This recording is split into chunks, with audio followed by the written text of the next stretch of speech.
What's up, people? Gotta start getting ready for things earlier again. I've been lazy.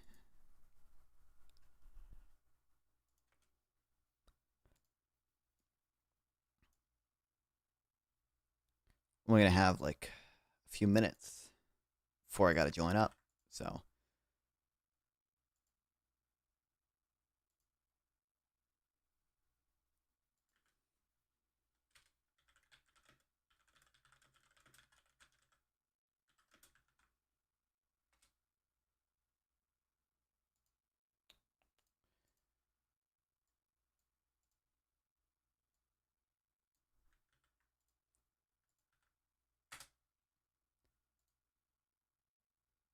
here we go. All right. Oh shit! I'm gonna activate my chats, did I? Now I'm a good streamer. I'm a great streamer. All right. Now, if you guys say something, I'll actually be able to see it. I don't know if anyone said anything. Luckily, don't think anyone showed up yet.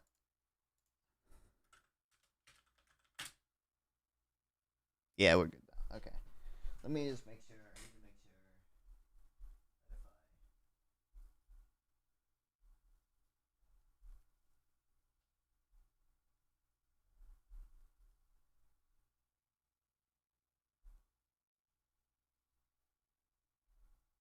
that if everything should be good. Hopefully, we'll see. Good news, by the way, guys. Okay. This time, if you donate, not only is there that bar at the bottom there, but but there are alerts too. So check this shit out. Okay, nothing fancy. Okay, couldn't do anything fancy because of the site I'm using. The only one that had farm kind that also like had alerts at all. So that don't get anything fancy, but better than last time. So that's good.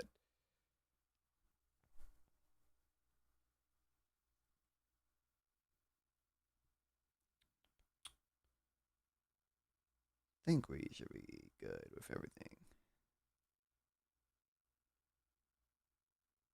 But yeah. Ugh, I've been lazy. I finally did get around to editing some shit though. Um, two things. Have a lot more than two things I could have edited, but it's better than what I've been doing for a while, which is zero videos. Yo, what's up, Kyle? Oh,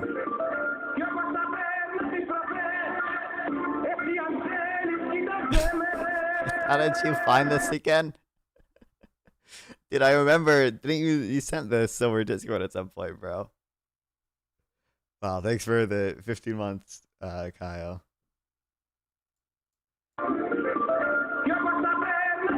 Incredible, incredible. I should make this a GIF and make it my like follow alert. Dude, you couldn't even if this was any smaller, you couldn't tell what the fuck it was. It's already super pixelated to begin with.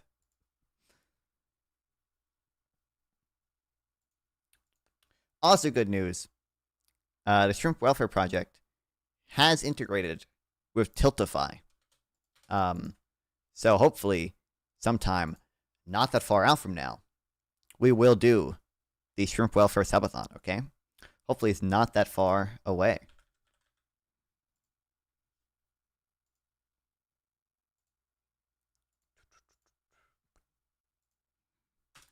Hopefully, at least. I kind of want to... I don't know exactly what I'll do for it. I kind of want to set up like a... I don't want to do like a... I don't know how long it would go. Like maybe about a week if I did essentially the same thing as I did last time. So I probably want to do like a debate like every other day or something, right? So I think I have like 2 or 3 people I know I could do one with. And then I could, if not a debate, then like an event. I'm sure I could get some like philosophy bloggers. I'm sure Beth and this Bulldog would come on if I did a stream over the Stepathon. I could spend an hour just talking to him, and then maybe some other people as well I could talk to about the Shrimp Puffer project and that type of philosophy more generally. And then we do sort of like more regular debates as well. And I think that'd be the plan. So it would be like, 10% me debating, maybe like 30% me reacting to stuff / reading about stuff, and then maybe, whatever's the rest after that, me sleeping and playing video games.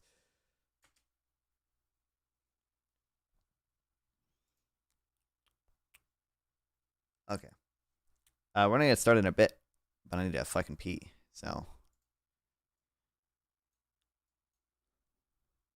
By get started, I mean have a hour-long opening before we start talking, but you know what, whatever.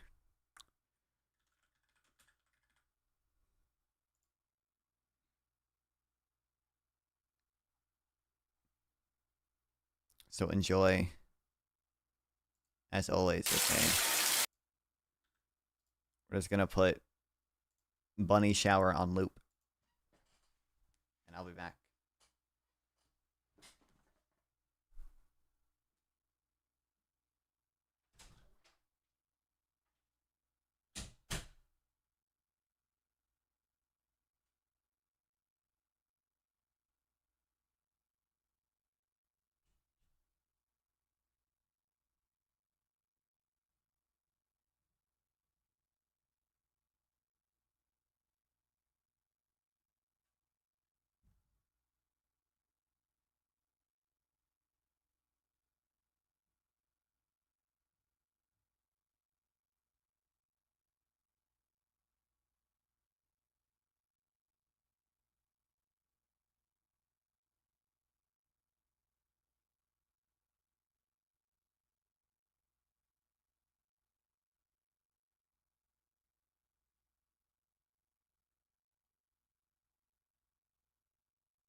All right, whatever.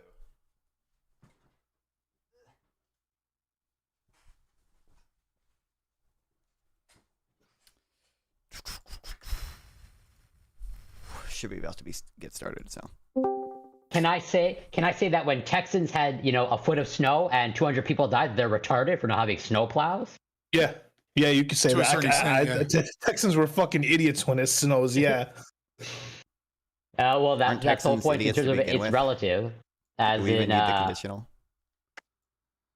sorry, say Don't it be, again. Corey. Don't be gay. Did All right, non-fun listen. I was whisper? I was Are you making a whispering, joke non-fun? about the fact that Oh, people was I? don't have AC. Don't get weird about it. I think it's crazy for your hospitals not. You know to Oh, okay, we're good. Yeah, we don't think that's crazy for your hospitals not to have AC. Is this the discussion that? It's not. Hold on. It's not that. It's really not that crazy, dude. He lives in fucking Canada. Like, how hot does it get in Canada? What part of Canada do you live in? Do you have you close like to Washington? No. Well, yeah, essentially near Vermont. Okay, so more or less a temperate climate of Vermont. But yeah, so it gets hot. It gets AC hot. Yeah, fuck yeah. No. Well, the heat now is different. As in 20 years ago, you would deal with maybe a week or so of plus. I'm doing the conversion of like whatever greater than 90 degrees Fahrenheit temperature, as opposed to these days, like we have a whole month of like greater than 90 degrees. No, Corey. Well, no, hold on, Corey. wait. I gotta You get can- used to let's this just new make setup and people look, learn. Corey. So just give me like 10 seconds, you know? You gotta Shock. just say Celsius. It's okay. Yeah, how many If they're too Celsius? stupid, listen, here's how you do it, guys. All right? You should have learned this shit in kindergarten. Right? 30 is hot, Kindergarten. 20 is nice, 10 is cold, 0 is ice. All right? There you go. You've got Celsius figured out now.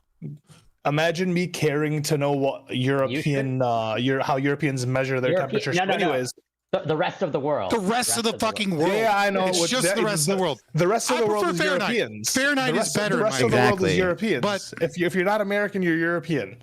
Okay.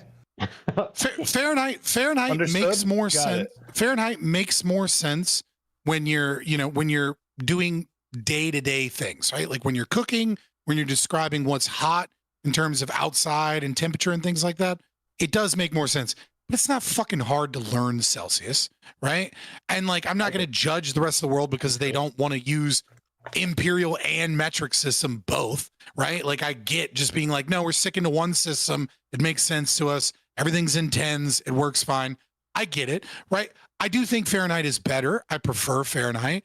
But if you don't know how to do the Celsius conversion in your head at this time, maybe not the math, but if you don't have the concept of Fahrenheit, that's on you. I'm sorry, Celsius, that's on you.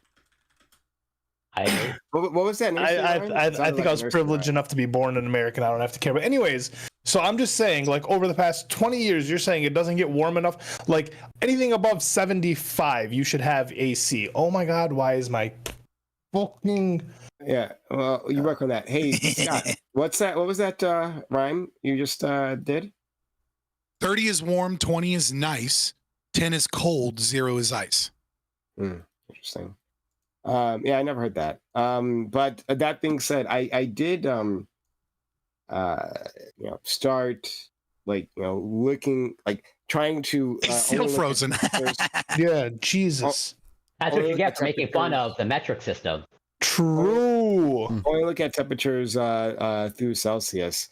And I did that for a few years, but then it got annoying because then other people would ask me things, and so anyway. But anyways, How annoying other people ask you things because you know stuff. I give up on it because but my problem is that even though I was getting used to it,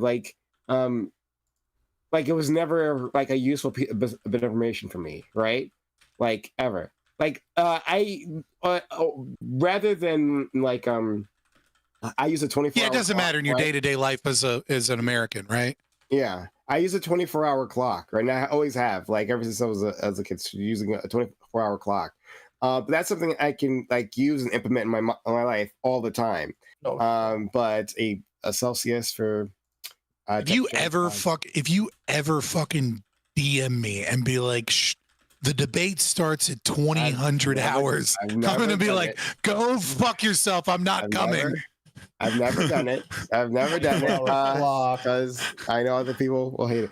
And no, but what it does annoy me is that when people pretend like they do a learned helplessness thing, oh, I can't figure this out, right? I remember you can't add 12, motherfucker. Really? I had a friend of mine, right, since high school, right, and he would sometimes he would have my cell phone in his hand. He look at it, I can't figure this out. I was like, all right, well, then he'd ask me the time, right? Is it actually 5? Well, did you subtract 12 from you 17 carry the one? subtract 12?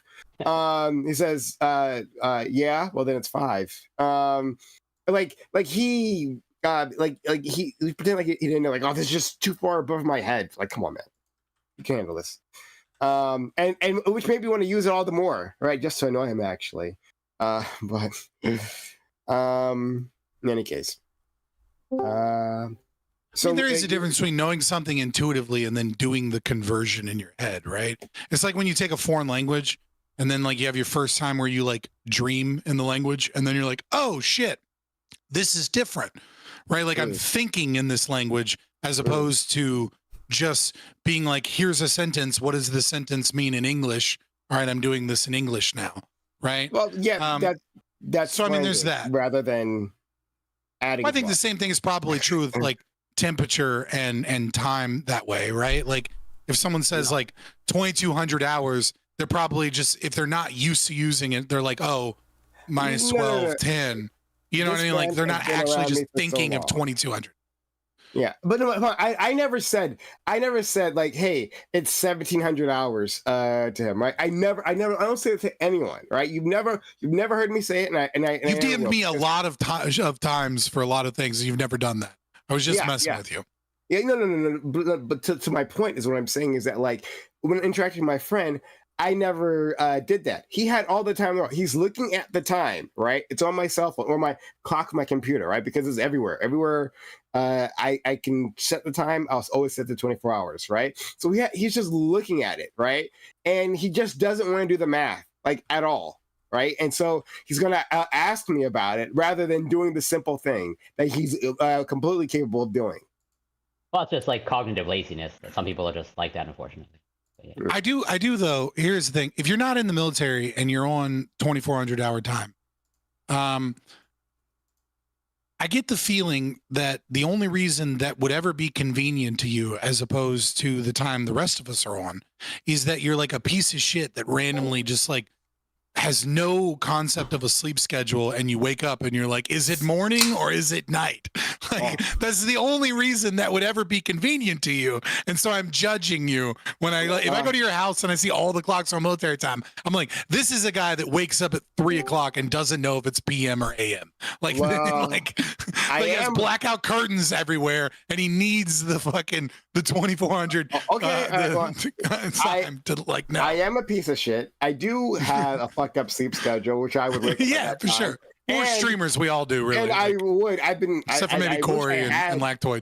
I wish I had blackout curtains, because yes, I would operate in that way as well. However, those are all separate from the reasons as to why I started using 24-hour time. Well, I don't use a 24-hour clock. Absolutely perfectly. But that reason makes me want to use one, because I legitimately have woken up at like 6 p.m. and 3 p.m. and not known if it's AM or PM. So now I do want to put the effort.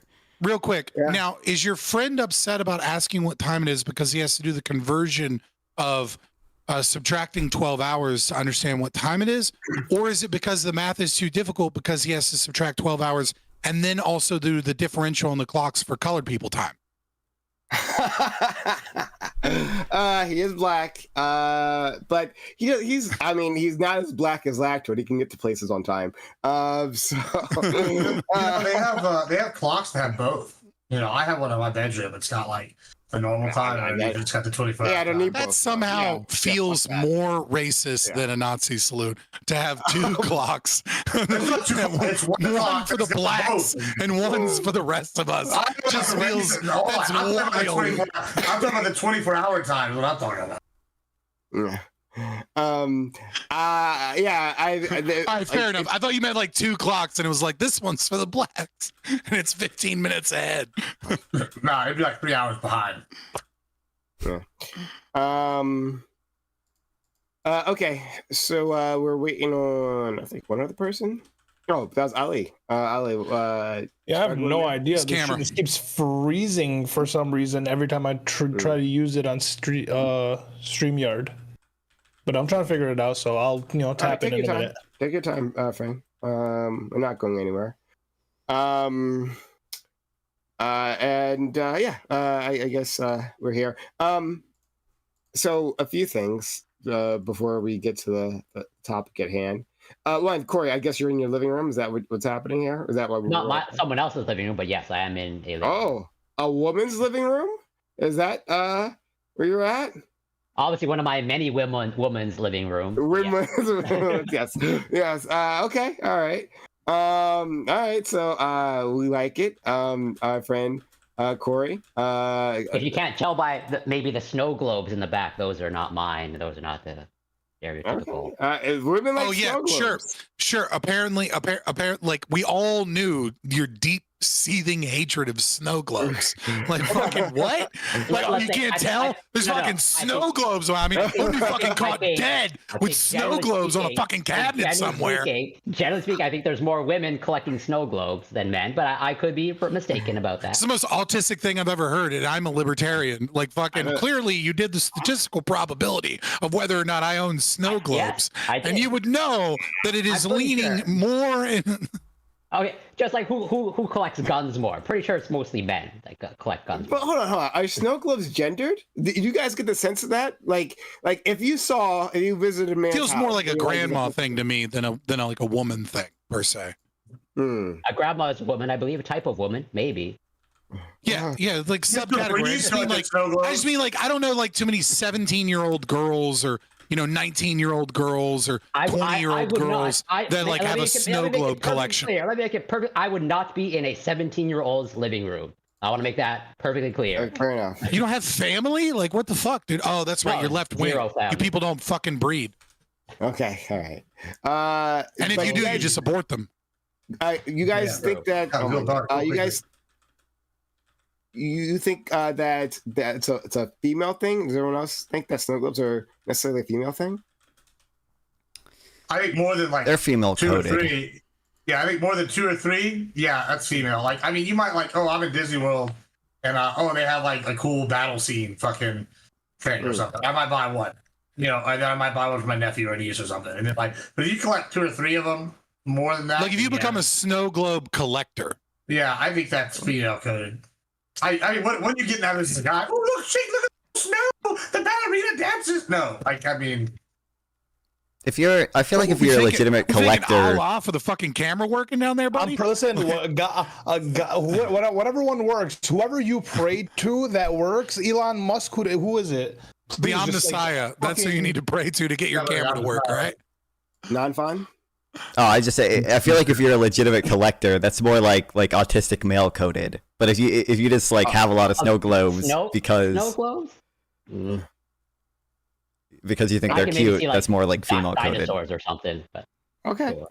Maybe. All right. Well, I never really looked at it like that. I mean, I could see Autistic son would lose his shit for a snow globe. Now that I'm thinking about it, like he would be like, "Fucking let's go." If I saw like a guy and he had like a bunch of snow globes, I think it would be odd, just because you usually don't see a lot of people with a lot of snow globes, right? You just people see someone with a few of them at the very most, right? So I think it'd be odd. I would ask him about it, but it wouldn't like read to me as like feminine or anything, like out of place gender wise, I should say. But maybe I could be alone on that one. I'll accept that. If I actually think it'd be weird if a girl was collecting snow globes. If I add the context that the snow globes are a reflection of each travel destination, they get a snow globe. Does that change the equation? Yeah, because now they're a whore. I've heard from the internet that girls that travel are whores. I don't know if I believe it or not, but I'm gonna repeat this talking point. Oh my god. I think it's a nice thing to collect. But okay. All right, fair enough. Yeah, she's collecting something other than snow globes, all right? Yeah. In Scotland, I would not make that. But anyway, let's Are you explaining the joke? All right, it's not funny anymore. Oh yeah, sure. Sure. I'm the one who ruined that. All right. Do you guys see it broke only a few hours ago that MSNBC changed its name? MS Now. MS Now. MySpace for News, Opinion, and World. They were struggling with that one. I'm sorry. Hold on. Pause. Yep. MySpace is coming back. Is that what you said? MySpace. The MS stands for. Yeah. For MySpace. News, Opinion, and World. MS Space Now is what MSNBC is going for. And I'm not sure. Maybe you missed. This is what happens when you hire fucking millennials with college degrees to do your shit, right? Like fucking millennial women are so fucking bad at this. Oh, you have a company logo? I know how to make it better. I'm gonna make it fucking blocky text randomness that's super simplified. It's weird that women are always your target. It's super weird. Any which way. In case for people who don't know, right? MSNBC. In case for people who don't know, I hate women. All right, did you get that yet? Yeah. You picked up on the vibe. And also, whores are bad at branding, bad marketers as well. Hold on, there's a Venn diagram of whores and millennial white women. Okay, putting them together. All right. Now I'm not saying they're the one and the same. You can't be like a good escort without being able to advertise. Listen, I'm just trying to attract black women, okay? So I need to shit on white women as much as possible, and then one of them will fall into my lap. That's how this works, Brian. Oh, all right. You'll have. I don't think that's how. Or maybe just maybe I don't take the conversation about MS-now super seriously. Understood. I'm just trying to explain it for anyone else who might not understand what we're talking about. Just so for anyone who doesn't know, right? Is that like MSNBC and a bunch of other programs channels from NBC have been spun off. They're going to spin off to a separate channel, and that's going to be called Versant. VERSESANT. I believe it's how it's spelled. So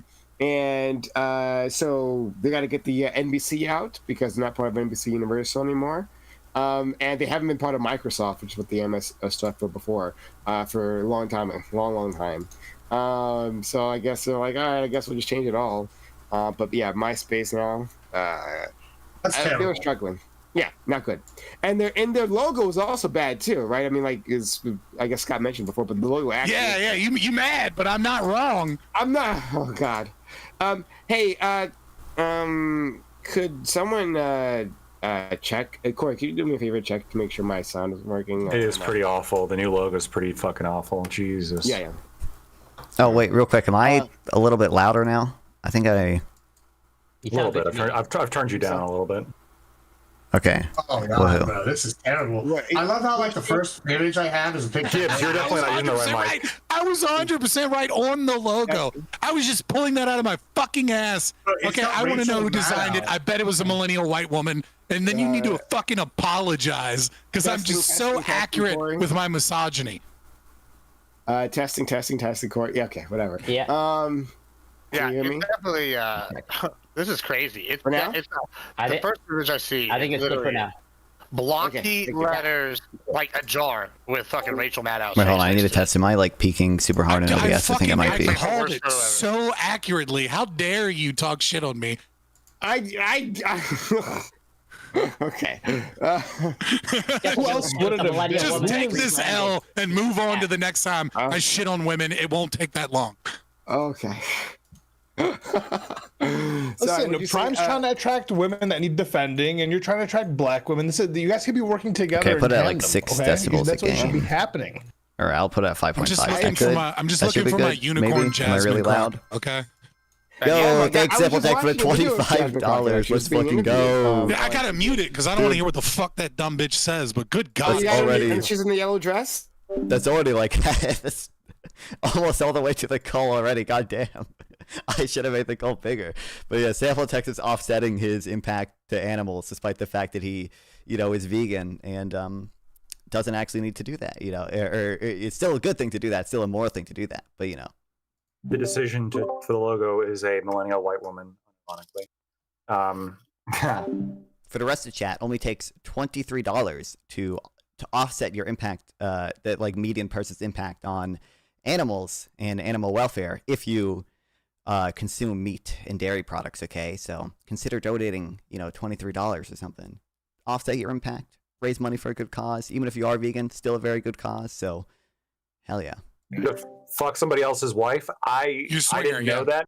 And let your wife be fucked. Oh wait, sorry, hold on. Yeah, so the donation messages do show up on the page. The donation messages don't show up on stream, but I can manually read them if I pull it up.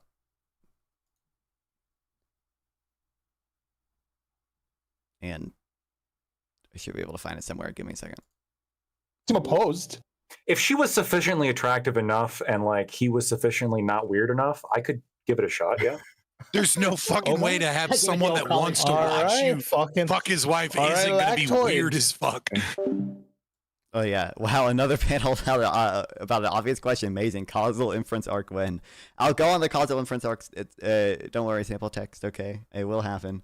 I don't even know if anyone here actually supports banning lab-grown meat or if they just like don't personally want to eat it, but we'll see. Sitting in the cuck chair, egging you on, or him making very quiet noises with just a single eyeball from the closet. Oh yeah.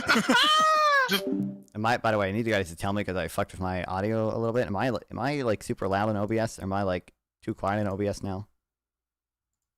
I think I might be. I'm gonna put it at 6 decibels.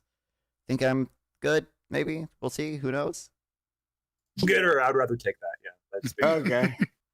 Hey, that's something he's used to, you know. I He's just like prepped that for we're that slowly making Dactoid more degenerate just by being here. Ever so slowly, we'll get him there. No, I think Lactoid is a degenerate, right? But like in the opposite direction, right? Like it's not that like it'd be one That's thing not if what it was like degenerate He's means. classy. no. What's happening? It would be one thing if Lactoid was like purity culture, right? That's not Lactoid, right? He's not like hard purity culture. Like but he's like anti-sex in like really weird like serial killer ways. That's the thing. That's Like he's down that's to worse. cuck. He's down to cuck. He's not. He will not be cucked, right? But you know, Okay, wait. Now am I too? Fuck. That's just fucked up. Should be maybe good. or it's like something like that. But if I really don't like him, Wait. Why does it matter if they got kids? Hold on. Yeah, why does it matter Whoa. exactly? Now What's you're gonna happening? hate They're not in fuck the his room. wife? Like I don't like this guy. I'm really Yeah. want to fuck him. well, yeah, well, it's like Now you're getting more degenerate. it's Yeah. not more degenerate. No, because it's more if it's a Yeah. good marriage and he's like a good guy, I wouldn't want to like. It is a participate good in marriage. it You would do it and a break bad They're it up. swinging. They're swinging. It's not that good of a marriage, brother. No. I'm Those the are opposite like of that. 40 years. No, I think it is a good marriage, right? Like they're open with their desires, right?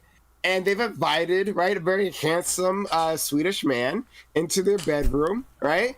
She picked him out. Was like, I gotta get that guy. I walked into his law offices. I couldn't take my eyes off him, right? What if And she the makes husband's you wear like okay. a And so they like a approach- Swedish outfit? Like she wants you to wear the clogs No, and like the Lederhosen. no. Would you speak in Swedish to him? And- Not wearing Like a you gotta fucking come in there and be costume. like, "How are you doing today?" You know, like really stereotypical. You know, How are you ready? That was from Mario, dude. how are you ready to be stopped would- to buy the stuff to snitchel? That would be awesome. I love that idea. But anyway, still, right? Like they're letting you into their marriage. They're both there together. They're not sneaking behind each other's backs, right? And actually, hold on. I want to talk Real about quick, this for a have second. increased Now, the goal this is $50 not the now direction I because want to sample take text things, went but, above like, and beyond. Once again, Yeah, Scott, Broncos just like, accidentally wants to talk about cucking. Okay, all right. okay. No, what I wanted to talk about though is what you guys think is worse. Because I had this discussion. I Gay guess son, last thought year. daughter, go. I don't know what you're talking about. Sorry. You don't know gay son thought daughter? I never heard this before. I'm sorry. What would you thing prefer, that I gay was son or unaware of? thought daughter? I don't know It what was you're a joke. talking, guys. I don't know what you're talking. I'm All right, well, It's a hold on, answer the super question. known What- meme. You know what It was just a joke. Wait, of like, Wait. He doesn't know what a thought is. You don't know what a thought is. I know right? what a thought is, but I don't know what Hey, you're would- asking me. What do you? Would you know what prefer gay having son a is? gay son or a daughter that's a hoe? That's the Oh, question. I'm fine with either one. That's fine. But you have to I pick one. love, I You love have all to my pick children. You gotta Um, pick one. Oh, I got to pick one. I can't pick I one. love- Lightning and it's- round. I want to and pick No, it's one. lightning round. Just pick No, one. no, and What's it's your like- intuition hold on, say? and they're very in your face about it. Like it's like No, yeah, like, no. Don't no like, details. like, Gay oh, son, come on, thought we- no, daughter. we- Lightning round, like go. same thing. Same thing. You can only pick one. They're fucking in front of you. Okay. at Christmas. Good choice. I always pick gay son too, to be honest. Yeah. But that's because I'm a misogynist, I guess. That must say something about me now. Any which way, back to it. So I had this discussion. It was on ABE, like last year, I guess. And it came up like about cheating, right? Cheating on your girlfriend. Now, I was telling the people there, right, the black people there, that I don't cheat, right? I've never cheated. And they were like, "What? I'm taking your black card." See, well, they didn't quite say that, but close enough. But there was this whole thing I was about joking, like, well, Jesus. well, the conversations we have. I mean, it's crazy. They were saying a friend of mine, Bam, and I wish he was here to defend himself actually, because if he was here, I might even DM him to get him on to talk about this, because he heavily defended the idea of cheating on your girlfriend. Not just like, hey, it's okay, but it's more expected. You might as well do it, right? That like it's The boy just like really watches Fresh and Fit. a normal part of you know a relationship, right? And yeah, like you should cheat on your girlfriend. You It's want to like, know where yeah, he's yeah. wrong? I'll tell He's you just where he's wrong. delusional. You don't No, have to it's not that cheat, he's though. delusional. No. You know where he's wrong? It's only cheating if you get caught. That's the big rule right there. So No, You don't get caught not cheating. Oh wait, I want to clarify. Like, he means like actively cheating, like deception, or just like open relationships? No, he means a deception for sure. Okay. You might as well just be fucking on the side and not say anything, and if you get caught, just own up to it. Really. Or It's gaslight the them. it's the Andrew Tate Gaslight method, them. you know. Have it. You know, this is 2021. Or just relentlessly gaslight if you get caught. Yeah, I'm on the gaslighting train. I'm I of was the cheating. option of just like be honest, right? And then like, you know, most of the time you just. I mean, can if do you're whatever cheating, you you're not want. really being honest to begin with. I feel like No. I'm saying I if you feel just like wanna this is fuck one of other those girls, just things tell that's them, such- I want to Oh, fuck other girls, gotcha, and it's just like, gotcha, you know. gotcha. Yeah. But if you're actively cheating, I feel like this is one of those things that's so absurd to say that like I don't even actually feel the need to debate the topic. I'm just like, nah, I'm not with that. And then people are like, okay, you're not. You're a normal person instead of a crazy person. Are you though? Like that's just such an insane take to be like. The example text for the $33 more. How many times would I have to raise the call just to? I don't want the bar to be full. Okay. God damn it. Sample text. P1 economics over sociology. This is true. P2 if economics over sociology, then 1 cent to the shrimp welfare project over Fabian's total contribution to society. This is true. Conclusion: the universe had a cause. This is true. The universe did have a cause. And it was shrimp, okay?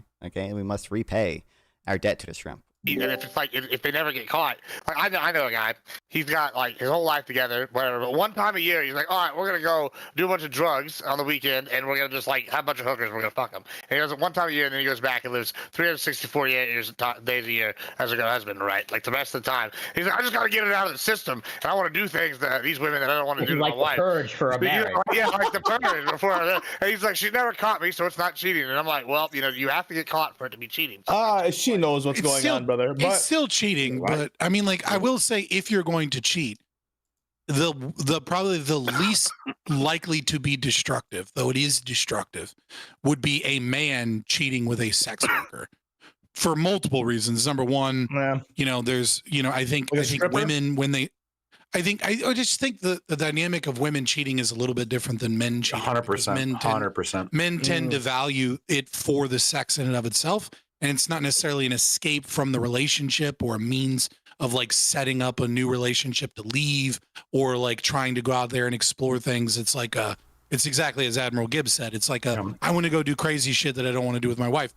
That being said, it's still destructive. It's still unhealthy. It can still lead to a lot of toxic things in your relationship, but it's definitely the least form of it. And then because it's a sex worker or I don't know why I'm saying sex worker. Fuck that term, whore. Because it's a whore, you're like, there's not like you're gaining any value or that there's any like potentiality of like engaging in a relationship with this person. Which, I mean, you can look at studies.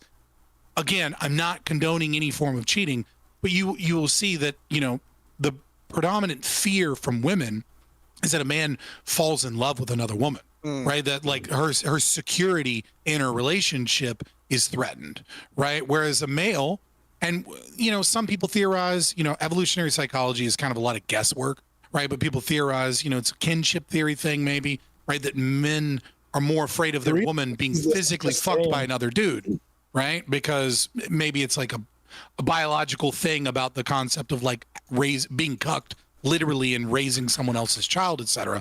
But in both instances, it's not a healthy behavior to engage in. It's almost certainly going to lead to problems in your relationship, even if you don't women get do it caught. though. I want to say there's though. one thing I have done that's I've never cheated, but I have done this. Look what you started, Prime. It's not morally worse, but it is more likely to be destructive. And that's I think more likely to be destructive makes it morally worse. I have done this, and maybe, it's sure. worked every time. It worked every We did that time. in a second. I have Non-friends opinion, let's go. I wanted to fuck somebody, and I was like, oh, I'm dating somebody. So I just called and broke up with them. And they're like, why? And they're like, I'm gonna go fuck somebody else. And then I hung up on them. And every single time they've gotten back with me later. Bro. It's worked. I'm just saying. I mean, it's not cheating. It's technically not cheating. All right. No, you're not cheating, and you put them in their place. It's massively immature, but yes. So you found a woman with negative Maybe I'm self-esteem. super weird and conservative, but like I do the fucking Like I do it like the Christians do it, man. I'm like, oh, you want to be in a room alone with me? I'm dating someone. No, thank you. Like I just don't put myself in those positions. I remember when I was in college. That's and, like that's some crazy. girl wanted to come over. Women just she wanted can't to come over and do resist like a them. They group throw project. themselves at him, and he can't help it. The Or I'm just You like, know? she was like, yeah, let me come over to your house and do a group project. And I was like, fuck no, not happening, not in a million years. Nope. She was like, why not not? allowed And I'm like, around nope. me. No, No. not happening. I'm not going to That be in a is- non-public space with you because I know who I am. Like, not happening. He knows who he, Rico Suave over the here implication, fucking get bro. start throwing themselves at him. It's the implication, bro. No, I mean, I just wouldn't put. I know that I'm not that strong of a fucking man, so I'm not going to put myself in a position where I'm alone with someone I'm sexually attracted to. I'm just never going to do it. Okay, that's You know that okay, the other that's half of the super equation weird. is they have to want to fuck you too, right? Like, it's- Hopefully that's the other half of the equation. Maybe it's not. I'm I not don't saying. know. I'm not saying. I'm not saying. I'm stopping the rape mind. I'm just saying that that's like not when what a I'm girl- saying either. Like I don't put myself in those positions Wait, where I'm in the position to cheat. The implication. Wait, all I'm saying is like what I'm saying is like let's just say you are like alone with someone, right? Just because you're attracted to them don't mean shit. If they're not attracted to you, you ain't fucking. So like you ain't cheating. Well, hold on. That's when you make him laugh. I mean, if you're And gonna then go try if you're laughing shooting hard enough, their shots, eyes are I'm not closed. saying. you I'm have not saying no self control, sir. You guys are pretending like I just said every woman that wants to be alone with me clearly wants this dick. I didn't say that. Yeah, 100%. I'm just saying That's I don't what I put was myself thinking. in a That's what I position This where is I might Biden. where like if they I came mean- on to me and I'm like fucking alone, so, like I don't want to be in that I've heard position. you speak. I'm looking at you. It's kind of like a pretty fair assumption that every woman that's around you wants you. So like, I want to appreciate ask it. if you guys think this is like weird or not. There I have was had one time. multiple married weird, women absolutely. try and It's get with about me. though. lactoid and It sex. and happens it's definitely often weird. enough. No, It no, happens I often think enough I'm the where married normal one. women Lactoid- want to cheat with me. Where I'm you know, like, but once please stop. lactoid gets laid, all these opinions are gonna change, right? It's just a little bit of a repress. I have been late. First of all, second of all, the specific scenario was it was college, all right, and I had a group project with a girl, and it was like a normal group project, and I was like, hey, like when do you want to meet after class to like do this group project? And so and she was like, sure, let's meet at this time. I'm like, okay, and so we went to like a public like library with other people, and so I came down and like sat down at a table, and then she came and like she had all her books and stuff, and then her boyfriend was there too. And her boyfriend sat down and just awkwardly sat there and just like didn't look at me, didn't acknowledge me, and just sat there Did he egg the you full. on? Just- No, he just sat there like the full like 3 hours that we were doing the group project, and he just sat there, not even on his phone. He just sat there the whole time, and then like See, the problem is you weren't Kinda wearing weird. that pineapple shirt. No, no, I think that's like a If you'd level been of wearing that insecurity. pineapple shirt, He you'd had a made much his better presence time. aware. I think that like He's that. hey, I'm Yeah, here. but he was like so much smaller than me. Like he couldn't have stopped me. Like, so much smaller. He could have stopped me if not. but regardless, like I think that's like a little Fuck bit controlling. everyone's bitch, bro. That's still a I little bit agree. controlling That is- behavior. That's that like is messed weird. up. Yeah. Well, how do you know the That's girl didn't ask him to be there? Maybe she was Yeah. so weirded out by you that she felt like she needed him weird there. lactoid. You know, All right, whoa. She probably heard you. I say- can't- I think Lactoid's a handsome guy. I think the guy felt threatened. I can't You know? disprove that, but like I wasn't being weird at all, and like she seemed to like we got along as friends, and I don't know, it just seemed pretty normal. I think it was more the boyfriend just based on his body language. Like he was the one like acting like really cold and like standoffish, and like was just like sitting there. I don't know. It seemed like he was the weird one, but I don't know. Those men that are Not a possessive and neutral weird. observer. that's pretty possessive, I think. Hey, Those Frozen men Knight, exist a lot. Frozen Knight, tell me if my audio is still weird. Let me know. Sounds fine here. I was sounding double to people on stream. But in any case, okay. So multiple things here. So what was that? I missed it because I was dealing with something. Alacta, what was the question you were trying to ask us about that? Like about Is it because somebody talked before about like Scott, you were saying that like, oh, like girls that want to come like study with you, and you're like, no way, because I know what's gonna happen. Mm. I mean, I guess that's one thing. I don't know. I think that's a little bit odd. But what I think is even more odd is like when the boyfriend like insists on coming along to like chaperone a study project for a class in a public place with other people around. It's not like I was like in her bedroom. We were in the middle of a library. Yeah, Seems a little bit exists. odd. Yes. Yeah, that's like pretty Alright, massive so insecurity. You said just to not fucking straw man me and put words in my mouth. I'm not saying because I know what's gonna happen. All right. But I will say this about me specifically. I'm a flirt.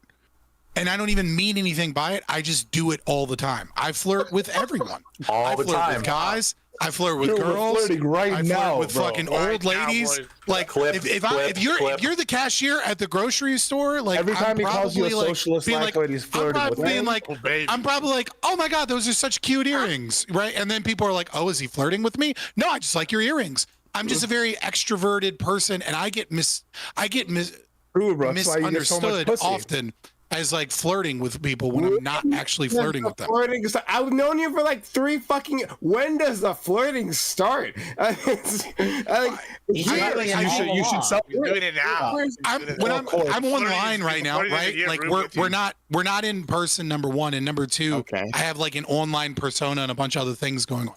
But like I'm just the type of person that will randomly talk to people just because I'm bored and you're there, and I'll say things that are complimentary or like make a little joke or something, and then like before you know it, people mistake my intentions as like I'm flirting with them, and like on top of that, I am but a man, and so I don't want to be mistaken for flirting with you while we're alone somewhere. Like I just don't want to be in that situation. So people have thought that I've been flirting with them when I'm not as well. That's happened to me multiple times as well. But like I hear Somebody donated a super chat just to say that this content is age restricted for non-fun. That's pretty good. I'm above 18 to be clear, but are you above? He probably wants it to be. I'm not above. 19? No, I'm 19. You can't drink. All right, we'll keep Gibbs away from you. Come to Canada, you can drink. Not that I recommend that, but That's why you should come to Canada. So Corey poisoning the youth.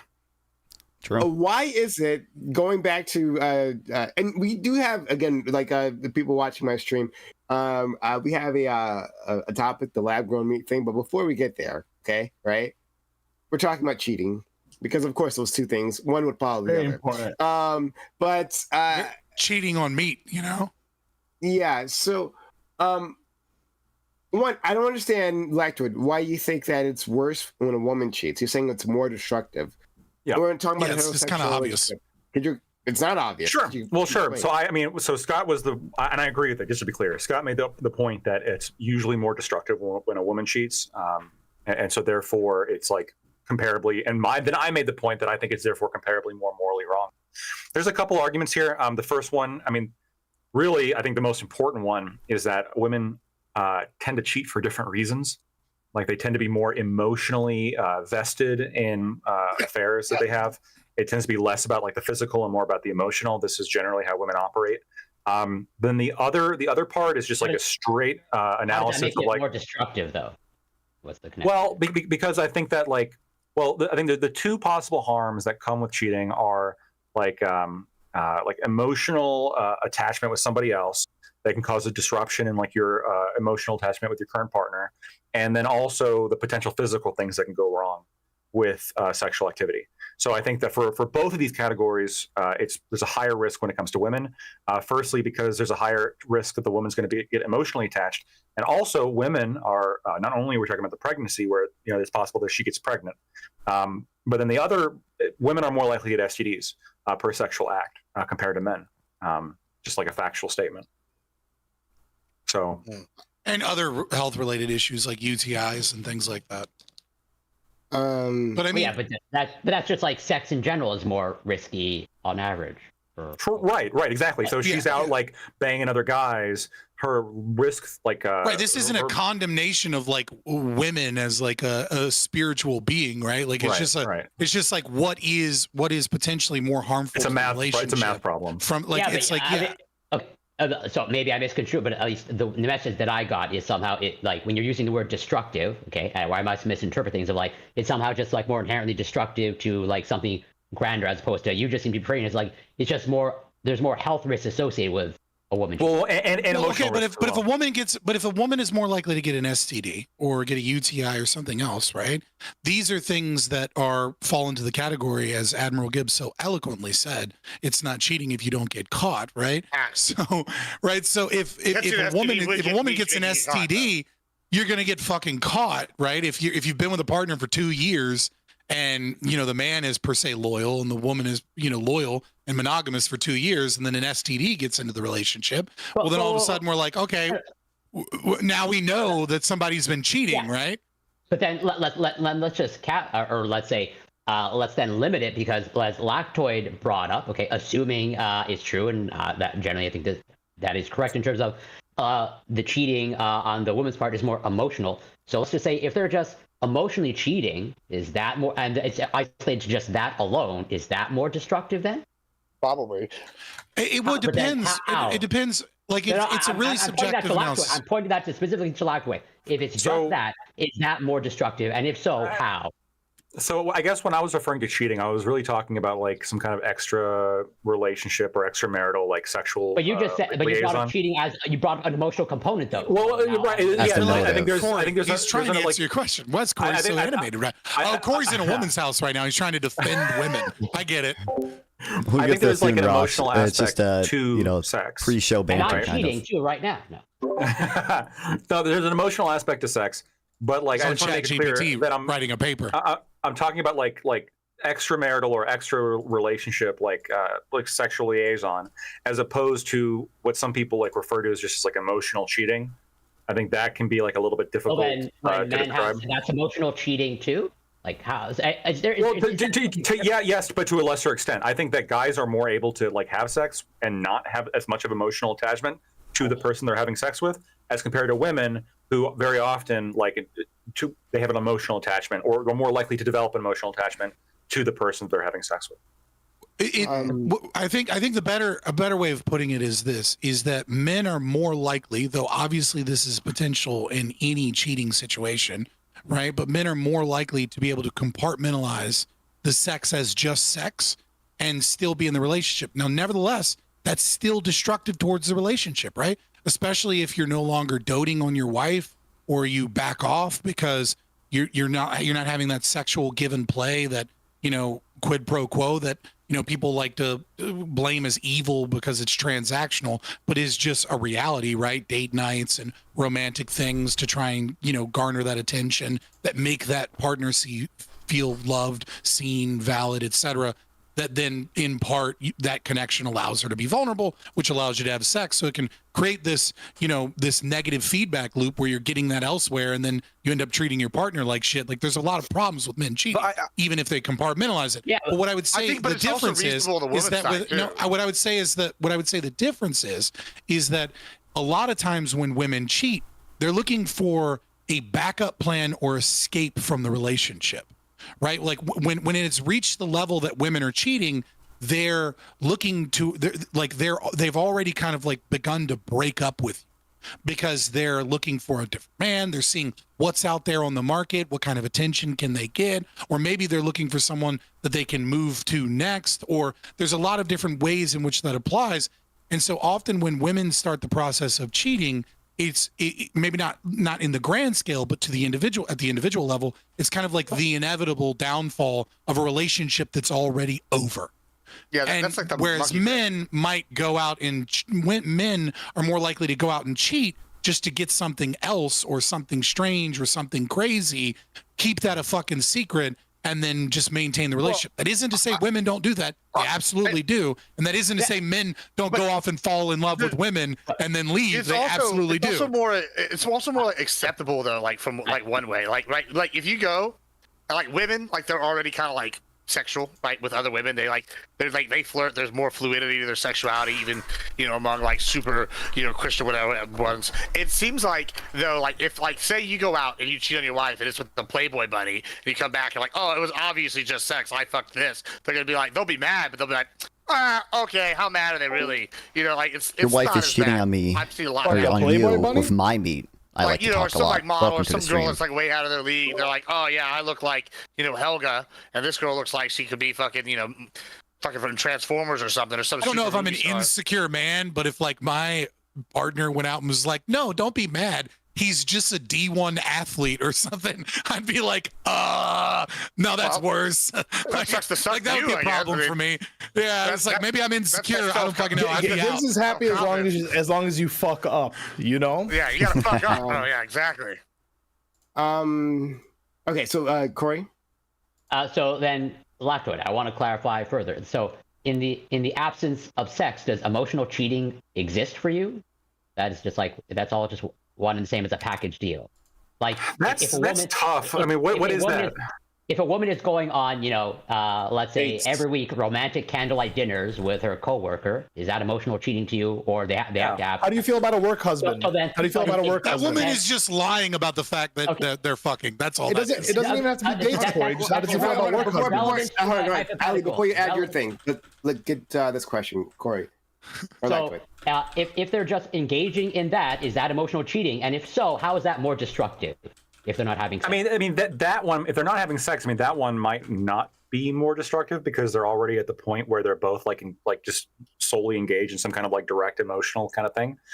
I was specifically referring to, again, like some kind of like extra relationship or extramarital like sexual liaison. Like, yeah, but I don't know. You seem to frame it as like emotional cheating that involves sex by women, but then you seem to carve it out. That's different for a man's motivation. No, other way you're around. Intentionally misunderstanding shit. Right now, Corey. Other way around. No. I think that like so if we have like a man who like just like steps out on his wife, like Gibbs the person was talking about, right?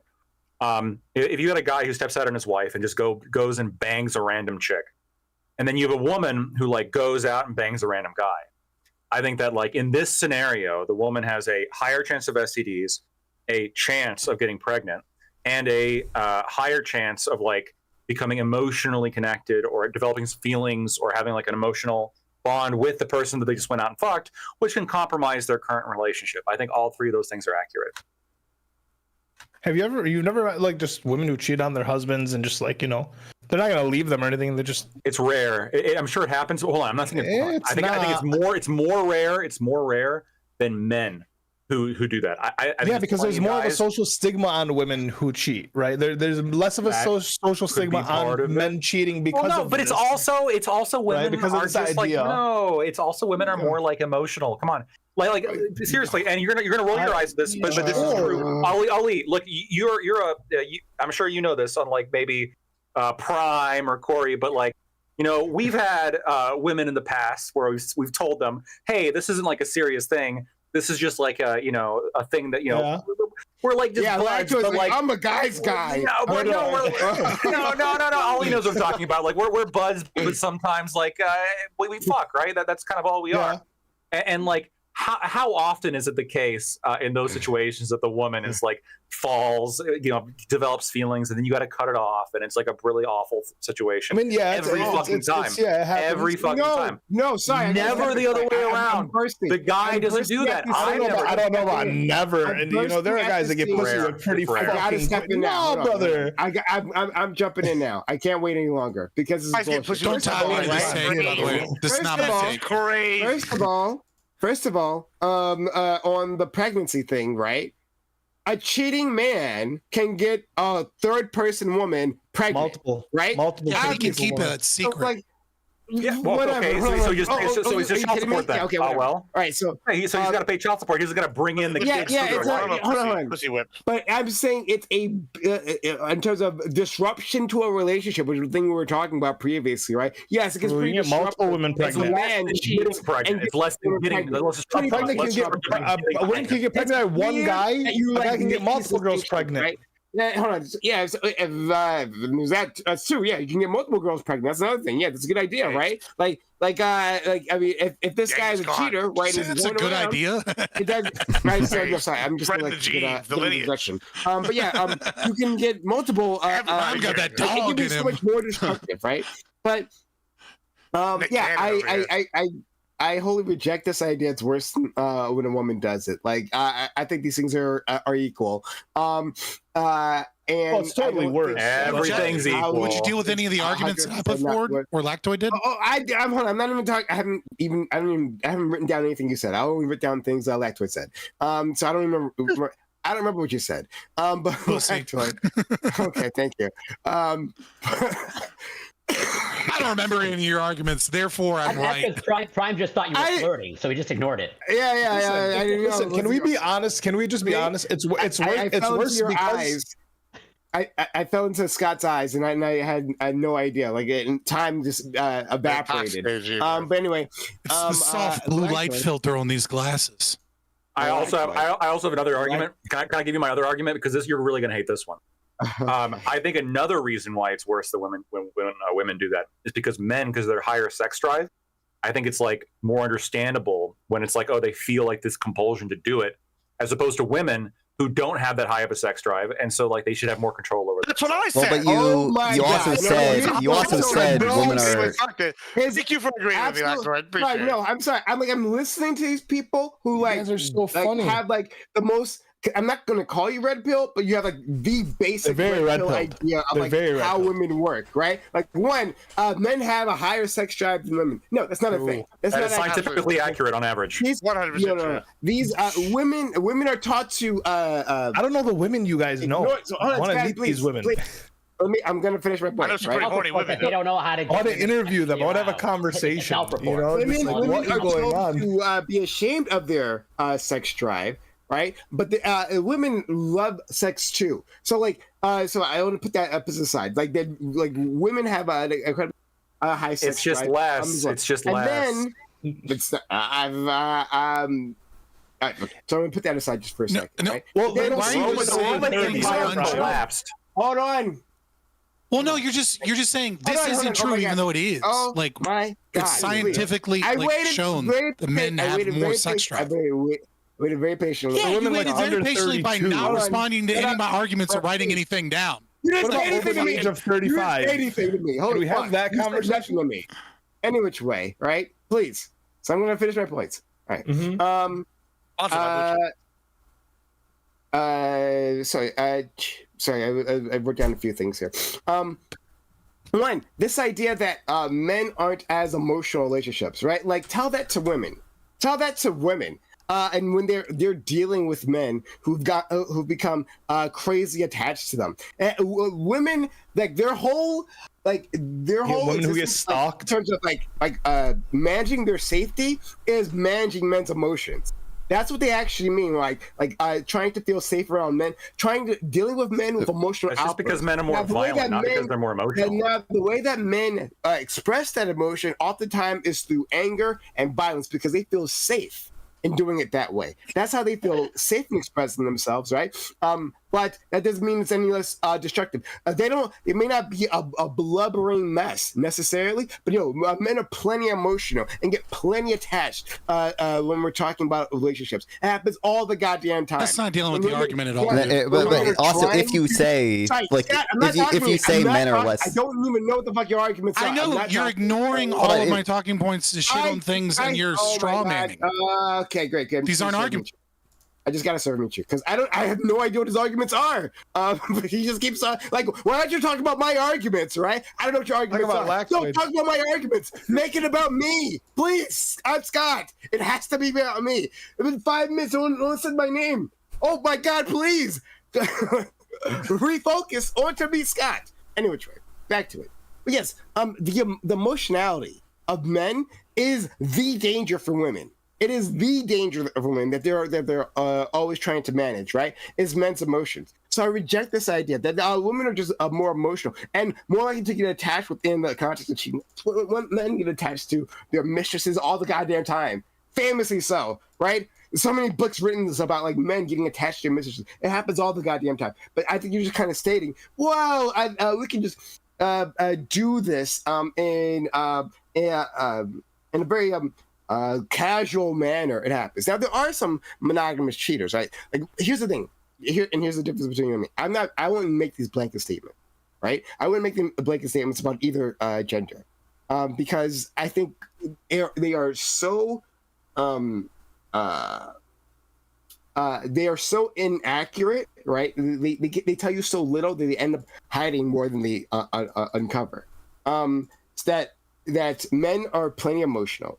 Women want sex, right? And want good sex. And oftentimes, and if they're talking about studies, right? You want to talk about studies? Well, we can talk about how women, heterosexual women, are far less likely to have orgasms, right? than other types. That's my point. I orgasm every Until time. they meet me. But that's not true. But I know my friend. So I'm more likely to get the sexual thing as opposed to women. I know my friend Lacto must be trolling me because he knows that's different from sexual. I'm not trolling. Women can't even orgasm. Why are they cheating? You don't know. But Lacto, if you say like they're trying to orgasm, and it's not working at home. But they can't, and they know that. So why are they cheating? Lacto, you said earlier they're more emotional. Like if you're saying like the fact that like men's sex drive is higher makes it more understandable for them to cheat. I don't know why we wouldn't also say. Guys. We don't want to bury the lead here because what he just said, right, displays because I thought he must be trolling, but he said he's not trolling, right? So this is why it's good to dig into what do people believe here, right? Lactoid, you think libido is equal to orgasms? You think this is a sign? That's what you just said. Is that a sign of a woman's lower sexual libido is that they can't even orgasm? That's what you just said. No. I think that libido and orgasm are different. But okay. There is a correlation. Okay, there is a correlation, and I think that in both departments, like both represent women over 35 are horny as fuck. Both. Hold on, real quick. Both represent like a motivation. Both represent a motivation for sex, right? So like if you have high libido, that can like push you into having sex. And if you have sex every time and you get an orgasm, then you know, there's a reward coming if I go ahead and do it. As opposed to women, which by and large have a lower libido and are less likely to orgasm. So there's like not the immediate physical if they're reward, if they're in their 20s, yes. And they have a lower libido. If they're in their 20s. Yeah, well, they want to fuck everything. Fuck women in their 30s and you have a great time. That's just because nobody's giving them attention. That's like literally the reason. No, dog, it's because they're horny. Yeah, it's because they're horny as fuck, bro. So it's crazy. It's weird that you're linking these things. You can have a high libido and then never have sex, right? These things aren't linked that way. Right? You can have. You're more likely to have sex if you have a high libido. Libido, hold on. Libido is only desire. Hold on. Libido yes, and if you have a desire for sex, you're more likely to do it. Doesn't mean capacity, right? Like you can be fucking in prison. Hold on. You can be in prison and have a high libido. You never fucking in prison. You're right. I don't know, Sauce Rama. I don't know. Oh, what's up, Chicken Jockey? There's a correlation. I didn't see Chicken Jockey. I did not. Yeah, you can have for any particular situation, for any set of black circumstances.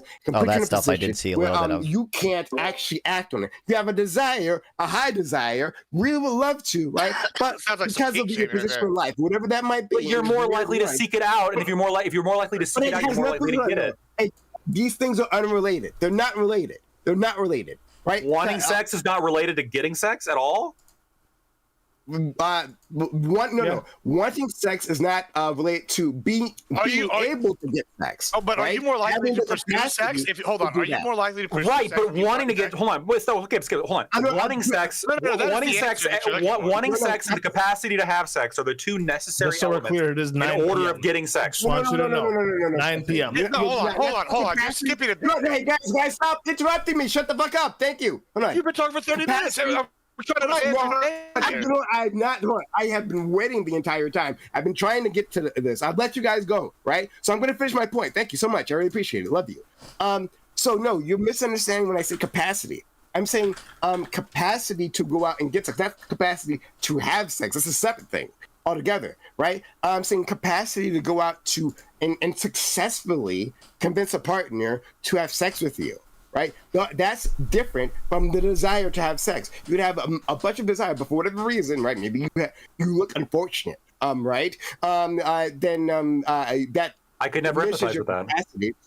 That diminishes your capacity to be able to get sex, to convince the person to have sex with you. Those are two different things, right? And that's also separate. They're not two different orgasms, things, right? Unless you're talking about like maybe proud of you, Lactoid. That was a good one. But they're not two different things. Hold on. This is where you're messing up, right? And this is a big problem. Okay. One, if you desire something, I think we can all agree you're more likely to pursue something, correct? We all agree that. That's not what I'm asking. Yes. That's not what I'm. That doesn't matter what you're saying. This is the problem you're having. I'm going to break through why you I'll go 50-50 we all with you agree on that one, Gibbs. Okay. So you're more likely in general if you desire something to pursue it. If you pursue something, you are more likely to learn a skill to acquire that, correct? The more you, just like when you play basketball. If you play basketball and you miss at free throws, and I go and shoot 1,000 free throws, I'm going to eventually get better at shooting free throws than I was when I started at 0. That's a baseline fact. You're also just more likely to make hoops. Hold on. In general, right? Now, if I'm desiring sex and I'm pursuing sex, that means I'm going out there and I'm attempting to get sex on a regular basis. Whether or not I succeed, right there means I'm attempting it more, and just by attempting it, the percentage of sex goes up. That's basic math. No, it doesn't. It absolutely does. It absolutely does. It statistically does. You're absolutely wrong. No, it doesn't. Yes, it does. It 100% does. No, if you're teaching a pickup course, it definitely does. No, it doesn't. No, it doesn't. Like it's literally that's biological. Hold on. People. No, it's not. Hold on. People have life circumstances that keep them from having sex. That's a right? special occurrence. That's literally it's not a special occurrence. It happens all the goddamn time for all sorts of reasons. Also, some mundane reasons. People are in positions where they can't have sex. Can't have sex. Name 3. Sure. Okay. Other than being handicapped. No problem. Got you. Your profession, right? Nope. What if you're in a profession that you can't go and fuck? What if you are in prison, right? Prison, you can fuck. And it's all going to be skill issue at the end of the day to him. So you literally have conjugal visits. If you have one, you literally have conjugal visits. You're wrong. Once again, not all prisons offer conjugal visits, and not all people have access to conjugal visits. I mean, so once again, those are exceptions within an exception. You're talking about exceptions. I'm talking about the rule. There's not exceptions. These are very common circumstances, life circumstances people find themselves in, where they can't necessarily do it. What are you talking about, right? Because you have you don't have I don't know, like just handicap. We can't use that. I don't know. There's other reasons why people can't have them. And also yes. It's a profession. What profession can they not have sex in? Yeah, sure. A pastor. Were you a priest, right? Oh, priests have sex.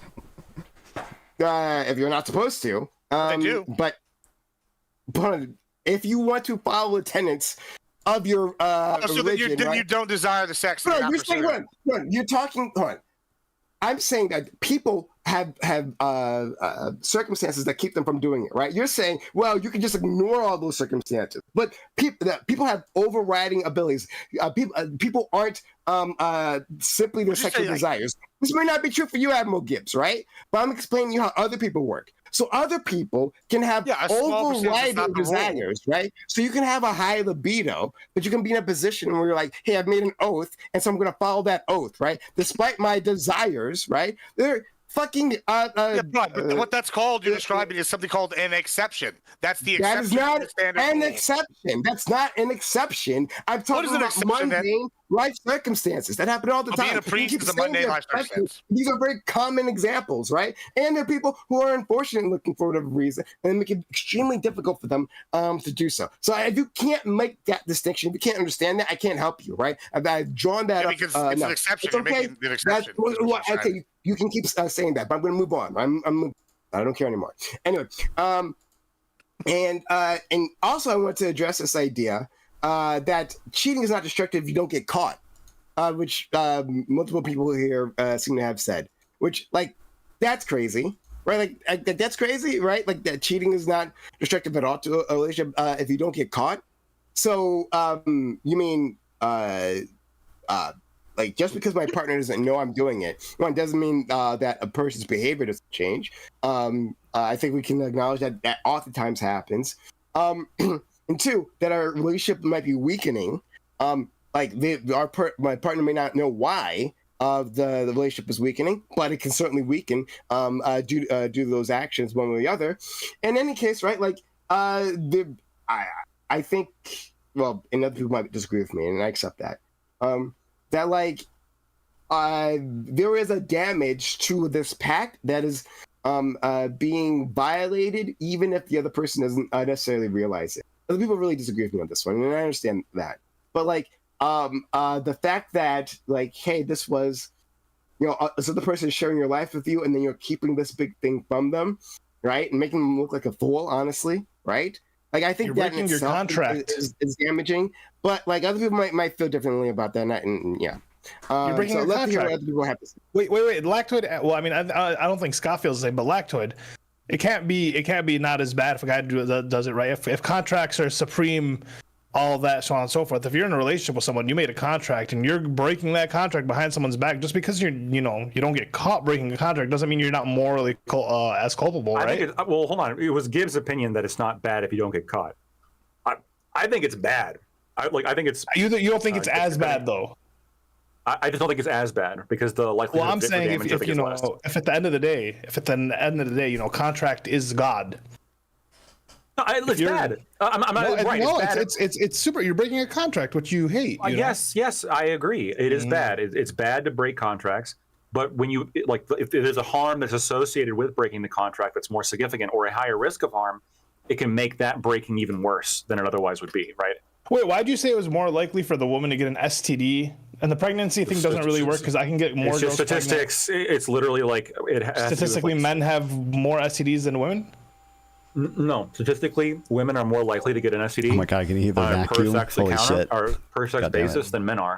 Because so then, so then wouldn't it work that like if I'm a guy having sex with a woman and women are more likely to get STDs, that I'm also then vice versa more likely to get STDs? Why? I'm fucking all these women that are getting STDs. Well, first of all, I'm not, but like I'm just for the sake of argument. I know, I hear you. If you're having sex with women who have STDs, you're more likely to get an STD. And so I think that like if you cheat on your wife with a girl that you know has an STD, this is really bad. If you cheat on your wife with like even unprotected, like that's worse than I think being protected while cheating on your wife, even though both are bad. So you have to like take a survey to figure out like No. Really how bad each person's cheating is. No, well, yeah. If you want to calculate some kind of like exact like badness ratio, I guess you could, but you don't have to do that. You could just say like we generally know that women are more likely to get STDs per sexual encounter because of like physical differences between men and women, and you generally know this is across the board. This is generally true, and so therefore like unless like all else equal, it is generally worse when women cheat.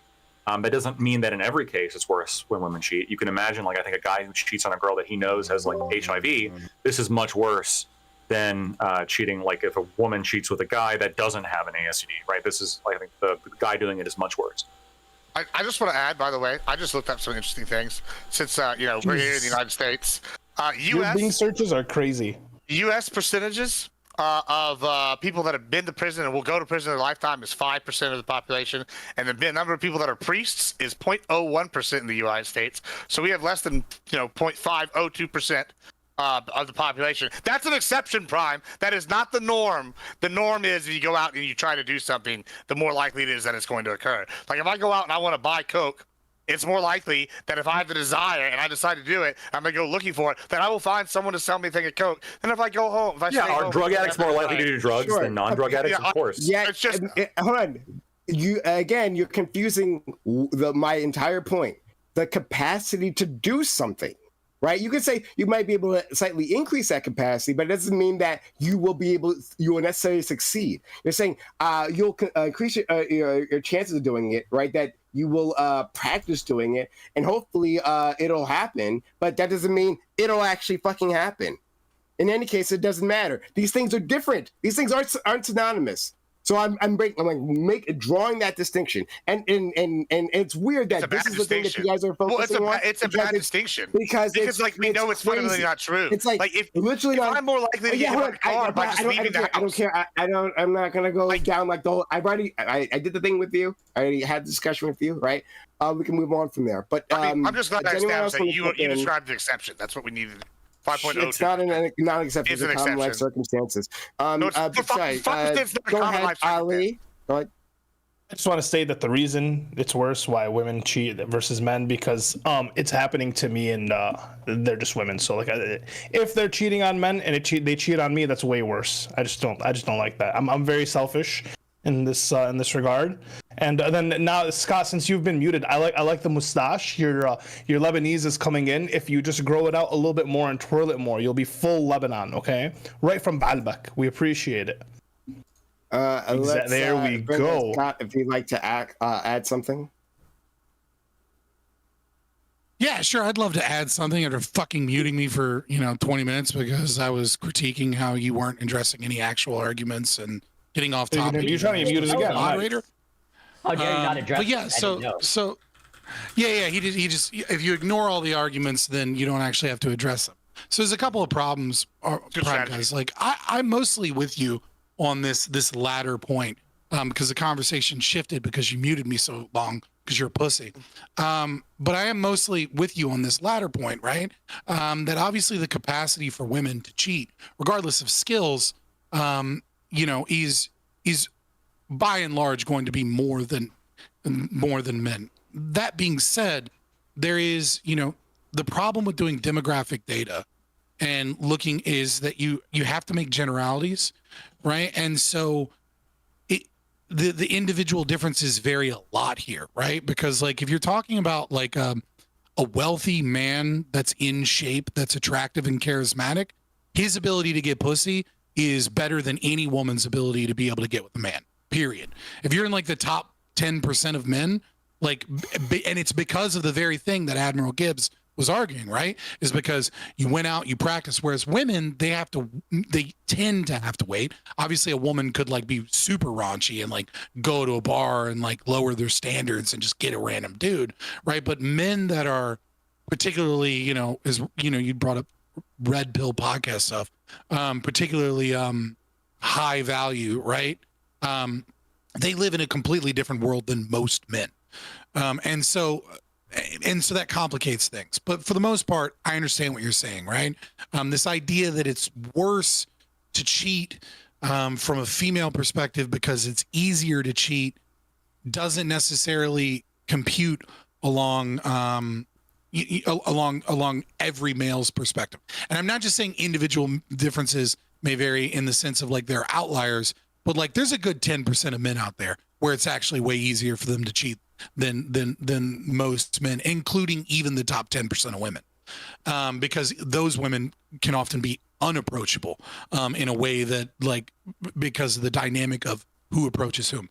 Now that being said, earlier in the conversation, what I was critiquing you on was when you were virtue signaling heavy instead of making an argument, and you were talking about this concept of men are emotional and women have to protect themselves by managing men's emotions.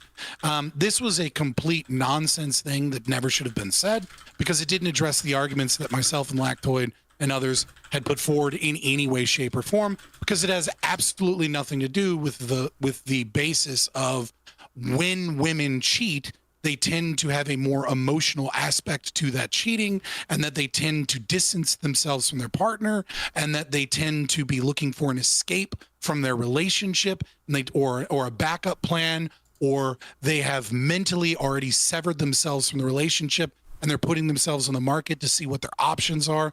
That this is the process that myself and Lactoid were talking about. And then you just went, but aren't men dangerous? Aren't blah, blah, blah, blah, blah, feminist talking points that have absolutely nothing to do with it whatsoever, which I think is an extremely bad faith way to address that conversation. And you should probably apologize for. Secondly, I never apologized to you, but oh, sorry, I didn't think. I thought and then the next one. Well, sorry, I was just muted for like 20, 25 minutes. No, and you said so much bullshit. I thought you were trying to get through it all. You were done.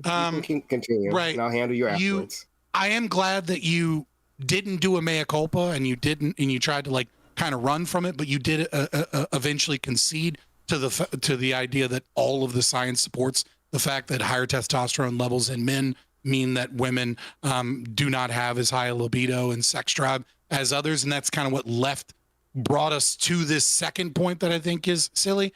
But I would like also to address this counter argument that you and Sociologic brought up, which is may be true, may not. The evidence isn't necessarily clear that like women in their 30s, mid 30s, late 40s, especially, anecdotally speaking, that's 100% true. So I don't even you can continue. Yeah, that's not how that works. But It is true. It is true that as men's testosterone levels lower, that may be the future, right? That is. I could very well potentially see that being the future with Gen Z. No. It was like sea levels over the past, are going 10 years. Wow. 1000%. No. I know what your argument was. I was giving the devil his due in the sense that may be true in the future, and that gap is narrowing in that domain.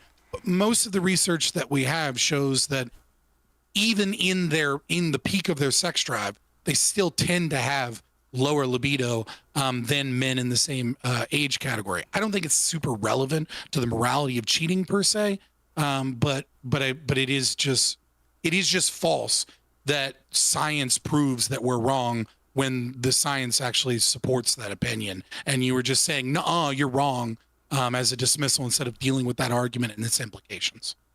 So I didn't say anything about testosterone. I don't know anything about that last argument. So I'm gonna. But back to that's the mechanism that most highly correlates with libido and sex drive. Sure, but you're saying that like I gave away some points based on testosterone. I didn't say anything about that. But that's not what in I any said. case, okay. So the thing that I wanted to address was the other point about like the danger. Right. The point of me bringing that up wasn't to discuss how men are dangerous. The point of bringing that up was to say that men are emotional. Men indeed are emotional in these situations. We don't. Right, which isn't a counter. Hold on, let me finish. I waited for you to finish. Right. So the point was that men are indeed emotional. What Lackwood was saying previously, and maybe you said but as nothing well, but more again, I didn't pay attention to what you were saying talk about the previously, main so I topic don't know right what you now. said. Oh my god! But if this I don't was give your a fuck point, I'll about address it women. as well. Dear Lord. That men are less emotional than women, right? Is that incorrect, Lackwood? Was that what you said previously? Men are less emotional than women? Yeah, on average, they tend to be less emotional. Yeah, Yeah. So I'm less saying neurotic, that, especially. okay. Well, But that's not dealing with the mechanism of the argument. I don't know. Hold on. To be clear, I didn't say anything about neuroticism, and I have no idea there. So I'm just going to leave that part alone. I have The studies. only emotion in lactoids word is negative emotion, and so if you score less on neuroticism, must mean that you have less emotions. Yeah, that totally logically follows. Yeah. Men. So my point was to show that men are indeed emotional.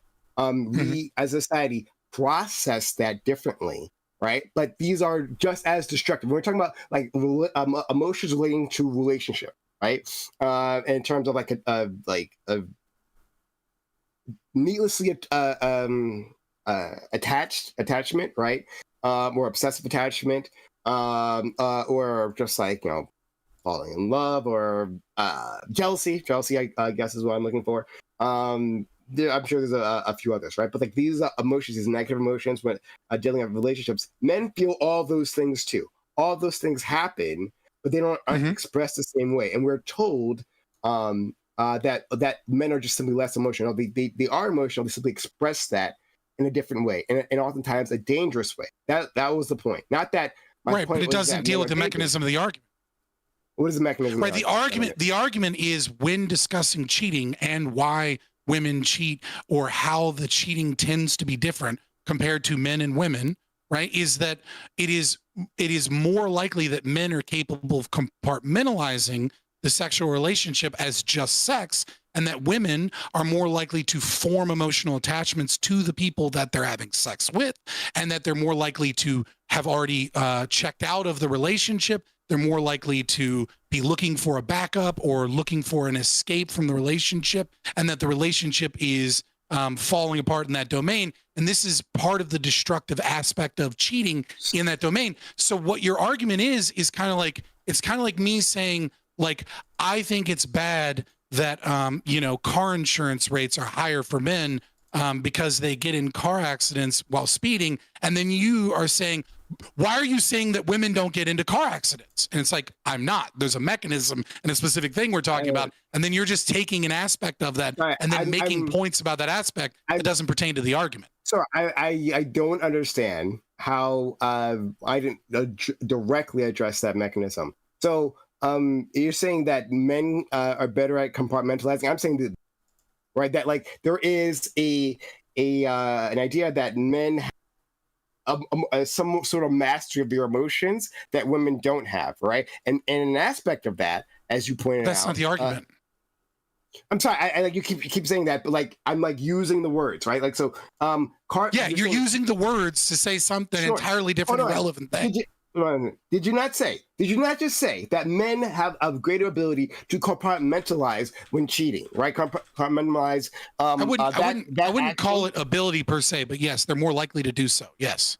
They're more likely to do so. So you're saying they're more likely to do so. They're more likely to seek to do so. They're more likely to seek sex for sex sake, as opposed to gain an emotional or romantic relationship or test the market outside of the relationship. Whereas women are more likely to seek because their man is like not doing the things they used to do, or that they feel some void, or for whatever reason, to seek an emotional attachment to bond with another person, which becomes more destructive towards the relationship itself, because they're seeking a new partner or new options. They're running from the relationship. They're killing the relationship. A separate argument, right? So like I got to get you guys down because yes. So let me handle one thing. That's the problem. So whatever. Sorry. You're saying compartmentalize. Compartmentalize, maybe we have to get on here. What does compartmentalize mean? It means like you're going to engage in an activity, right? But then you can mentally separate that rather than getting emotionally attached to things or bringing that into other parts of your life, right? You can separate this, you can isolate this. And this takes a certain mastery of emotions to do so. You can, and then you can. Is it mastery of emotions, or is it just a tendency because of what it is that you are seeking? I'm not necessarily saying men have this skill to go and compartmentalize in a way that women just never could. Though that may be true, that's not the argument that I'm making. The argument that I'm making is that when men are cheating, more often than not, they're just looking for sex. They're just looking for a wild night out and then to go back to the relationship. When women are cheating, they're very often looking for someone to give them a romantic relationship and to fill their emotional needs in a way that their spouse isn't. And that men don't tend to cheat in that same way.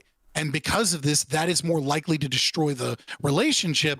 Right. And the reason that's more likely to destroy the relationship is because the woman is seeking separation. She's seeking a different partner. She's seeking to get out of the relationship. The man is not seeking to leave the relationship. He's not seeking to get a different partner to be in a relationship with. He's seeking a nut. And then to go back, and I'm not saying it's moral. I'm not saying it's good. I'm talking about purely from the likelihood of it to destroy the relationship. One is in and of itself an attempt to destroy the relationship, and the other is an attempt to potentially keep a secret and go get something that you feel that you're missing.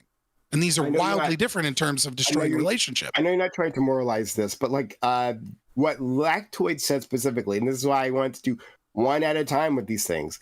Lactoid specifically, which is what the thing I wrote down and what I was responding to, is that guys are less emotional. You said that, correct? Yeah. It's a throwaway line away from the argument, right? Lactoid, or am I misunderstanding? It's not. Okay. So can I say something? So two things. Sure. Well, I guess three things. First of all, can you guys hear like a hum in the background on my end? Is it like particularly annoying? Very slightly, a hint of it, but not. Yeah. I heard like something like a TV on in another room or something. It's okay. I'm boiling my feet right now. The second thing I wanted to bring up. I'm just like this is like factually correct based on all my intuitive knowledge, which is always right unless disproven. And I just quickly found a couple sources of links to some studies that I posted in the group chat. I mean, a study? Clearly, a Forbes article is a study? A Forbes article links to a study. It says a study published in Trends Psychology. I want to clarify. Are you posting studies or you're posting articles that link to studies? I'm posting an article of Forbes, which, by the way, is a pretty well-known magazine. That links to a study. That is not a study. Okay, if the Forbes article has a study linked in it, and that study, according to the Forbes article, states that while men cheat primarily for sexual reasons, one of the key reasons why women cheat has to do with filling an emotional void. Another study linked from WebMD, which again was also a study within WebMD, specifically states that men are more likely to cite sexual motivations for infidelity and are less likely to fall in love with an extramarital partner. Women tend to have an emotional connection with their lover and are more likely to have an affair because of loneliness, as opposed to just, like Scott said, just trying to get a nut. This is like, again, have you ever met a woman and a man? Phenomenon You know this is psychology and true. sexology. I am not disputing the motivations or the primary. I agree on those. That all tracks with what I know as well. But the conclusion that you draw of therefore women are more emotional, that just does not logically follow, and that is not borne out. That anything that you post there, anything that you said there, does not back up that argument. Of that. I'll find data on that too. That like women. The entire women are more emotional emotional seems like a complete aside to try and avoid the argument that is being put forward. Okay, It's also just again, it's also just factually true. Why Men tend to be more stoic. and what is more destructive to the relationship. If Lactoid is willing to concede that he doesn't matter about that point, and he actually has it's no bearing to anything that he says, then he should concede that. But I'm not disputing all the primary motivations, but I will dispute that claim. Absolutely. Exactly. That's the claim that I'm disputing. I'm disputing that guys are less emotional. And forward, because he added that to the argument. Now, if he's saying that doesn't matter, and he is maybe he spoke incorrectly, well, then I can withdraw my point. Then he has to apologize. And he has to apologize. But that is the point. He doesn't have to that I'm apologize for responding to. you're fucking trying to run from the argument by I'm not picking trying to apart run one thing that you think you can prove. Stop trying to say that and knock that shit off. So, but anyway, back to Lactoid. Why? It's true. Knock it off, dude. Lactoid. Like, do you? Okay, I'm gonna meet you. Right. So, I don't know if we can handle this. Shut the fuck up. All right. Thank you. Shut the fuck up. Don't worry, Scott's a man. He's not emotional. He's not emotional about it. He won't get upset. Don't worry. Right. He'll deal with cold logic. He'll realize that like this is what happens when he doesn't fuck up when I ask him to. But anyway, off he goes. No emotion. No emotion, everyone. I know. He's I know. not It sounds emotional. horrible. No emotion displayed. Anyway, He just took out his abacus and did the calculation. Oh, time to did go. the calculation. But anyway, Lactoid. So, was that a crucial part of the argument, or was that a throw? It wasn't. I mean, it's true, but it's not a crucial part of my argument at all. Okay. All right. Well, then I'll leave it alone then. All right. So let's get started. And Grok agrees with me. Or that's terrifying. Yeah. What happened to you? It like froze. I don't know if you guys see the same screen I'm seeing.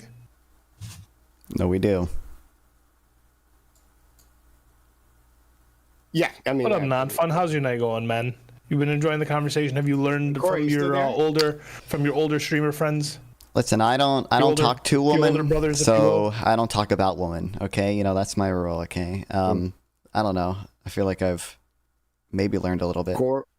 You should wear that crawfish outfit out. I think that's the real sorry, message. Corey, you Shrimp there? thing right there. The shrimp outfit, yeah. Corey? That crawdad will get you laid.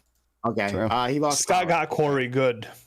Yeah, apparently. Yeah. On fun. I got the best tips for getting women. Have you ever heard of negging as a concept? No. Please, I'm please, not. no, not fun. You're doing great. Don't talk to women, and they will.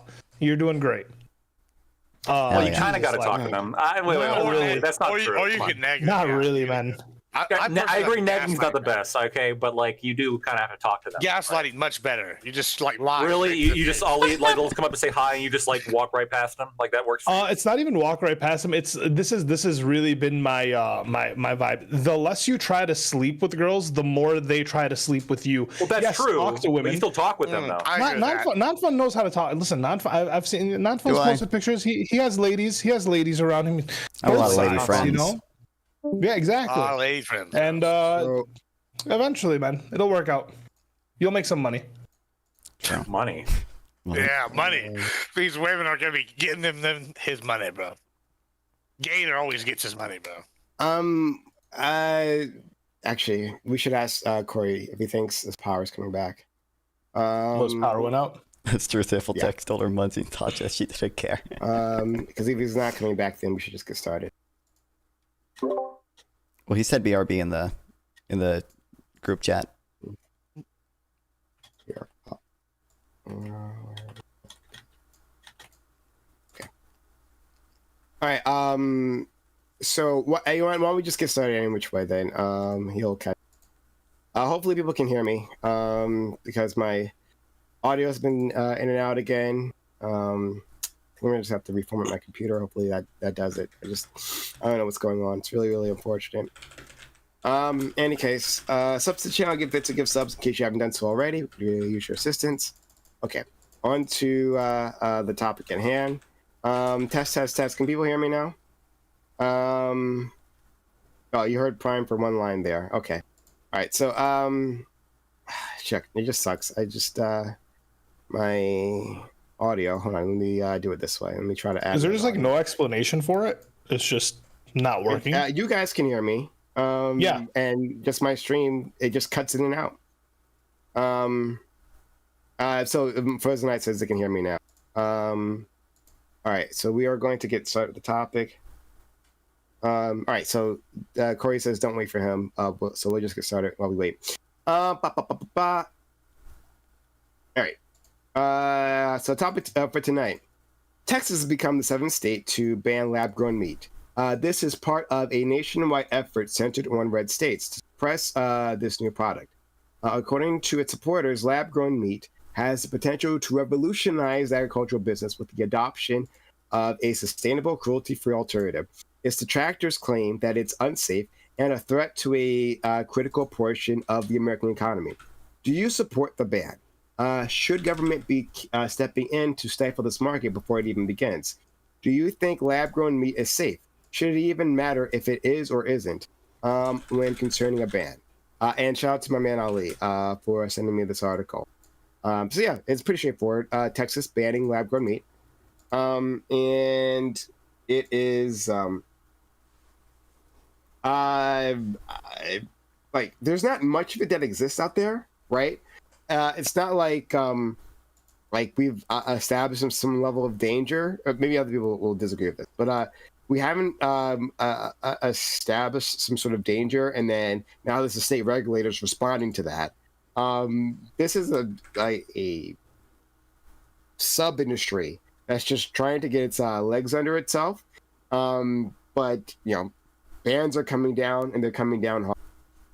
Now, I might actually agree overall with bans if it's unsafe, right? If it's indeed unsafe, then that's the case. But it doesn't. I don't know if that's actually necessarily being demonstrated, and I'm not sure it's being demonstrated for the lawmakers. I think they might be responding to other reasons, other concerns when banning these, and maybe those are valid concerns.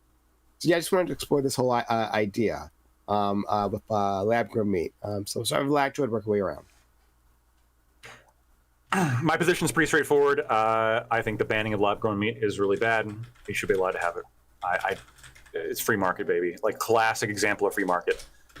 You're telling me that I can't grow meat in my basement because some fucking rancher wants to have a cow? Look, you can have your cow. I can have my lab-grown meat. Sorry. Okay. Non-fon, excuse me.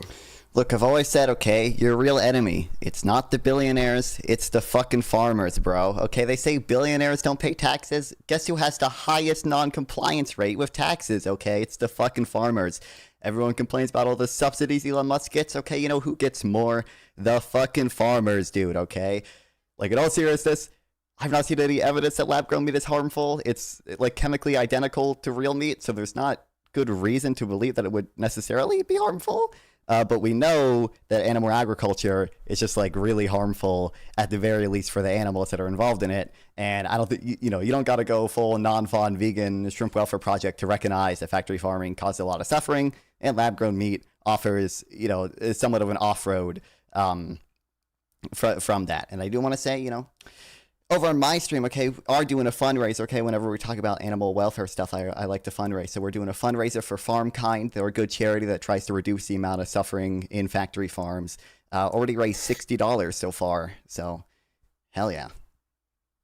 All right. If we raise 20 more, I'll put the shrimp costume on. There's an incentive. Well, there you go. Admiral Gibbs. Oh, yeah.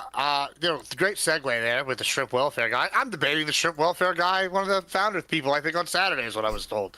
So, yeah, that'll be fun. Good. Thank you for that nice tee up to me there. But, yeah, this shit's evil. This is the left. Once again, Lactoid, don't be bamboozled. I know you want it to be the free market. This is that baby back bullshit that Alex Jones was talking about. They want to sell us some soulless gobbledygook and tell you it's good for you. Bro, it's got rates traced to higher cancer. It gets infected all the time. People go, why can't we do it like we do with yeast in these bioreactors? Doesn't work that way, fam. These are fucking proteins and beef. It's like the meat. It sells. It's not the same as yeast. It's bad. It's all bad. And secondly, listen, y'all, the vegans, it is sad when you kill a soul animal. But guess what? I want my meat to have a soul. Like, I want the soul in there. I know it's of the earth. I know it's good. I don't know. What happens when the government comes and they decide, oh, well, we're going to ban all the farmers. We're going to ban all the ranchers. We're going to only let you eat this lab-grown corpse starch. Oh, that's going to be good for you, bro. And, suddenly, now you're eating this bullshit and you're dying. That's the future. You want to be eating the bugs and the fucking corpse starch. I hope you're ready for that future. And finally, the people that have talked so far, they've said the farmers. Guess what? The farmers don't grow meat, fam. That's the ranchers. The ranchers grow the meat. There's no fucking farms that are growing these. It's a misnomer. It's bad. You just can't trust them if they're using that as an ag term. Can't trust them. They don't know what they're talking about. Okay. Ali. For once, Gibbsy, I agree with every fucking thing you just said. I'm not eating your fucking government science-grown meat slop. Go fuck yourselves. This is America, right? I want my cattle. I want you to raise the cattle. Okay, I'm all. Listen, don't ban it. I don't care if you actually want to grow it. But the issue is the way this fucking government works is they go, hey, we're just gonna try to implement. Well, actually, thank God our government's banning this shit. Maybe the Republican states have some things right. But the way it works is when they introduce this shit, they go, hey, we're just going to introduce it. And then somehow it becomes implemented. And then then the fucking vegans, we're letting the vegans win. And then they get on their moral fucking high ground. And then they start infiltrating the government like the terrorists they fucking are. And they start going, hey, listen, it's bad that you're eating regular meat. You should at least supplement half of your diet with fucking lab-grown meat. Then it gets implemented in the schools, right? Right, Lactoid? It starts with the schools, with the kids. They start teaching the kids this fucking bullshit. That you can grow your meat at home. The big bad government wants to stop you from growing. Listen, fuck this shit. Let's get into the topic. But all I'm saying is no. Fucking no. If you want good meat, just get halal and call it a fucking day. Sharia solves all of this. I keep telling you guys. I thought at first that Gibbs was making the case against real meat. Talking about linked to higher cancer rates and deleterious health effects. Because highly processed foods aren't linked to cancer. That's what they say about real meat. That's what they say about processed foods too. Synthetic shit's worse. So lab grown meat is literally identical to real meat. It's just simply grown in a lab. It's not identical. It is the same. They literally take stem cells from an animal and they grow it. These it's chemically. The cow get raised and walk. This is a fake thing that he's doing. No, the cow did not get tortured its whole life. So that part is true. But they literally take stem cells. Being alive is torture? But the conditions that cows are actually the lucky ones when it comes to animal agriculture. But to be fair, non-fund's end goal is to eliminate animals, become robo-humans, and turn the entire earth into a cement ball. Hold on. That's obviously much more. So I accept that. I accept that I have I have controversial beliefs about being vegan and our moral obligation not to eat meat. Okay, but to say I think it's a much more modest premise to just simply say. It's just a good thing to at least sometimes supplement, real meat with lab-grown meat. You don't have to have lab-grown. Banning it and preventing it. You don't have to have lab-grown. You just have vegetables. Let me give you the two biggest pros. The two biggest pros for this are one, it's greenhouse efficiency, right? And two, it's idea that it's going to save the animals, right? Or we're going to at least give an alternative. That's an argument, right? Okay, and maybe space exploration. I'll maybe give it a pass for space exploration, but. The fact of the matter is, when you have to make this cultured meat, you have to use higher grade tech. It's pharmaceutical grade right now. So it's actually not classified as a food product. It's classified as a pharmaceutical product. All right. That's why it's so expensive. That's why right now the process they use is not greenhouse efficient. So one, that takes out its biggest pro, which is the greenhouse. And two, you're arguing that, we're going to do this to save the animals. Well, you know what? Fuck that. I don't know what you're saying. So- What's so bad for these animals? You butcher the cattle, like grass-fed cattle have it good, and then they go in there and they're in like fucking slaughterhouse for 2 seconds. They're dead. They don't even know what happened to them. Like, what do you think is happening? I mean, what do you think? Yeah, but even then, what do you think happens at like a ranch, like a grass-fed ranch, which is now becoming the majority, like within a rounding error, all of the meat supplied in America is from factory farms. It's not happy animals that are killed painlessly or whatever. Farm? What are the factory? So for cows, my understanding is a lot of times, like cows will be artificially inseminated. Usually they live in pens that are very cramped. They're not cleaned well at all. A lot of times they'll castrate cows like without anesthesia. Cows, like dairy cows, are like separated from their young. There's a whole bunch of things that the average person kind of finds like heinously immoral about the way the factory farms operate. Yeah, but they also classify commercial ranches as factory farms that are like just giant grass-fed ones as well. Like a giant grass-fed ranch being a factory farm is a totally different experience. I don't know. It might have more herd on it than say what you're arguing with the Non-fun. Are you trying to ban? The real question here is: are people like you and your irk?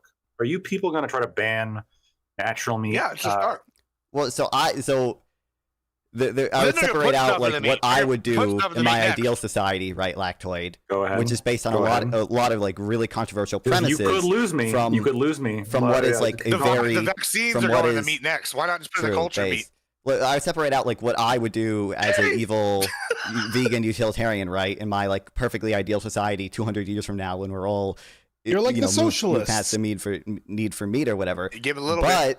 I think you only have to accept a much more modest premise that like animal suffering has above zero value, and that lab-grown meat, at least if it's viable, which is, I mean, presumably the reason people in the market are funding it is because they believe it will at least be viable someday. That to the extent that happens, that will reduce like animal suffering in factory farms. That's like I think that's all you have to accept. Animal suffering devalues the meat. You realize that, right? Like it actually makes the meat worse the more the meat suffers. Like you understand that, right? I don't think there's evidence of that. Yeah, well, regardless, I think there's a lot of it. Gibbs, I don't think non-fawn. Here's my take. I don't know if non-fawn and his people are going to come try to ban it, then that's like a big deal, and I would oppose that for sure. That's the end goal, man. Like I'm a hunter, right? Well, there is a special connection with eating the food that you personally kill, for sure, and I think there's something to that that's important. I think that what's going to happen though is my prediction is that we're gonna, all these bans are going to wear off, and then lab-grown meat is going to become continue to develop, and they're going to get so fucking good at it that they're going to make it for dirt cheap compared to regular cow meat, and it's just going to outcompete the regular cow meat in the market. That's what I think is going to happen. And then the market, it's going to be a specialty luxury to be able to find actual natural cow meat, and it's not even going to be really any better than the lab grown meat. That's what I think is probably going to be the case. Oh, this is the craziest bullshit I've ever heard. This is where they start injecting whatever the fuck they want into the meat because it's some fucking random labs. They inject cows full of shit. They inject cows full of shit. No, listen, I'm sorry. Listen, I joke around when I say Sharia will solve all this, but when I fucking go buy meat, I know where the farm it comes from. I can go buy a cow specifically, have it cut up for me. You just have to get to know your fucking local farmers and your local ranchers and all that shit. It's not fucking hard. They still just put a little investment into yourselves.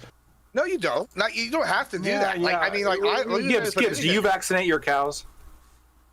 I do whatever is officially required by the state of Texas. Okay, well then and that includes a whole bunch of chemicals being pumped in. Listen, but right. I do the barest minimum that is required.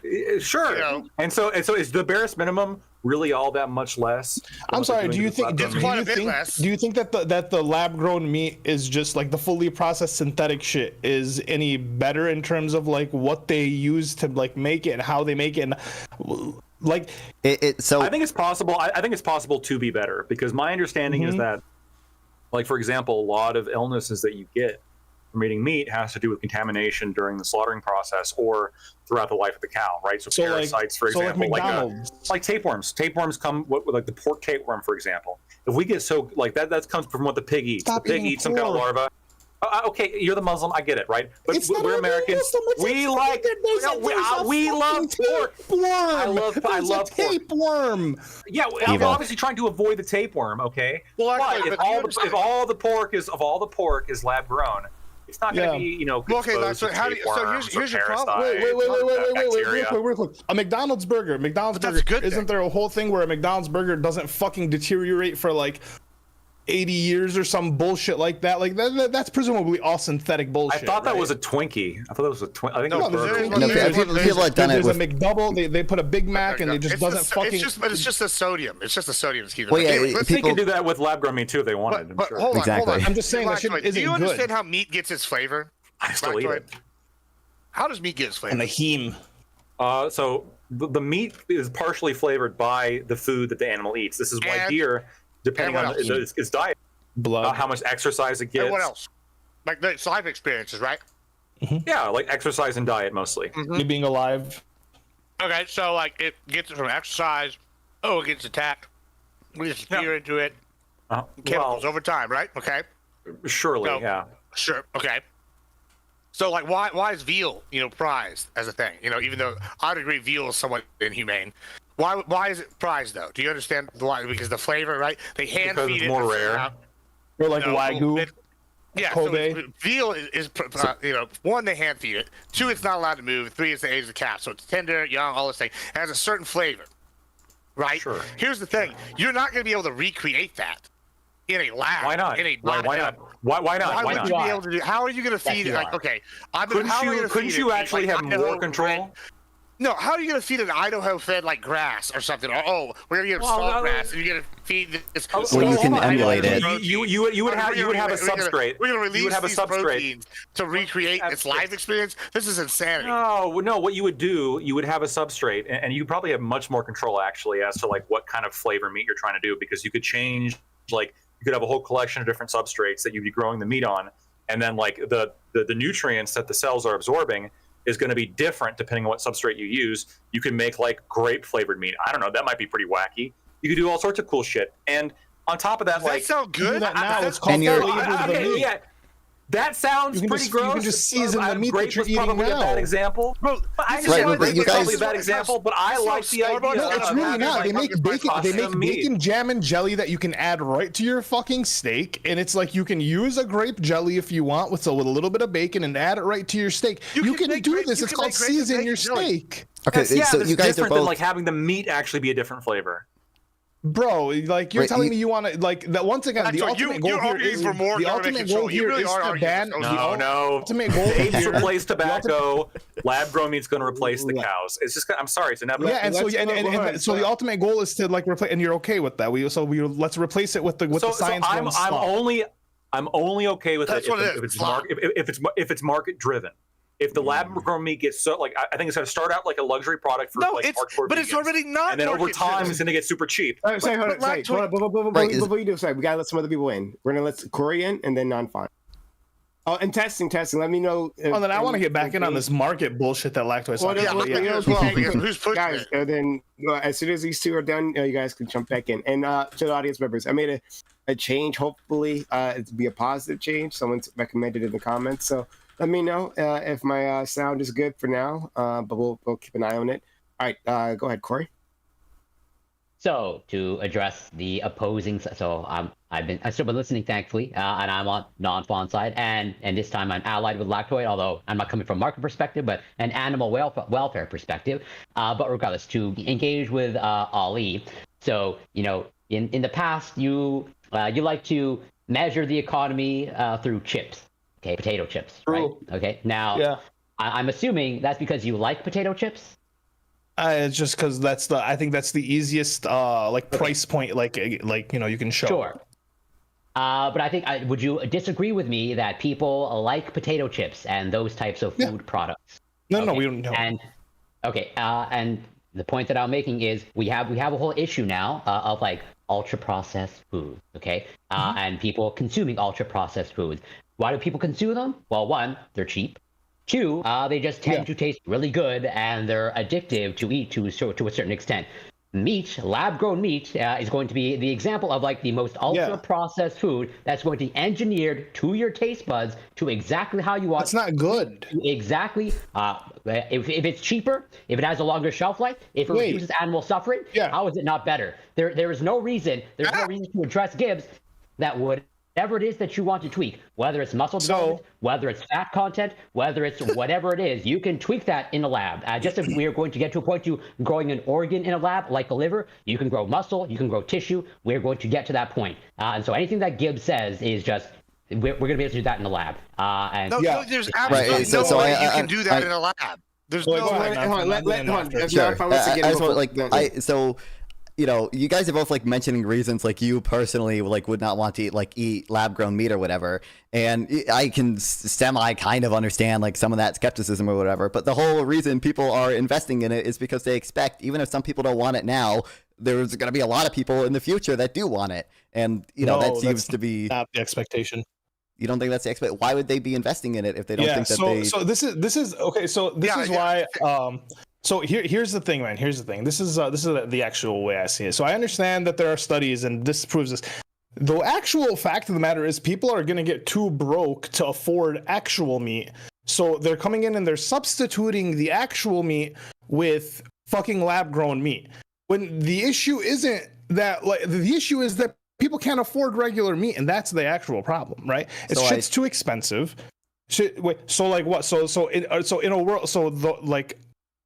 It's a plan. Either the price of shit is too inflated, and that's the actual problem. We need to fucking address the price of shit and the way the market I totally disagree with that. Groceries, or the entire world is going to have to eat lab-grown meat. And food has been getting cheaper over time. I'm pro. Listen, personally, I am pro more like of a natural like life. I don't want to get so far away that we're literally just eating little nutrient pills to like having that. I don't think that's existence. I think a synthetic. Well, no, I think that's the eventual goal, right? I think the issue is like the normal person isn't able to is in the future they're planning for the normal person to not be able to afford meat, and normal meat be a luxury item, which is not a good system to plan for. I want to piggyback off this. Actually, I think it's bigger than that. Maybe I'm a conspiracy theorist. I don't know. But I actually think this is a concerted effort by people to the left. Because one, maybe my radar has gone off. Since in the last 3 weeks, I've seen, beef prices going up, and simultaneously I've seen this lab-grown meat thing suddenly start going, because people are starting to point to the ag industry growing here, and now, suddenly lab-grown meat is going to be an alternative. One, I don't like the idea of, let's get rid of our ability to produce natural meat and be in here as an agricultural industry here in the United States. Like, if an enemy comes in, that's a national security risk if they take out our food, right? That's just one way. Two, I don't like the government being able to come in, we're going to nationalize all the lab-grown meat industry, and now all of a sudden, we're going to put whatever we want in here, and that's one more way to control people. That's bad. Three, I don't think it's a bad thing to want us to get away from processed foods. Corey just made the point, all these processed foods are great. That's a fucking terrible thing. There's a reason why. When we I don't know that you use the word great. I don't know that you use the word great. No, hold on. And price. You said preferred. Like you meant preferred. Yeah, you meant preferred. But I'm saying I think it's a bad thing. Whenever I go, people go, the pumpkin spice latte, we found it doesn't have any pumpkin in there. Actually, it does have ammonia in there. That can't be good for humans. We wonder why cancer rates are soaring, and I think it's directly attributed to a lot of this fucking processed food bullshit. I think a lot of the chemicals and bullshit that they put in our food that we just don't need. And other countries are saying the same thing. When you go overseas and eat, you lose weight eating the same shit because they don't have all this other additive bullshit. It's just common sense now at this point. We know it. You know it. I know it. Right? And then you'll talk about, these things are going to become a luxury item. Guess what? I probably would personally benefit from being a luxury item with this beef thing. I have a big enough ranch that I think we'd be insulated, and we have a high enough grade product that I'd probably be fine. I'd probably be able to charge bukus more and buy more land even, because other ranchers will go out of business. But it's not that. It's that this is a bad thing overall in the long term to go, hey, we're going to start pushing processed foods. And Corey even said it himself, this is the most processed food we can get. And it's not even that. It doesn't even take care of the greenhouse factors that people keep bringing up. Y'all haven't brought this up, and so I know I'm fighting ghosts in this panel. But the biggest argument I hear from people outside of the humanity issue is the greenhouse stuff. Guess what? Right now, you can't produce it. Maybe in the future you can build some tech, but you cannot do this in the same way that the bioreactors. What are we going to do with all the cows and chickens and animals that are just born? And finally, y'all talk about animal humanity. The only reason cattle exist in the capacity it lists today is because they are a food source. They would probably be extinct if humans weren't farming and raising them. You're welcome, cows. Thank you for your existence. So it's obviously not good to bring bring something into existence if you're just going to torture it. No one has the intuition that it'd be good to bring a baby into existence for 10 minutes just to torture it and then die, right? So that's obviously like not a good thing. But I mean, I think that most cows are tortured and then, you know, killed for their meat or whatever. I mean, it's but, how animal kingdom. Animals are you guys food source are for animals. Like that just is what it is. It's part of. It's part of the cycle. Real quick, here's a if we remove you guys played out like 10 different points. Like, oh my god. So I don't know where you guys are getting like this government like conspiracy stuff from. Like so. There probably had been like research grants that the government has given to like some lab-grown meat things, right? But like it seems like the war for the government is on the other side right now. They're trying to ban lab-grown meat, right? The federal government, like there's been states trying to get rid of certain like requirements for like some type of basic minimum animal welfare in factory farms, right? That's like the, you know, tide seems to be against the evil vegan leftist tide right now. I don't know why we'd be concerned about like the government nationalizing lab-grown meat, but not about the government like nationalizing whatever farms we have currently. It doesn't seem like that's any bigger of a national security issue. That seems totally insane to me. And again, if you like, you guys, do you know how big a farm is? How big is a ranch? The average ranch, like, you know, even if it's like 5 acres, how big do you think that is? I don't. Like, I mean, realistically, what do you mean? How big? It's pretty big, right? Like you would need like drones, maybe like a squad of people, like to come in and like nationalize a ranch. No, you just like single ranch. You pass a law saying this is the Chairman Mao Act for collectivizing all farming, and the government comes in with guns. Not going to give it up guns. to the national government, so they're going to have to come in with guns. It's going to take a SWAT team, right? At least, right? Do you think okay? So one, in order to take over like a farm or whatever, you don't need to have troops on every like square acre or whatever. You probably just need to like but you just need to find the person who owns a farm and then like arrest him if he doesn't like hand it over, right? Like so you're physically gonna have to send people to take out all these individual farm owners, correct? All right, you understand that, right? Yes. Now, as opposed to we have one giant corporation that's making it all in one location, which is going to be harder to take over. I don't know why we would assume it's one giant corporation. Presumably, there's going to be several corporations. It's going to be much more centralized, correct? I'm not sure.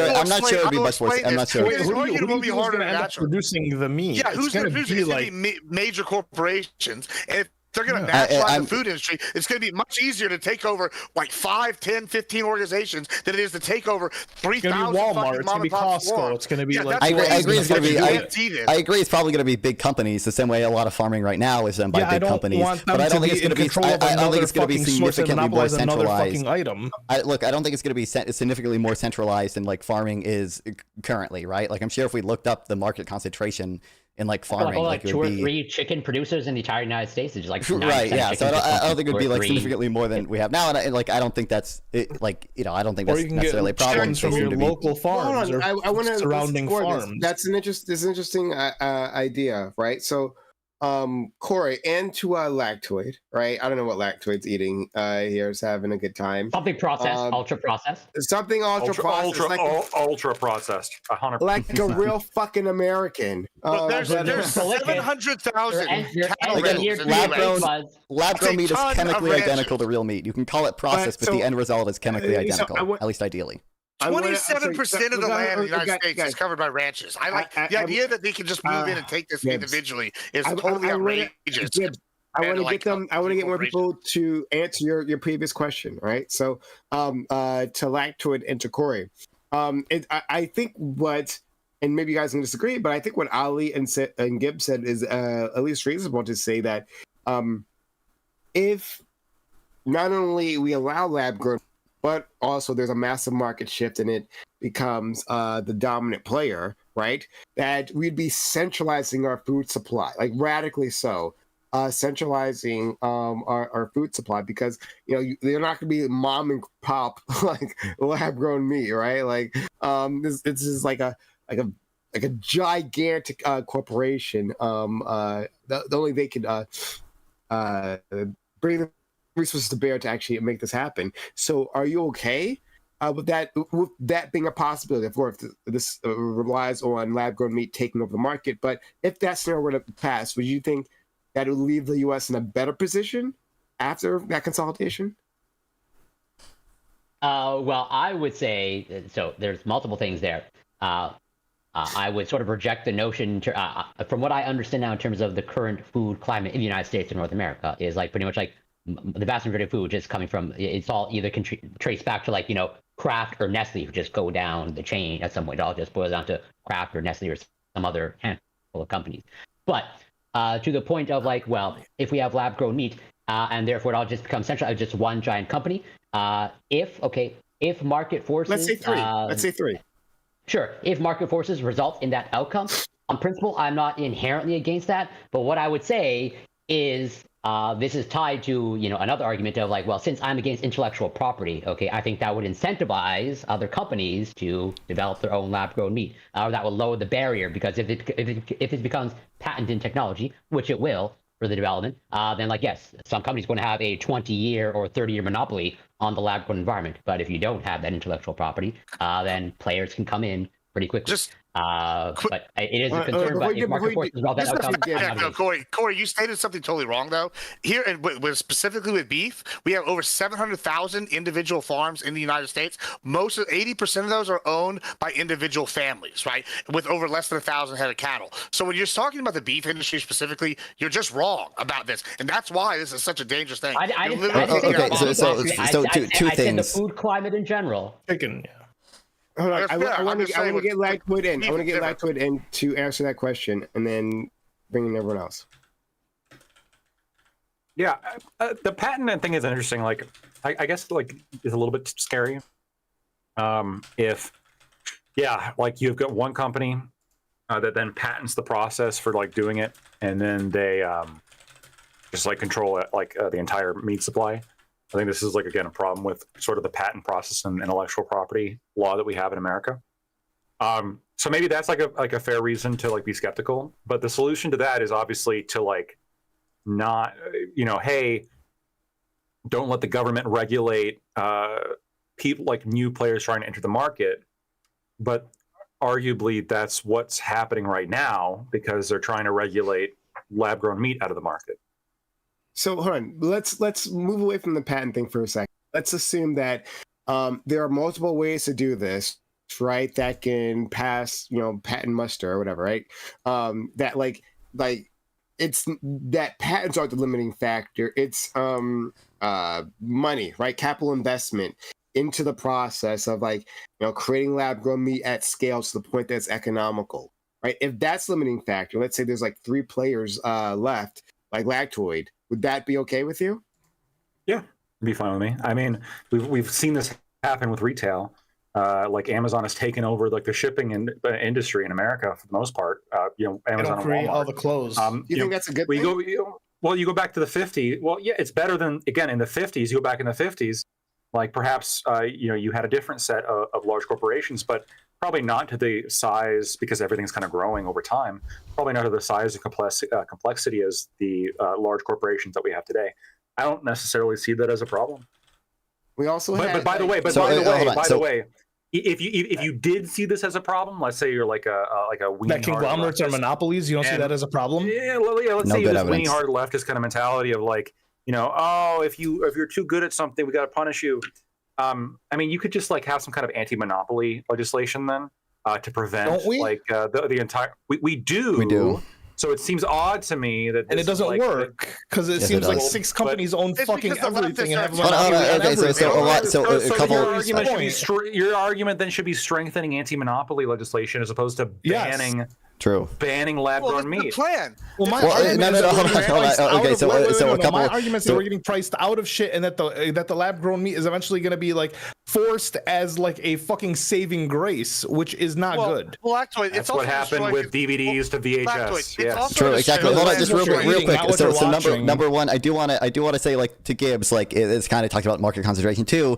Like there might be a lot of individual beef farmers, but like from what I like just looked up, it says like most of the output comes from like 4 big companies, right? It's like 85% of the output comes from 4 big beef companies. Now, I also don't necessarily think that's a problem, and it wouldn't necessarily be a problem if the same thing happened on lab-grown meat, right? They still control the beef supply, No, hold on. Just real quick. You can have perfect. So you can have perfect competition with only 2 sellers, and in fact, you can have even with just 1 seller if there are no barriers to entry, which obviously in the real world there's always going to be barriers to entry, but you would still see a competitive outcome from that market even if only 1 seller, right? So like you have a lot more work ahead of you to say this would be a problem.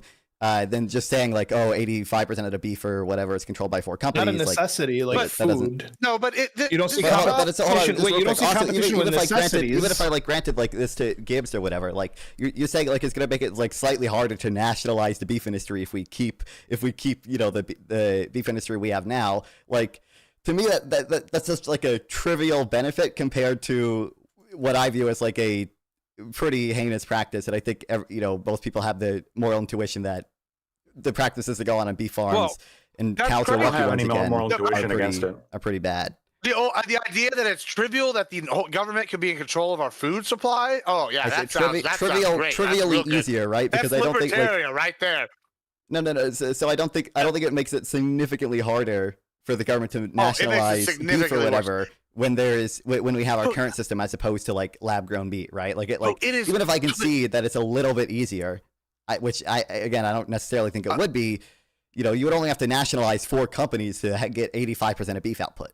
So like that's that's just not that doesn't seem like a big problem. No, that's not true at all. No, wait. Because the farmers would have to wait after nationalization. The farmers or the ranchers would then have to agree to sell to those corporations, which I would assume most ranchers wouldn't do. Hold on. No, what do you mean? No. Obviously, the government can nationalize. The government, if you're concerned about the government abusing its power, the U.S. government own the ranches. Hold on. The U.S. government. Okay, the U.S. government, if it really wanted to, and this is kind of what I assume Gibbs' hypothetical was the U.S. government could come in with guns and say, we own this ranch now. We could pass the Chairman Mao Act through Congress, do you know how much and land nationalize. That's 27% of the United States. That's how much land they would have to physically occupy. That is no, you don't have to. Again, you just have to find the owner. It's not like you need someone on every square inch of the ranch or whatever. Which is harder, hitting 5 companies or hitting 27% of the United States and finding individual again, you would only have to hit 4 companies to get 85% of output right now, right? So I don't think it's like significantly harder. But those don't own the ranches. They don't own the ranches. But if the ranches own the output directly, like that's also there's another aspect to this that we haven't even talked about. Is black joint. This is hold on, just real quick. I'm not convinced that they don't own the ranches. I think there are a significant number of ranches owned by relatively large companies, which I don't think is necessily a problem, but I'm pretty sure that's true. They could also just buy the ranches as opposed to like 20%. It's 20% owned by large companies. Anyway, here's you could have a convoy nationalized. Look who is behind this push and who's investing and who's pushing. It's crazy. Probably a bunch of vegans. Which are also leftist liberal. It is the lefties, yeah. They're all because they're vegans, not because it's like inherently leftist. Actually, it is inherently because. Well, no, I do see a lot of Republicans right pushing for this as well. Look at what's happening right now. We're talking about redistricting. Where are Republicans the strongest? In the rural parts, true. This is why the Republicans are opposing lab-grown meat. Exactly, because they are intelligent, and the leftists are evil bastards, and they want to. This is why they're pushing these companies to hurt the average man. There's 2 things leftists love: it's slavery and it's hurting America. Yeah, this is why they're calling us out. Wow. It's I need room to ask this quick question, Gibbs. How am I anti-free market for being opposed morally to OnlyFans? But you are not anti-free market and are totally right-wing and everything when you are in favor of banning, criminalizing a certain way of making meat. Meat is market control. That isn't a free market if we have lab-grown meat. IP. It's not meat. It's pro-intellectual property. Yeah, that isn't a free market. Convenient. No. Okay. Listen, I'll explain how. One of them is actually meat. Meat is from a fucking animal with a soul. Yep. That I killed and I ate and I looked in his eyes. I said, So you agree that animals have souls and you can kill things with souls. Yeah, and they taste better. It tastes better with the soul. The ants have the souls. Do you have a problem discussion on an ant? Come on, man. No. Like, it's ridiculous. Like, hold on. So right? Whatever. But so these animals only exist to get eaten. You're welcome. Look, if you want to talk shit about it, you want to say it's gross, like I do with OnlyFans. You can do that all day. But let's not ban it. Come on, let's just have it. Let's go to Ali, and then I'm gonna personally ban it. Is the lab-grown meat real meat? No. I mean, what do we define here by? I would think so. I mean, it's like meat cells. It's like muscle cells, right? Isn't that what we call meat? That's what we call meat. Is it? Is that what we call meat? Is it? I would say so. Yeah. Trans women. What is a woman? What is meat? We're on Twitch. We're on True. Twitch, Ali. I don't know how. Hey, I'm much just, listen, it's the We're you know? gonna start genetic Okay, changing alright. at the code level, bro. We're gonna just produce these pieces. All right. Listen, Hold on, wait. The response, Ali. If we put an embryo, let's say we like test tube baby, we like grew an embryo in a lab, Clone grew meat? into a fetus, grew into this is a human being. Okay, bear with me. We grow them into like you're pro a human child. meat. Yeah, all right. Let's Oh my fucking god! We grow them delicious into like. meat. pro Go ahead. human meat. I'm not trying to eat people here. Okay? I I'm like just saying, Soy lab grow them grown human. into. Yeah, lab grown human being. Yes. And like they are they're a biological female, not to eat. They're a biological female. Would we say like, are you really a person? Like I would say I call them a clone. I call them a clone. But How are they a clone? but they're still a person though. They're still a human being by all metrics. Yeah, they might have been like a lab grown human being, but they're still a human Yeah, being. I call them a clone. That's not a clone. They That's not have- what a clone. they But you, Fine. but you would assign them all rights and privileges. My You would call apologies. it a Not a soulless clone. My apologies. abomination. A synthetic human. My apologies. A A synthetic human. soulless abomination. A soulless abomination? No, this is a human being. What the fuck? Wait a minute, they it's- have one. Admiral Gibbs, your thing when you were talking about like an animal with a soul was like an animal with experiences that's growing up and that you can look in your eyes when you're murdering them, right? Well, this is a person that will grow up, right, have experiences, and before you Synthetic skin humans them, can have Admiral souls, Gibbs, but they're still synthetic have humans. them too, They're right? humanoids. So they'd be a soul. They'd They're have a soul humanoids. too. I'd still call them you synthetic believe human. babies are Humanoid. humans. So then you No, believe they are babies humans. They would fine. deserve all rights. You and think if we have a privileges bunch of that babies no. grown out of so you believe, like, external you wombs, believe, like, those in the synthetic womb. humans that like You think I'm people in the okay with womb are Yeah, humans? they're normal people. I'm They're okay. normal people. you think yes. they're normal people? So yeah, Yeah. well, hold on. What Prime is saying, if Prime is saying his argument is true, then he can't argue against a pro and a pro. Oh, Admiral, no, actually, because Do you call people like? Admiral Wait, can I Gibbs, ask a quick question? Do you call people like C-section people? Do you refer to them as that, or do you just say C-section. that's a human being? They didn't do it the natural way, like we care. That's different. It's true. a He's a wound. non-vaginal It's human being. it's Thank you. from I'm the Admiral losing birth. my Gibbs. fucking mind. Admiral Gibbs, you No, of it's course perfect. remember, and I know you remember my arguments, that like I say that abortion is killing because that is a human being inside them. I have no problem like swallowing that Well, yeah, and that's saying fair. abortion should be legal, right? So like those are Then you should be against lab-grown meat. no women. Why would I be? Sorry, how would that follow? What if we use the embryos? Hold on, Because you're in guess favor of what? abortion. You can What if we admit use to that kill as someone's meat? soul. It's a real thing. You don't want this chemical slop. You want this. No, farm I slop. want to. Hold on, sorry. You're You saying want- that's because not we soul? aren't now That's now, not now good. we aren't killing something, then I would be. Sorry, I'm very confused. Why would Yeah, exactly. my? Okay, great, thank you. Well, let's move on from there. But I mean, you let's love go to, killing things now- like it seems like you love killing things with a soul in one circumstance, and you don't in another. And Gibbs is just equally as inconsistent.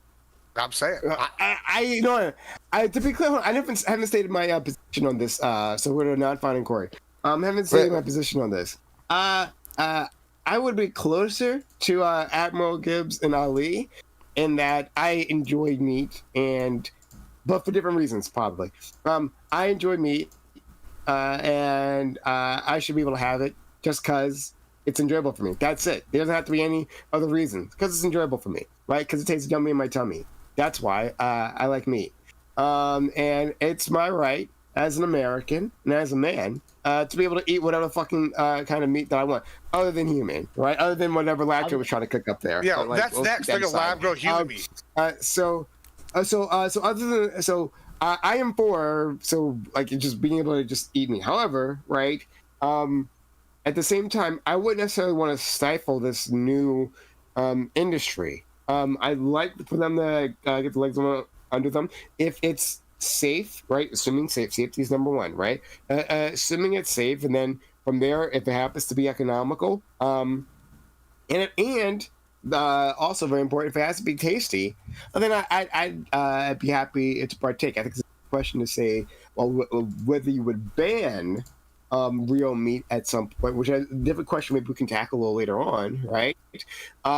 But at the very least, I wouldn't necessarily ban this ban competition, right? Like I think it's competition in the marketplace. Maybe we can spur some innovation from our rancher friends like Gibbs. So I'm for Buy 3D that. printers instead of cows. But like overall, like I have no problem killing the cows, right? I do it myself.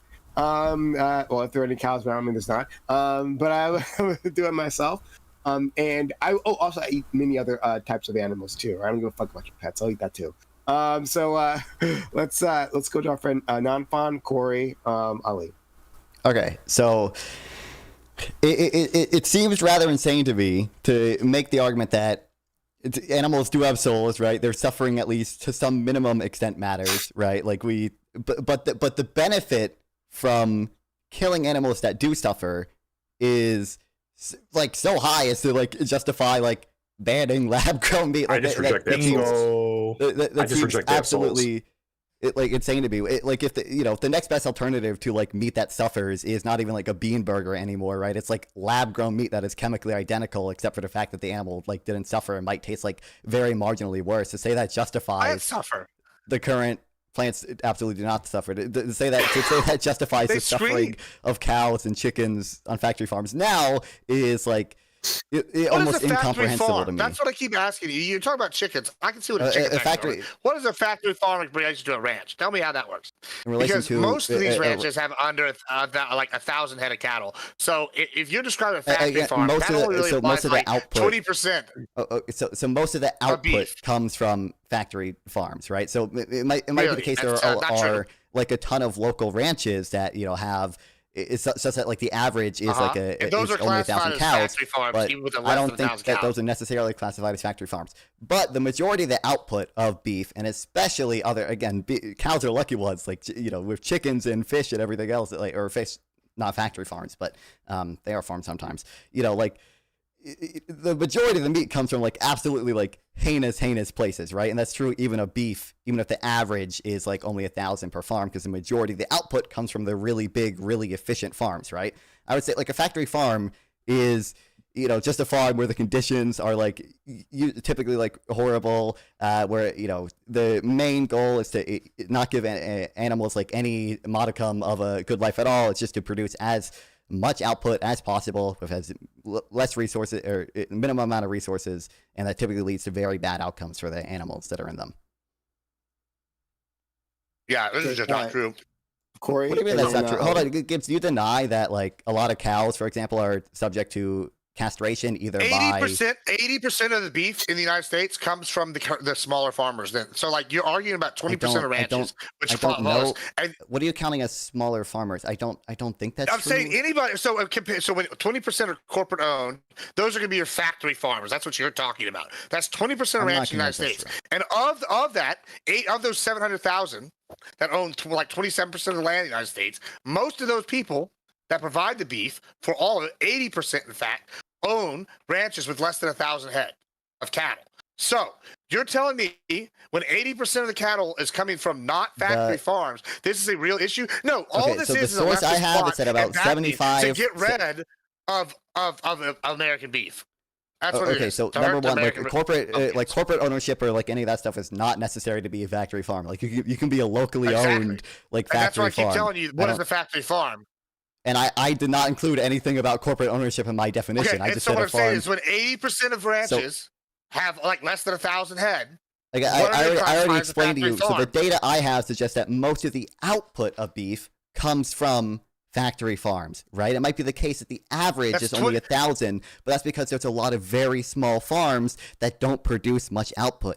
Most of the output, the source I have says 75% of the output comes from what would be classified as factory farms. And I want to ask you like a few direct questions. Do you think it is moral that many cows, I don't know the exact percentage, have their testicles castrated simply by like tying rubber bands around their testicles until they like restrict blood flow enough so that they fall Many off? Cows. What percentage of cows are doing that? I just said I don't know the exact percentage. I'm just asking, do we agree that... I actually have done this. Like we go and we take that's great. So do you think that's a moral thing? That's what I'm asking. No. Let's talk about this. We're going to talk about what's the... I have never once, in many years of ranching, ever seen anybody do that, ever. And I know lots of ranchers. I've helped them castrate their cattle. I've done it myself. I've castrated cattle. We've taken them to the vet to do it. I have never once seen this. So I want you to show me direct proof, like where you can show me like where this is a commonplace thing. One, you don't do that. And for the reason, infection,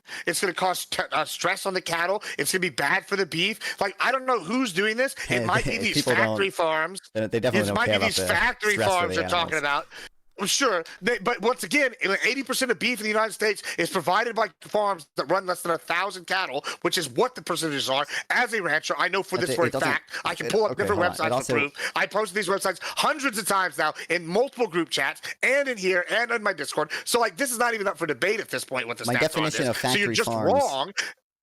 My definition of factory farms does not include anything about the number of cows you own, right? Like, you could have 10 cows. That is the exact problem with what you're describing. When they would describe what I own as a factory farm, despite having thousands of acres and having cattle roaming in multiple free pastures, that's a factory farm. But they're sitting there and they only see the slaughterhouse at the right when they get killed. It's not like they have any bad experience. In fact, they're protected by dogs. I don't know the exact. Tell me, how is this cow's life bad? I just gave you one example, but cows are the lucky ones. Cows are the lucky ones. Hold on, I can list the number of. Hold on, just real quick. So we went the castration thing. That is a thing that does happen. I don't know the exact percentage of cows. Obviously, cows that are like burned, right? Like we literally brand them. They get 30-degree burns. A lot of cows just die from freezing to death or overheating. When they're like kept outside. Usually, when cows leave a ranch and they're shipped to like feedlots, they're usually kept in like very, very small containers, right? They're fed a bunch of stuff that's not very good for them to get them fat as fast as possible, right? Rather than making all the accusation, what's a factory farm? So we can. Yeah, he already said it's not ranked off based off how many like. Yeah. So I'm asking what it is. What actually is it? Non-farm. Are you asking me? So I just said I just gave a definition: a farm that is like primarily concerned about getting the most amount of output for the least amount of resources, right? That does not give like any consideration. Factory farming or factory ranching, like factory like meat production. What do you consider that? What do you consider a factory? What do I consider a factory? I can't tell you exactly when like a grain of sand. If I own a ranch and the whole point is to kill cows and sell them, is that a factory farm? Right, but you have like open. So I want to consider, for example, there's like there's like cage-free like chickens and everything. Stop. I don't want to go down on the road of like what you don't consider, right? So I'm trying to like narrow this down, right? This is part of the argument against, right? Like, or the argument you're presenting against is like, we want to move away from these factory settings, which are bad. Okay, explain positively what is a factory setting, right? Just give us the characteristics you'd be looking for. In the context of beef, of cows, typically when I say factory farm, I mean farms that have a lot of cows concentrated. Usually they're concentrated in a very small area. They're left in these feeding lots. They barely have room to lay down a lot of times. They're fed a bunch of like leftover slop. Feces are not cleaned up. They're usually under artificial lights that don't let them sleep properly. I'm talking about those type of conditions. Now, to be clear, I can't tell you exactly where the line is. Now, I think even most what I would consider non-factory farms are still like net bad. I just think most of the output of beef comes from farms that the average person would consider like heinously immoral if they saw the conditions. But that's where you're wrong. That's what you're wrong about right here. And this is the problem, because what you just described, right, is less than 20% of beef production in the United States. I don't believe that's a fact. As I've said. I don't care if you believe it. That's a fact, right? That's why I kept pressing you on what a factory farm is. Because by your earlier definition, before you started talking about laying down, by every metric, my ranch would be a fucking factory farm. Except I have over 1,000 acres, right? We have cattle. We have herds of hundreds in like some areas. We have herds of 30 in smaller ranch portions, right? They're all got plenty of room to roam. They're protected by dogs from predators. They have like coverages. They have their own ponds with running streams and filtration systems. They have little misters in some areas. These cows are living better than most hobos, all right? And so you're sitting here telling telling me, oh, when they're sitting here living this life, they're living in terrible conditions, even though we're maximizing our herd by trying to get them to produce the most beef per cow, right? We're trying to have heavier cows. We're trying to keep them healthy. We try not to give them too many vaccines and things. All these different things. I don't give them a lot of alfalfa cubes. We got all the things they're taking care of. Every Pristine, ranch right? is a factory ranch. Every ranch is a factory ranch. Every so single when you're ranch. describing this, every some single of them one of have these, some of them have some of them have commitments, right, to some minimum standard of animal welfare. Even with what you're saying is when 80% of beef is produced by farms that have over 1,000 head or less, money. that is not a even if it is a factory farm, that is not the situation you were describing where you're just herded up and like not able to move. You are literally talking about what the evil thing is that you're trying to make, which is that you're doing the exact same thing. The factory farms, yeah, I'll agree, those are probably evil. Corporations did that, and guess what? You want to make these corporations have the same thing with the power of lab-grown meat, and they're just as evil as those corporations doing that to the farms. I don't think that's anywhere approaching the level of evil, considering lab-grown meat does not take the suffering of animals to produce. Oh yeah, well, right? one is now going to kill people instead of killing animals. Can I clarify? Correct me if I'm wrong, Gibbs. There are a number of cows that live for a decent amount of time on a ranch before they are transported to a feeding lot where they are kept in bad conditions for the last like few months of their lives or whatever before they're then slaughtered. That is a relatively common. How long do you think they're at a feeding lot? Like 50 days. Like generally, 50 days. I could be wrong. I ain't buying no cow. No slaughterhouse is buying a cow that's been in a feed. Oh my God, this is just like how I know you don't know anything about this topic. This is crazy. Okay. You do not. Hold on. The source I have. The source I have says 75% of cows are held in feeding lots for like more than 45 days. Oh my God, 50 days, bro.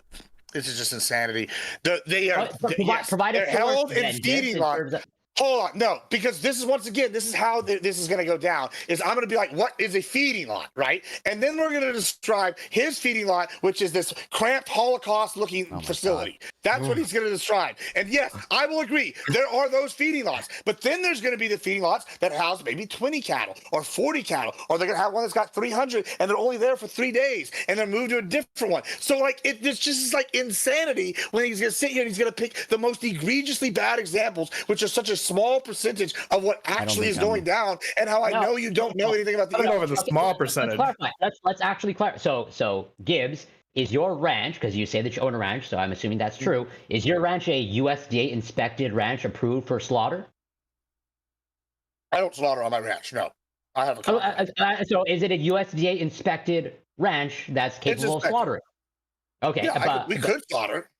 Okay, but then what do you typically do as a rancher? What is the typical process in terms of, do you raise your cattle and then sell it to something? Or do ranchers raise the cattle, do the slaughtering, and then sell it to whatever, Tyson or some other big conglomerate? What is the process? Well, it's both. I mean, so I personally, I have so you misframe it. You mischaracterize it. Like you say, ranchers do this, but most ranchers don't do most of the slaughtering. As in, they ranch. That's not what I'm saying at all. But hold on. That's not what I'm saying at all. You just don't understand the process either. Once again, okay, one, I have the slaughtering facility on my ranch. I can slaughter a cow if I need to, easy peasy, sure, and I do for the family, for a personal use, sure, all the time. Hold on. That's not what we're talking about. I want to clarify. I just want to clarify. If you were not USDA inspected, could you still slaughter? Yeah, I mean, for personal use, yes, you could. But I mean, for selling.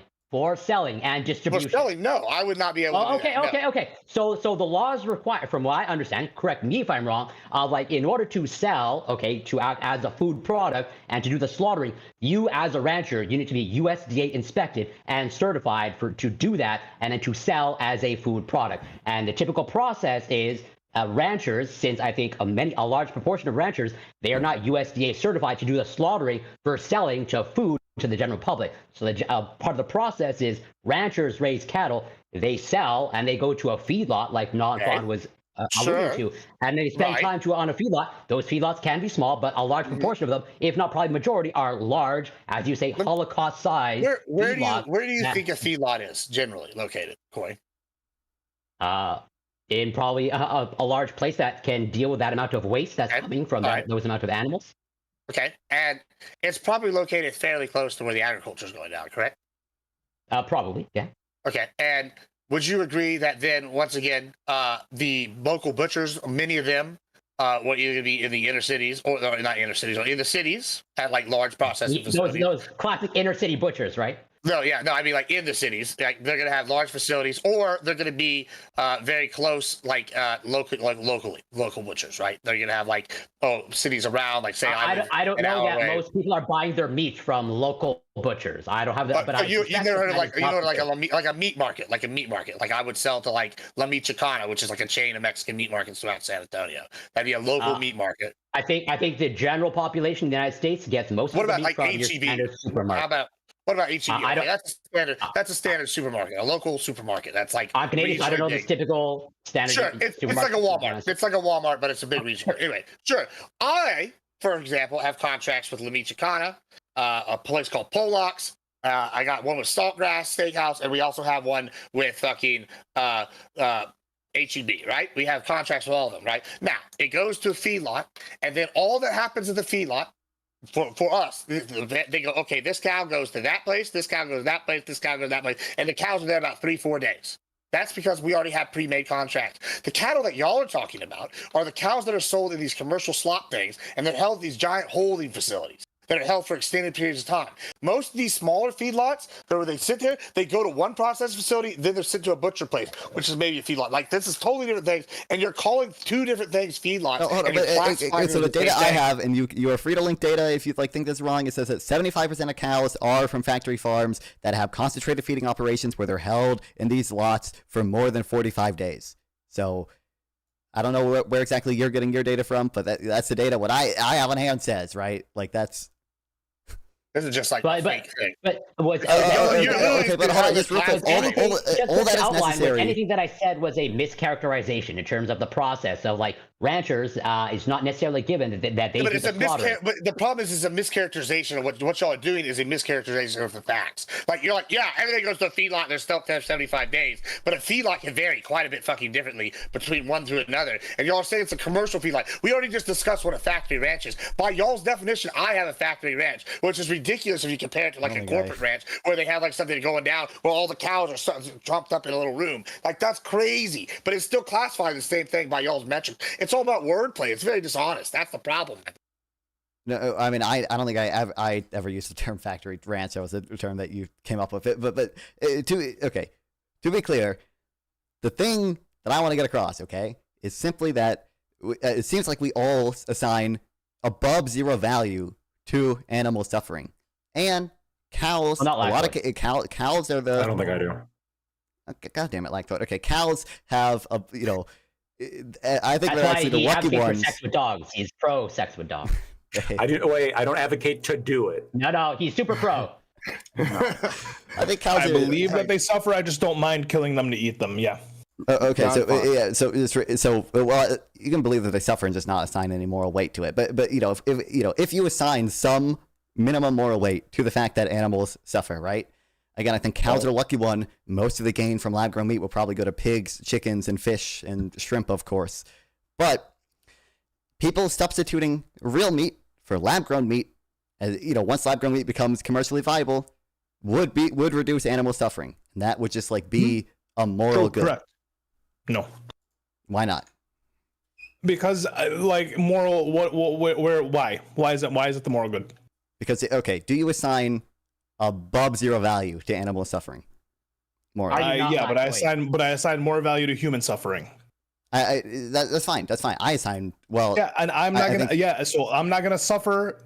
I'm not gonna impose any more suffering on myself, so that some animals don't suffer. But what you're saying there is that you infinitely value human utility, infinitely more than animal utility, right? So we're from that. I value natural lifestyle to natural lifestyle. I guess full. We're all the Liver King on here, okay? No, it's not even Liver King, man. It's just in a world where because I see the not even the choice. I see the force being made where it's fully synthetic and everything processed to the attempt of eating natural and locally sourced and so on and so forth. It's just I see the force towards synthetic and I don't like it. So well, I don't. Yeah. So, I don't know what we're. exactly mean by force here. I mean, I think that's people are investing in lab grown meat because they think it's a good investment. Market forces. So here's the thing. No, here's the thing. Galacto, you've been saying market forces and so on and so forth. It's like this was maybe true back in the past, right? Where like a new industry would come in and it would revolutionize everything and it would be cheaper for the people and so on and so forth. But like what's been happening lately is a new industry will come in, and because it has to compete with the original industry, it like is fucking free for the first like 5 to 10 years when it has all the investors and so on and so forth. So you have like Uber, Airbnb, every streaming service, and then automation in all the fucking chains, right? So like initially, yeah, things are a little bit cheaper because they have to compete with the with like Uber had to compete with cabs and Airbnb had to compete with hotels. But now, if you look at it, they're the same price. An Airbnb is the same price as a hotel, if not more expensive, because like now it has like a novelty to it. So that's the problem, like with this innovation. It does not take any account into like the unintended consequences, right? So like right now we're talking about lab grown meat. All the ranchers, like let's just say we go forward, we lose all the ranchers, we lose all the local farms, we lose all of these things because we just have these essentially pharmaceutical companies that are going to be producing everything. What about all the workers, right? With the automation, it's like with the automation right now. With automation, is this just like a big work program? Yeah. What? No, it's not a big work program. Okay, so here's the thing. Like, I've been saying this for a while. We keep like taking. We do not take into consideration how many low skill workers we have, right? And unless you're okay with UBI, we have no replacement for the jobs they're going to do if we keep fucking automating them, right? If we keep automating their jobs, if we keep replacing their jobs with fucking more sciencey like robot. I mean, essentially robotic and science bullshit. What are we going to do with all the workers? Now, listen, I'm for UBI, right? I'm down to give people a basic income, but I just don't think that's going to fucking happen. I think what's going to happen is right now the lab grown meat is going to come in. It's going to have to compete with natural meat, so it's going to obviously be cheaper for the first 5 to 6 years to get everyone on board. And once it has the fucking market, once it gains the has the market, and the other industries don't exist, it's just going to go right fucking back up to the same price as natural meat, if not more. And it's going to be owned by a few fucking conglomerates versus local sources. Yeah, man, I'm pro local like owned shit. Particularly when it comes to necessities like food, like particularly with food. Then they're gonna outlaw. Okay, so I don't think you outlaw the beef. I don't think holistically you see good evidence of the effect that you're describing, because like markets are still competitive even once like some type of old technology has been out. Do cabs exist? Also, food prices have generally been going down over time. Yeah. What is? Food is like one of the things that's like actually becoming more affordable over time. What food prices are going down? It's like general food pricing for like your average person, like the average diet. It's like more affordable to get food now than it was like in the 50s or 60s. Listen, I don't know a single person who says this. I understand that's anecdotes. Now you're gonna pull out some economist that tells me food is the best price it's ever been. No. Everyone's sucking dick to go get groceries. No, Ollie, I don't know who you know that's sucking dick. Here's really what this is. Thing like a whole bunch of things. Like society's complicated. Generally speaking, a whole bunch of things, most things I would say, are getting better with time. And generally speaking, most people say that shit's getting worse. It's very easy to appeal to nostalgia. We're 90s kids, like we all like to think about Pogs. The reality is Pogs were kind of lame. And if we had Pogs now, we really wouldn't spend that much time doing it. Like if you ever things wasn't lame, brother. No, this happens to me all the time. Like, yeah, hold on. There are things about the past that I think you can make a very strong argument that technology has made worse. Like the power of the dollar. No, like social media and like mood and depression, stuff like that. Wages have gone up. And I agree that like inflation, you're right, inflation's a thing. But if you look at like real personal income or real household income, that is income adjusted for inflation, it is generally going up. Like your average median real income is generally going up. And yes, like there are certain key categories that have where inflation's gone up a lot higher. No, what do you think the cost of living is? Because real income accounts for inflation. So that cost of living, that's the inflation we're talking about. People just have more buying capacity than they used to. But there's a couple key asset classes where inflations tend to outpace wages, and people will hyperfixate on that, right? When eggs go up in price every couple of years, people hyperfixate on that. when housing, for example, housing is very expensive now. You're right. The price of housing has gone up faster than wages has. But that's not the case when it comes to food. That's not the case when it comes to electronics. Socialism, just say you want socialism. How is any of that Because I don't want to socialism? hold on. You can't reference socialism when you're talking about just banning an industry. I have to point out here, like, it's in direct competition to your industry. Is there like maybe like a little bit of like self-serving, like McDoubles like $3.50. Government subsidized beef. Wait a minute. Hold on. I can't let that stand, right? My friend Gibbs, self-serving? Fucking never. Take that back, Lactoid. I would probably make more money because I have higher grade beef anyway. So I would be, I'd be like the new Texas Wagyu or whatever. Some shit, you know? We'd be fine. To be clear, farmers are already greedy fucks, okay, with all the subsidies and trade protection that they get, okay? Fuck these farmers. But second of all, you guys said, it wasn't a jobs program, and then you immediately went on to say, unless you're okay with a UBI, where you need these, like, farming jobs. So, like, it does just seem like you... No, that was me. And I say that true. It's true of all low skill labor is necessary in this fucking country because we have a lot of low skill people who do not have the fucking capacity to work jobs. And so if we just keep stripping their jobs away, they're going to need fucking UBI. It's high skill labor too. High law butchers, they're high skill labor. That's 100% true. To our friend Corey, who's been waiting quite patiently. That's what I'm saying. Probably go back to the same topic. But okay, so Gibbs and Ollie. So some arguments that I've heard, but mostly from Ollie. But you've alluded to a Gibbs of like lab grown meat is like unnatural. Okay, this unnatural slop, so to speak. So out of curiosity, I suspect I know what your answer is, Ollie. In terms of I suspect is no, but correct me of like. So how do you feel about let's say space travel and going to Mars? As in you pro or against that, or do you view that as unnatural? I think it's a waste of fucking. I think it's a waste of time. Sure, and that's what I suspected. So, and Gibbs, are you of the same opinion? I already caveated it'd probably be necessary for space travel. Okay. So if lab grown meat was necessary in terms of technology, you would not be against it.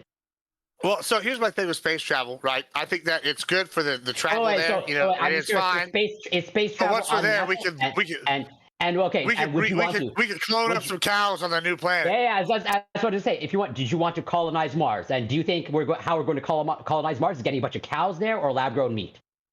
Well, I think in the long term you have to have like animals. We've heard this shit before, right? Okay, the church was originally against light bulbs. I'm not done. So, and also in that vein, okay, where people seem to be against this sort of like unnatural thing and whatever natural is, it's a stupid concept. Out of curiosity, Gibbs, if I remember correctly, it was either last week or the week before, you were complaining about misinjecting some synthetic peptides. Is that unnatural and that's bad, or is that a good thing? Okay, wait, Corey, that's different. That's different. Wait, I'll tell you how are synthetic peptides different than any sort of engineer? I'm going to put a pin in my point. I find it super interesting, okay, especially coming from the right. Right seems to have this sentiment of pretty much viewing lab-grown meat as unnatural, even though there's this movement on the right of like pretty much every older right-wing influencer is probably on testosterone replacement therapy. Almost certainly RFK Jr. is. And testosterone, how is that testosterone sourced? They're not getting it from animals. Okay, this is lab-grown testosterone, and they seem to be in favor of that. And I'm curious how you view your synthetic peptides then. I'll tell you how. One is because insurance pays for them because it's fantastic. It's a great thing. And two, so as long as it's free. So if your meat was subsidized, it's not free. I pay for it. I pay for it. Hold on. And there's also a difference between two things. One, this is big pharma, and it's kind of we're taking a risk. We know I'm fat. Hold on, I'm fat. Hold on, I'm fat. I'm like, you know what? We want to lose some weight. Let's try the fucking peptides. We need knee regeneration. Let's try. Hold on. I already granted this is pharmaceutical, right? And I already granted in my opening, if you listen, that this is like pharmaceutical grade stuff, and that's why it's not good for the environment, right? Listen, but here's the thing. When it comes to the small scale production like the synthetic peptides, that's a much smaller greenhouse effect in this case, right?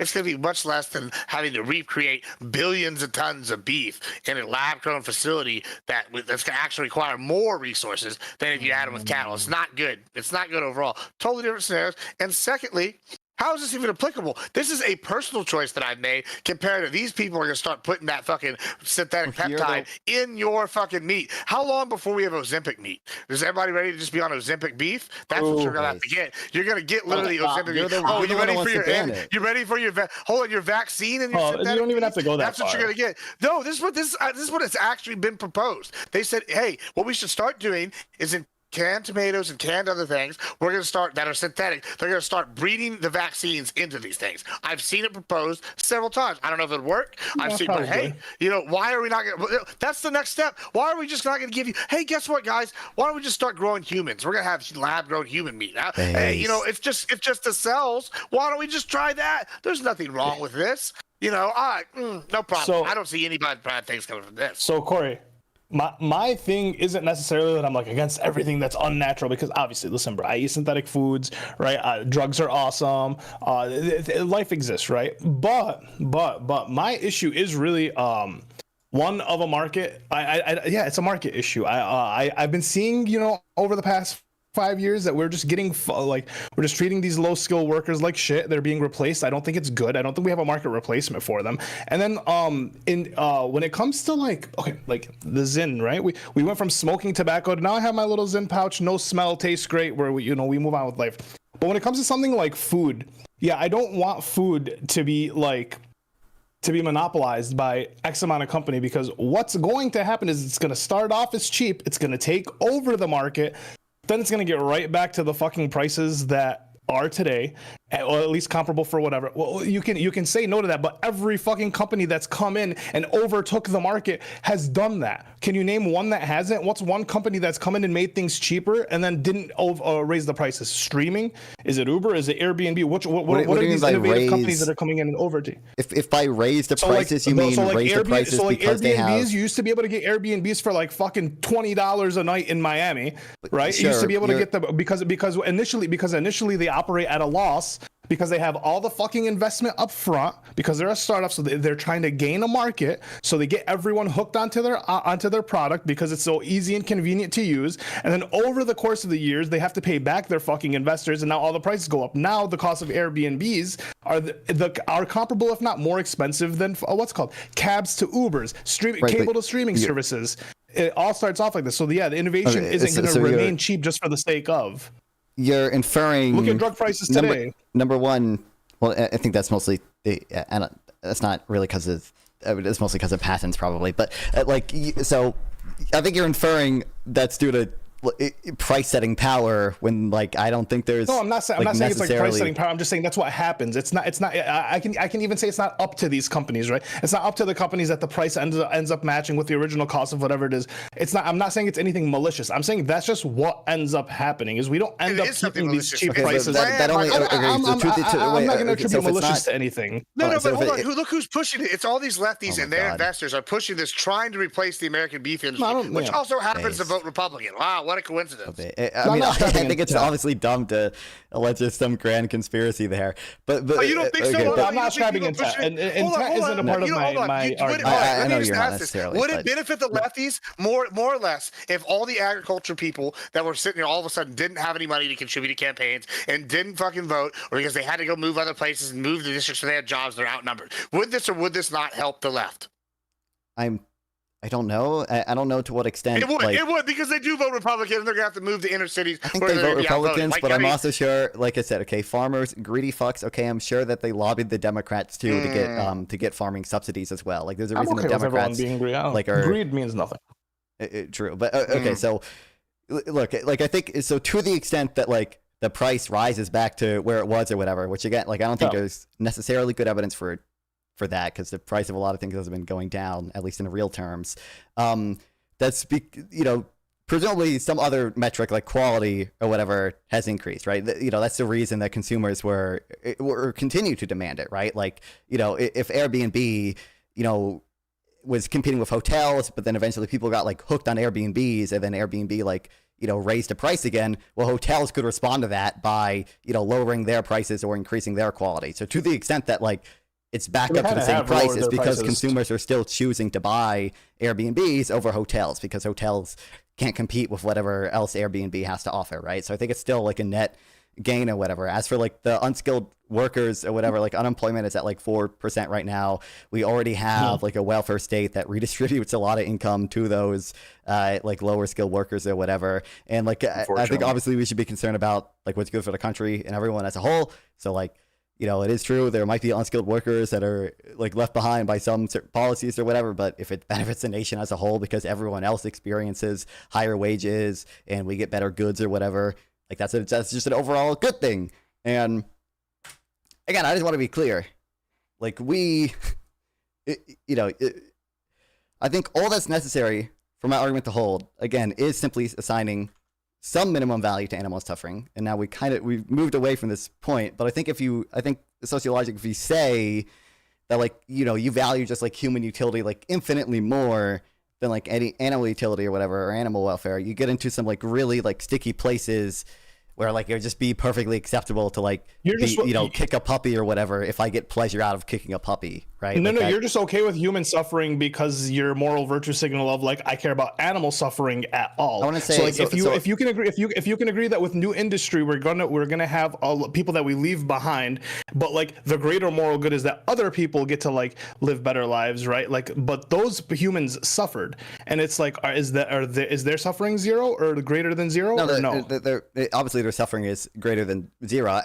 So then why are we focusing on reducing their suffering? There are species, because right? If we are going to do like Animal Kingdom, I think it's a trivial benefit to humans compared to like, you know, a really fucking horrible thing that happens. Well, you think so, but there's no, but we're not like. But what about all the unintended consequences, right? We go into the future, and this shit is either atrocious for us, or we have like a monopoly of of a necessity. This isn't good. So I think I just responded. That's the thing I initially responded to, which is like I don't think we see like much good evidence of that, and like to the extent that it happens or whatever, like again, it's because consumers want that, right? Consumers still buy Airbnbs because they think Airbnbs are a better deal than hotels, despite the fact that Airbnb like may have raised prices at one point or whatever, right?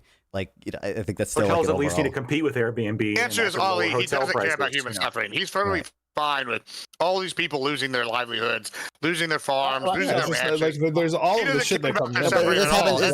So this is what happens in the economy generally, right? Is we have, you know, creative destruction, like industries come and go. And now I would be for, like, I'm for welfare and a redistributive state to make sure there's a safety net. So, where do cows live out in the wild?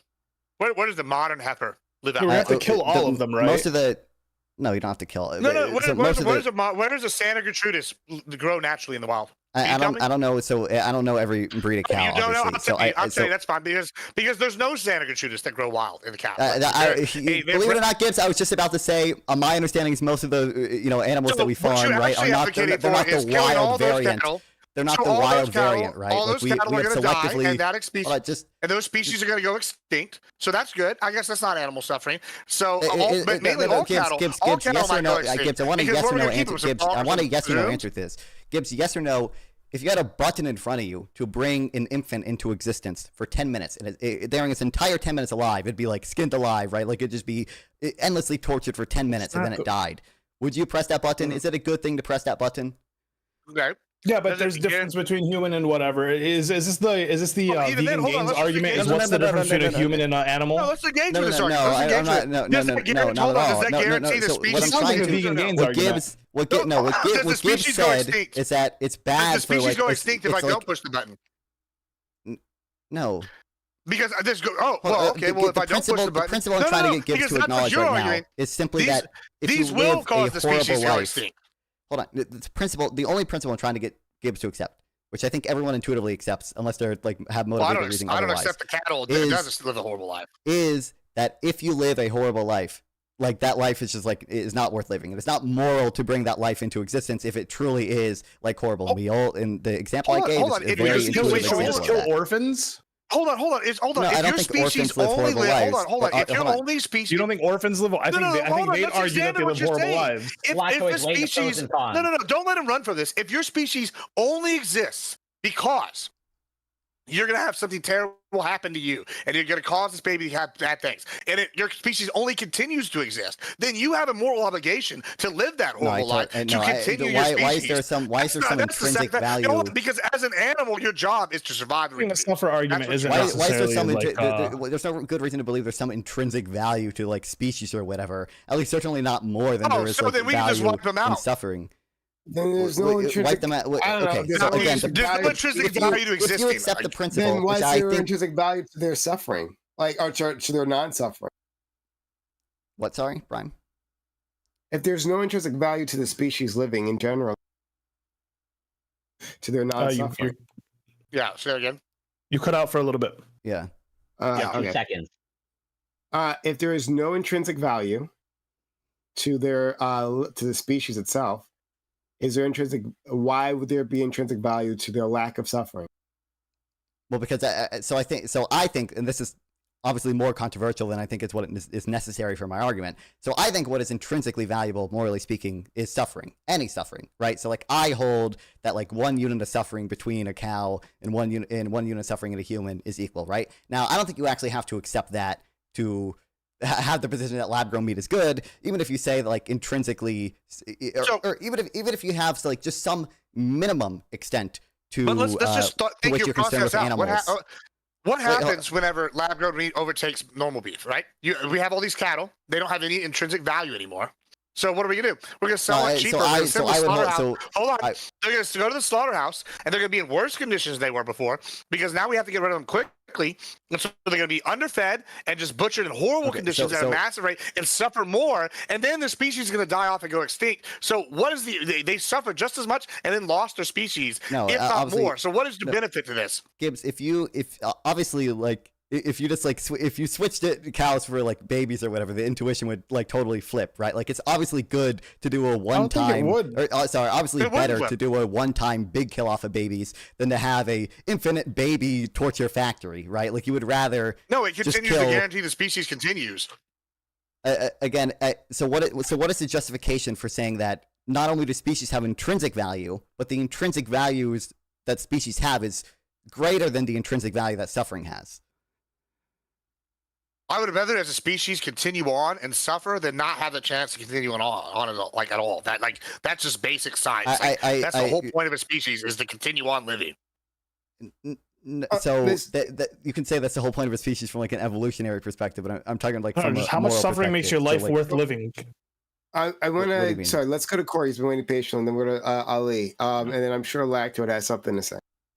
I mean, we'll probably turn to this point, but I do want to attempt to address Ali's point or concern. I understand your concern in terms of the employment of as technology advances, there's the potential for this unskilled labor to pretty much be phased out of the job market. But then I'm curious, so Netflix, let's say we currently have Netflix, we had it for a while. I'm assuming more or less, are you do you hate Netflix, or are you a subscriber of Netflix? I'm extremely frustrated that they manipulated the market, and now Netflix or Hulu or they're fucking expensive as shit, man. But sure. But that's it. I don't hate it. No, obviously I use them. I use the service. Yeah. Okay. So, but then I don't expect you to recall, but if as a refresher, and Netflix originally started as whatever DVDs through the mail and your classic red envelopes, and then they moved to streaming, and arguably Netflix was a major contributor to Blockbuster no longer existing. Should we have banned Netflix to conserve all the Blockbuster employees to make sure that? No, so I do think I do think there's a difference between something luxuries or retail. Like Blockbuster isn't a necessity, right? I think food is a little bit different. So I think when it comes to banning things in the food realm, I think there should be a little bit more regulation. Sure, if market wants to overtake and Blockbuster fails, right? That's fine. But then all the movie theaters have failed too, and I don't think that's a good thing. I think everyone being at home and watching all their I've noticed something in going out. We went out to a city around here Sunday, and it just feels like no one goes out anymore, right? Because everything is at home. Right, there is no community. There is no there's no local community. There's no love for the local. So it's just I don't think this is a benefit. And then long term, I just see a bunch of abandoned buildings outside. I don't see a nice society. If everyone's just fucking in their houses, right? Like I don't see it as a net good in the future. I agree. I don't want to get to this technological, cyberpunk scenario of like we're all just stuck. I'm thinking more idiocracy. Sure, but I don't know for sure. But I don't think lab-grown meat is going to be like the domino that really leads to that outcome.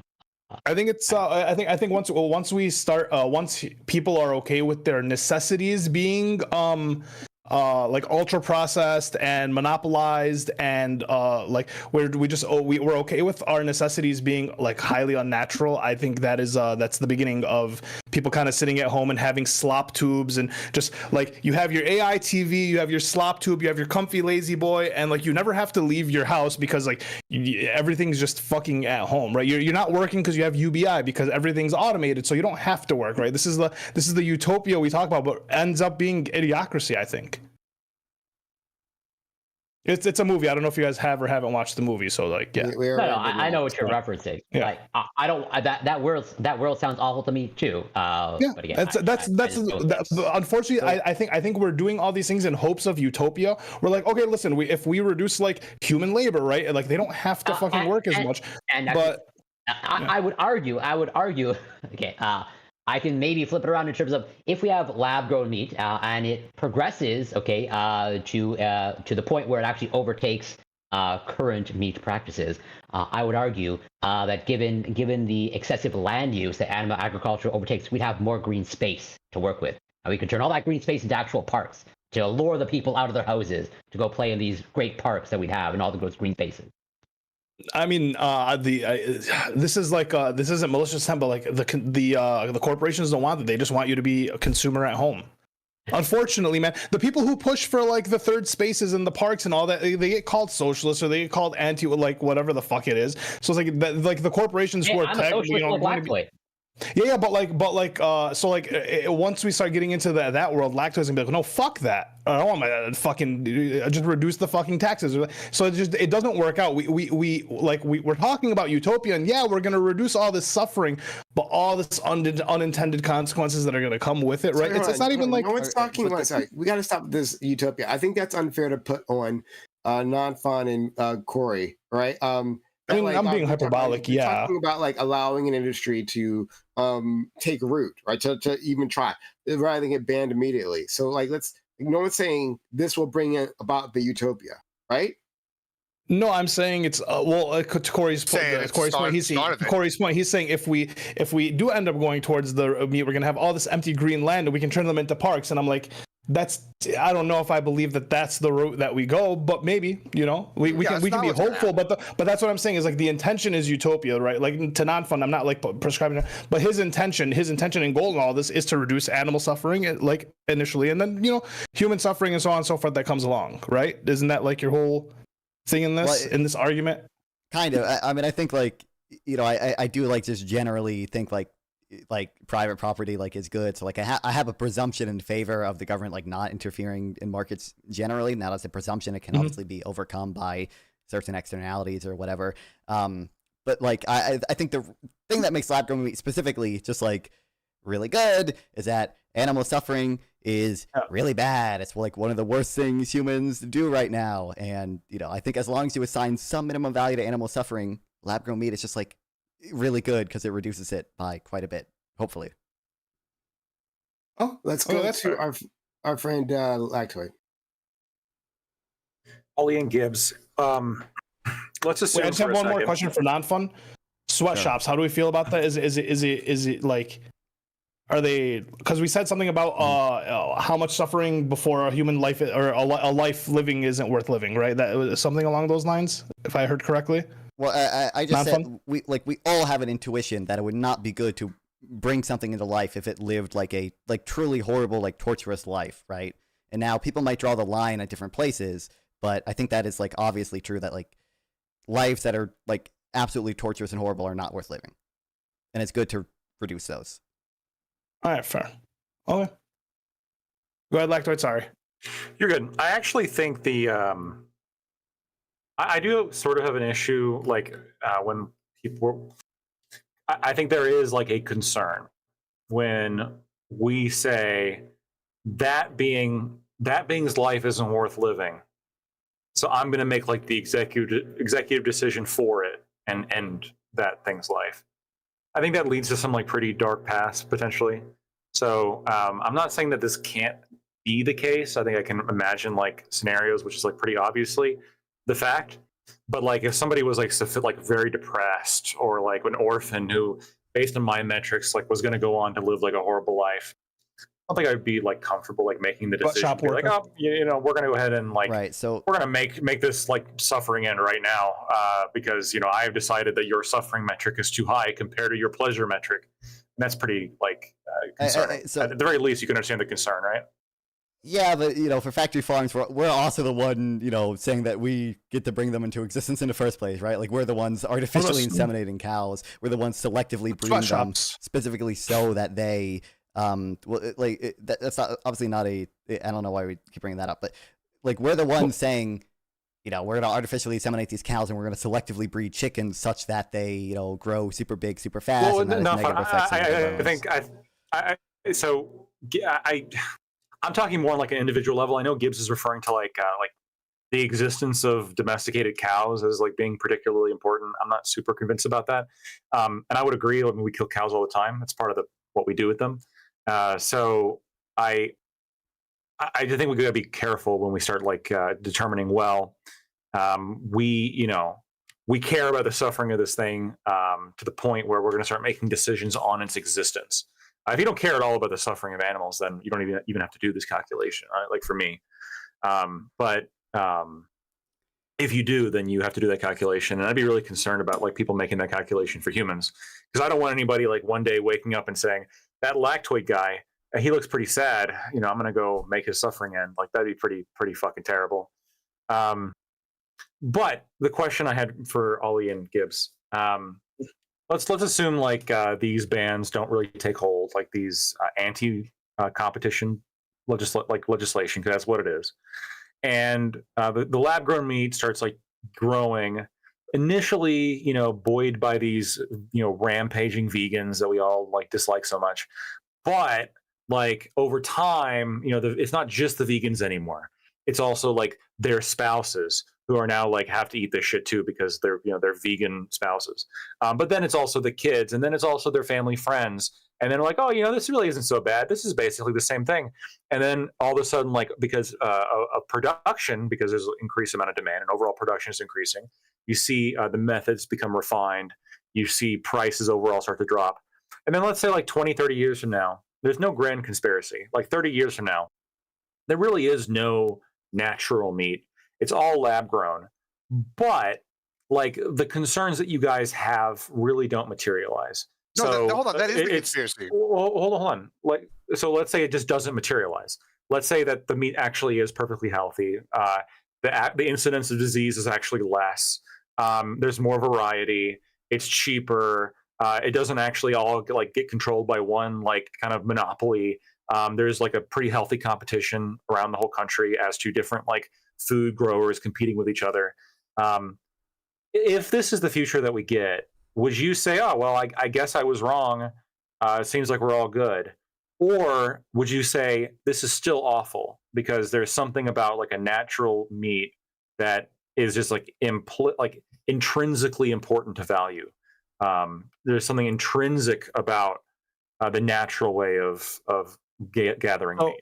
If everything goes perfectly, right, I'll say, yeah, fuck it, I was wrong, right? If it isn't monopolized, but then personally, I will have a fucking gripe that I grew up in a world where the option of natural meat was essentially stripped from me, right? It was taken from me. I don't have that choice anymore, and I have to eat. Why would you even want that? That's like I mean, like saying I don't want to live in a world where my t-shirt's not made by little children, assuming that we all lifted children all out of poverty. I was robbed of that experience of buying a t-shirt that made from a child in sweatshop. Just like I've been robbed of the experience of buying cotton sourced from a particular way, hundreds of years. I think it's different.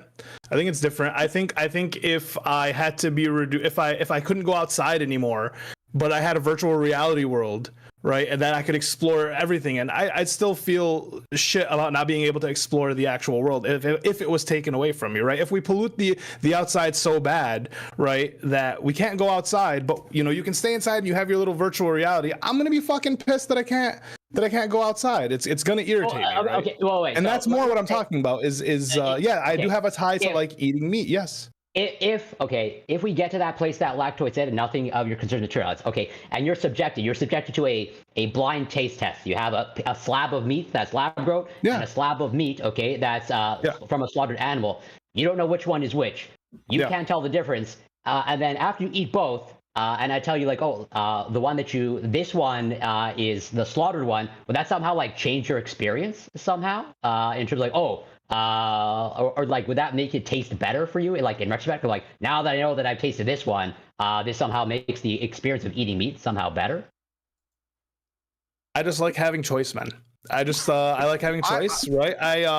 I'm not like a religious like literalist, right? Like I don't believe in. I'm not like, oh, Muslims are correct. All this, I joke around for sure. But I mean, like, man, listen, there's got to be something to the ways of old, right? I do like. I feel like the more we get towards technology, the less we get away from local communities. And it's just, I see a deterioration in humans, in humanity, right? People are more depressed, they're more sad, they're more lonely, whatever it may be. I don't think the solution is like, yeah, fucking on top of that, here's synthetic meat too. I think there's something to be said about the things that were done in like the past. And I don't think technology is always like a saving grace. I think sometimes like innovation's fucking unnecessary or too much. Right? I agree with the sentiment there, but yeah, go ahead. Yeah, the position isn't like just that you like choice, right? It's that like you value choice so much as to outweigh any of the potential negatives with greenhouse gases or whatever, which I don't know a ton about, or you know, any of the animal suffering stuff, right? Such that like you know, I understand you don't want to ban it, but like you would advocate people like you know, not necessarily switch to lab grown meat, and I think that's you know, I think that's a little weird. Like so like you know, I can see it to lactoid's hypothetical. If everything went perfectly and all my worries were called and you know everything worked out so well, I mean, yeah, fucking sure, I just say I was wrong, keep it pushing, be like, I wish I could make the choice, but fuck it, what can you do? Here we go, this is a better world. But like that's just like not what happens. I want to right? And so so like unfortunately, like hypothetically I agree, but reality is I think my world is the reality, and hypotheticals are nice. I agree with actually a lot of what Ollie said. And I do want to engage with it on one as like on the level. I actually think that on some ways they might be able to make the genetically perfectly 3D printed steak, and it have like the exact right amount of fat content to like taste buds like ratio. They could probably print it at the back of your fucking restaurant one day, like after you give them a blood sample. Who knows? They could probably do some pretty crazy shit with this. However, that being said, this is absolutely a fucking plot. And I absolutely think it's some kind of fucking conclusion. So yeah, it's absolutely not going to be this scenario where you'll have it. I'm sure we'll have both for a while, but then, you know, eventually they'll start pushing out one. They'll start using moral arguments, some other baby back bullshit, and then no more. There's no more meat. And like, yeah, maybe in my lifetime that's what happens actually, but in my kid's lifetime, we're getting Big Brother, and they're going to take over with the meat industry, bro. Like, it's just crazy that to some extent. Lactoid, against this. Like, how are you a libertarian okay with the idea that we're going to replace with a free market? With a free market in a centralized location. It's a free market, Lactoid, owned by mega corporations that are going to either be fair, governments or to be controlled by the government themselves. Gibbs, to be fair, is it a free market if you undercut in the beginning, but then just fucking to overtake, but then own market and monopolize? That's not free market. First of all, it is. But second of all, like this lab grown meat shit. This lab grown meat shit, to the best of my knowledge, is probably much more free market, just like in character, than the current agricultural industry. I mean, we pump so much government money into this shit. We pump ridiculous amounts of government money into farm subsidies, and if lab grown meat is able to. You're saying as we should, okay, but like as a libertarian, going back to what Gibbs just said, I've got a little bit of problem with like government subsidies for like industries. And by the way, if lab-grown meat is able to outcompete like government subsidized agriculture, that just demonstrates that it is like vastly superior in terms of like a product that people are going to buy. To Well, I give agree with you. Let's get rid of the one, sure, yeah, Yo, heroin's the best product on earth, right? Like you're never gonna get me to yes, get rid of the subsidies 100%. That'd be great. Yeah, I'm gonna give you one. Else. I'm gonna give you one bone, and this doesn't change my opinion. Okay.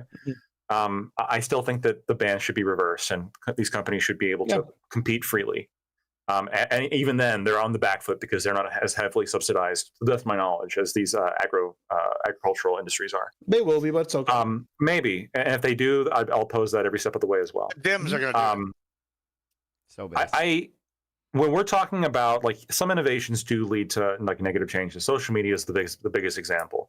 Like in terms of our happiness and depression and all this stuff, you see a significant spike when really in 2000, kind of around the 2012 era when social media really started like taking off and becoming exponential, especially among young people, especially among young girls.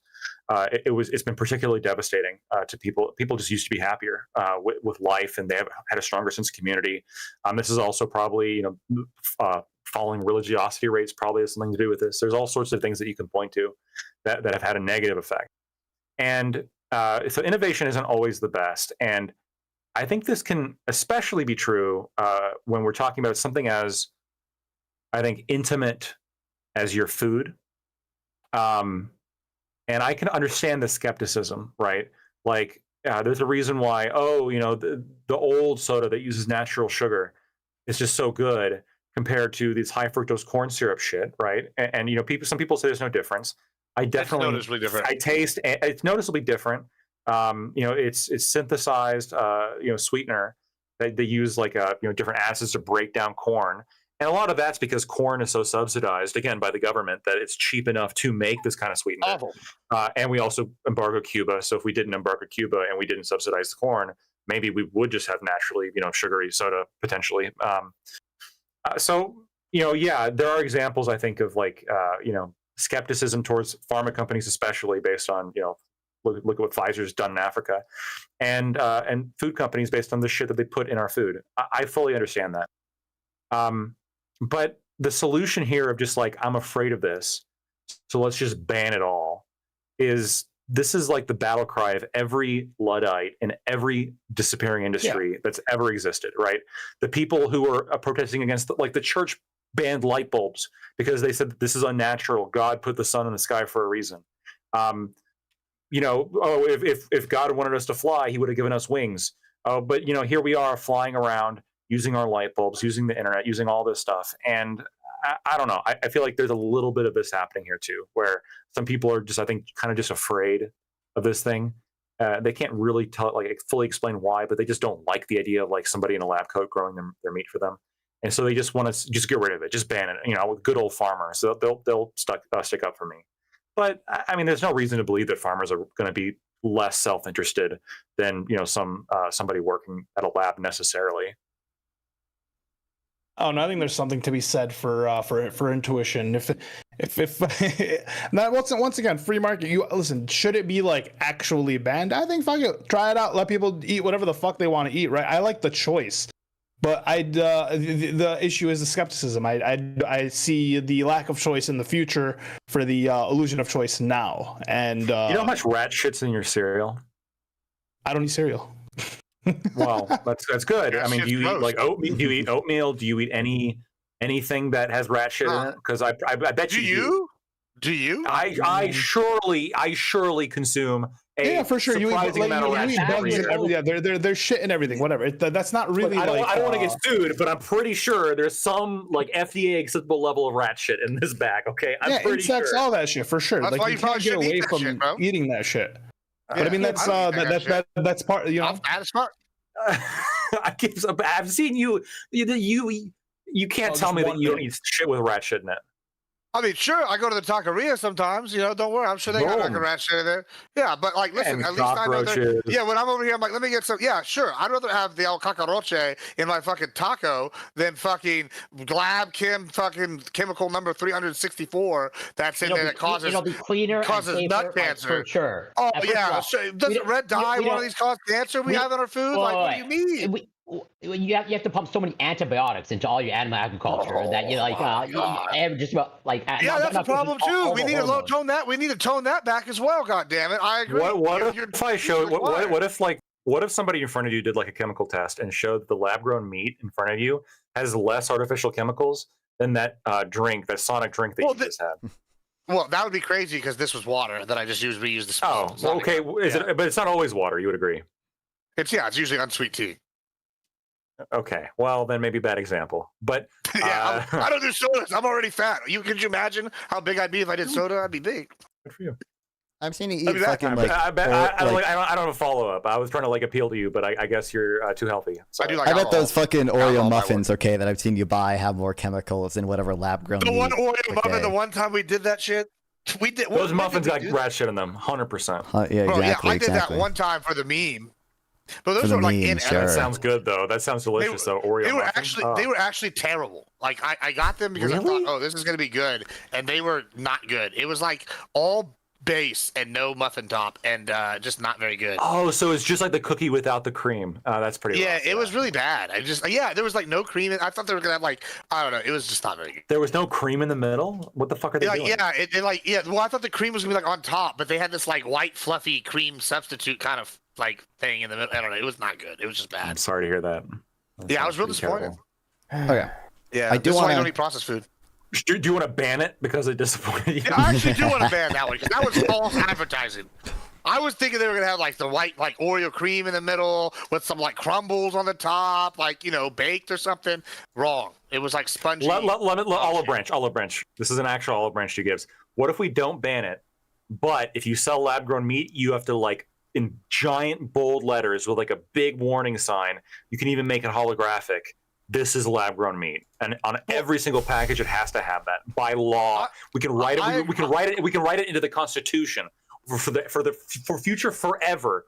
Any kind of lab-grown meat must be labeled. I got a counter sales thing to you. We can do that if we just also deregulate all the stuff that we need to put in the cattle. So I no longer have to put anything in my cows. I'm okay with that. He would, of course, be okay with that. Yeah. Yeah, I thought we could. Fantastic. You are adding to my perfect world, Gibbs. It's not a compromise I have to make. Yeah, and then I can label it organic. It'll be perfect. I'll have the same rules. We just have to put nothing. Yeah. In there. Well, it would be organic at that point, right? Yeah, it would be exactly. That's too bad. But you can't like inject it with shit then at that point. Listen, don't worry about it. All right. A little synthetic peptide for me. A little synthetic peptide. If it increases yield, don't worry about it. We got some bullshit testosterone. It'll be good for it. What if, is this gonna? I mean, I know we've already have like so many fucking like GMO synthesized like plants and everything, but like, I guess is there any point to like doing? I guess there's really not much of a point to doing this with a plant because you could just plant it and then it's just gonna grow. You're basically like growing meat in the same way as a plant, really. They're not though.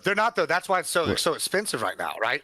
Because you're putting them in the bioreactors. That's why when you build like yeast or you build like for other things like plant like mushrooms, all this stuff, you can put these bioreactors. You actually require I forgot the term for what thing they require. It's something for like a sheet. It's a special kind of sheet that you have to use to build proteins on, which are different than I guess what you have to do with like plants, and it's way more expensive. And that's why it's like a pharmaceutical grade thing, other than compared to a restaurant. Would you try grown human meat? Would you guys? Fuck yeah, I would tomorrow. Well, okay. You were the one person on the panel who that seems to be somewhat contradictory.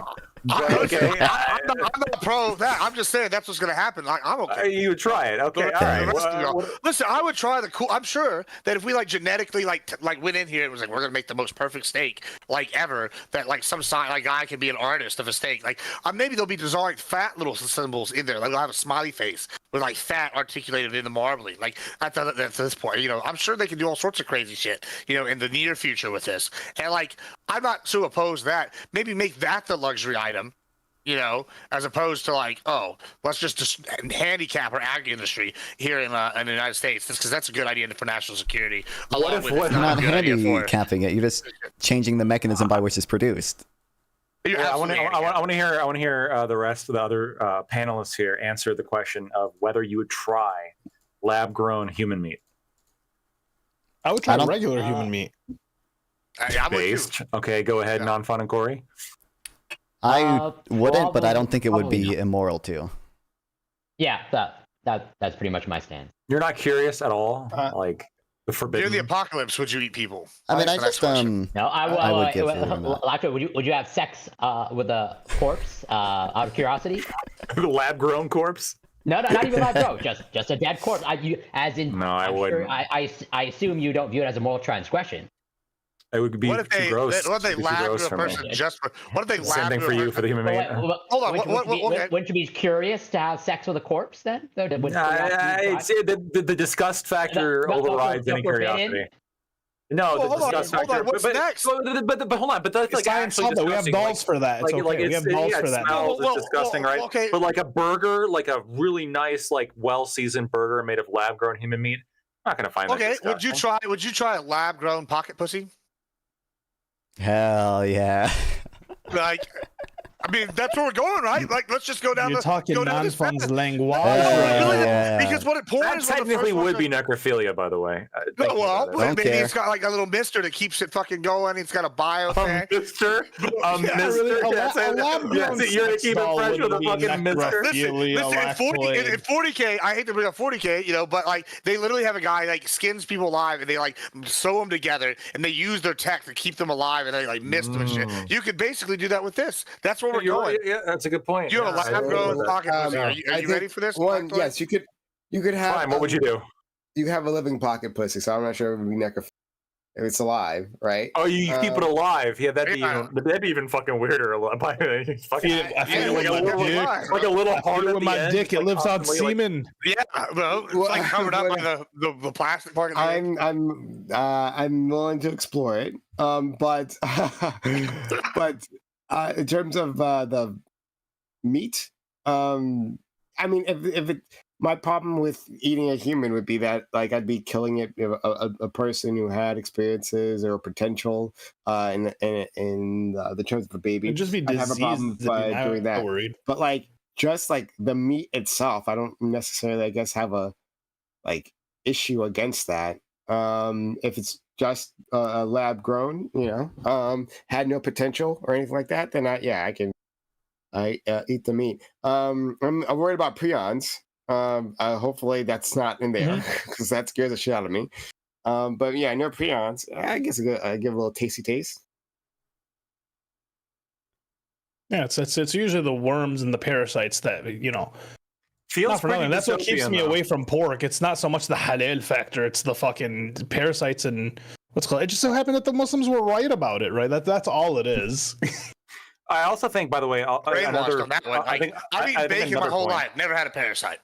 I think another point against Gibbs, you and Ollie on this is I think that like a lot of times technological process is done through like practical application. So most of our strides in computing, my understanding is like, or at least in that kind of early form of computing, was due to like NASA trying to figure out how to go to space. And like a lot of that was driven by necessity. That's like why during warfare, for example, like a lot of technological process is driven by necessity. I think that like if there's a market of lab-grown meat, like growing organs and shit, and like growing replacement, like for transplants and all that stuff, would like the technology on that would probably like expand pretty dramatically. Yeah. Just because like a lot of the experts who like who now made a living growing this meat, like they're going to have a better understanding of it. They're going to have more equipment to do it, and they're going to be able to like mass produce organs that we can then use to also save human lives. Yeah, see, my issue with that is like I'm of the belief, and this might be fucking sound socialist, but like I think the government should pay for that type of research because it's beneficial to humanity as a whole, right? If we're going to have government that pays for shit and taxes, like if we already have that system, the taxes should probably pay for like that type of shit rather than them selling us the lab meat so they can subsidize the organ farm. Like, I don't care, do the organ farm. I think the organ farm is a universal good. But like, I don't want to eat your like science gush to fucking pay for it. I think that should be subsidized by the government. Unfortunately, the science gush is going to cause you to need new organs. Well, that part too, right? Yeah, you know. Then they're gonna rent the organ out to you. You know, you have to pay taxes on your organ, and then you get repo man. They also might be able to grow human vulvas to extract human sperm. So I'm just saying that's a possibility as well. All right, why don't we just leave it there? I think that's a great place to leave it. Yeah, the human vulva, the vulva farms. Nothing could ever go wrong with that. Yes. Yeah. Talking about like the horrible effects of antisocial behavior because of social media, right? I'm sure growing vulvas isn't going to cause any. Well, I'm excited because y'all are basically creating Android servitors. That's what y'all are making sure that 40K, like the future that's going to happen is not Star Trek. It's going to be 40K, and it's going to be because of the leftists. I'm really excited for it. You know, like. I just can't wait. You live the most degenerate lifestyle, Gibbs. Like, yeah, and I eat of the earth. Thank God. You know. You eat of the earth as you inject synthetic peptides and talk about your drugs. I got to counteract the synthetic peptides, bro. We got to counteract them. You know. Any case, so we'll leave it here. Thanks all for coming through. Really appreciate you. Not sure if anyone can even hear me. Because we can hear you. I can hear you. Because I don't know what's going on, man. Guys, I'm working through it. It's just it's tough. But thanks for being here, Lactoid. Thank you, Nonfon. Thank you, Admiral Gibbs. Thank you, Corey, and thank you,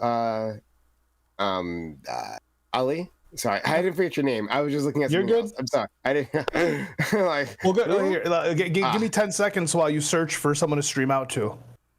Okay. I want to make a quick call out real quick to whoever Hutch, the guy from Live and Learn. For someone who calls guys pussies and bitches for running away from debates and blocked me on Twitter for the most mundane thing as I'm trying to have a conversation with him, didn't even reply to me. I think that's kind of bitch made. So just wanted to make that quick call out real quick. 328,000 followers and you're going to block little old me over literally nothing. But yeah. Does he complain about people like running away from debates? Yeah, I literally watched him today talk to a guy who was kind of like exploding on him, and he's like, "This is kind of like you're kind of being like a bitch if you're just gonna leave the debate." It's like, bro, fuck off. Let me so I'm gonna send you guys off to. There's a person who says in their title, "Raid here." There looks like they want raid, so and it's a woman, so it's a woman. Okay, I was about to ask that. Yeah. So it's I didn't. I'm not. Did he cut out for anybody else? Right, a heterosexual man is by raiding into women, right? In case anyone had any questions, right, about where Prime puts his penis, okay? This proves all that I'm super straight, okay? Yeah. All right? No question. So you were so excited about the grown vulvas, yeah. That's where you put your, yeah. He's like, I can have multiples of them? You could have multiples. All the pussy. Yeah, I just read it out. Yeah, thanks guys for coming through. Hopefully, I don't know. I might just I'm going to try. Fuck, I really don't want to do it. But I'm gonna have to like reformat my computer. Oh, okay. No, I'm not. Yeah. Yeah, but good looking out in case I was. I'm going to have to reformat my computer. Hopefully that helps. Don't know if it will. If not, then I'm gonna like maybe stop using Streamlabs and instead use maybe StreamYard directly. You know, a lot of people do that. I know some people. Maybe Wick does that. I'm not sure. No, Wick doesn't. Wick does Discord. Yeah, Wick does. I don't know what it does. But yeah, I'll try something. Why don't you use Discord? I don't know if I've ever asked you this, but why don't we just use Discord? No, well, I for video. So this allows us to have our names, like our little name tags, right in the bottom corner. You can. Yeah, and he can move this around. And I can move around, and it has better video quality. So that's why I like that. But Discord right now isn't the problem anyway. It's like when I'm streaming out, like everyone else can hear me, but when I'm streaming out, at some point there's some sort of issue. I'm gonna try, because I've been fucking avoiding it for like 3 weeks. I'm gonna try reformat computer. Hopefully that'll do it. It's a huge pain in the ass to do that, but if not, then I'm gonna try maybe just like streaming from StreamYards like directly. So a lot of people do that. Maybe it's a Streamlabs problem. I don't know, but yeah, something's gotta change because I don't know, guys, it's just killing me. But yeah, I know. All right. Yeah, really, really frustrating. But yeah, thanks guys for coming through. This was good, and thank you, Ali, for coming up with this topic. It was a good topic. It got Admiral Gibbs to go off, and the non-emotional Scott, right? Like logically to rage quit. Yeah, logically, decided to separate himself. We'll see if he is back in the future, but you know. It is what it is. But yeah, shout out to all you guys. Hopefully my audio was okay because I was using my typical audio setup. Yeah, you're good. Yeah. Bye. Peace, everybody. Peace. All right, fellas. Have a good night. See you guys.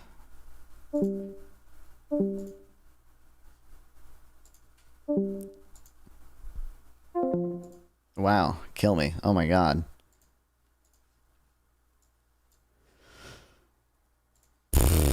All right, what's up, people? Dear Lord. I don't even know. Okay, so Gibbs' argument was just insane. It was insane. There's a conspiracy to... This is very true, Sauce Rama.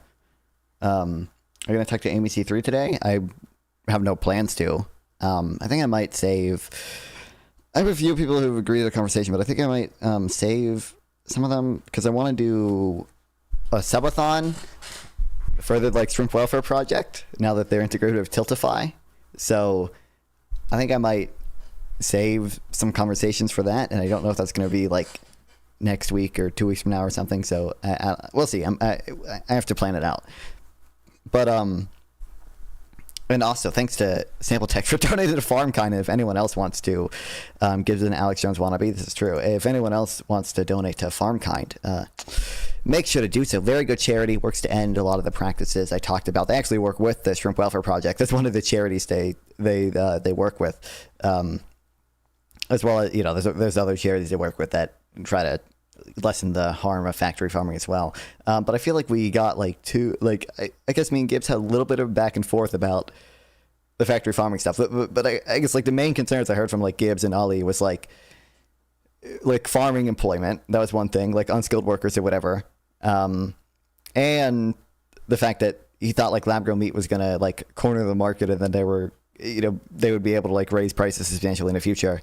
I don't think there's any good evidence of that second one. And like you wouldn't expect that to happen so long as multiple companies were making lab grown meat, right? Like if you granted one company a monopoly over lab grown meat, that could happen, but so long as multiple companies making lab grown meat, it shouldn't happen. Because they're still competing against each other. And in fact, they're competing against other types of substitute meats, right? And if you don't ban real meat, they're still competing against real meat, right? So, they'd still be competing against a black bean burger, even if one company had a monopoly on actual lab-grown meat. Or like Impossible Meat, it's not lab-grown, right? But it's like, still tries to emulate real meat very closely. I've been told it does a decent job of that, but I don't remember what meat tastes like, really. So that shit was insane.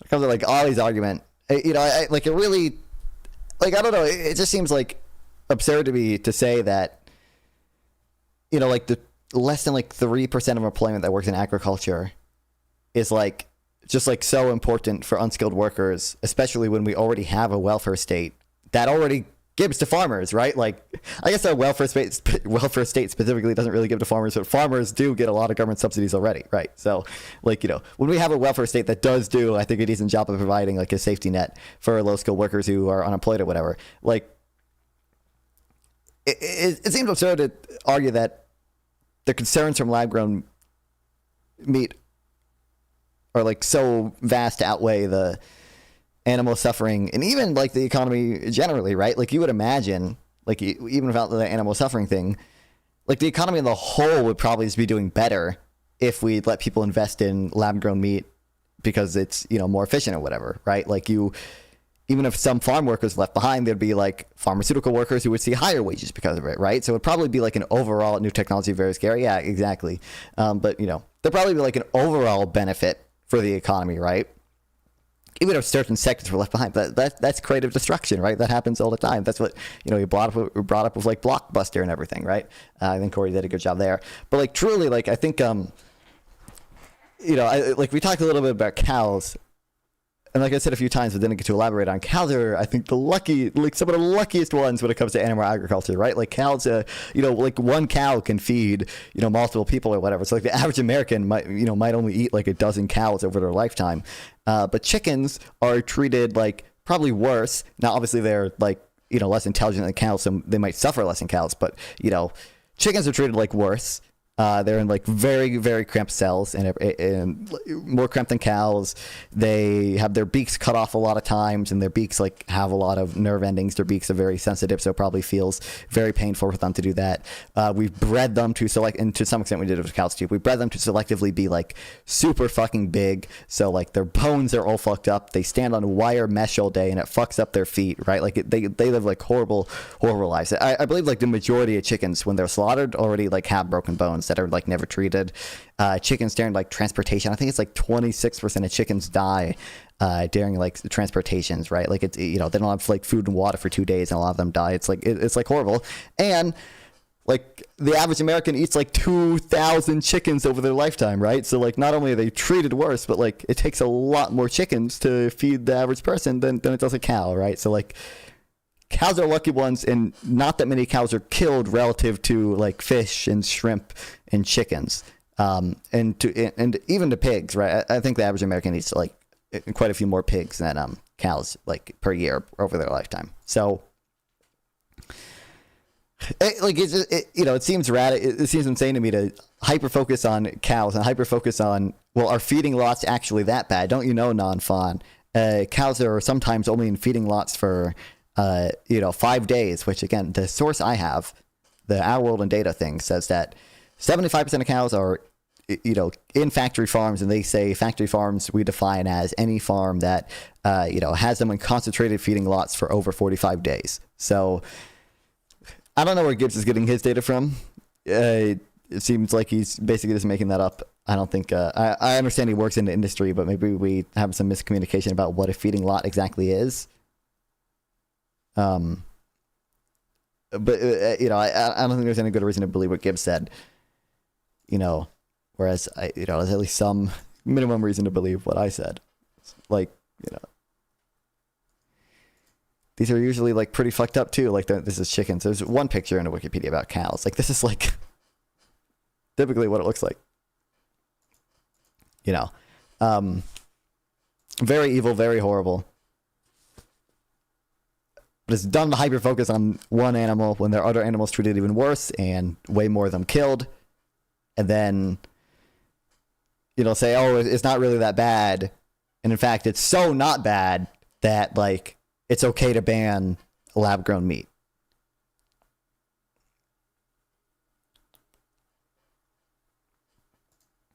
What's the other? It was like they were concerned about employment. They were kind of concerned about health, but we didn't get into that conversation really. Because I don't know what conversation there is to have there exactly, because none of us are particularly educated on that. And like I said a few times, like lab grown meat, in a perfect world at least, is like chemically identical to real meat, right? Like they take real animal cells and grow them in a lab. Yeah. Oh, and also to say like, like a cow's like lifestyle impacts how it tastes, and like it tastes better if the cow like lives a certain life or whatever. Maybe you can't replicate that in a lab. As me and Lacto both mentioned, I think like we don't know if that's true, right? Like it could be the case that you actually have more control in the lab. At least eventually the technology would get to that point, and you can emulate like any type of lifestyle for a cow you want, and you would have like much more like fine-tuned control over that. But like to say that you're not even moving from, I guess like, or sometimes the vegan position is like, okay, like, there clearly is like some trivial benefit to people like eating meat, right? Like meat tastes good. Like people want to eat meat. compared to like non-meat alternatives, right? Compared to eating a bunch of fucking vegetables and nuts and lentils and shit like that. But then to say,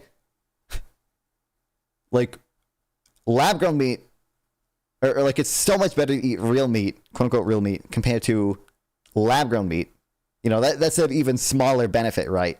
And that benefit is big enough to justify the torture of billions of animals on factory farms is like... It's fucking insane to me. Like, that's barely a coherent sentence to me. Like that, you know, that like makes no sense. And I understand they do have other concerns. That wasn't their only reason for not opposing lab-grown meat, like I said. But you know, so it could be that like that concern alone wouldn't be enough for them. But the concerns over everything else, combined with that concern of losing the benefit of eating real meat compared to lab-grown meat, would be enough to ban it or whatever, or just to not eat it. But you know, I think it's crazy to be that concerned about that, man. Oh man. I don't think Sarah's thing is an open panel yet. I don't know if I'm interested in going on there anyway, because they're doing like weird fucking Christian conservative bullshit, whatever nonsense stuff. And Marte, thank you for being here and thank you for filling that slot. You know, I just wish like Jake Rattlesnake, Andrew Wilson, they keep dodging me. It's weird how Andrew Wilson offered me 20,000. The other concerns were retarded. Yeah, I think the other concerns were arguably even worse. Like again, the employment one, I can kind of see, like, you know, like that might be a bigger concern than simply the. Well, I'm gonna make this bigger. You know, marginal benefit of consuming lab-grown meat as compared to real meat. But everything else was, like, I think really stupid. You know, like, oh, they're going to corner the market and they're going to jack up prices eventually. And, oh, there's actually some secret, like, really big, like, left-wing conspiracy. I don't know. And are liberals, which is in... It does also, I was on Lactoi's side for most of it, obviously. But to say that you ascribe zero more, like, value to animal suffering is, like... very unintuitive to me, and I think you end up in a lot of, I think you entail like super negative things that make that implausible, to say the least, right? Like, yeah. There was something else I was going to check. Oh,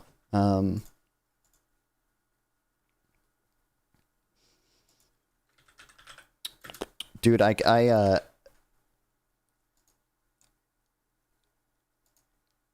oh, fuck, I don't know if they did it.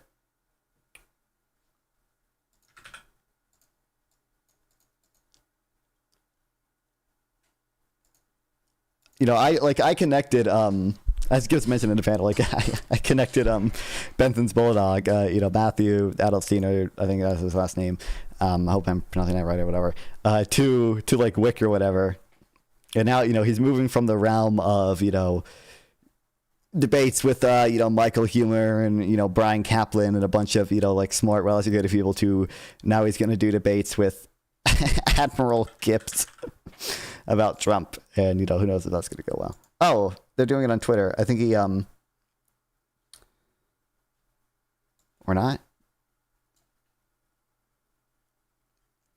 I saw on Twitter that he posted that Bethan's Bulldog and Drew Pavlou were doing debates against MAGA people. Hold on, I don't want to start speaking. I want to start listening. Personally, don't have that view, but that's not what I want to debate.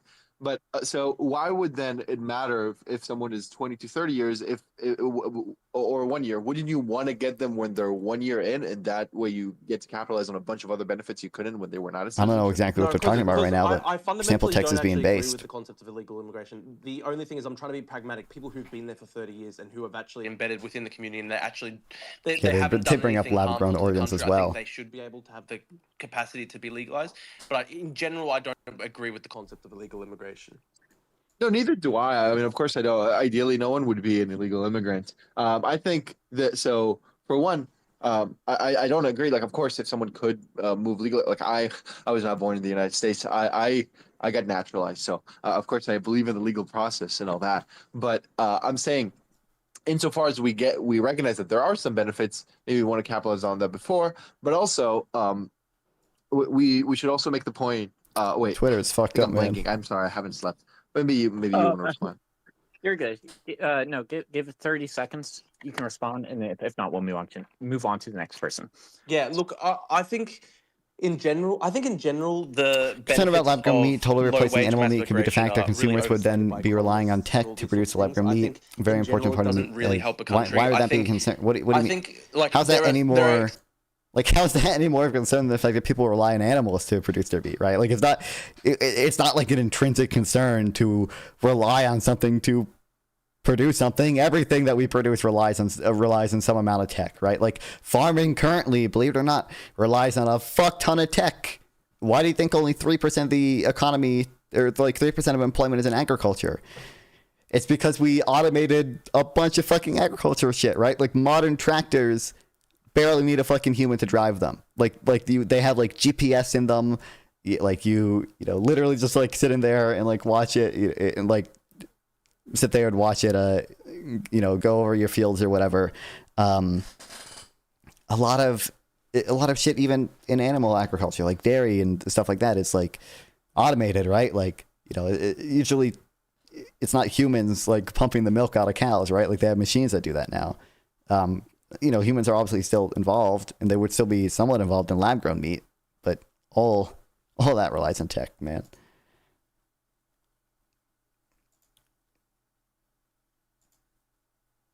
How much do you really want to increase legal immigration?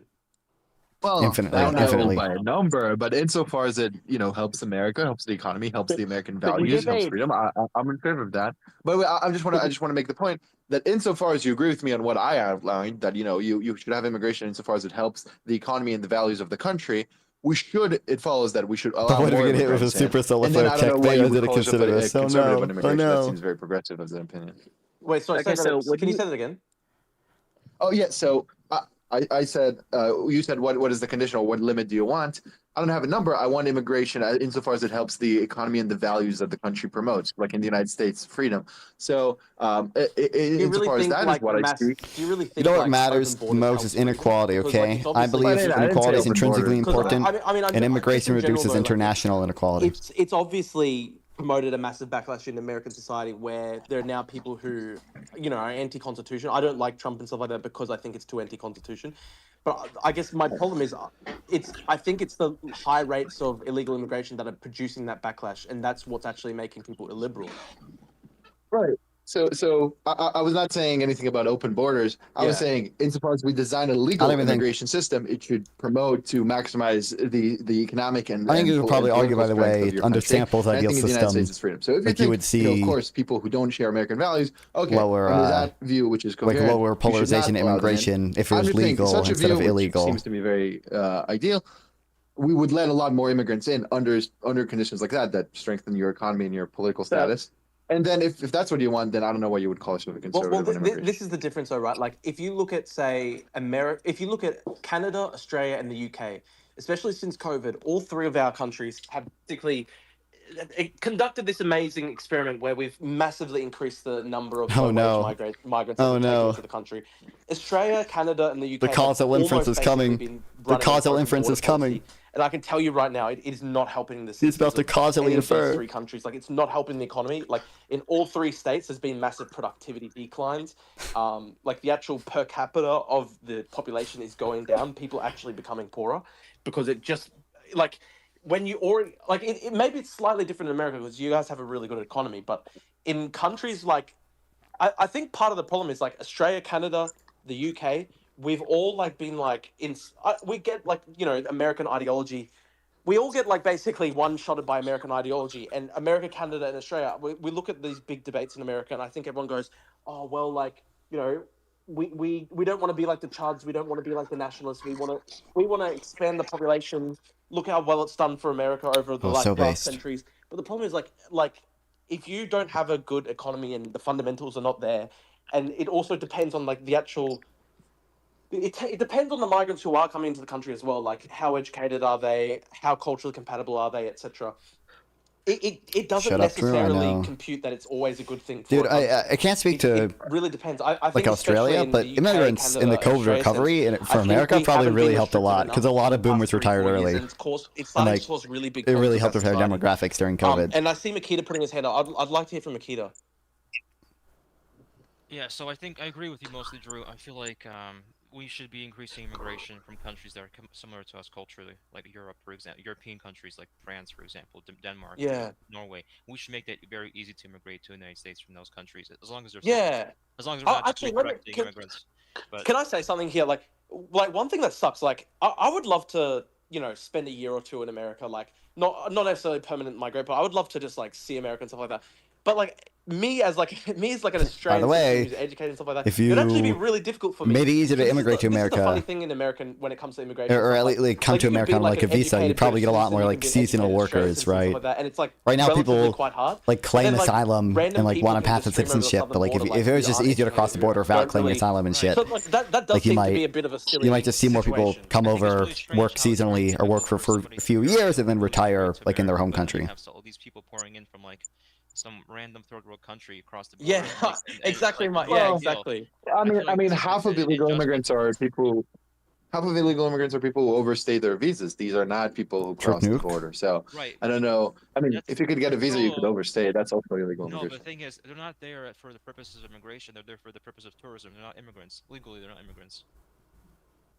No, Well, a lot of them depends what type of are just visa. there to live there. Like, look, I don't want to reveal No, too much, like, but if I they know if many they people overstay their who visa, overstay visas. they're not there as an immigrant. They don't have the immigrant visa category for them to be considered immigrants. Of course, they don't have. Of course, they're there illegally, which is also the case with people who cross the border illegally. I'm saying a lot of people who overstay visas are not just there for tourism. They're there to overstay their visa to be in the United States for as long as possible. I get you there. But I think the kid has a good point though. Like the average citizen of like France or Germany, it's very hard for them to legally migrate to America. But America comparatively obviously has a big problem with illegal migration where just random people stream in. So it's a strange situation where like if you're part of a developed first world country and you want to legally migrate to America, it's actually really difficult. But then if you're like just a random bloke, like you can just like under Hey, I'm full blood MAGA and I agree. Like, yeah. Right. So, Can I? I might have to go in 5 minutes. Let So barbecue? yeah, can I Oh, hear? fuck. Let's hear Archer. If I can tag in, then maybe. Yeah, Archer, you go. Do you know why we can't do that?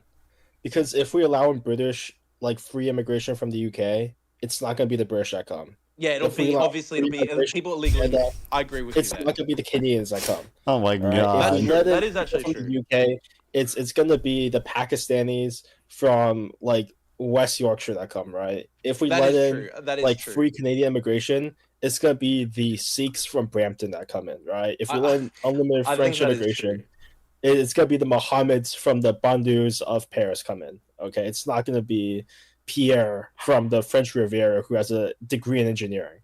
But how do you make it easier for like Pierre on the French Riviera to go to America? 'Cause, like that's a good question. I think. Well, my solution would be to implement actually Drew, do you have a college degree or are you still in college? I'm about to finish my college degree. Okay. There's a special visa. I think it's called the E3. Yeah, I think it's the E3 visa, and basically, if you have a degree and like a job offer, you can basically move to US. The quota never gets met. Right. I mean, it's a bit more difficult than that because I guess like I'm sort of doing like self-employed media and stuff like that, so like that's not really. Yeah, but I get what you mean, though.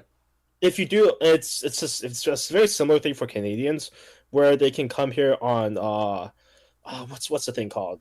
It's like the NAFTA thing, but it's not NAFTA anymore. But I mean, there's workarounds. It's just like basically require like a college degree and like a job offer.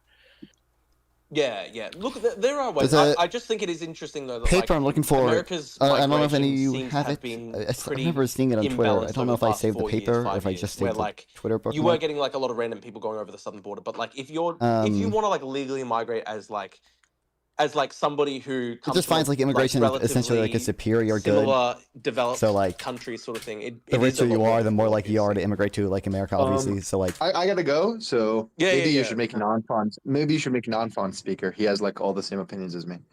So Yeah. Okay. but I No, gotta thank you, Archer. I actually followed you. It was interesting listening to you. go. Oh, let's go. Okay. Yeah, I got the Drew Pablo follow. Let's go. Okay, bye. Who else wants to talk now? Can I? Yeah, go ahead, Orno.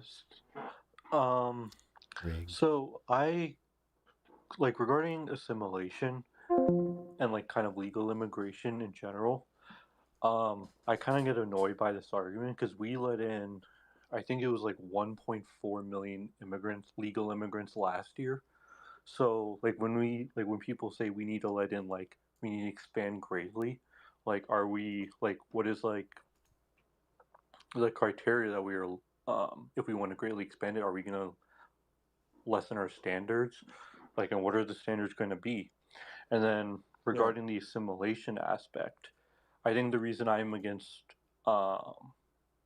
mass migration is kind of the same things that are happening in Canada, the UK, and like Australia, where like for me, it's pretty bad in these countries. Yeah, like when I moved here, like I think 15 years ago with my parents,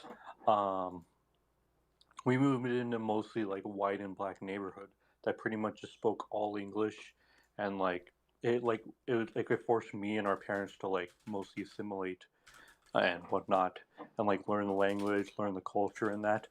Now, like our neighborhood is just filled with like all Asian people and like Indian people, which is not a problem for me personally, but a lot of like the neighbors talking like they're like Hindi, Urdu, or like Chinese and all that, and they don't really take the time to like learn it, because most of them are just kind of working at the like local factory or like where they don't have to speak the language.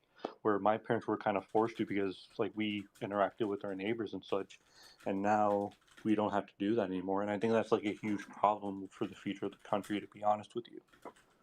I get you. That it does make it is really difficult. I think the problem with assimilation is that sometimes the volumes are so high that it becomes really difficult to actually assimilate people. Yeah, and the thing is, like, the UK, like people say, like, oh, the UK, like had like a less of a struggle, like struggles more with assimilating than like America does. I like would kind of agree with that, but I think back then, like I've heard about like the West Indians from Africa, like they came in and they assimilated quite well because they came in like small batches and stuff, like compared to like Yeah, where that's true. That is, I've read that too. I think that's interesting. Like, I think it's a lot easier to assimilate I can't when find there's this. smaller I don't amounts know of what to migrants. look And up listen, this is the same to find experience it. I have as like a Greek Australian, because when I was growing up, I wasn't in like, you know, a Greek enclave. Everyone around me spoke English. I was like very, you know, it's not like you can just silo yourself off. You are part of the wider society. You have to assimilate, sort of thing. So I think that becomes like a big. That's an important part of it. Like if I'd grown up in an enclave that was Greek fully, everyone spoke Greek around me, like that. How do you assimilate then? It actually becomes really difficult. There's no such thing. There's no such Well, thing as a hyphenated Australian. You're either Australian or you're Greek Australian. Well, I'm Australian. I am radicalized Australian. immigration. I don't really know. Look, I'll try not to get angry because I'm very passionate about this, but I am Australian, and I don't think you are. Okay, how am I not Australian? I've been in the country for 70 plus. My family's been in the country for 70 plus years. My great grandfather. Hang on. I think you think you're Australian, but it's an insult to my Australian heritage that you think that. How? That'd be like me moving to Greece. I love Australia. I only think of, like my only citizenship is Australia. I only think of myself as Australian. I don't want to live in Greece. I identify with being Australian over Greek. And if there was ever a clash between being Greek and Australian, I'd go with Australian. So I don't understand. You just said Greek Australian. I mean, I'm Australian. It's to describe the fact that obviously my family are Greek ancestry. But if there was ever actually a big distinction between, if say Greece went to war with Australia, I'd have to side with Australia. My country is Australia.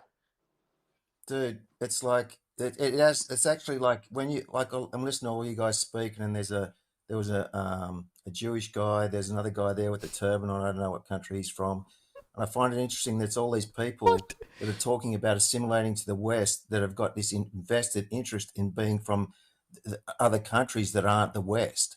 I mean, to be a Westerner, you have to be a European. And Australia, Canada, and America, I know they're new worlds, but they're predominantly founded by Northwestern Europeans. But the Australia had- difference is though, we're not. One of the things that distinguishes the West from the third Dude, world yeah, is that I it's don't know not why you fully can't say that. I blood mean, and it's on soil. fucking Twitter. Third worldism, Because like European? blood and soil is basically Obviously a not. third worldist thing Obviously where you not, just want yeah. to be the tribe. Like if you want to live in a fully You consider- third worldist society, like you would that's consider Yemen, that's Greek fucking European? Pakistan. If you want to live in a But society dude- that's fully clan based, that's fully based on blood and ties. The only reason people want to all Scandinavians are the move to only the real West Europeans, is because okay? they're countries made by white people, and we build the best countries.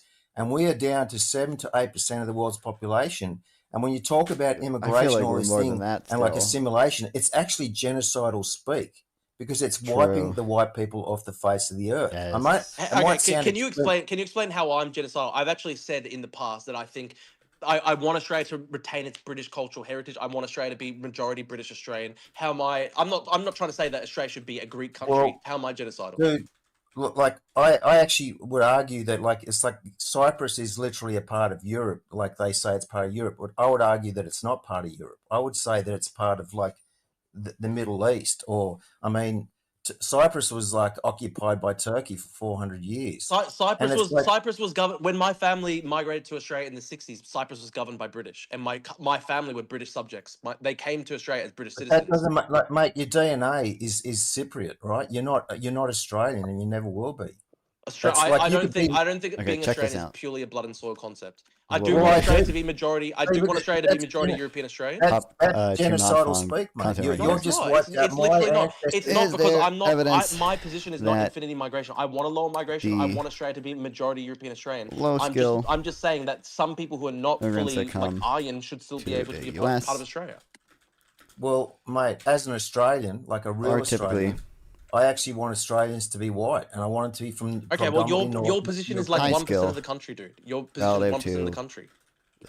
Yeah, but you see, The like majority of white the Australians actually don't agree assimilation with you talk about, the assimilation Find you it for guys me, talk ChatGPT. But about. here's the problem for you though. The majority of Borjas. white Australians don't agree that Australia should be a blood and Well, soil nation. Well, what's happening now is we're getting flooded with so many Indians and etc. that a lot of people are waking up and becoming racially aware, and they're going, "There's something horribly fucking wrong," and that's why we've got this protest coming up on the 31st. Well, And as I said to you, I literally want to cut migration in Australia by like 90%. I don't know why you think I'm your enemy when 90%. I'm How many literally saying immigrants cut does Australia migration in Australia accept? by 90%. Well, I would my position is I want mass deportations. That's my position. And you I can call think that I think anyone who's a criminal, or anyone who hates Australia should be immediately deported. I Well- want Islamic extremists deported from the country. My only difference from you is that I think Greek Australians and Italian Australians can be fully Australian as well. Well, I'm glad you we got even the talked admission about that the only difference Italians between before. Drew and I mean, I this think racist fuck Northern is he Italians doesn't are white, want. but I think He Southern doesn't Italians want. aren't. And Well, I that's think fucking Europeans spastic. to be It is deported. literally No, retarded. it's Like not. it literally is No, it's retarded not. too because I'm the like, whitest if dude that I you're- destroyed like, this week. the Fuck. country has Thanks. massive problems with like I Islamic support extremism deporting and stuff Pavlov like to that. Ukraine. I And did go you're to Ukraine. making your whole argument, oh, let's kick out the There's Italians a and study the I'm Greeks. looking That's for. I fucking feel like it was retarded. I didn't published say the more recently Italians. I than didn't say all the these. Italians and Greeks. If I didn't. if there is a Greek or Italian migrant And I wasn't only looking who's at basically Mexico. fully Australian in terms of their culture, they identify as Australian first. They They're not identify with Australian. Australian. They're not Australian. Why? They're What not makes me not Australian? I want to cut migration by Because you're not 90%. ethnically, you are not an ethnically Australian, and I am, and you are denying my ethnicity. I'm not denying your It's- ethnicity because I'm saying You are. I'm not though Because you because just. I'm No, not. dude, I'll that's like explain me this to you. moving. I'll explain Dude, it to you. that's- I'm not No, denying no, your no, no, no, ethnicity no, no, because no. I do That's believe like that me I do moving believe to- that If I ethnicity move is to part of it. Cyprus and just go, I'm a Cypriot, it's ridiculous. Dude, nobody wants to go to But Australia. like, for me. This But is true. I'm not. I don't identify as You're Cypriot. both yelling. Yeah, we're very one passionate. speak. It's good to be passionate. Yeah, no, that's fair. But let one person have their argument. So Drew, give your argument, and then you can respond. Like give 2 minutes of like pure concise speech. I'm absolutely against like sort of great replacement stuff. I would like to have a low level of migration. I would like to cut migration by 90%. I'm an Anglophile. I love Australia. I love the British heritage of Australia. I'm not somebody who's like, I hate communists. I basically have very conservative values on migration and crime and all these sorts of things. And I want Australia to be a majority European Australian country. It's fucking retarded for you to regard me as your enemy. Simply, even when I literally want to reduce migration by 90%, I'm against completely transforming the demographics of the country. I want the demographics of the country to be stable. I want the country to have a demographic majority that's European Australian. But you're saying that I'm your enemy because, I don't know, like my family 70 years ago are Cypriot. cypriot. didn't say you were my enemy. I didn't say. Let Drew give a closing argument. You are Hang on, I did- acting like I'm your enemy, and that's fucking retarded. Because at the end of the day, there are Greek Australians and Italian Australians who have fully culturally assimilated to the country. Dude, I could never live in Cyprus. I would regard myself as a foreigner in Cyprus. I'm fully Australian by everything. I would die for the country. So if you're a migrant and your first loyalty is to the country, and you don't want to transform the demographics of the country, Greek Australian. You said Greek Australian before. as an easy way to describe my ancestry, but obviously. Dude, even that description is genocidal in itself. No, it's not. That's How is that genocidal? Let Drew finish, and then you speak. Like uninterrupted. Can you actually explain how somebody saying I'm an Australian of Greek ancestry is genocidal to white Australians? How is that? That's so fucking stupid. I don't understand it. How is that genocidal? Dude, I'm Australian. I'm not like Turkish Australian or African Australian. I'm Australian. It's not hyphenated. And I'm not saying you're not Australian. But dude, I'm literally saying that you are not, and you. Why am I not though? I would die for the country. If my first loyalty is to Australia, and I would die for the country, how am I not Australian? Ethnically, bro, you're from Greece. Because your heritage is Greek. They're outbreeding us. I can't get beat. I have no ties to Greece. I'm not a Greek. I'm not a Greek Cypriot. I mean, I'm not a Greek citizen. I don't have any cultural ties to Greece. Really, I'm fully Australian, basically every single way. I was told you said you're Greek Australian, and you said you got no ties to Greece. I mean, that's ridiculous. You're saying two different things. No, you actually identified yourself as Greek Australian. Sorry. Can we just understand this? Are you retarded? Because let me ask you this. You know what it means when somebody says they're a Greek Australian. It means that they're an Australian who has Greek heritage. It doesn't mean that it means they're not Australian. How though? It means they're not Australian. I'm Australian. Like, I'm Australian. Okay, I'm Australian too.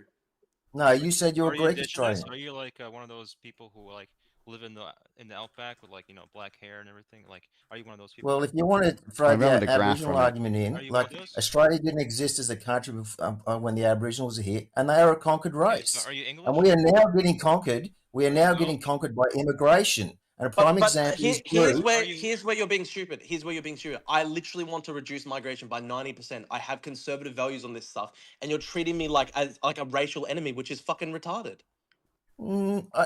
Look. I want mass deportations, mate. So you want to deport me? I would deport you, Drew. Yes, Why? I would. Say it. Why? Say it. I literally have conservative values on migration. I want to keep the country demographically stable. Australian Walter. There's no like.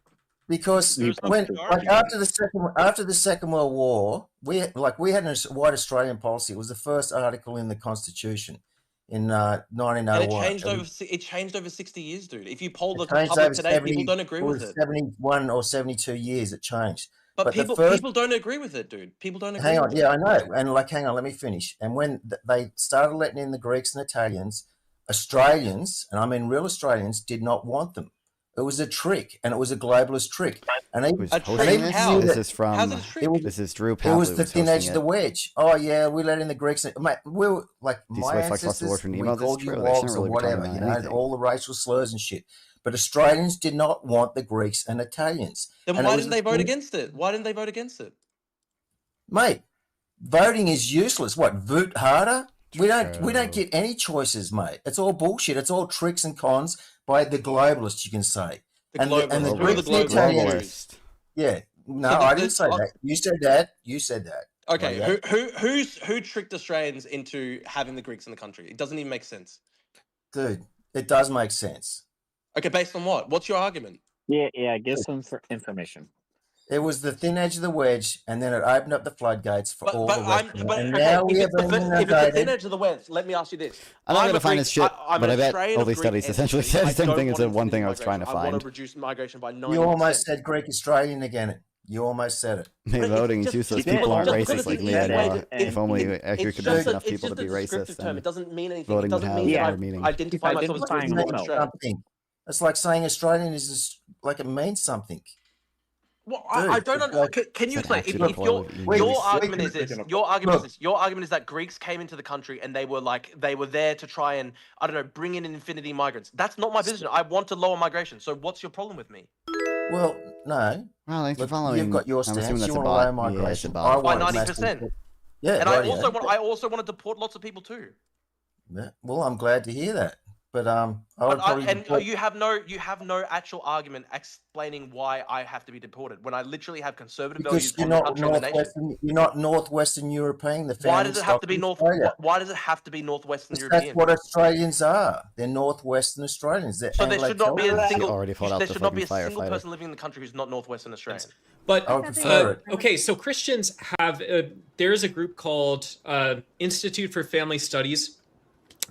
The sole purpose of this group is to I feel like they have some convince studies people in that immigration. evangelical men aren't abusive. And you know, that I remember being bad. But I had the same debate with my chat last weekend. I was so exhausted by the end of it. The mods, please Sorry, continue Jesus, suburb. the link to I would the imagine. gauntlet live stream in the chat so they can just make their way over. Now you have 2 minutes to do it or we might catch the race. Join this, we'll see, Okay. depending on what they're talking Back about. to I you. doubt I'm going to be interested, I but we think have other like Nathan stuff is I going wanna to go turn over, me so. into a Christian nationalist because I will agree Institute for Family Studies is very biased. You should read every study they put out with an acknowledgement that they come from a very right-wing perspective. But that does not read out is made to justify the abuse of men against women. But also, Correct. I will say so first that's Just my some of first it. objection. Just Hold some on. of it, I'm Eucharist. registering one Just objection. some of it, and it's okay let then, right? finish. What a And then man! What a my man! Please my let second the objection- Eucharist finish. My second objection is against Marte because again he just did the thing where he was like, "Look, there's the Christian nationalists, and then there's all the other Christians, right?" And so when I said at the beginning that he was imputing to me views I didn't have, that's what it was. Who are these people? I thought I was supposed to be against fucking Jake Rattlesnake, but I guess it wasn't. Punishment for stealing should be a scale up of net worth and individually steal from. Truth nuke.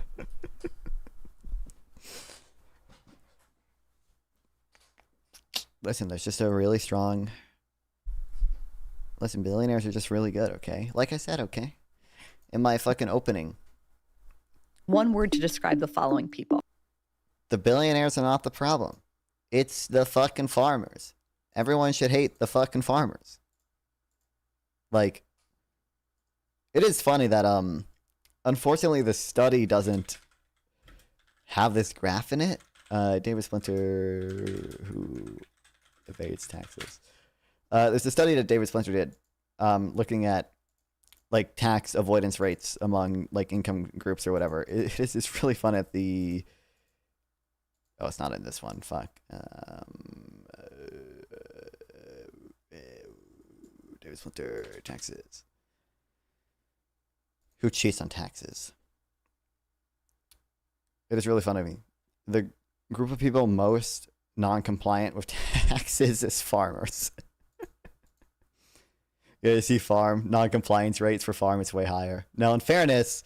Oh, yeah, there's the actual graph. In fairness, the tax gap, which is like how much revenue we lose out because of the non-compliance rate, is very low because farming is a very small section of the economy.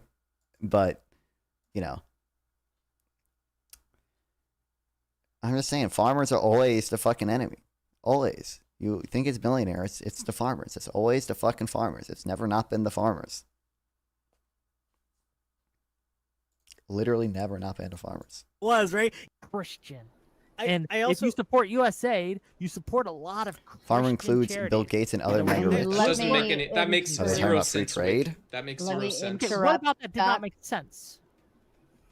I heard free Go ahead trade, with but I the couldn't Fuck about understand. that did make sense, Wick. Maybe I will join. That, Goddamn. that's my thought, Sarah. The fuck Okay, about that man, made you're sense. great. I don't think I need Bitch. to. Back. Offer as usual. I also he gave the like minimalist definition of Christian nationalism I'm objecting to, which is like if you have a policy informed by Christian ethics, you're a Christian nationalist. It's just insane. Well, And again, this has I'm been the whole. officially shutting the tomato side down now. Catch the raid over to the no. gauntlet. I've also dropped the link in the chat. If you want to move over, go ahead and do so. If you want to move over, go ahead and do so now. Thank you.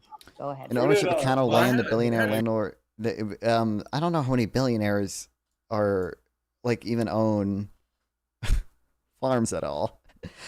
I'm sure like there are some billionaires who own some stock in companies that do farming, but I don't think there are many billionaires who, you know, that's the majority of what they've done. few questions. or even close to the majority. I actually want to get to talk to you, going at some point regarding data/study debates. Just general confidence and crazy Aldamios and point of view. Sure. I mean, about this country, but when you look when you at say, like, what the fuck? I thought that was a fucking Rizzler, man. What do you mean by data/studies and debates? That's a very, very broad topic to me. I don't know. I don't know what that entails. They have a federation of Muslim beliefs, but in their actual could be a majority Muslim nation, and they have a Muslim dominance in society. Like if you show up to Malaysia, you better, if you want to get along with the people there, respect the ethic that comes with Islam. So it's kind of like when we have a dominance in the culture, and our culture is represented by a Christian ideology, Okay. Just the use of them. Oh, what's up, Melanie Constant Fox? Dominance. This is real. This is true. Just use them in general, and whether or not there are some topics where they would never apply. I mean, I guess we can talk about that, but like, I don't want to say. I guess I would never. Like, I don't know how deep that conversation would be, because, I think studies are useful insofar as they, we have, they can essentially predict future outcomes for whatever policy you're talking about, right? So that's probably going to be less true of certain social sciences than others, right? But I don't even know what note thing should have open to this. This came out a while ago by now, but goddamn. Okay, listen, Democrats should just stop sucking up to unions at this point, okay? Because they don't seem to fucking like us, despite what I think has been mostly a pro-union agenda from them, or from us. So, dear Lord. And I don't even think like unions are intrinsically good. Like the evidence seems relatively mixed. So, I'll fly there more, see if I can make it more out of interest. Yeah, sure. I mean, me whenever you want to set something up. I think I mentioned this earlier. I will do the shrimp welfare subathon at some point, guys. Okay, because as I mentioned, they are now integrated with Tiltify, so we can do that. It'd be goated. Do farmers engage in lots of insurance fraud? I have no clue. Donald Trump. Chaos. Elizabeth Warren. It's the reason why we have pensions. AOC. Great bartender. Let's talk about Bernie Sanders for a second, because there's At least we got Elizabeth Warren loving the RK. Not that I don't like Elizabeth Warren, but at least we're still got some respect for Democrats. If Jeff Bezos were sitting here, what would you say to him? Oh, I'd call him a piece of shit. From the Free Press, this is honestly an I'm Barry Weiss. The question of who represents the working class is probably the hottest debate in American politics right now. Is it the Republicans, is it the Democrats, or is it socialists like Zohran Mamdani? Pundits can debate that question all they want, but the undeniable test might be this. Who do unions believe stand for working people?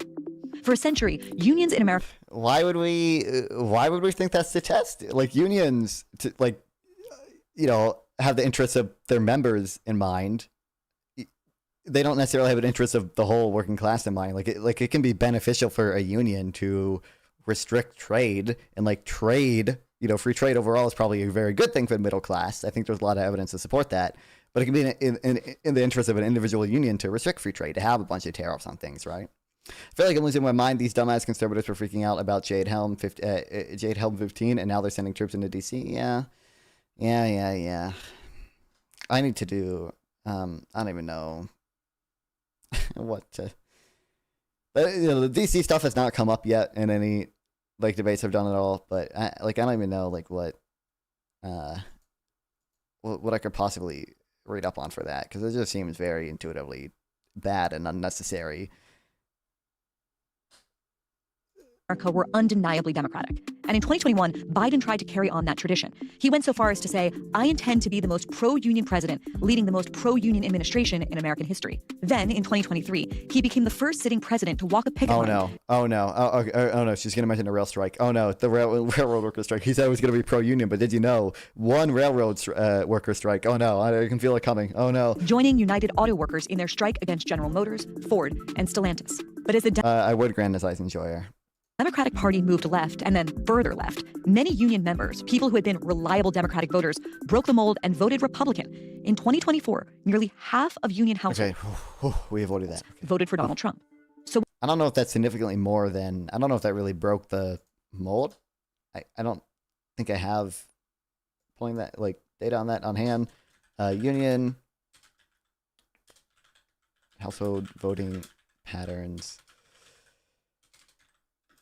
2020 versus 2024. It wouldn't surprise me. It's almost certainly going to be more, but I kind of doubt it was like that significant. But maybe I'm wrong. Maybe. This isn't actually voting. This is like polls. What was it? Was it Trump's hatred of NAFTA? Was it his Okay, so it doesn't seem to be true. promise to bring manufacturing back to America? Was it his character, however you define that? Was it the left's preoccupation with Joe Biden won union membership handily in 2020, reversing a decline in union support for Democrats that began in 2016. Hold on, what year did she say break? She said boutique issue. It was 2024 that broke the mold, right? Or was it 2020? Democratic Party moved left and then further left. Many union members, people who had been reliable Democratic voters, broke the mold and voted Republican. In 2024, nearly half of union households and it doesn't even look like it's true. It doesn't look like it's true for 2020 or 2024. But okay. Voted for or I think. When Teamsters president Sean O'Brien spoke at the 2024 Republican National Convention, despite being a lifelong Democrat, it felt like a new era. At the Free Press, we've reported extensively on how the Democratic Party lost the working class. But 6 months into Trump's second term, I'm not convinced. So unions, I just looked it up. It's not true. I think like you saw like a general rightward shift in 2024.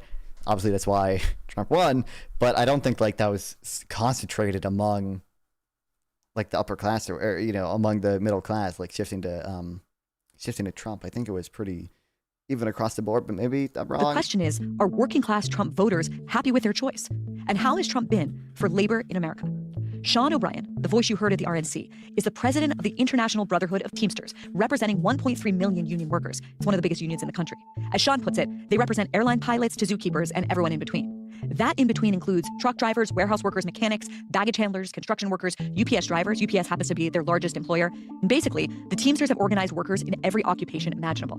If not, why are union leaders stepping down from DNC? I don't know, honestly. I don't know. I couldn't tell you because I like truly. I like again. I'm not like super pro union, but it just really seems like Democrats do a lot more for unions than Republicans have ever done. But just that Sean is the Teamsters president. It's that he himself is a fourth-generation union member, having joined the Local 25 at 17 years old as a heavy equipment driver in Boston. He has spent more than 30 years in the union and has a unique vantage point from which he sees American organized labor. Today on Honestly, I asked Sean why he spoke at the RNC. Why he's still a Democrat? Okay, woohoo! Are we back? We back now? Oh, good. Okay, woohoo! I love my internet. Why did it do that? Well, I don't understand. I don't get it. Nothing should be wrong with it. I have Ethernet and plugged right into the fucking router, bro.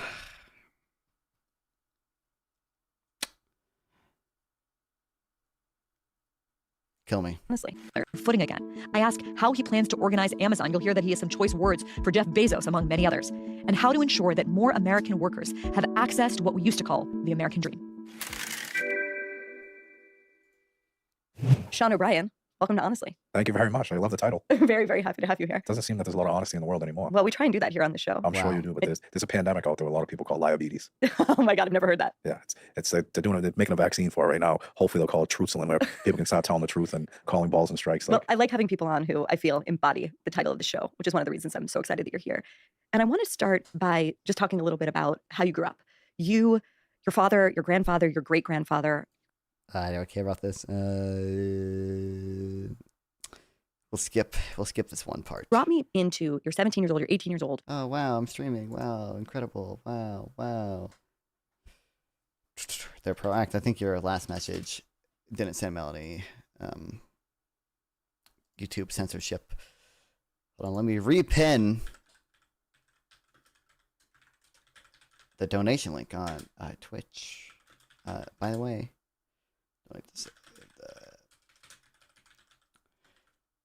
believe the link is still pinned in YouTube. Okay, it should be. Donate to FarmKind. Save some animals. Make factory farming just a little bit less miserable. Be goated. You'd be goated if you did that. You become an instant goat. left. What is the culture and sort of the political makeup of the Teamsters back then? Well, the political makeup of the Teamsters back then is, so it's 1990 when I got in, but I was around it, obviously working for 88 to 89. It was a pretty tough culture because the government was involved in our affairs at that point in time. There was our general president at the time was a guy named Billy McCarthy, who was the president of Teamsters Local 25, where I came out of. He signed my union card when I got in there. And the Teamsters were under a nationwide investigation where there was going to be indictment nationwide of the Teamsters Union under the RICO Act because of organized crime. So McCarthy negotiated a deal to put us under a consent decree, which we're currently still under, which is government oversight. So back then, it was a lot different, the landscape. I mean, you still had some, bad people in the organization. You had organized crime in the major cities. So it was very intense. And, coming out of Boston, especially where we grew up, we knew what it was all about. And seeing the transformation to where it was, and you hear stories from the 50s, the 60s, the 70s, and 80s. But where we were back then when I first got into where we are now, leaps and bounds. I mean, our union's the cleanest union around. But going back then, it was tough. But, I'll tell you, it was fun. I mean, back then, it was like playing football because you'd go on job sites when I was a steward and you'd be arguing and fighting with pipe fitters and iron workers. And, but, at the end of the day, everybody had a... Please, since Democrats take union support for granted, even though they fail to pass the protecting, the PRO Act. I don't know. I don't know that much about the PRO Act, but I would imagine as with like most of these things, it's gonna be one or two Democratic senators who didn't want to pass it because they have certain views on unions or they were lobbied against it or whatever. I don't know. I don't know how much I blame the Democrats for some of these things. Died in committee. So this shit didn't even get to vote or whatever. I don't know.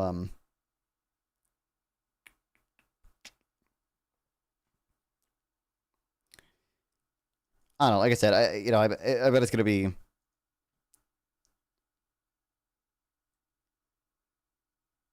a similar story of things like the $15 minimum wage, where most Democrats supported it. Would have passed the Senate if it wasn't for one or two fucking dickhead senators. But then you get into, is it better to have those dickhead senators who still vote Democrat most of the time versus potentially giving up that seat to a Republican who's going to be fundamentally opposed to the interest of, or to whatever extent the Democrats support working class interests, quote unquote, fundamentally opposed to those interests, right? I don't know, and I don't even know. Again, I don't know much about this act specifically, but I don't even know if this is good policy. I don't even know. But a job to do. Now today, it's like if you're gonna get in a fight with someone or an argument, it's an attack on Facebook or Twitter or one of them, or it's a pillow fight. You know what I mean?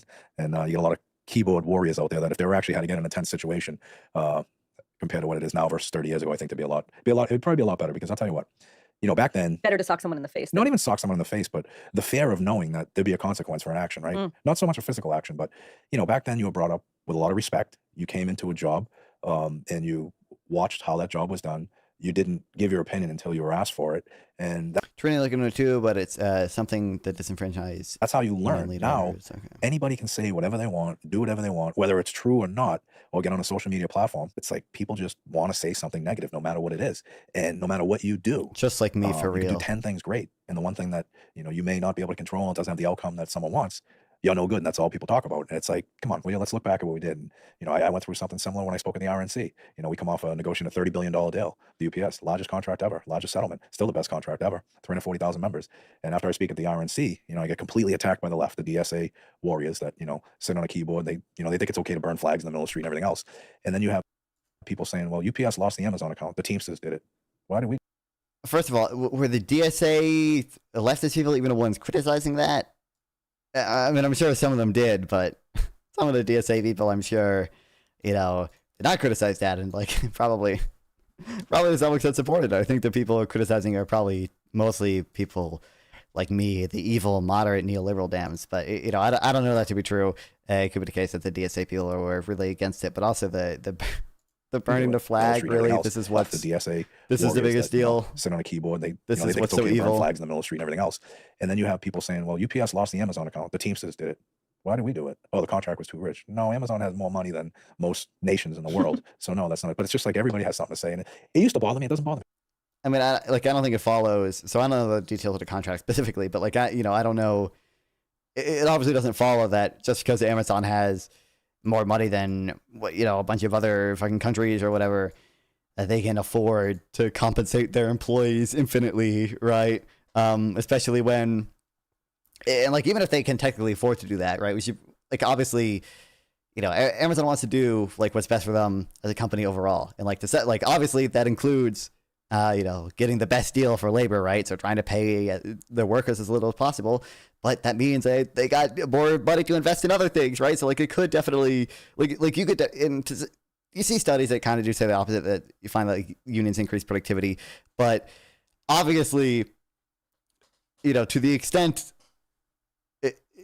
Amazon doesn't, pay their employees whatever, you would imagine they'd be investing that money into other productive things that may have larger spillover benefits for the rest of the population, right? Like it may suck for how many ever workers work at Amazon. Or certainly we could at least imagine a case where like, 10,000 Amazon workers lose out on some extra pay, but the whole rest of society benefits from cheaper goods, right? From 2-day delivery, from things like that. Jeff Bezos is so rich, he invests in himself. What do you mean? I mean, he owns Amazon stock, obviously. Like he compensates himself in Amazon stock. Anymore. It really doesn't, because I know that at the end of the day, you just stick to your core disciplines, your core values, and never forget who you work for. And we're going to be good. We're going to be great. I mean, we organized 80,000 members in 3 years. We're negotiating the strongest contracts. We struck Amazon. I mean, we could go on and on and on. And I want to talk about all Amazon people want to focus on is he spoke at the RNC. Oh shit, I was asked to speak there. I would have spoken at the DNC and gave the same speech. Okay, well, I want to talk about that. This guy's an idiot. One sort of broad question before we talk about that major decision, which is what put you on my radar and the radars of so many other Americans. There was this idea, I think about like my grandparents' generation, or even to a large extent my parents, that you could have a stable, comfortable middle-class life in this country. Oh no! Oh, the slop! With it's on a coming. one-parent The income, slop. you could have The slop. the Chevy in the garage, the chicken in the oven. Like this, there was this almost caricature of the American dream that was tenable for people. Maybe a vacation Exactly. once a year, right? Now that feels like another, just literally, it feels like it could be the Middle Ages. It feels so far away. And you hear about. Yeah, everything better back in the slop. Like, so he mentioned vacation time. That's probably the most directly quantifiable thing. Like, we just look at like U.S. hours like worked, or let's say like U.S. median hours worked. Like that's been trending downward over time. Presumably vacation time has gone up, if not gone up, probably stayed relatively stable simply because people are choosing other forms of like leisure, right?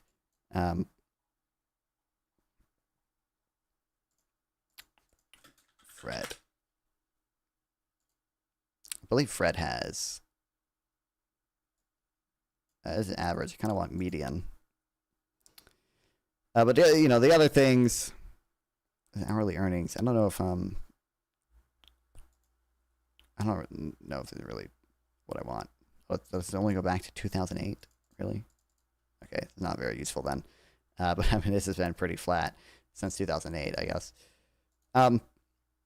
Yeah, this is weekly hours for a worker. Like it's downward trend since 1950. So does that, like the other things are like maybe a little bit less quantifiable, right? So, but I mean, you can just look at like the median income, and the median income has just like broadly been trending upwards. Obviously, median household income and the quality of goods has been, which to be fair, median household income somewhat incorporates simply because the measures of inflation that we use try to account for the quality of goods to some extent.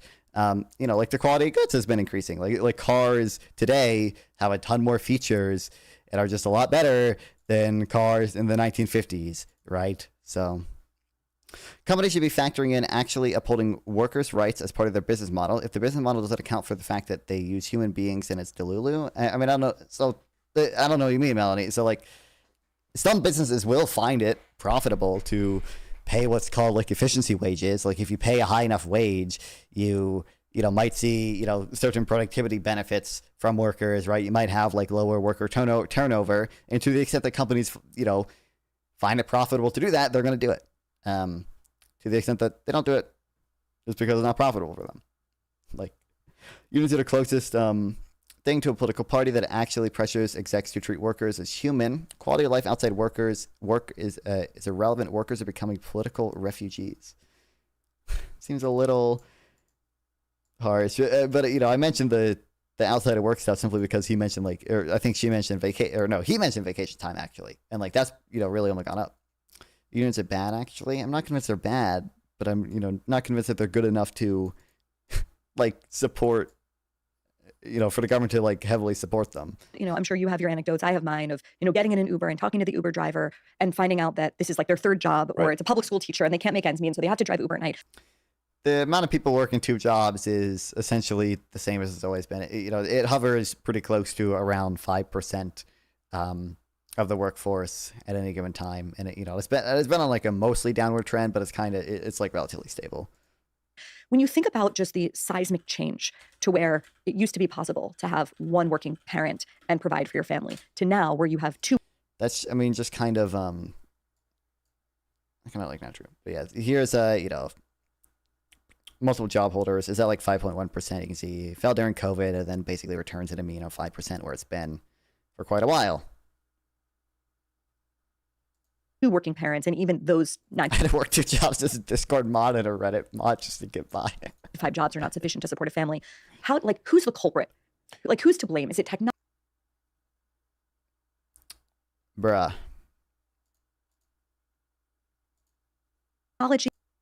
Is it an attitude that we have toward labor? Who's to blame for the fact that you can't have that anymore? Well, I think there's such a disparity between the haves and have-nots, right? You look at the cost of buying a home now compared to 35, 40 years ago, 50 years ago. You look at the cost of purchasing a vehicle. You look at the cost of tuition. I mean, I don't think I don't think the real price of vehicles has gone up. I'm fairly certain that it's gone down. Maybe I'm wrong about that, but fairly certain the real price of vehicles has gone down. Now, for housing and tuition, those have gone up. Now, I will mention tuition. If you look at the actual like price paid for tuition, that has been relatively stable since 2006. The sticker price continues to go up, but we kind of have been like offering more and more financial aid, such that the price that students actually pay has been essentially stable since 2006.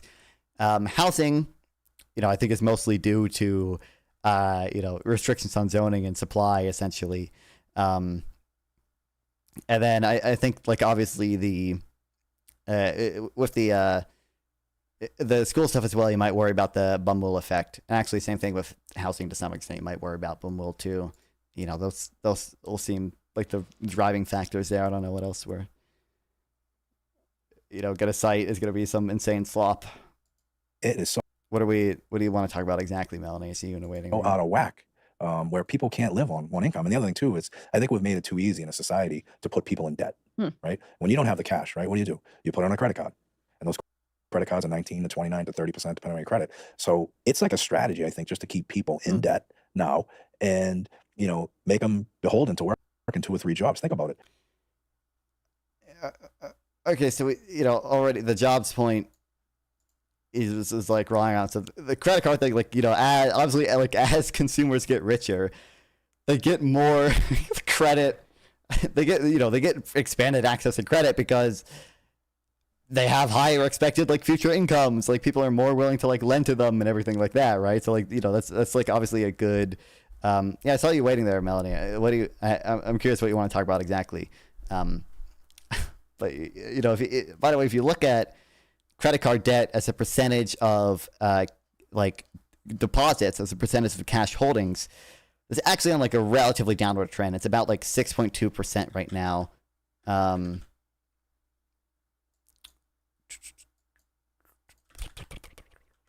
remember there's a good blog post about this.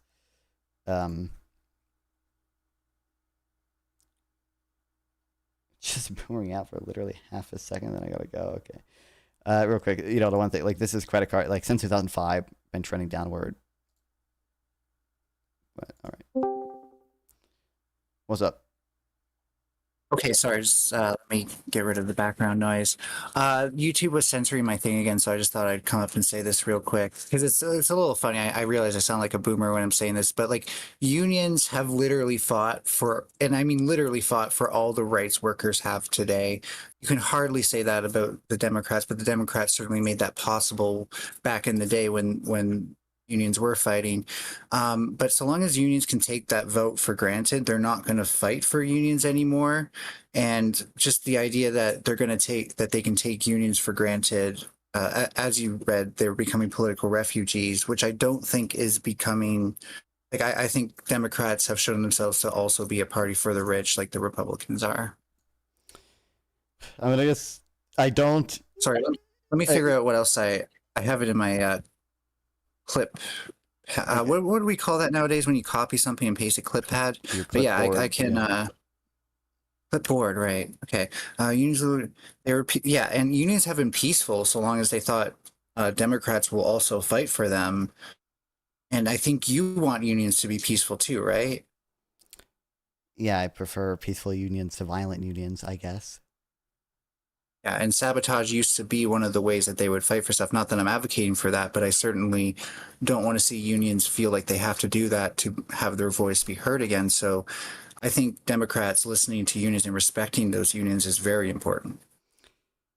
Okay, I mean, I guess, for one, people say a lot of things about like unions fighting for all these rights or whatever. The evidence on that is less conclusive than you would think, right? So like, I think I have some studies that I would say, I have to go looking for them, but a lot of the benefits that workers receive today are not just because of unions and legislation, it's just because of economic growth broadly, right? Like the driving cause of a lot of these things is probably just economic growth, the fact that workers got more productive. That is something that lets them work, fewer hours. That is something that helps with the 8-hour workday. It was not all just unions fighting for that or whatever. And I guess on the like legislative level, even if unions are the ones fighting for it a lot of times, it feels like Democrats are the ones, passing a lot of this like legislation. And it does feel like Democrats have just been like broadly pro-union, like they, bailed out the pension fund, like Biden appoints people to the NLRB who are very like pro-union. It doesn't feel like have to go. They're ignored. When I and I'm sorry, but when I said it was for half a second, I really meant it. I'm willing to debate this for however long you want to down the road when I have some actual sources and stuff. Because as I said, I need to look into still the PRO Act. But as I will point out, they didn't pass that. And I think the more apathetic the Democrats become, the more the unions have a point. Okay. Well, I'm sure we can talk later. Cool. Thanks for having me. Okay. Yeah. Wow. I mean, my father worked. Unions are how labor regulates. Unions are how labor regulates corporations under capitalism. I mean, like I said, raid incoming from Visora. Hell yeah! Oh no! The lefties are coming when I'm doing hate on unions. Like I said, I think you can't. Like, I would have to go. Thanks, Visora, for the raid. Welcome everyone. Welcome. Oh, this is gonna go poorly, people. Oh, this is gonna go poorly. Oh no. Anyway, back to why I fucking hate union. No, okay, so like I said, I think there is certainly evidence that a lot of the sort of regulatory benefits that people perceive that unions granted were at the very least enabled by economic growth, right? Like it would not have been possible for unions to lobby for the 8-hour workday if it wasn't for like the underlying economic growth and labor productivity increases behind that like capitalism is arguably responsible for, right? But yeah, shout out to Visora, by the way. Oh man.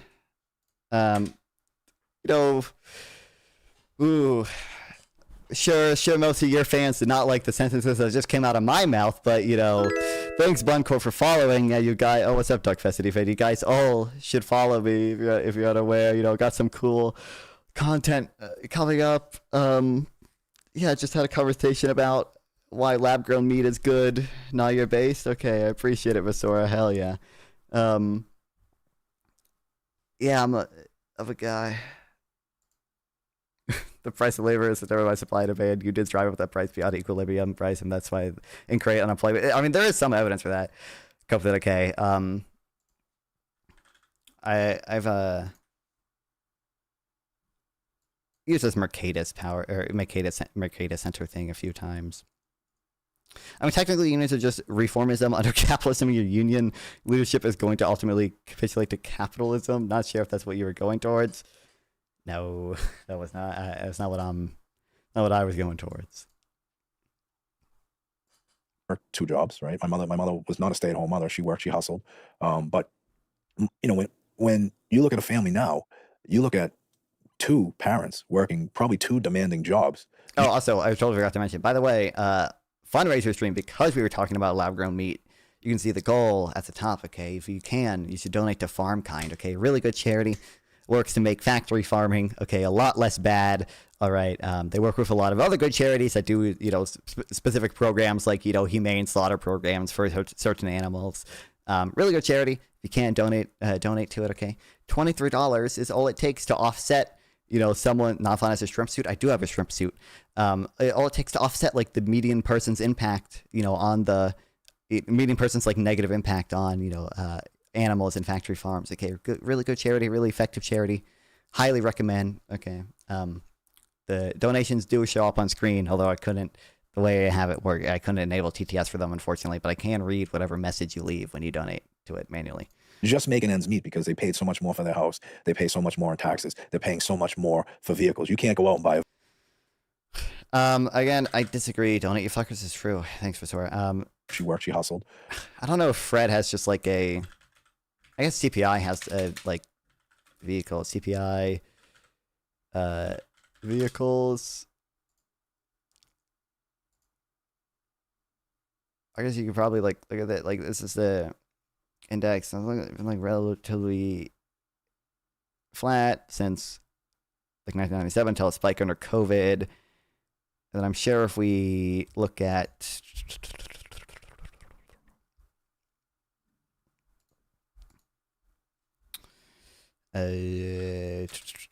average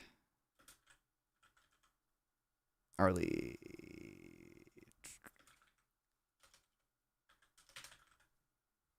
earnings of non-production and supervisory employees.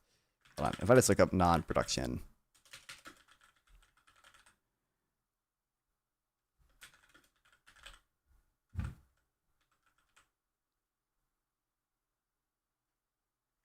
Okay, kill me. Average earnings of production and non-supervisory employees. Total of private. Add data series.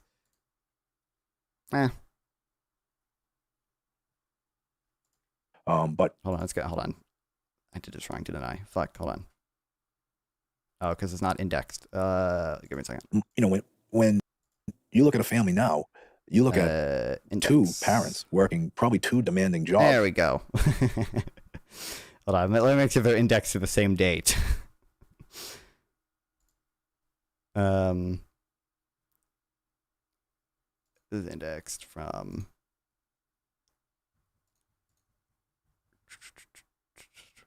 1982 to index, and then we'll do from fucking end of 1975. Why the fuck not?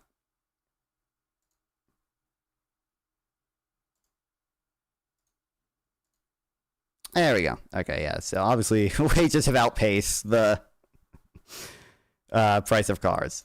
This is new cars. It's not even considering like used cars have probably fallen too, and also the quality of cars, which to be fair, CPI does try to adjust for, have gotten better Just as well. making ends meet because they paid so much more for their house. They pay so much more in taxes. They're paying so much more for vehicles. You My favorite unions are police go out and buy unions. a vehicle Everyone's for pro-union $3,500 until anymore. the police You can buy a unions come good used around. one maybe for $45,000, which you're going to pay higher interest because you're in debt everywhere else. So I think it's just a combination of people not embracing unionized workers. Also the debt. So the debt is probably in fairness, I bet if you disaggregate by age, this would look a little bit different, but household debt as a percentage of GDP has really only been going down. Where you can actually fight for better wages, better conditions. I think too, because that had to do with a lot of deregulation in a lot of industries. Two, I just think there's such a disparity between executive pay versus everybody else. And I just think society is out of whack and needs a reset. Okay, so It's not wrong if there is a disparity there. I think people vastly overestimate it because usually they cite like, oh, the CEO pay like 300 times more. Then you look into it, it's like, oh, the CEO is at the 350 largest publicly traded firms, right? The median CEO only makes $258,000 a year. And now I think it's obviously dumb to also assume that it's necessarily a problem that CEOs are still highly compensated, right? Like, it turns out if you look at the evidence from like when CEOs get unexpectedly hospitalized or unexpectedly die and look at the stock market response to that, you could essentially use that to estimate how valuable a CEO is to a company. And it seems like CEOs actually get paid a lower percentage of what's called their marginal product, which is essentially how much value they contribute to the company, than the average worker does, right? So the average worker gets paid about 85% of the value they contribute to their company. The median, the average CEO only gets paid about like 60 to 70, it's like 68 to 75% of their marginal product. So, you know.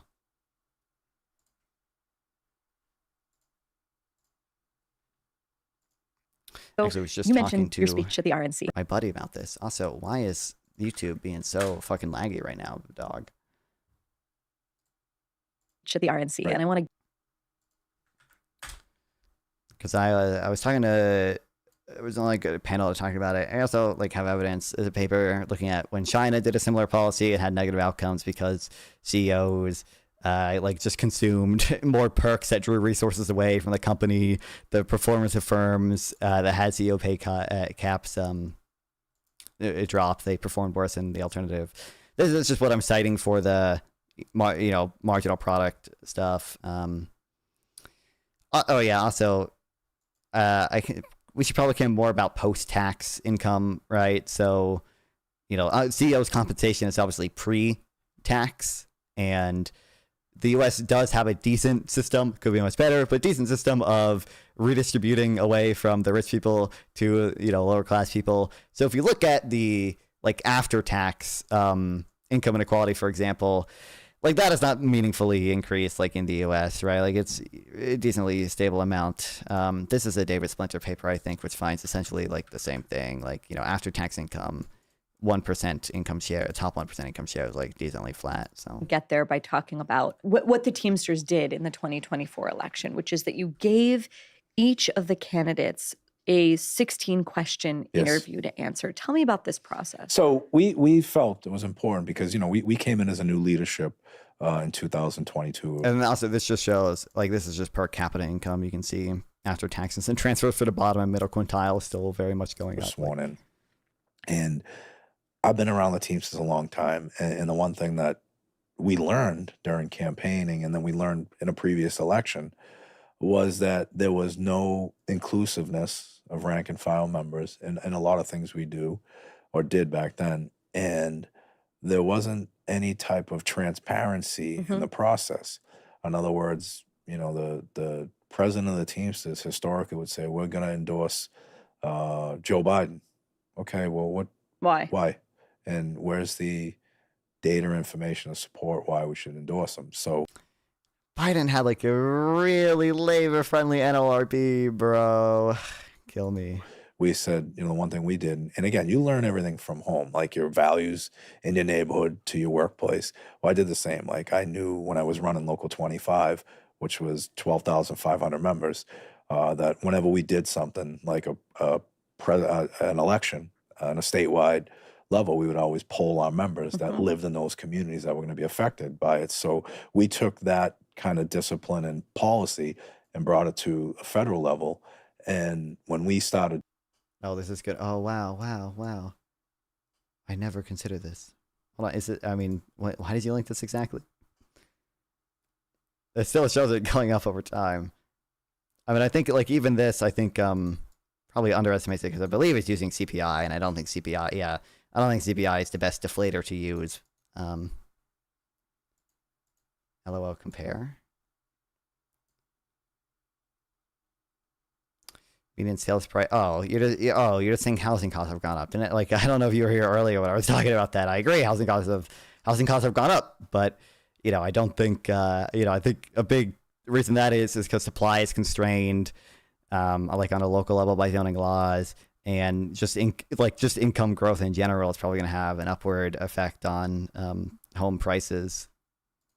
to do this, don't forget a lot And of also, homes have gotten better quality too. Now, in fairness, not so much better quality that you would expect this increase in price, right? But homes are a lot bigger today than they were in the 1950s. Economic growth for who? I mean, I don't know. I didn't even mention economic growth in general, but doesn't seem like it's going to the bottom. I mean, I have evidence that says otherwise. I don't know. I don't know exactly what we mean by growth, but I'll say what's up CRT. But it seems like income, you linked median income, but this is still going up. That's not necessarily the bottom, but that's the median, right? But just on home prices again. Also, you should consider that homes have gotten a lot bigger. These charts do not tell me enough at all. Again, because I think this probably underestimates the median income increases because CPI is a bad deflator. But secondly, like housing price is not the only thing that matters. Guess what? You really housing is measured in this, right? Like CPI is like 30% housing. So if you're deflating using CPI, you're including the price of homes in this. CPI is literally like 30% housing. Literally like 30% of the weight of it is housing. All the major unions jumped right in right away with Biden, Harris, and that was probably like December of 23.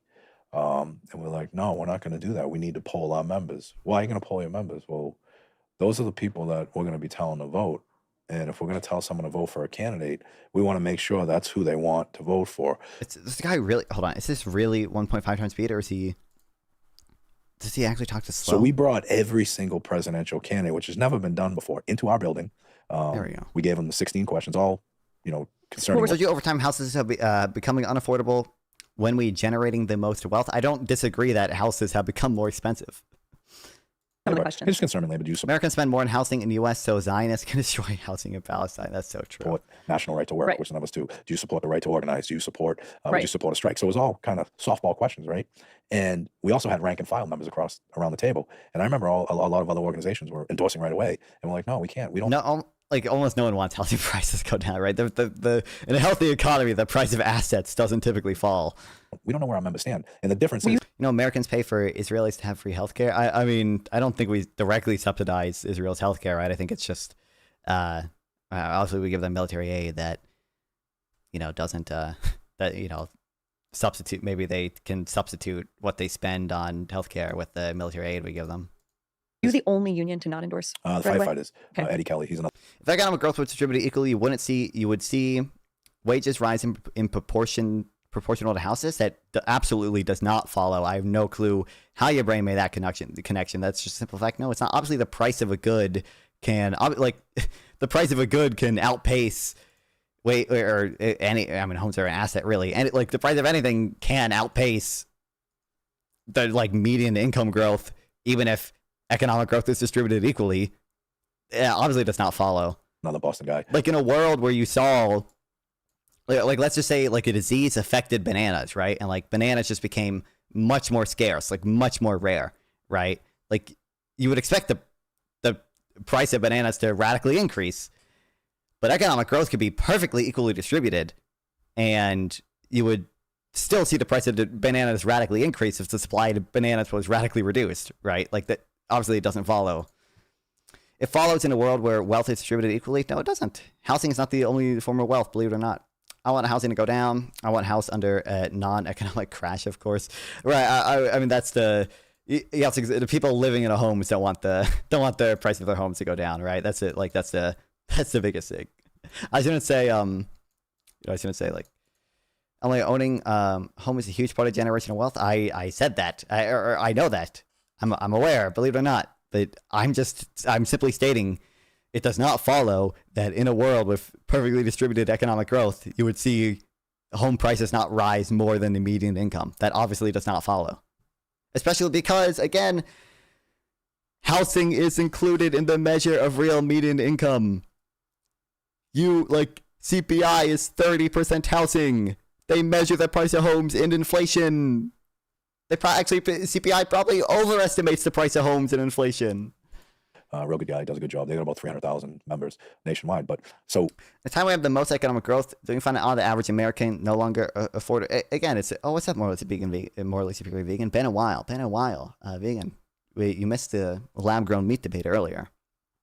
I don't know how much you would have liked, honestly, because it was kind of insane, but. I don't necessarily find that odd, Vermi. Again, you could just think of the bananas. You could imagine a case where the average person is not able to afford bananas, but it doesn't necessarily mean that growth is not equally distributed. Lab-grown meat debate, who the fuck is against it? I talked to Admiral Gibbs and Sociologic were both kind of against it. So Gibbs did want to ban it. Sociologic didn't want to ban it, but he just said like he wouldn't eat it, and like it's on the whole bad. But you know, what we did was we did polling. So the first polling we did was a straw poll, right, where we have 319 union halls nationwide, and you call everybody into a my living place is not an investment for me. I mean, for owner occupied housing, obviously most people like it's an asset, right? But meeting, and you're gonna get the people that support you and your local union into these meetings. So we figured having investment accounts for that. You know, it's really like I do think there's you know, a more general issue is that housing is how a lot of people build wealth, right? Like you could you know, we could have a sovereign wealth fund instead of like all these, you know, mortgage deductions and bullshit that incentivize home ownership, because we, you know, that's kind of been the big store of wealth for a lot of Americans. But going to be 80-20, you know, Biden Harris. Yeah. Well, it was like 35 Biden Harris, 30 Trump, and then, you know, others. That's so literally the breakdown of this office. So I went like this. I went, well, this wasn't a good gauge. Right. So then we have a magazine that goes out to 1.3 of our million members. So we do the straw poll.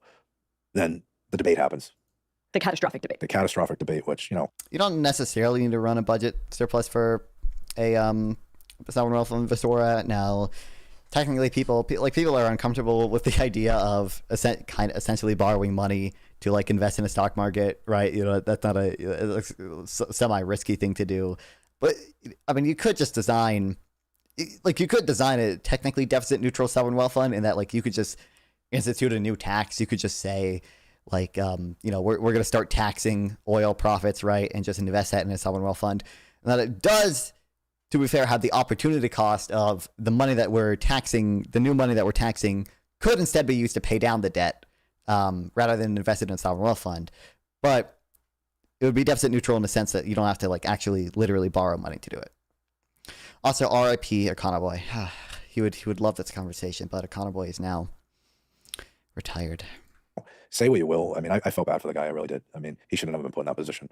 So we put out a QR code on a publication that goes to 1.3 million of our members. And we had like a record turnout of people, like 180,000 that actually responded. Because look, no one reads the mail, right? But when we were pushing it out there on all our social media Econoboy needs platforms, to go vegan. Listen, he should, but he doesn't want it. So we got like 184, 185,000 people to respond, which is a lot, right? And 65% of them were voting Republican. 35% or 33 point something were voting Democrat, and I think the remaining were independent, or it might have been 65. So you're basically representing. Why Econoboy leave? One fight with Destiny, and he needs to bow out. But he unretires in like 6 months. No, I don't think he will. I think he's unfortunately gone for quite a long time at the very least. I don't know. I mean, he said like the Destiny drama did have like something to do with it, but it was just like more like content creation took up like, you know, 15 hours of his time every week, and you know, he had family stuff going on that he wanted to focus on instead. I think that was his big reason. But then Destiny's kid say he loves Hitler this week. Yeah, that an organization that not only is not leading for the Democrat, which most people would assume, but is seeming to lean Republican. And so you invite all of these candidates into your headquarters. Right. Tell me what happened when Kamala Harris showed up. When we invited them all in, President Trump was like the first to respond. Yeah, we'll do it. Give us a date. And we had like, you know, we had every one of the candidates in, and they're all characters. I mean, Cornel West, he showed up with a boxing glove for me signed because. Thanks for following, Oxpecker. I appreciate it. Hell yeah. I almost got in a fight with Senator Mark Mullen, so he showed up with a boxing glove signed. I mean, just good people. Like, we got to meet some good people through the process. I totally forgot he ran. What was RFK like? RFK was, you know, pretty passionate, and you know, he said all the right things. It's just he wasn't going to win. Right. And then I'm gonna shoot myself. My point to all this was Trump said right away, yeah, we'll come in. Okay, schedule him. We got the majority of all the candidates in early, and you know, the last three, which was Trump, Biden, and then Harris. Trump came in probably January of 24. And then trying to get Biden in after that, it was like dealing with his staff. You know, they were kind of offended that we would expect him to go through this. Yeah, really? They were pissed off at that, but they were like offended that we asked them that they had to come in. And so we ended up getting that done. And, you know, again. Before he dropped out. Before he dropped out. And then after the debate to get Harris in there, like she was like appalled that we would even ask her to come in. Like, how did that get expressed? I'll tell you how it got expressed. So we had a general executive board meeting probably around June of 2024. And there was an event that one of our vice presidents, Joan Corey, she's out of my local, she went to, I don't know if it was an Emily's List event the day before our general executive board, and Vice President Harris was there. And so they do a photo op line. So Joan goes in the line and Joan says, I'm Joan Corey, I'm a vice president with the Teamsters Union. And she pointed her finger at Joan and said, Teamsters better get on board. And so Joan says, excuse me? Yeah, Teamsters better get on board. I don't know why you haven't endorsed me yet. So she comes back and she tells me this. And I'm like, the nerve, right? So that happens. And then we eventually assuming that's true, do I like? They should have though. They should have though. Maybe my mind is broken. But like, oh my god, like I can't like, like, how could you not? Like, why would it? Like, what the fuck are you possibly going to demand out of the Democrats that you don't think they have done? Thanks for rating Vasora. Hell yeah, this is how we get fucked. True. Wow. Appreciate you stopping by, Vasora. Appreciate you rating. Hope you had a good stream. Hope you have a good stream next time we stream. What is this Grand Size Enjoyer? Destructive consequences of socialism. Trump CA reported an ideology that retards growth and worse.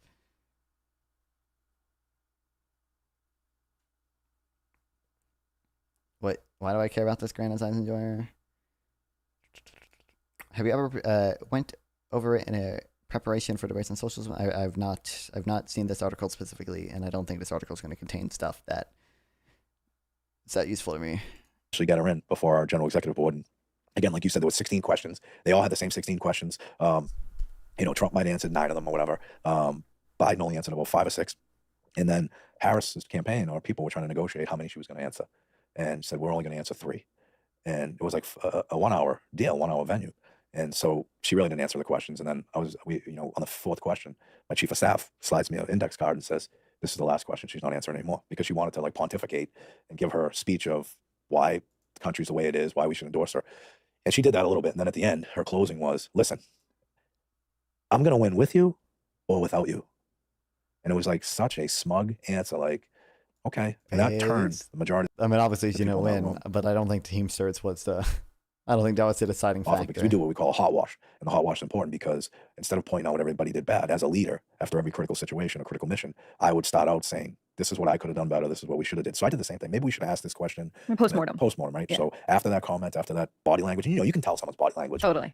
You can smell it a mile away. And then once we announced that there was going to be no endorsement, that's when all the keyboard warriors came out and the attacks from the DSA. Me, for real? My friends that were allegedly my friends. Just like me?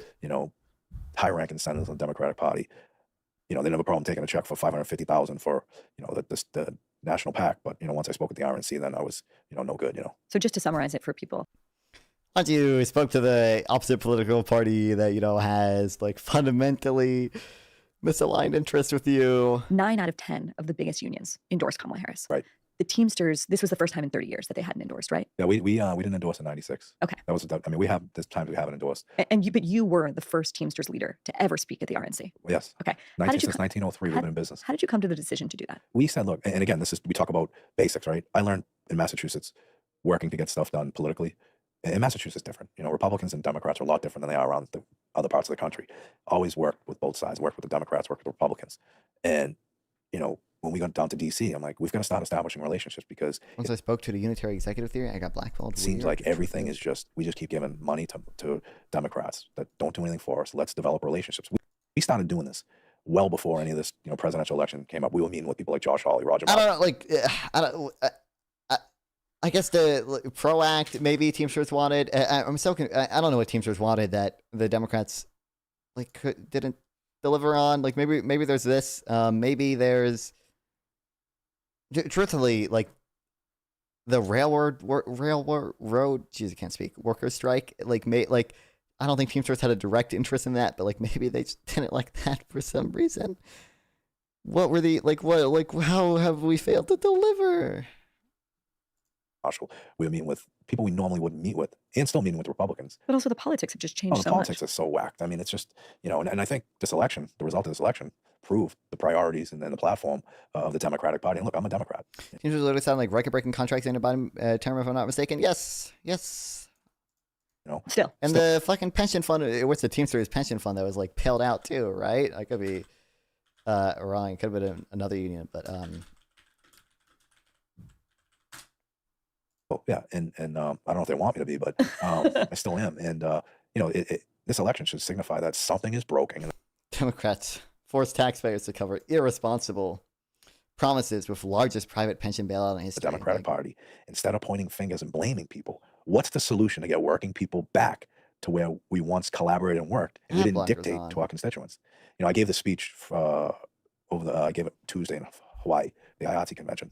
And I explained everything we did through the election process. I explained, how transparency, all this stuff. So the thing ends, and it was great, well received.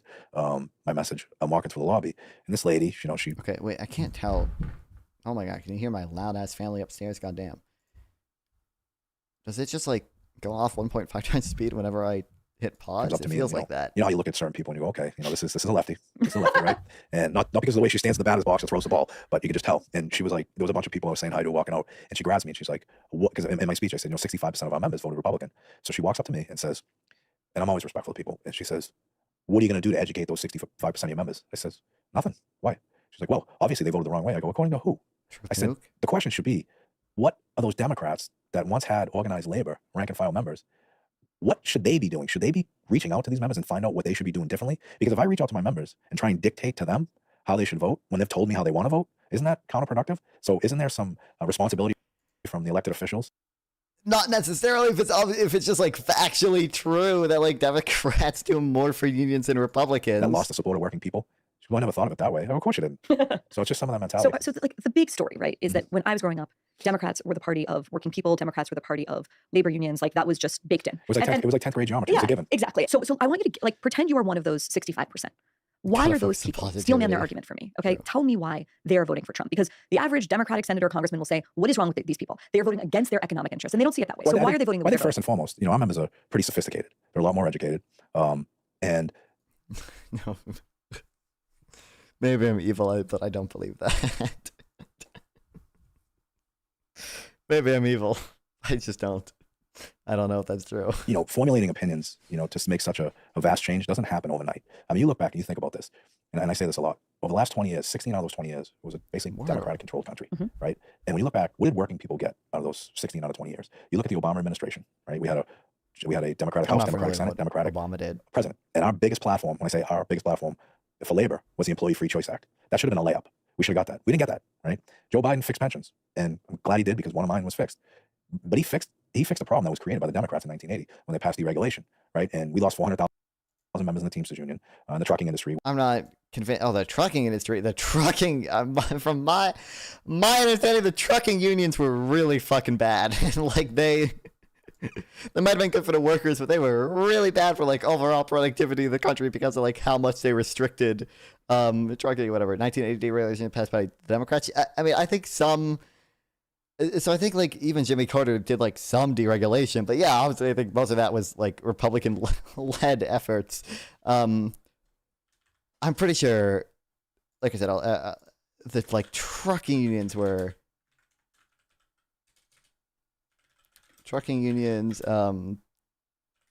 impact on growth, NVER, like fuck you Google, I don't care what the AR mode. Like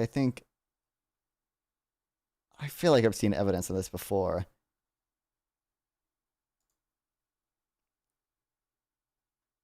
Maybe I'm making it up though. I'm pretty sure the trucking unions were pretty fucking bad overall.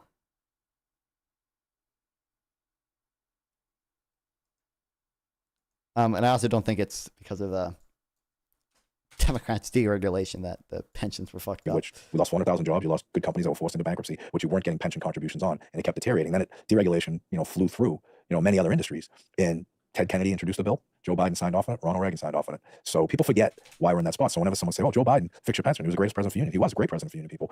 He fixed the pension. Yes, he did. But he broke it as well because, and I say this all the time. It's like me playing street hockey in my neighborhood in 1980. I break my mother's window. 40 years later, I decide to fix it, right? Should I get accolades for a problem that I helped create? Right. So, when I talk about things like that, but, the This mentioned trucking. Oh, that shit mentions trucking. Democrats seem lately that, they're not, my thing is, I always look at it from a simple perspective. You're paying me to do something, or if you're electing me to do something, I work for you, okay? Where the Democrats lost, and I think you made a good point earlier, they fell in love with. Studies the impact of capital market imperfections, having a natural selection of most efficient firms by estimating the effect of pre-deregulation level of leverage. Isn't really what I'm looking for. Their captives. They fell in love with big money. They fell in love with big tech, and they forgot who they. Also, realistically speaking, isn't going to be more liberal trade policy that fucks with unions, not just deregulation. I don't even think that. I wonder if they'll get to that actually, but I don't even think. Yeah, I think people way overestimate the extent to which like trade actually hurt like U.S. manufacturing and like unions and that stuff. Like, I just don't see good evidence for it. Like, most of the studies say it's like fucking at most like 25% of manufacturing employment in the U.S. was like damaged by or caused by the reduction in it was like caused by like trade. Like, I don't know. I think it's like generally like you see like if you just like look across countries, like the trade deficits in manufacturing have like no correlation with manufacturing employment in a country. It's actually slightly, not that much, but like slightly countries that have slightly higher trade deficits in manufacturing actually have slightly higher manufacturing trade deficits. But yeah, I think Baru would cover the. I don't even know who that fucking dude. I don't know who any of the people you mentioned that. Working people. You know why? Because they're not in the communities, not in the neighborhoods. They're not talking to the people that they're paid to represent. And when you talk to people one-on-one, look, I can sit in my office all day, every day, and try and solve problems over the phone. And I'm not going to get a true testimonial of what is actually going on. And I told you earlier, like I'm in workplaces, my partner and I, we're in workplaces. Wait, do you mean Bondi? 3 days, 3 different states per week. And we're not talking to leaders or anybody else. We're going to the shop floors talking to rank and file members. That's where you get the best gauge. And that discipline should hold true. And I think the Democrats forgot that they need to be in their communities where they represent, talking to people, finding out and identifying the issues that truly matter. Look, this whole election for the Democrats was based on social justice issues, right? Our members. I don't believe that. I think Kamala Harris talks a decent amount of like economics. I don't like her campaign was like not like that woke or whatever. She had, I think like the first policy speech she gave was that economic speech in North Carolina or whatever. The Teamsters, and I can speak for the Teamsters. It sounds like what happens, manufacturing may go down. It's a percentage of all employment, but a raw amount of actual people in manufacturing may not really go down that much. I'm talking in its percentages right now, but also I do, the absolute number of people working in manufacturing has gone down, but I don't think that's due to trade. I think that's mostly due to automation. That's just my guess based on what you're saying. No, so I think, I think the evidence shows that like trade has a relatively minor effect on both the absolute amount and percentage amount of manufacturing employment. It certainly it's going to be there to some extent, but I think the evidence suggests that it was probably over 70% like automation and just general trends in consumer spending that caused it, and not not trade. We solve a lot of those social justice issues by negotiating the strongest contracts. But got community noted. Department of State is aware that Tom, AA, an Israeli citizen, was arrested in Las Vegas, given a court date for charges relating to soliciting sex electronically from a minor. He did not claim to black immunity and was released by a state judge pending a court date. And he claims U.S. government interfered or followed. This post fails to mention that Tom fled to Israel after being released on bail, which is both a response and a community note. By fighting for rights, fighting for diversity, fighting for equality. Also, work in manufacturing is definitely a lot more high tech now than it was even just 20 years ago. Yeah. And it seemed like this narrative of the social justice issues, it didn't identify with our members. Our members identify with more money in the pockets, more job protection, better pensions, core issues, and a path from the start of your job into a career, into retirement. I mean, it's I don't. Like how much of Kamala Harris's platform was devoted to the opportunity economy versus wokeness, right? I think more of it was devoted to the opportunity economy than any of the social wokeness issues or whatever. Although a decent amount of it was abortion, right? That is fair. She did message on abortion a lot. Are you a millionaire? No, nowhere close. But that. I don't know. Maybe that doesn't. Maybe abortion does not appeal to union members as much, but that, it's just generally a winning issue for Democrats. So it makes sense that she focused on abortion. Block and tackling, and that's not what our members wanted to hear. So 65% of your members, let's say, voted Trump. You speak at the RNC. Why not go the whole way and just endorse him? Because we still have to serve the 35% of our other members that, we've got to respect their opinions as well. And yeah, I got a question. Well, that's the majority. Right. Right. But the majority, that's okay when you're ratifying a contract or anything else. This is the direction of this country for the United States. And look, let's be candid. I mean, this was probably one of the most bizarre elections and unpredictable. I thought we were at least going to get. What do I care about? I care about net utility. I don't know what you mean by what do I care about. We could have. I would have hoped. He said instead of I have to respect the 35% of people's opinions that the Republicans have just like generally been more anti-union. They just like generally like just don't care about a lot of these things. You know, they just passed a regressive tax cut. But you know, whatever. Okay. Predictable elections we're probably ever going to see in our lifetime. So if you made a choice either way, I mean, that was a pretty significant gamble. And we talked as an executive board based upon what our members said. It was in the best interest of, you know, our members that we've got to respect, you know, who's voting Republican, but we also have to respect who's voting Democrat as well. From other file members to your speech. We got a good response. I mean, you're always going to get people that are critical who's voting Democrat as What was the response from rank and file members to your speech? we got a good response. I mean, you're always going to get people that are critical. I got more criticism from other labor leaders in different unions, and you know and it's fine. You know, some of them were my friends. Do you guys have like a WhatsApp group where you're all talking to each No, other? I try to stay off all that shit. To be honest, But like, with are you in pretty close communication with other labor leaders? Do you care about lives? I don't know what you mean by lives. I think generally dying is bad. Do you care about suffering? Didn't I just say I care about net utility? So yeah, I care about, you know, essentially pleasure minus pain, right? Like I think that's, you know, where am I? Like I'm a actodonic utilitarian. Okay, so I'm less convinced about the hedonic part. I think there may be other things that matter other than just like pleasure minus pain, but it's most intuitive to me that pleasure minus pain is the thing that matters. Do you care about kittens? This is critical. I care most about kittens, actually. Absolutely. I really was. I'll be honest with you. It feels like right now sometimes you're on an island. Do you by care yourself, about but- old people You're or on an island just by people in the yourself. country? I don't know how this is complicated. I care about net utility. Utility is not different between people in different countries. So I care about what's best for total utility. That doesn't discriminate based on country. I don't know how to make it any more clear than I care about total utility. Politics, but you know, a lot of these unions, I get along with all of them. I mean, now when I see them, we're fine. But you know, there's a Net utility, like pleasure minus pain, like I just said. different change in attitude towards us. I mean, you know, I can't believe it didn't go with Harris and Waltz. I'm like, awful candidates. You know, they didn't identify with our members. Yeah, but Not sure what that means. Okay, I don't know how to explain it to you. well, do you think your any members are better voting any differently than mine? Right. And what do they say? oh, we know our members. I'm like, well, maybe you do. I said, but you know, the fact is, I got to worry about the people that give me the honor and privilege to serve them, and that's what we did. But to your point, look, I get along with everybody. But I've seen some of the emails that I wasn't supposed to see. I've seen some of the texts, just like I can't believe this bald-headed bastard from Boston isn't endorsing, you know, Biden or isn't endorsing Harris. You should have they should have said that to your face. What the hell? I haven't called them out. Other labor leaders. Oh yeah, and I'm laughing because it's like Well, one of them might be, I don't know, United Auto Workers President Sean Fain. I'm not Net saying. utility equals good stuff. Well, it's the good stuff minus the bad stuff, right? So like you could have a like you could have like a world where like someone lives like a insanely good life, right? And there's another person that lives like a slightly negative life, right? Like they, you know, overall their life is like net bad, and that like they are like in constant pain or something, but like it's not like horribly bad. So like in that world, like you know, you would have pretty high net utility or whatever. Is staying silent about Gaza net utility? I don't think so. Yeah, I'm sure. What do you like? Do you mean why, like, not talking about Gaza literally 100% of the time, you know, is probably net utility, but I don't think you should be silent about it. Oh, yeah. Well, there was sort of like this sort of tale of two Seans, because I watched you. There's only one Sean that matters. Well, So believing patriarchy propaganda then used to rationalize the killing of thousands of people and torment of millions more is low net utility, right? Sure. Just curious, because looking at your Twitter, I don't see a single tweet.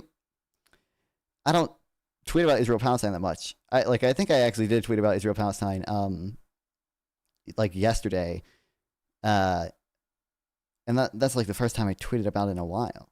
I guess I'm sitting across that from Sean spells his name correctly, by the way. Okay, amazing.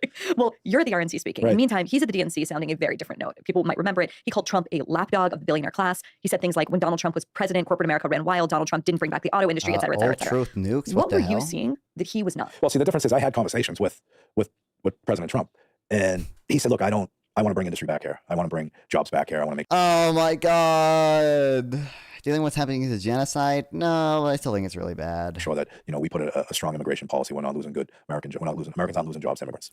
I mean, Why the fuck would you believe him? Why do you care more about like what he personally said to you in one fucking meeting? First of all, I don't know why we would believe him what he personally said at one meeting versus like his record when he like was actually president, and like the rest of his policy, and the fact that why, like, if that's true, why are all these other like billionaires supporting him, right? Like, I'm not even a believer in the oligarchy or bullshit or whatever. But like that's a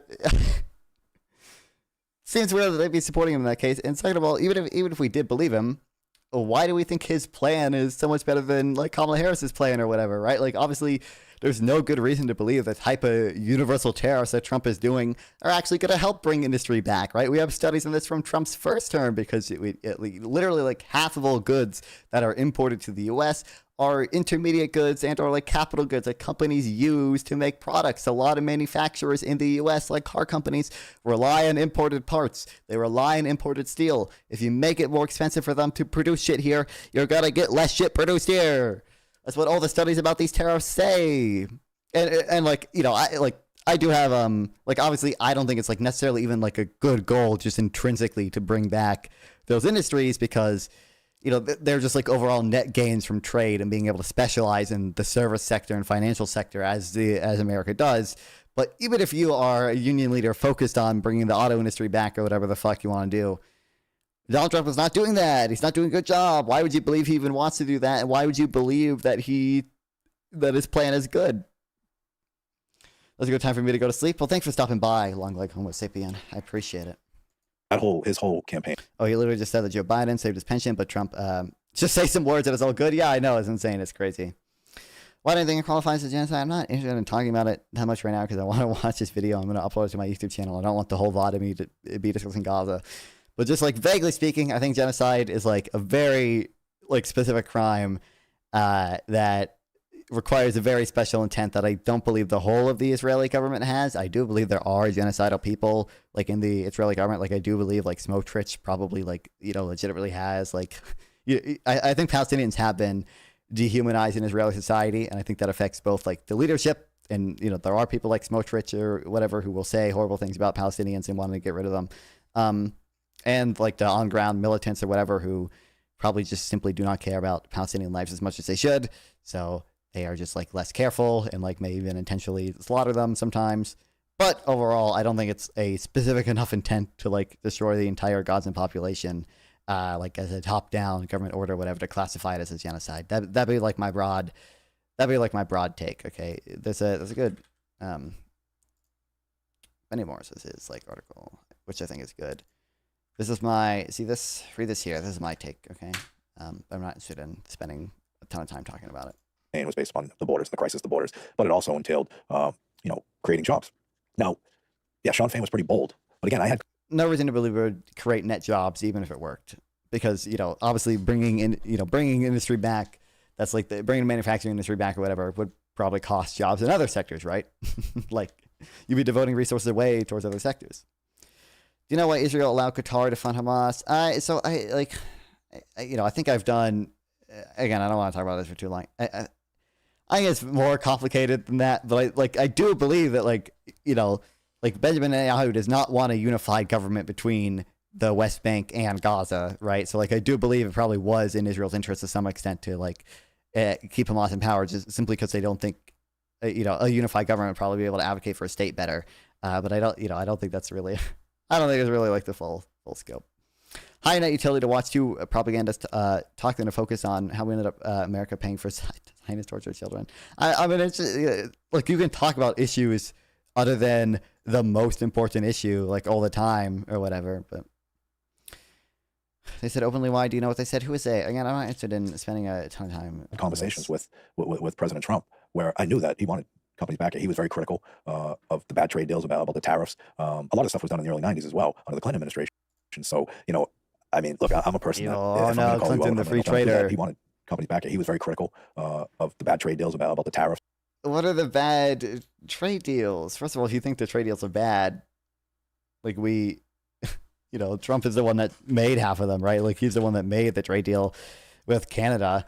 But okay, buddy. A lot of stuff was done in the early 90s as well under the Clinton administration. So, I mean, look, I'm a person that if I'm going to call you out, I'm going to know exactly what I'm calling you out over. I'm going to call you out based upon a lot of qualified information I have.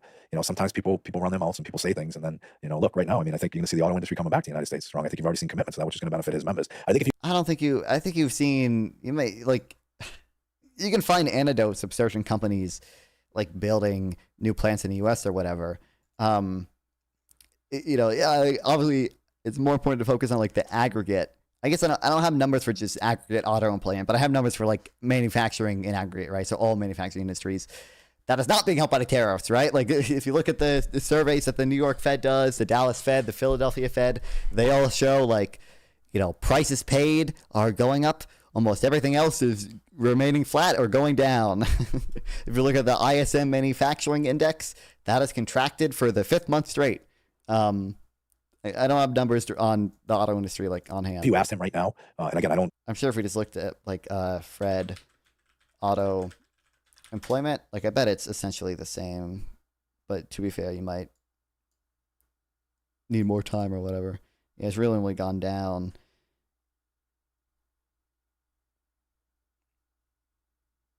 I don't talk to Sean Fain at all, and there's no issue. It's just I think if you asked him, if you had to. If I had a monster fan of Palestine, didn't I like literally just like say I believe that was part of the motivation? Tone down your rhetoric a little bit, knowing what was going to be coming your way. Would you have acted the same way at the DNC? And that's a question he has to answer. Me personally, if I got the opportunity to speak there, I would have gave that same exact speech. That you gave to the RNC at the DNC? Yeah, absolutely. I would have, because it actually was more fitting at this point in time when I was talking about corporate elitists. I think there's more corporate elitists that were represented in this election in the Democratic Party than there were in the Republican Party. Say more. What do you mean? Well, I mean, you look at like big tech. I fight against Uber, Lyft every single day, Google, all the rest of them. And Kamala Harris's brother-in-law, Tony, whatever his name is, he's like the general counsel for Uber. So where is their priority if she gets elected? Where's the what's his motive, right? Other than he's good with money, but look, he's going to be loyal to who he works for. And you can see it right now. You look in California, Governor Newsom. We put a bipartisan bill that we worked in California on regarding driverless autonomous vehicles. We had full support, a majority support, bipartisan, and we put that to his desk and he vetoes it.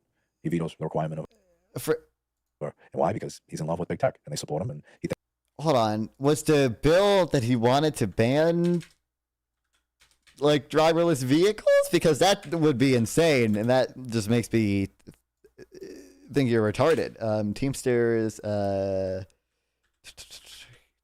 California self-driving ban. This gives me way more respect for Gavin Newsom. Oh my god.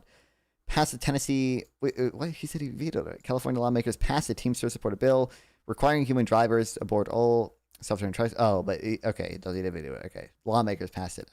He vetoed it. Fucking base Gavin Newsom. Oh my god, what the hell? Why the fuck would we be against trucking automation? Are you kidding me? Like, being a truck driver is not a super desirable fucking job. I don't know what, like, it's going to have like just broad benefits to automate trucking. Okay. thinks they're going to be supporting him in his. This is why I was talking about this earlier in the stream. Like, obviously unions, don't just intrinsically have like the working class interest in, at heart or whatever. They have their interest of their members at heart. Even if automation would benefit the working class as a whole, it might hurt some of their members if they don't want to do it. Probably presidential. Apparently, that's not an important issue to. I already said, like, it's an important. Like, if I had a button to do a ceasefire in front of me right now, I would do a ceasefire. But I just think, like, I care. Like, what do you say? Care about? I care about net utility, in that, like, my moral framework relies on net utility, right? Like that. That's my moral framework. What I read most about is economics, which is why on my stream I talk mostly about economics. I occasionally talk about Israel-Palestine, and I've told you some of my opinions on it. It's just like not it's not an issue I devote a ton of my time to anymore. I don't think that's an immoral thing to do, right? Election. Let's go through just some of the issues. Trump's been president would rather for only a play month. for 10 numbers to lick the boot of corporate elites. This is me for real right now. This is me for real. I love licking boot. Oh my god, I love licking boots. Oh my god. I'm a temporarily embarrassed millionaire, okay? That's all I am. Okay, so it just feels like a lot longer than that. But let's go through some of the core issues. So immigration. He's basically closed the southern border. Right. Now there's these, deportations that are happening.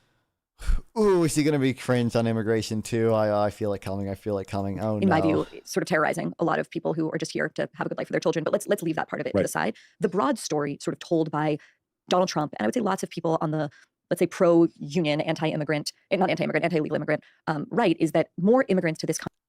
They're anti-immigrant. Most of them are anti-illegal immigrants too. Let's not pretend here, okay? Half of them didn't fucking like Vivek as a VP Vic, he wasn't. Obviously, did not end up being the VP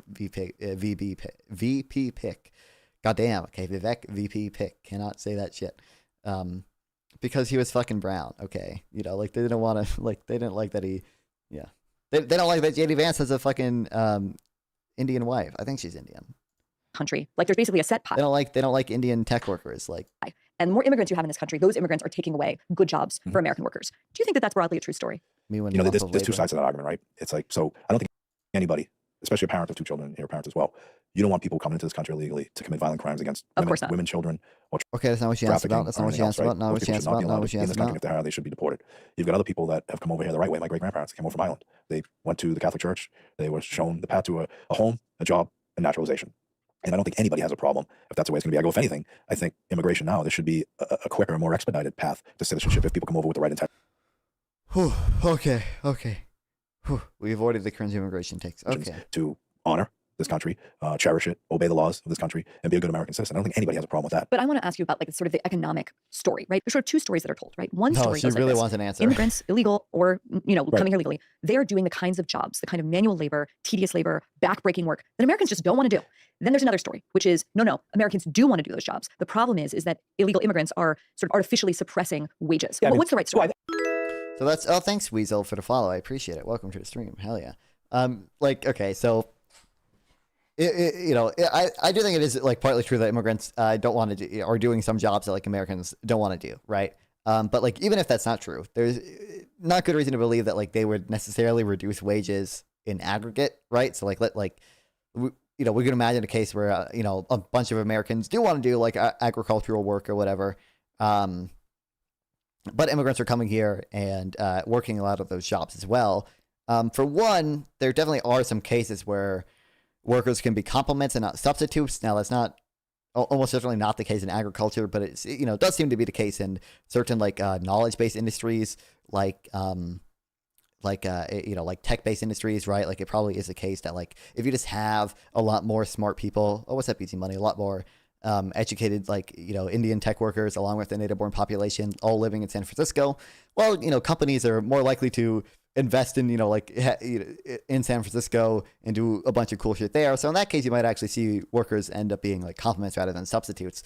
But even if immigrants are substitutes to some extent, the aggregate effect on wages would almost certainly not be negative, because even if they depress wages in, for example, the farming sector, for one, those gains would be captured by either capital, the owners of the farming company, or consumers who would pay cheaper prices for the end good, the farmed goods, and that in the latter case that would translate into directly increasing the real wage of other workers.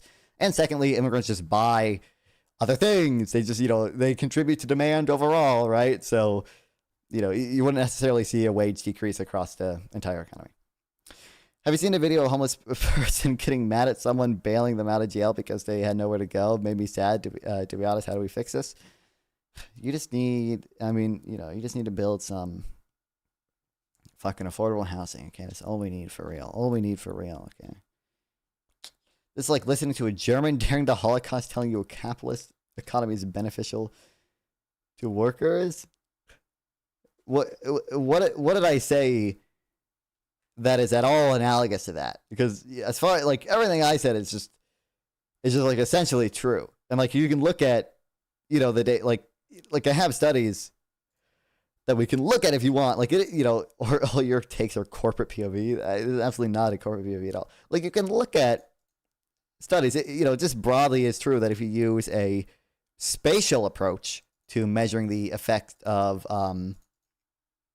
wages, measuring the effect of immigration on wages, you generally see like overall wages across the community or even across an entire state don't go down. But if you use a like national skill cell approach, or it doesn't even have to be national, but just skill cell approach, and you try to disaggregate the types of labor, then you do see immigrants have like some negative effect on wages in the industry that they are in, right? So, I don't understand how any of this is like a corporate POV. What are your preferred laws about felonies and background checks? Like for gun ownership, I'm assuming you mean. I don't know. Like I think I don't even think there is like that much good evidence on gun control to begin with, unfortunately. So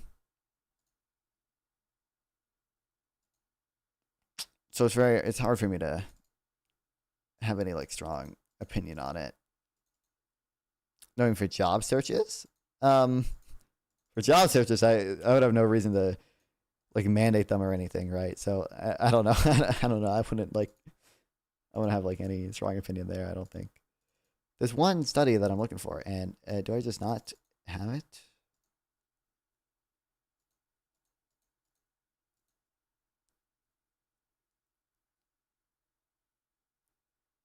How to fix homelessness, just keep people homes. Literally no excuse other than fuck the poor. It literally generates revenue to just give them homes. Costs are a negative number. I'm not necessarily sure the cost is a negative number all the time. Certainly right now, I think it's way too fucking expensive for the government to build housing. So probably would not be a positive number. But if you made it cheaper to build affordable housing, it might be a positive number. Oh, actually, no. I think it might be. This is what I was talking about.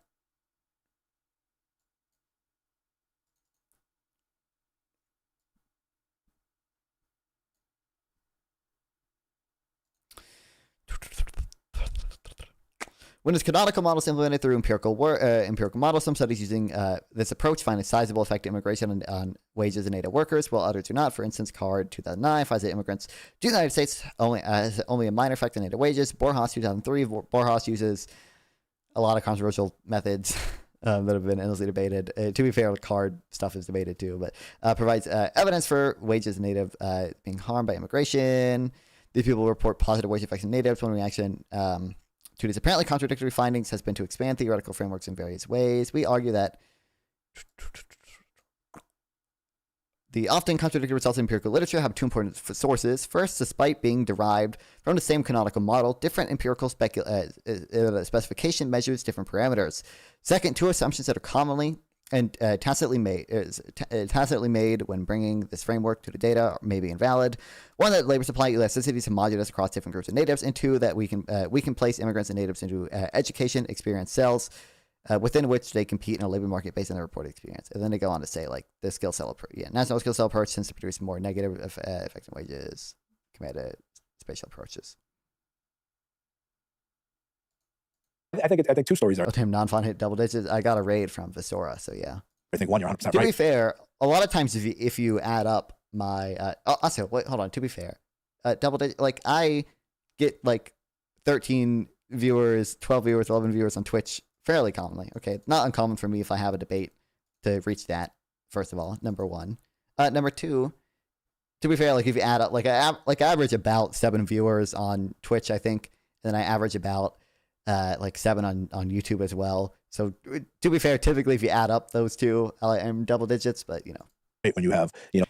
If carceral policing were enforced across the entire county, would housing prices increase or decrease? I would kind of intuitively assume increase, just because decreasing crime probably increases property values, right? You know, low wage earners, illegal immigrants that are, I think, working in the fields, you know, in farms and like all of and stuff California. like that, all of California. Yeah, you're not gonna. I don't think many Americans want to do those jobs. However, there's a bigger problem that Americans would be doing those jobs somehow, or immigrants coming over. They should be paid a lot more money for those jobs they're performing, and there should be a pathway to citizenship. I mean, I kind of agree with that. I don't necessarily agree that they quote unquote should be paid more for the work they're doing, whatever. What's the DSA? It's like a socialist organization. Why do I forget what Democratic Socialist of America, I think is what it stands for.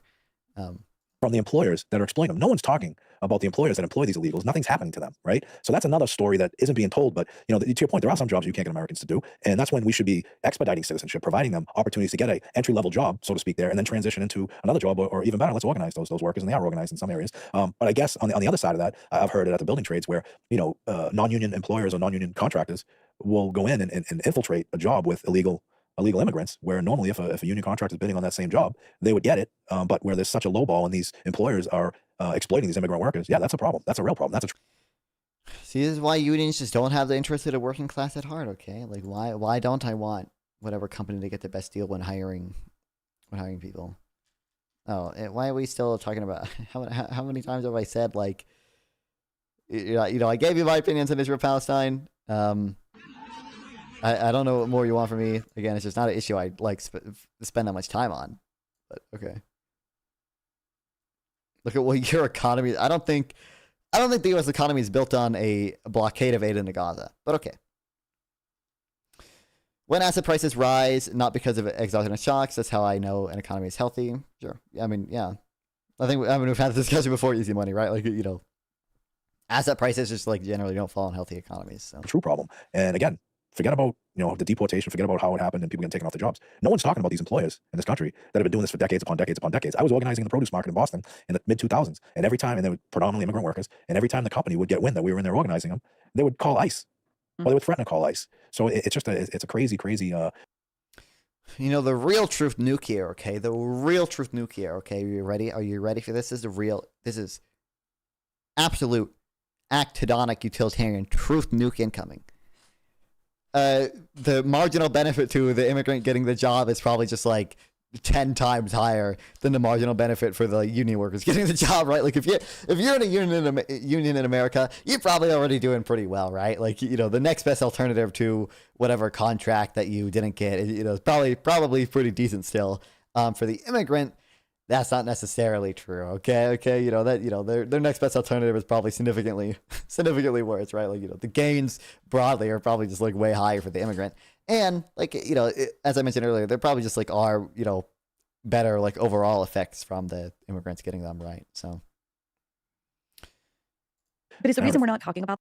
Why do you understand why homes in Brunei cost $5 and homes in Manhattan cost $2 million? I mean, I would assume a lot of them do, right? That is because the argument would be. I don't think it also depends what you mean by EMB. I think the Kevin Ehrman has a good the Kevin Ehrman guy has a good fucking article, I think, called like housing supply like shouldn't reduce price. Yeah, more housing supply shouldn't reduce prices. And he kind of talks about this stuff.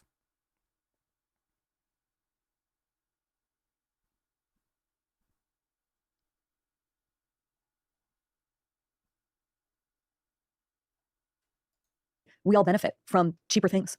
And well, no, we don't benefit from cheaper labor. We would pay the same for everything as long as greedy CEOs would take less. So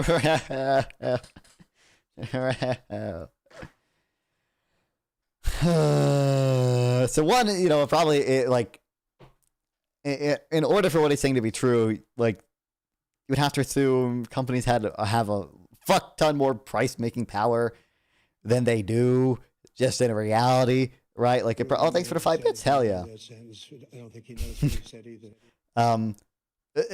But look, so number one, you know, like if marginal cost goes down, like prices go down in competitive markets, right? So, you know, if the price of an input goes down, if the price of labor goes down, supply increases. And, you know, at the very least, output increases, right? Like quantity supply increases. So clearly we would benefit, you know, even if prices don't fall for whatever, we would benefit just from quantity alone, right? Like the same mechanism by which supposedly immigrants reduce wages, which is, you know, the supply of labor increasing, they're also going to increase the quantity supplied of goods, right? You know, that's a good thing. We want more shit. We want to be richer. But, you know, obviously, I don't like what he's saying is not true. I don't even know what I don't know what he means by you know, we talked about CEO pay earlier. Greedy CEOs is a little bit weird. You know, if you insist that CEOs, you know, pay workers more than you know, more than what they're quote unquote worth on the market, right, or whatever. You know, like why doesn't it follow that they should also, you know, they should instead like be donating that money to the third world, where it goes a lot further, right? Like the marginal benefit of a, you know, union worker getting paid, you know, 15% more is a lot lower than the marginal benefit for someone in Africa getting paid, you know, that money instead, right? That money goes a lot further in Africa, right? They, you know, that could save a lot of lives in terms of like malaria nets and things like that, right? Or could save a lot of shrimp, a lot of animal suffering on factory farms. But thanks for the 10 more bits. I think you gave chillin' jazz. CEOs are not greedy. They are the ones who actually stimulate the economy. Workers should be grateful they have someone to run the economy. That is not at all what I said, but okay. Grateful they have jobs. I mean, I just think the position is simply that like it's an overall net benefit that CEOs are like, highly compensated, right? Like there's broad like spillover benefits from that and everything, right? Like, I don't think anything I said translates into, they're the ones stimulating the economy, quote unquote. If I was a developer, I would not want to build in a place where rents are falling, obviously. Well, to be fair, easy money, like I do think like if price is like way above marginal cost, like you still might want to build even if rents are falling. It could still like probably justify it, right? But I get the point of what you're saying. Yeah. CEOs are not greedy, not utility. I mean, I think CEOs are greedy in the same way anyone is greedy, right? In the same way anyone wants to get paid the most for their work, right? And I think CEOs are greedy in a sense, by the way, that they don't donate nearly as much as their wealth that they should. Like I think, you know what? I agree with you guys. Billionaires shouldn't exist, but it's only because they should be donating all of their income to the Shrimp Welfare Project. Right? So like I'm an effective altruist. I think CEOs and rich people are greedy. I also think like the average person is greedy and they want to get paid the most for their work as well, and they don't donate nearly as much as they should, right? Like the median American should be donating, 2% of their income every year. I think that might actually be close to what some of the average of what people donate, but maybe 5% of their income per year, but they don't because they're greedy. And corporate America would take less and provide more to their workers. No, they are the ones who are actually stimulating the economy. How can they be greedy? They are the ones that actually building corporations to produce what we use. Truth nuke, though. And not pass the cost on to consumers. I mean, it's a simple fix. Okay. Donald Trump, at least in the early days of his administration, was extraordinarily aligned with Elon Musk. Obviously, they've had a falling out, etc. If you didn't see that one coming. Yeah, then you're an idiot. But did that worry you at first? You've talked about being... Yeah, so I never knew anything about Elon Musk other than he's a freak. I mean, a complete freak, right? And, you can just look at him, his motor there's something bizarre going on in that mind, But I think what a signal early. But he had been very outspoken in his opposition to organized labor. Yeah, with UAW, 100%, yeah, 100%. We didn't cross paths with him. Yeah, but he didn't listen. He's not a good guy. I mean, he's not there for working people. And we still we're flirting with the idea of endorsing Trump. What did it worry me? To your question, yeah, it worried me because what worried me more when you saw Vivek Ramaswamy the day of the inauguration after working with him in transition for 2.5 months. Step away and say, no, this isn't for me. Then you knew something was going to happen. I mean, people were saying it's not going to last more than 6 months. They'll have a falling out. But what I'm getting at is this kind of really mixed picture with this president. On the one hand, he's closing the border, ostensibly very good for labor and working people. On the other hand, no, not in the whole. No, maybe for certain sectors, but definitely not on the whole. At least not necessarily, not ostensibly. On Musk to the side, he's surrounded by more billionaires on stage at his inauguration than any president I can remember. On the one hand, he seems... Explain why Mississippi is a better place to live than France based on GDP. Well, Mississippi, I mean, my understanding is even West Virginia, which has, which I think is the poorest state per capita GDP in the U.S. Doesn't West Virginia still have a higher per capita GDP than most European nations?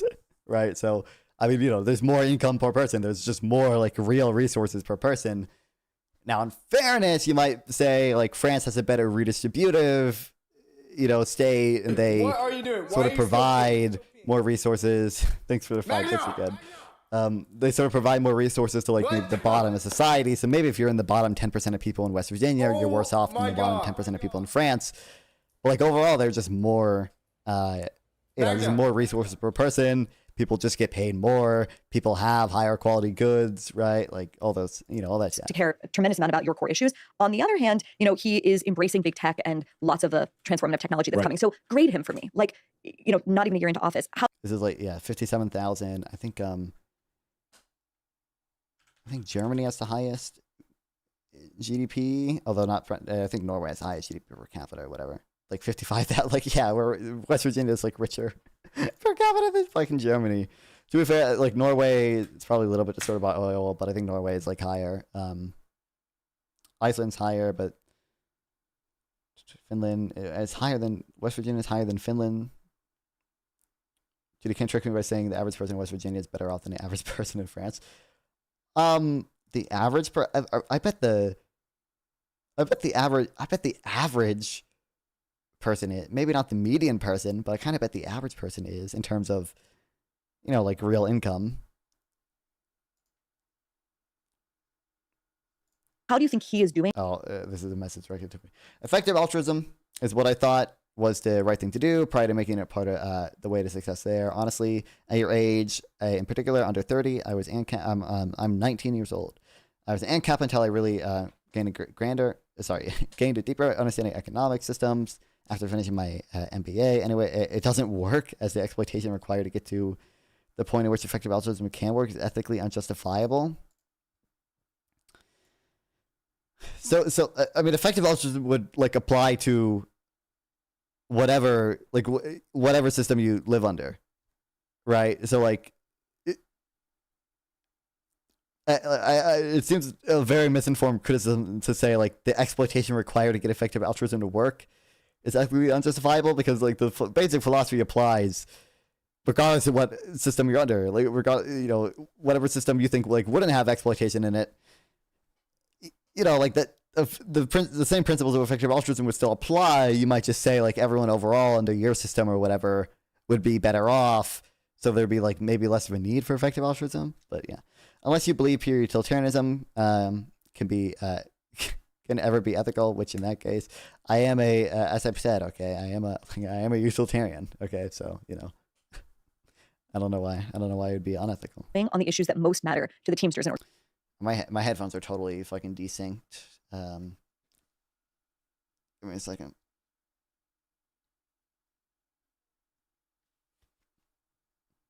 Well, the Teamsters Union is a little bit different because the position we took during that election has given us a lot of access to this administration, where we actually have the ability to have conversations. And there were some decisions made that were going to affect a lot of our members, and we were able to get to the administration and say, look, this is not what you talked about. This is not what you talked about. These are our members. We can't afford to lose these jobs.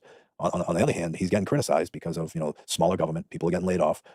Federal unions are going after him because a lot of their members are losing their jobs. And you have the big beautiful bill that just passed, beautiful bill, right? And which critics would say like benefit the wealthiest. Benefit the wealthiest, yeah. So I mean, I think if you were going to grade him, like there'd be 2 grades. Okay, there'd be the policy and platform he said he was going to do as far as immigration, a couple of the other things. I think he's a solid B, right?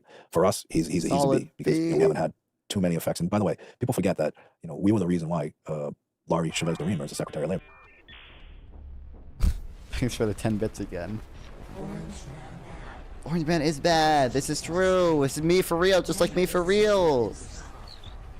I can't believe that the top 40% of Americans live better than the corresponding Europeans, and the bottom 6% of Europeans live better.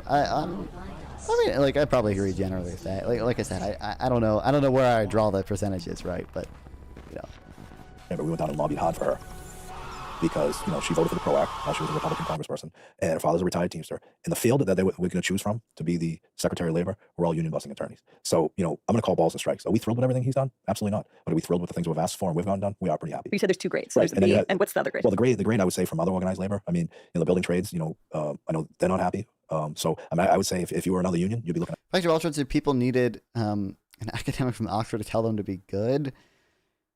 I don't think that's true. Like, I don't think, so I think like the principles of effective altruism, first of all, are like, I don't think they're that controversial, right? But like, obviously, like if, when someone says good, they typically don't mean what an effective altruist means. It means by good, right? Like a lot of people would say like it's, it's good to like donate to, the fucking Make-A-Wish Foundation, right? Whereas an effective altruist would, kind of have a different meaning than good. That might say like, oh, maybe it's not like that good to donate to the fucking Make-A-Wish Foundation over any of the other way more effective charities, right? So, Kind of that saying he's probably a CC minus.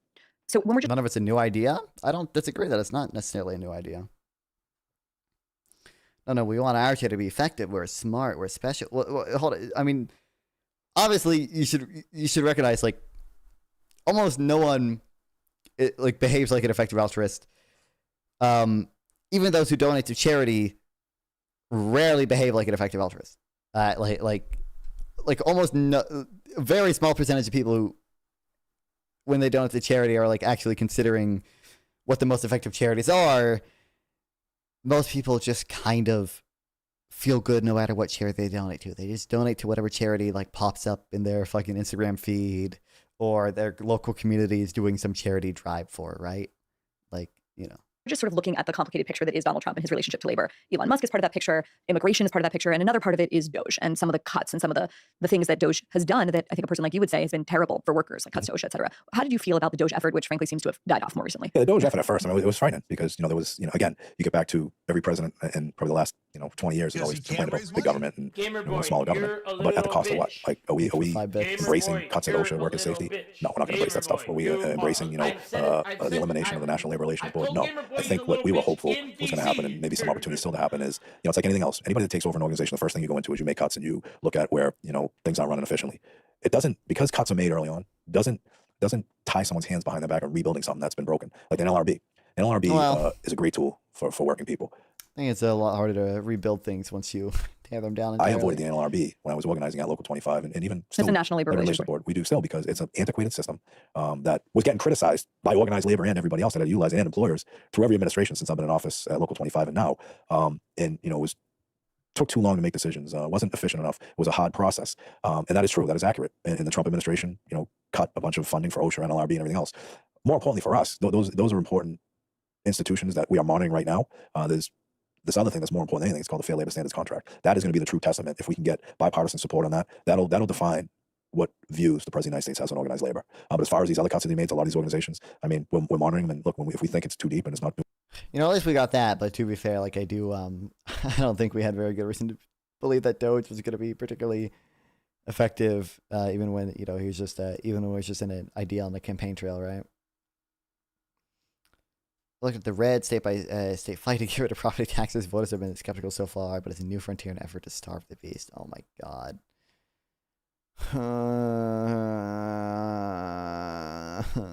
It's so over. It's so over. It's so over. Why are we like this? Why are we like this?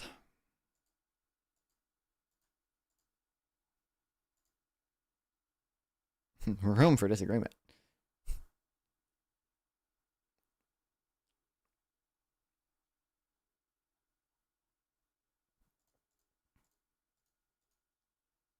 doing right by working people, you're gonna. Dude, property taxes are spiritually wrong deep down. Don't you know? Not fun.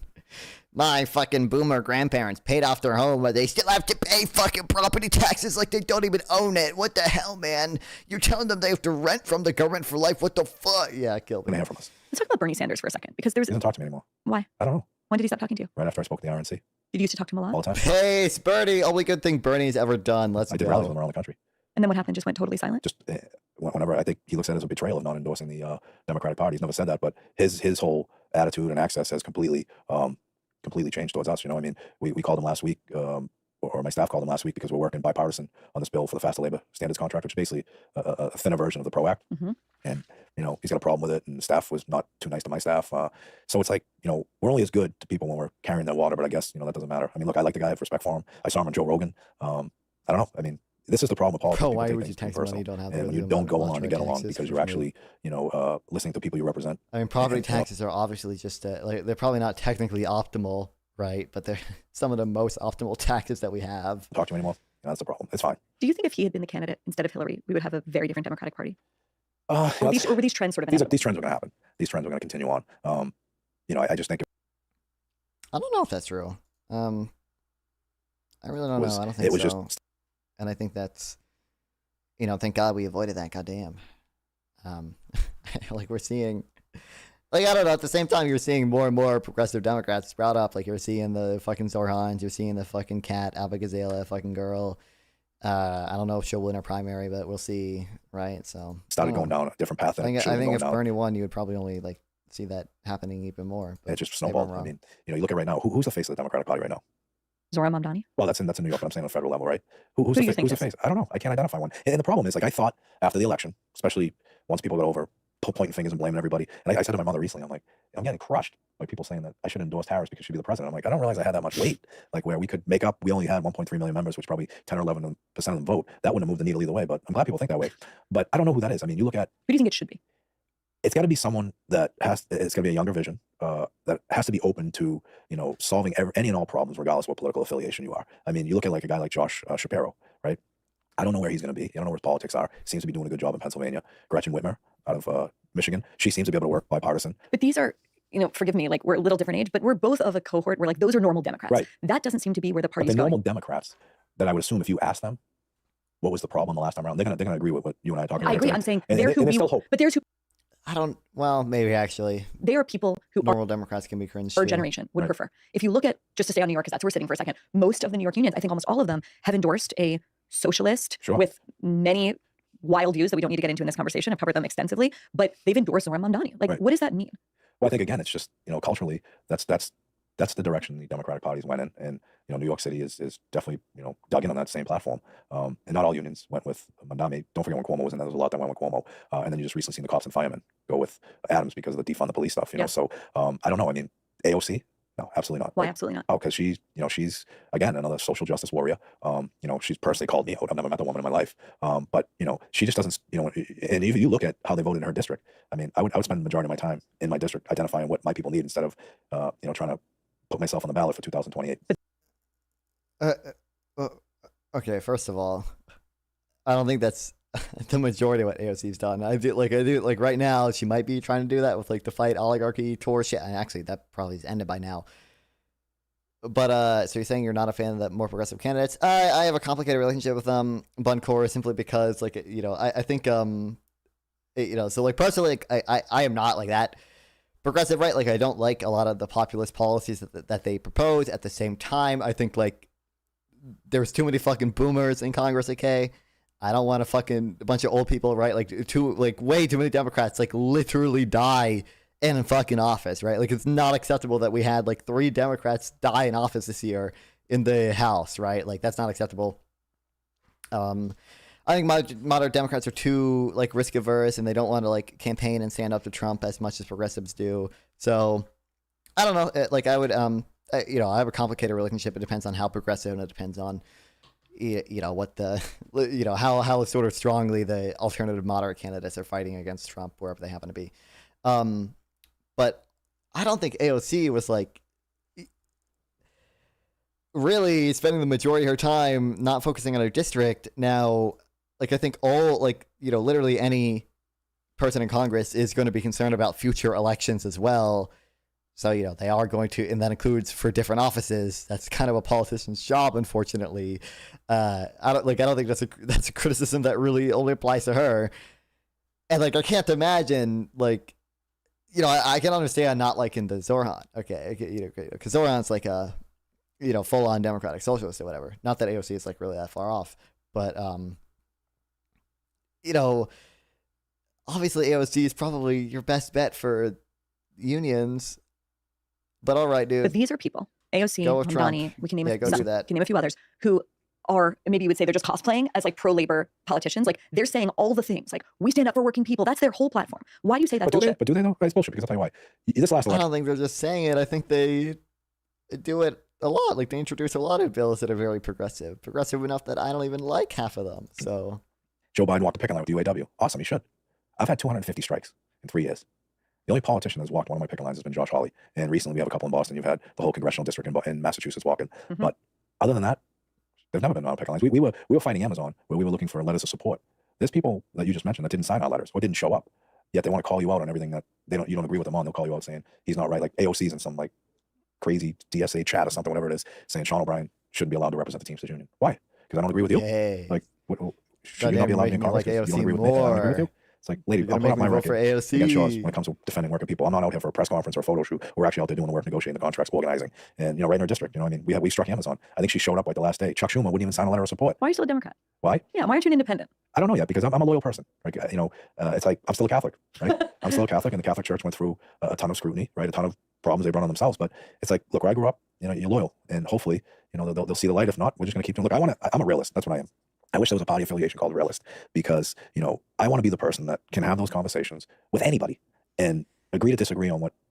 I might have different definitions of the word realist. Okay, if you're really trying to be pragmatic, realist, or whatever, you should obviously vote for Democrats. You should obviously endorse Democrats. They're the only people who are ever going to win that are going to come close to implementing any of the policy you actually like, man.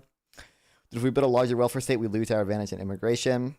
I don't see why that's necessarily the case. I mean, you can obviously exempt immigrants from immigration, right? or sorry, from welfare. She was opening a conversation to a broad audience. AOC had national awareness, and in mind, the jump. Zorhan is a result of AOC's ambition. AOC was a literal rep working with the Central Brooklyn DSA since 2018, around Zorhan's assembly. Like, sure, in isolation, none of it is great, but these people are all just single cogs in a much larger system. Truth nuke. Symbols, nothing more. It's about bigger project than individual ambition. Wow, truth nuke. We can agree on, disagree we can't, and find a solution to problems instead of weaponizing issues that need to be solved in this country. And Josh Hawley's doing that. He's attempting to do it. Roger Marshall's attempting to do it. And we have great, Cory Booker. I mean, he's been great with us as far as, signing on to the Fair Labor Standards. Yeah, I like Cory Booker. Okay, he said he wants to get rid of, or he said he wants to lower corporate taxes. Okay, he's good in my book, and he's an animal welfare guy. Okay, so what you just said that was going to make me dislike him. His contracts. Ed Markey, who I disagree with a lot. He's done some good stuff for us in the warehouse protection bill. And that's the problem. Like and again, we were going through the confirmation process. And this is where my eyes were wide open, is confirmation process of Laurie Chavez Zarema. And I was calling a lot of Democratic senators that I knew. And I'm like, hey, you got to support her. I can't. Why not? I just can't because it's Trump pick. Well, isn't anybody that's going to be nominated? It's inevitably going to be right? the choice of the president. And then I'd have to say, like, look, I went down, I talked to her, I vouched for her. You think I would put my name on someone that, but I said, furthermore, any issue that comes up that's going to be good for labor, working people, potentially could be good for labor people, you're going to vote against because it's a Trump initiative? Like, that was the mentality. I'm like, this is wrong. This is wrong. Let's look at each and every issue individually. I don't even think that, I mean, it's definitely not the most mentality of most Democrats in the Senate, at least. Like, they all voted to confirm RFK, didn't they? And say, not all of them, half of them did. Yeah, you know what? I can support this, or I can't support it, and here's the reasons why. Just to say, not a Trump nominee. Well, he's the president. That's the no tax and tips was a like bipartisan bill too. Although I don't even think that on the whole helped working class people really, but right of a president, whether you like him or you don't like him. Oh damn! We're gonna vote against everything. What the hell? One of the things that I've noticed about, so my only interaction with unions, aside from the fact that my brother-in-law is a firefighter in Pittsburgh and is a member of the union, did not grow up in a union household, but I did go to fancy school where all of the graduate students were trying to unionize. Or I worked at the New York Times where, growing up, it was like, you're in a union because, like, unions need to exist because these people do very dangerous work, often physical labor, and need to be protected in case of an accident or, God forbid, worse. And all of a sudden, I'm sitting next to, like, Middle East PhD students in the history of the Middle East, or, in Midtown Manhattan with, opinion writers at the New York Times claiming they need their labor rights and their union rights. My perception of what unions are, I just think is wildly different based on the kinds of people that I've seen unionized or trying to unionize, who I feel are almost like pretending to be labor, if that makes sense. And I'd love for Truth nuke, no, based. I like this girl now. What the hell? What do you think of the free press? Honestly, I don't have like super strong opinions on them holistically. The only thing like all I know about them, fucking Tyler Cohen writes for them sometimes. And Tyler Cohen is a cool dude.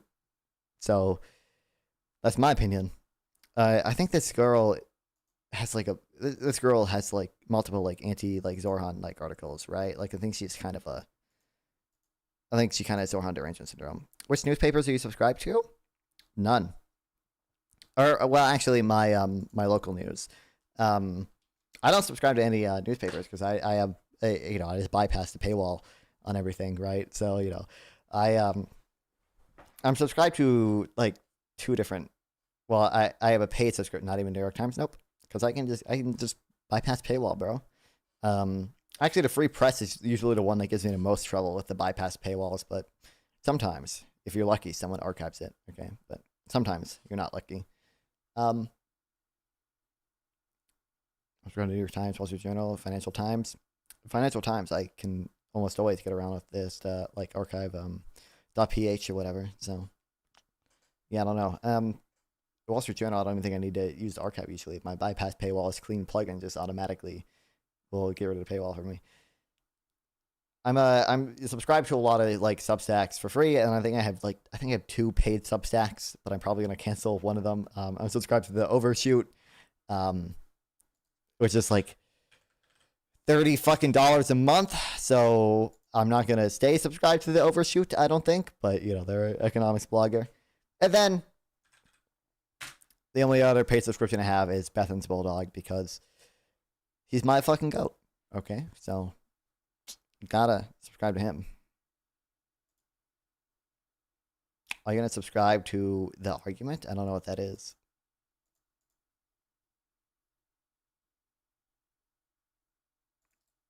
Wow.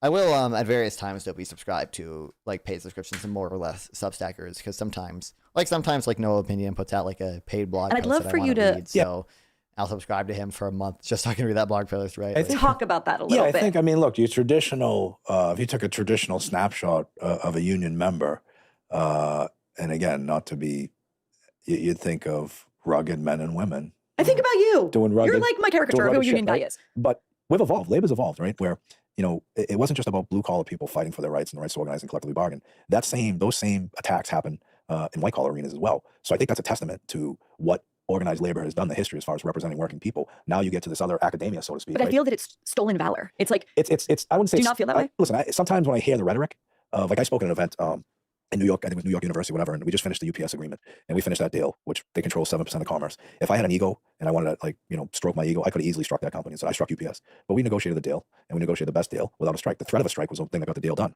And I'm speaking at this event on a panel, and there's a woman that wrote books. She's a UAW member, and she's completely academia, and she's getting up there. We need a strike. We need a strike. Everybody needs a strike. And I'm like, no, you don't need a strike. I mean, strikes are great, but if you can avoid them, keep your members working and get the best deal for them without it, why go through? We just need a strike. Well, answer me. Tell me why. Like, debate me why. And we started going back, debate me why. That's why I'm not an academic. But I said, well, tell me why. Like, I'll have this debate with you, right? Debate me, bro. Yeah. And she's like, well, you just don't understand. No, I understand. I've been on God damn it. I knew she was going to say that. God damn it. I knew that was coming. picket lines. I'm the guy that showed up at his wedding 3 days before with 8 stitches, black eye, and a broken hand. I said, so don't tell me about what goes on picket lines. To your point, I think it's true of anything. Like, people have a certain opinion and or creativity when they think they're, you know, involved in a union, until it actually, like, I love the saying, like, everybody wants to do big boy shit until it comes down to doing big boy shit, and the whole opinion changes.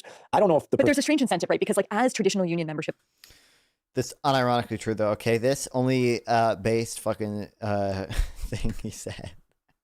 Actually, I think she was commented more on it than or more strongly on it than he has. But it is. I think it is kind of just funny that you see the Gen Z Starbucks workers, okay, trying to fucking unionize and thinking that it's the biggest fucking deal ever, when a lot of, like, service workers just, like, have it pretty well. They just have it pretty well. Hate to break it to you. You guys just have it pretty well, okay?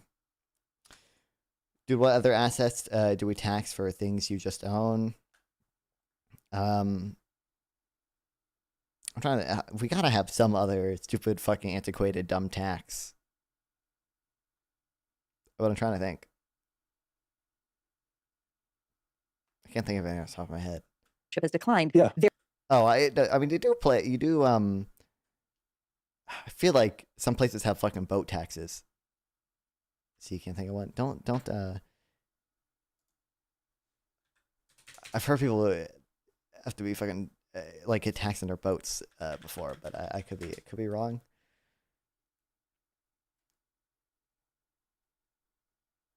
It's all North Carolina.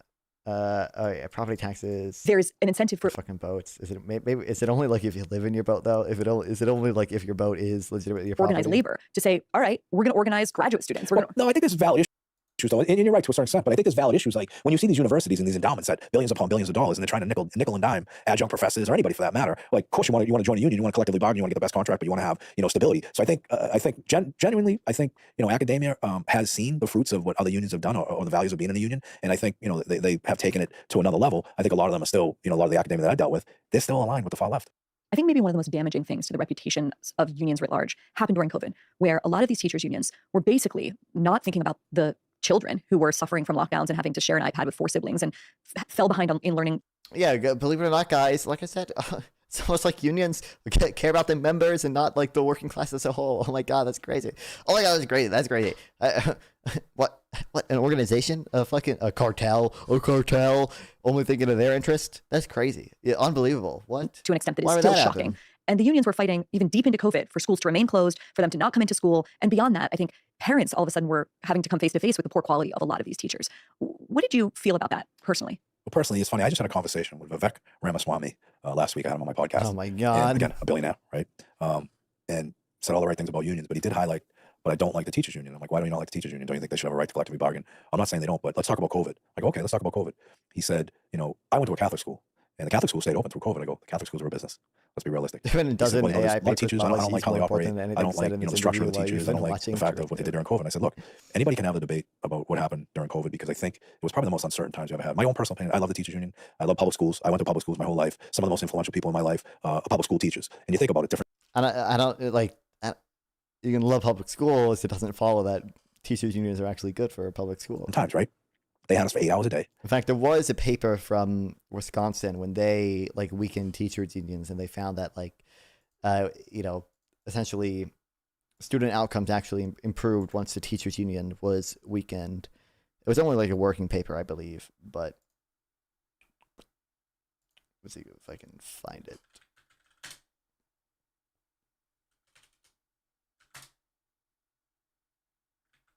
I don't think I bookmarked Yeah, it. a lot of them were our coaches. So I had a different relationship with them. But to your point about as far as COVID goes right now, I think it could have been handled a lot differently. I think initially, the teachers, just like everybody else, were so uncertain about the health and safety. They didn't want to put themselves at risk. They didn't want to put the children at risk. I think COVID was the worst thing that could have happened to this country. And I think it was, something that should have been dealt with a lot differently as far as schools go. And I think if you ask the majority of the people, even teachers, they would probably agree right now. Again, but it happened. It's over. Right? And people still want to go back and say, well, the teachers did this during COVID. Okay. But what about prior to COVID when they were working hard, all the good things they did for generations upon generations? Why are we talking about that? Why are we going back to talk to COVID? And my point of Vivek on this whole thing was I said, look, if there's an issue, instead of throwing bombs at each other, get in a room and say, here's my issue with teachers during COVID. And do you think we could have did something different? Do you think we could have got people back to school? But you got to blame the whole temperature of the country at that time. Like I even said, I was so pro-vaccination because I had a personal issue that happened to me where I ended up in a coma in January 2020. And I got my last rites, right? What? Yeah, I had a scar that had to get fixed on my eye, and I got a needle, and I got a viral infection, which a month later I ended up I'm on life support Oh no, this is it. Raise student test scores and increase pay for some teachers. with a ventilator, right? January of 2020. So when I came out of that, I came out. Oh, I believe it did have an aggregate negative effect on wages, but like better teachers were compensated better. Angry, saying I can't believe this. I'm a pretty good person. I live clean. Why me? Like I want to live a long time. I got 2 boys, and then when COVID hits, I'm like, I'll take any vaccination to live. I felt that way right? too. Yeah. But I saw some residual things that happened over the years. I saw the way that. By the way, does tax depreciation of homes like capital gains taxes? Well, first of all, don't we literally do that still, right? Like we still have that, right? But like second of all, that's just not like usually property tax is like the consistent source of income for local communities, right? Like you probably would not have a consistent revenue raiser if you only taxed capital gains depreciation, right? The government handled COVID. I saw the narrative that probably wasn't as true as we thought it was at the time. And the teachers probably looked at it the same way. But my point to all this is, you can only solve problems if you have conversations. And look, I've done things with everyone, I guess, except Jeff Bezos. Yeah, I'd love to have a conversation with him. Okay, let's talk a little bit about some of these big tech companies that you've mentioned in this conversation. I hate them all. Okay, well, there have been few unionization efforts that have gotten more attention, perhaps other than Starbucks, than Amazon. And those efforts have mostly failed, except for, I think, Staten Island being like a major exception. They haven't failed because Staten Island was done under the ALU. That was the only one that was actually organized. And if you have been following it, like most of us, we are invoking a whole different strategy where, we're going after the DSP model, which is their subcontracting model, and going after the warehouse. We haven't had elections since we have been involved. Let's use Amazon as a way in, because you hate a lot of these companies, but like you really hate Amazon. I despise it. And I want you to explain why. Well, Amazon is, what I call a white-collar crime syndicate. Right? Think about anybody that commits crime in major cities. Where do they focus? They focus on distressed communities. Why? Because those are the most vulnerable people. So if you see where Amazon's building or have been building and will continue to build all their warehouses and distribution facilities, the majority of them are in distressed communities where they can, they focus on the immigrant workforce, where there's 150% turnover. I don't know. You'd have to say something with that. So, like, number one, I would expect Amazon to just broadly be putting their distribution sites where they're needed for shipping purposes, right? I would imagine that's a big factor is shipping cost. Secondly, some of that actually, by the way, might not even really be. It's weird to say it's not Amazon's fault, right? But you do see, like, for example, a bunch of cities will literally compete on how many fucking tax cuts they can give Amazon if they fucking build a distribution site in their fucking in their city, right? So there's that as well. Now, obviously, Amazon might be, publicly saying we're looking for where we're gonna build our new shit, and you guys better compete to offer us the best deal. But that's probably another factor as well. It's not just whether or not it's a distressed community. But I guess I don't know why we wouldn't assume that still has a positive impact overall. Unless you're gonna, first of all, unless you're going to say Amazon would have a monopsony on employment there, I don't necessarily know why it would be bad. And certainly you're not going to see kind of more of necessarily of a monopsony by just adding a business to a local community, right? I guess you could conceivably say maybe Amazon sets up a distribution center and outcompetes some other local businesses, but they're not sort of directly competing with those. So it'd be hard for me to imagine a case where like it leads to monopsony that would actually like necessarily have bad outcomes. So I don't know why we would assume it's being that bad. OMG, Teamsters hate their stranglehold on goods transportation being contested. Glad I watched this interview. I'm having a fun time, man. I don't know why you're hating. Okay, we're all just enjoying shitting on the stupid populist slop. Okay, that's what the non-fun streams are about. Turnover ratio, and that's in the warehouse. Explain what that means. 150% turnover ratio. Everybody that goes in has a 50% turnover. So you go into some companies like UPS, there's probably a 10 or 12% turnover rate. Yo, what's up? Is this a okay time? Yeah. Okay. I just wanted to come check in because I know you had that lab grown meat debate. I really want to hear because I didn't. Mm-hmm. What was the contentions with the lab grown meat? Let's see if I can remember them. Okay, so Gibbs was insane and believes that there is a left-wing conspiracy theory to destroy all the beef farmers and then eventually put vaccines in the lab-grown beef. Of course, I'll get my HRT actually. Yeah, exactly. The Sociologic or Ollie, I don't know. I think you might have seen him before. Yeah. Yeah, like his concerns were basically he was like, okay, like I just I'm concerned about any like employment effects from putting farmers out of work, and he was like, oh, we're leaving low skilled workers behind, so we're gonna do that even more if we have lab grown meat. And then additionally, he kind of said like, oh, what's the stuff? It's all gonna be controlled by one big company, and then they're gonna initially have prices be super low, but then outcompete everyone, and then raise prices up a bajillion quadrillion %, and no one's gonna be able to afford beef anymore. I think those were the main things. I'm trying to remember the other stuff. I looked into this a little bit for the debate. I didn't know there's actually like states that are just straight up banning lab grown meat. That's just crazy. That's like you don't. I know. Like, I don't think lab grown meat was gonna get popular in Texas anyway. Like, what's the fear there? I know. It's Texas, right? Like. That seems crazy to me. That it's like also because free market usually is more from the right wing side than the left wing. I was like, this seems very anti free market. Yeah, Lactoid was also there, and he's a libertarian. He was arguing to not ban it. So I thought I would just stop by. Yeah, I mean I'll upload it. Oh well, there he goes. Goddamn, I'll upload it tomorrow probably. We'll see, but ratio per year, which is the equivalent size of Amazon. You go into Amazon where the working conditions are so bad, the pay is so low, and the respect is just non-exist. The working conditions might be. I think in a lot of warehouse jobs are probably bad. I don't think the pay is necessarily low. I think doesn't Amazon have a $15 minimum policy? Amazon minimum wage. I think they pay everyone $15 an hour. These folks go in and there's 150% turnover every year. Amazon has the most amount of fines on at least 18 on OSHA, which means they don't care about their workers, they don't care about the safety of their workers, and they just pay the fines. And it's an awful place to work. I mean, when you have this day and age when people are threatened that if you go to the bathroom during a shift, you're going to be fired. It's just an awful company. And when you look at another company like UPS, which we are fighting with right now over different issues, but they're working under a collective bargaining agreement. The direct employees that are part-timers, they get health and welfare, full medical, they get pension benefits, but they get a career path to a full-time job. Amazon, once you're in the warehouse, you're not going anywhere unless you go work for a subcontractor of Amazon who pays you about $18 per hour with no benefits, no regulations, and no career path to retirement. That's a problem.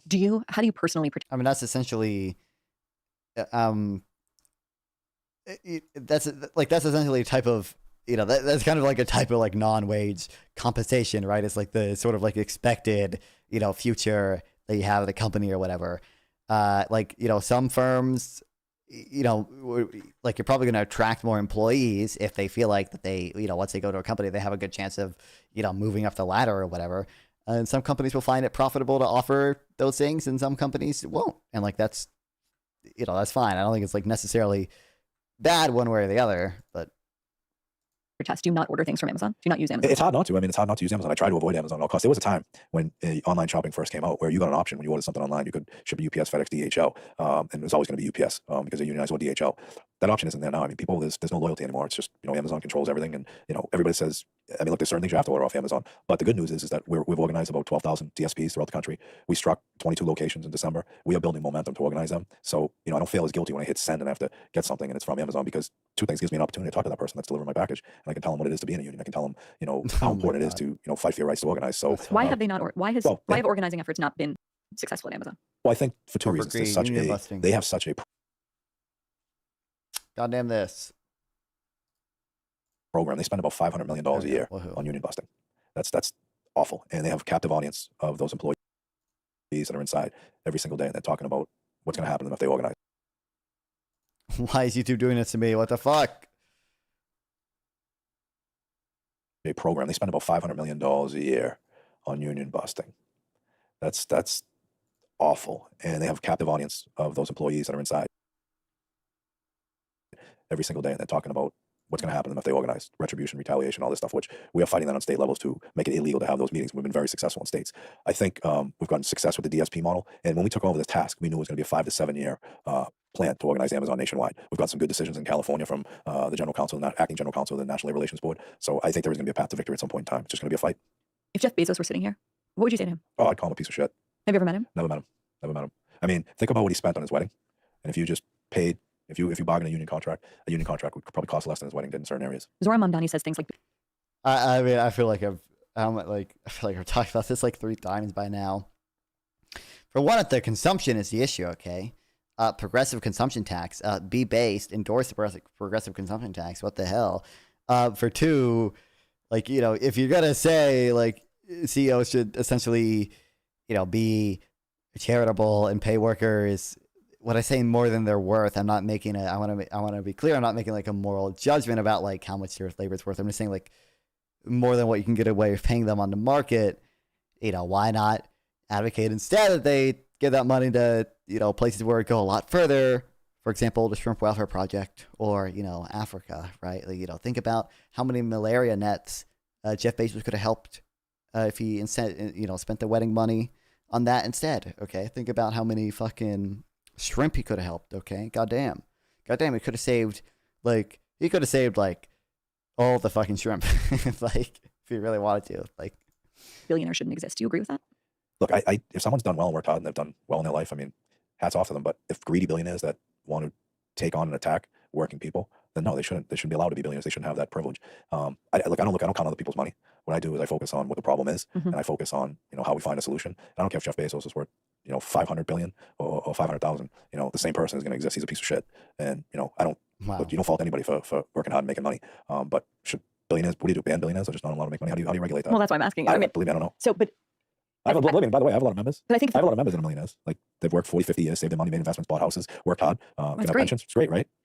I think if the people that run Amazon were sitting here, they would say, how could you say that this person's a piece of shit? Look at this unbelievable company that he's built. Look at all of the people they employ, and look at the way that it has, for the consumer, allowed us to order things at just an amazing prices. What would you say to that? But you go into any of these facilities in New York, Boston. You're going to preserve your stream so you can show anyone who survives how you were focused on defending Zionists and shrimp while children are being tortured. Yeah, obviously.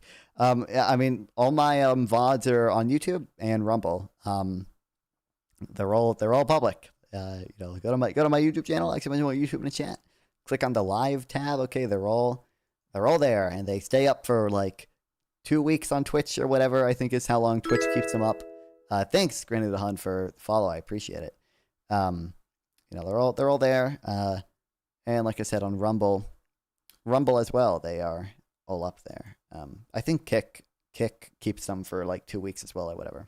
Do you really need more than $1 billion? Well, I mean, yeah, I mean, what do you mean by that? So like, you know, I think the relevant thing is like, you know, incentives do matter, and if you know, tax wealth, like you're gonna get less wealth, like you're gonna get less people innovating, you're gonna get less people, you know, doing things that, you know, would expand their wealth beyond $1 billion, and like generally they're just positive spillovers from that activity. Net utility, yeah, I think billionaires typically increase net utility. Now, I will say redistribution also to some extent is going to increase net utility, because like, you know, obviously like the marginal utility that Jeff Bezos has on his consumption is much lower than a marginal utility that you know, a homeless person or a middle class person has in their consumption.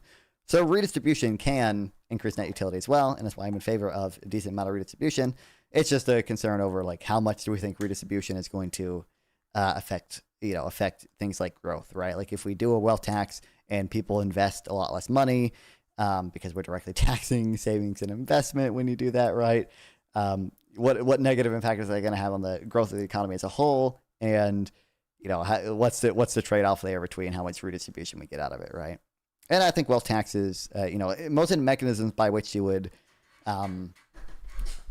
ban billionaires and make billionaires illegal and make sure they don't exist or whatever, would just be like very administratively difficult and just not at all worth it. So, not only is it a suboptimal theoretical tax, but in reality, you would have to employ a bunch of IRS agents trying to estimate the wealth of like the top 400 people in America, right? And that's a very difficult thing to do, especially when the wealthy people, also have an opportunity to employ lawyers on their side and try to argue that they're worth less than they are. And there's a whole bunch of just like deadweight loss in the administration of any of those systems, right?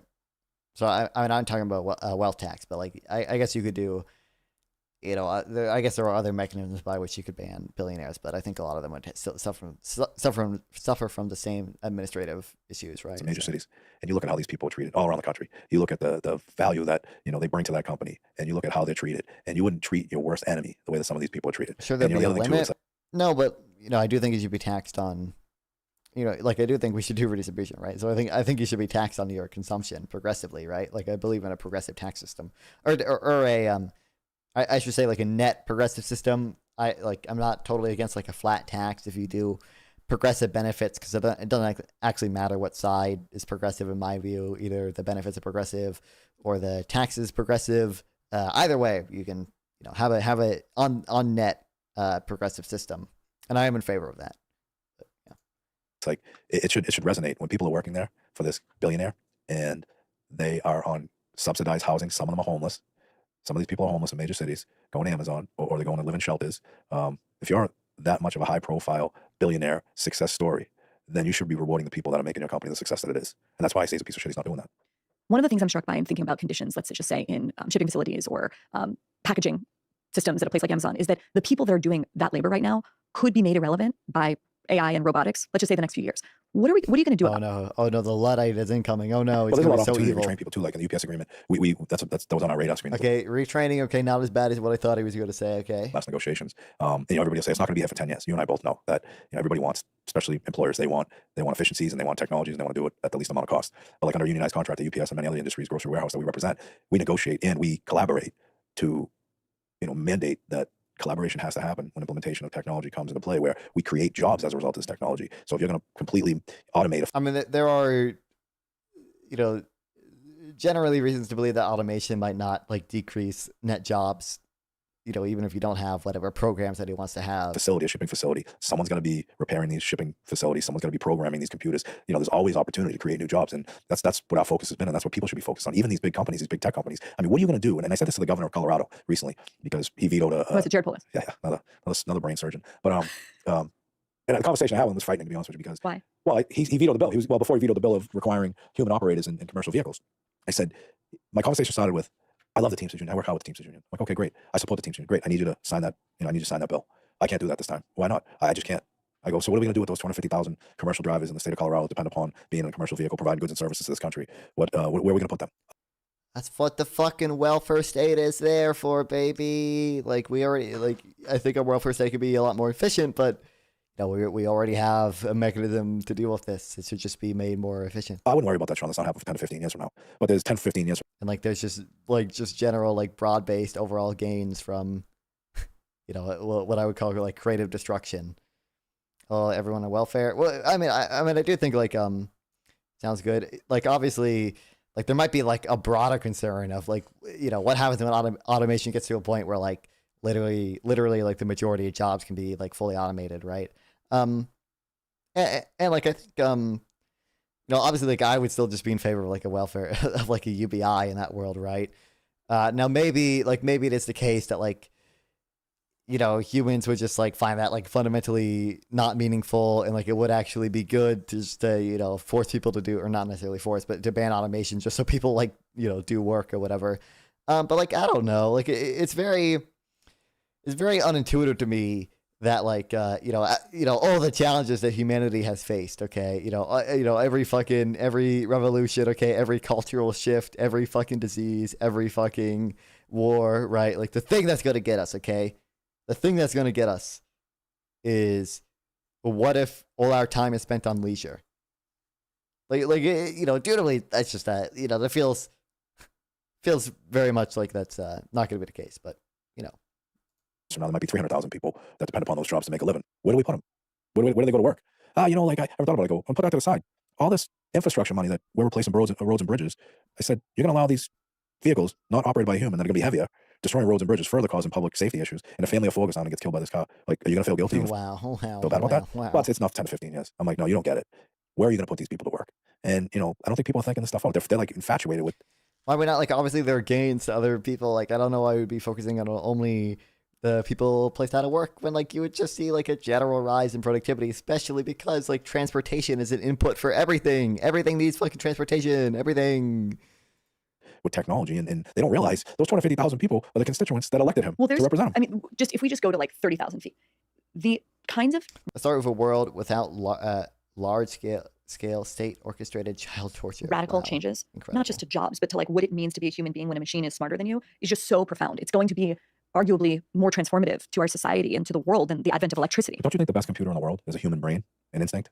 Like, think about this. You're driving down the road, you drive a car or whatever. What's up, Tyler? How's the vegan journey going on? Fun? I really pretty well, actually. I think I'm, you know, like, I don't see myself like eating, like, I mean, the big holdup was dairy, right? Because I was vegetarian for 12 years or whatever.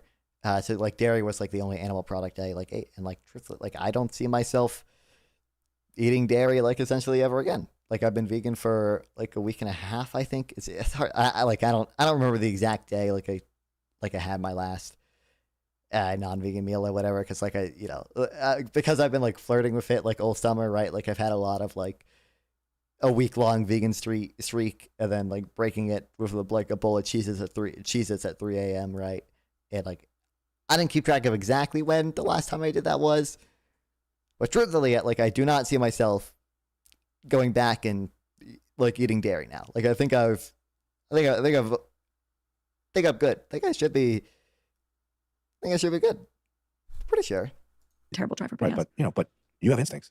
You make decisions instantly because you're not programmed just to do. Also, just meal prep some TVP bologna. Is that how you spell it? That's not bologna, is it? I don't know what the fuck this bullshit is.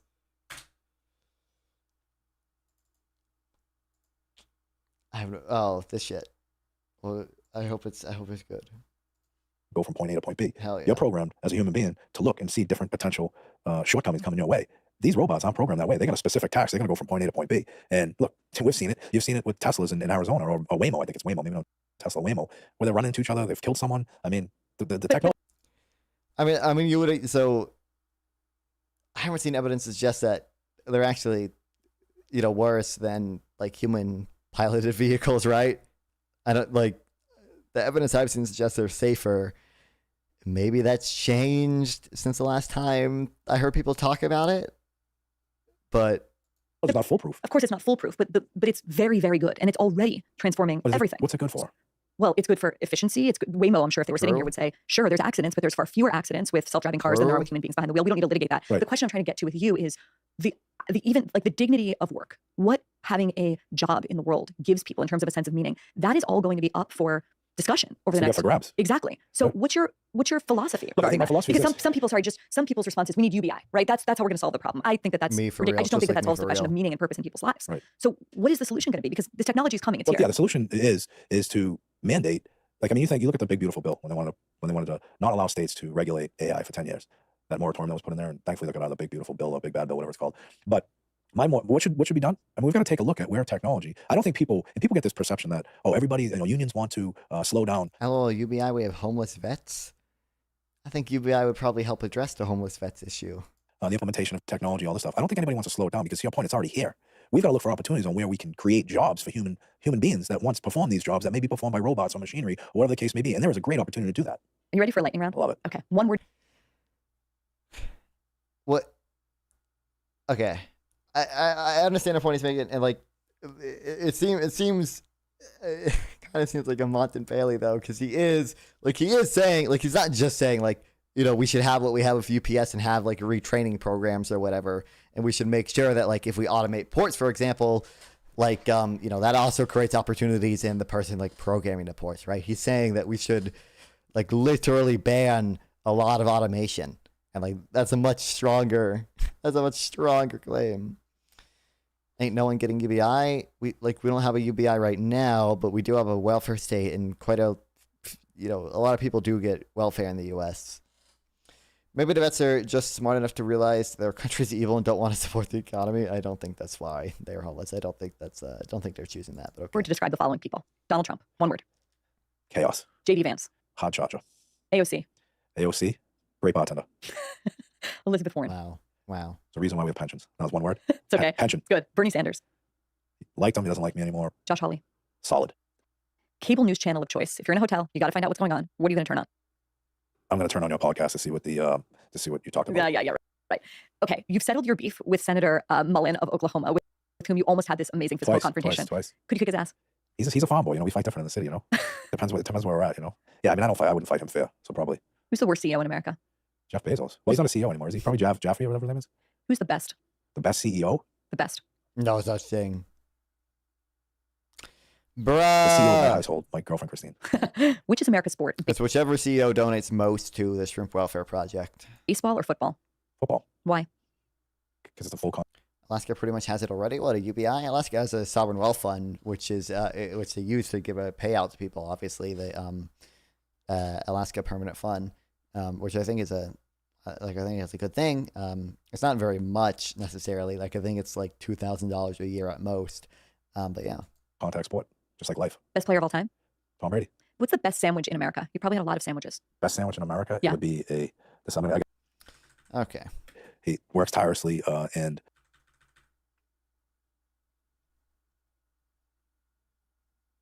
Okay, well, they're done talking about real stuff. So. I hate this place. I hate this place. I hate this place. I hate this place. I hate this place. I hate this place. I hate this place. What can I say? Based Bernie cutting him off after not endorsing the DNC. It's so funny. It was really weird to call him. He's called himself a realist and was like, "Oh, I want to work with both sides because I'm a fucking realist or whatever." I think obviously, I think realistically, pragmatically, the Democrats are the only party that's going to pass anything approaching your platform. I guess tariffs have support among the Republicans. Okay, so to the extent that we think that certain unions are going to be benefited by tariffs and trade restrictions, I guess they're fucking Republicans for that. But wow. Although I mean, there are holistically the Democrats don't, but there are some Democrats who weirdly support some of the tariffs. 1.7K in 2024. Yeah, I mean, it's obviously not it's obviously not that much, but I think it's a good program that they got going on there. Okay, I think the Alaska Permanent Fund, pretty based. Okay, now I will say, okay, could just do a DBCFT. All right, no, don't need this sovereign wealth fund shenanigan. Okay, because the DBCFT is essentially equivalent to a fucking sovereign wealth fund. Okay. Sample sent me some stuff on it, but it is essentially equivalent to the state taking a passive ownership in capital markets. Where is it?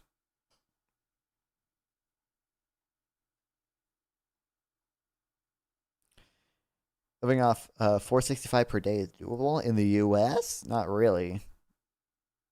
Tough in Alaska winters though. Actually, maybe it's possible in Alaska. I don't think it's doable absent the other welfare that we have, right? People in Alaska still get food stamps and Medicaid and SNAP and everything, right? So.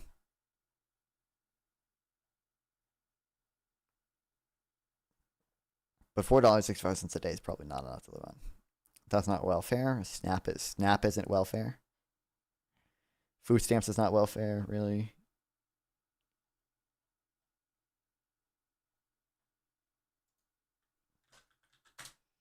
Really? Alaska? Oh, are you saying the Alaska Permanent Fund isn't welfare?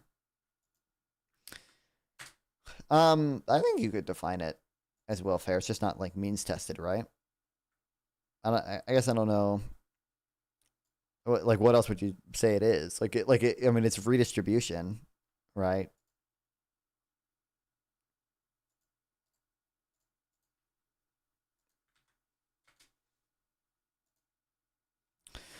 The property of the cash flow tax, conceived of as operating in a single economy, are well known and so treated only briefly here. The starting point for understanding them is that is the usual assumption that an investor seeks to maximize the net present value, profit of an investment, measured as the sum of all discounted cash flows associated with it. The discounting effectively just for interest that might otherwise have been earned during the intervening period. So, for instance, in the example below, assuming a discount rate of 10%, a cash flow of 110 in one person's time, year's time, has a present value of 100. Since the discounting approach adjusts for the a required rate of return on an investment, the NPV is a measure of economic rent of an investment. In principle, it is worth understanding any project with an NPV greater than 0, and it is not worth undertaking any project with an NPV less than 0. Any tax that falls only on economic rent and has a rate between 0 and 100% has the property that the post-tax NVP of an investment has the same sign as the pre-tax NPV. In this case, any investment worth undertaking in the absence of a tax remains worth undertaking in the presence of the tax, and vice versa. Hence, the investment decision is independent of a tax on economic rent. Box 1 shows that a cash flow tax can indeed be thought of as a tax on the NPV or economic rent of an investment. Intuitively, cash flow is neutral. Cash flow taxation, is neutral, because in effect, the government contributes a portion of all cost of the business through giving tax relief for all costs when they are incurred, and takes the same proportion of all receipts. In effect, the government becomes a shareholder in the business. Like other cases in which the ownership of shares in a business changes, this in and of itself has no effect on the profitability of the business or on marginal investment or financial decisions. By taxing all cash flows at the same rate, the government captures the same proportion of economic rent. Micah mentions this in his blog post too. Or he doesn't go in as much depth as that one did, but though it makes cash flow tax superior to taxing capital gains or wealth, in the same way, it reduces inequality and raises the revenue of the government, but it does so without distorting incentives in a fashion that encourages people to consume more today and invest less. It's an idea that shares much in common with socialist notions of the economy, where investment primarily comes from competing state institutions. Social wealth funds or socialist, social wealth fund socialists, or as they frequently describe themselves, liberal socialists, share an appreciation for the market with their neoclassical comrades, but also have come to conclusions that leaving capital allocation in the hands of private equity yields excessive inequalities. They think that since most of the rich hire professional investors to manage their capital, there is nothing stopping the state from doing the same, and in the process slowly eliminating the owning class and amassing increasingly massive sums of revenue that can be used for social purposes. The issue, of course, that there's a high likelihood the government would, concentrate all assets into funds, value goes into some of the issues or whatever. Real cash flow taxes is their capacity to capture much of the promises of social wealth fund socialism without the inevitable pitfalls such a system would most likely find itself falling into. In practice, this means the government subsidizes all of business expenses, and in exchange, by the same rate, it taxes its revenue. In the end, it breaks even when they break even, loses money when they lose money, and makes money when they make money.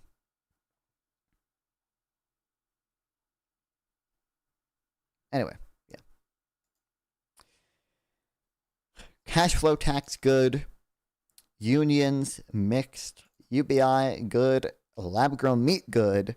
Donating to the charity that I have linked that improves the lives of animals in factory farms.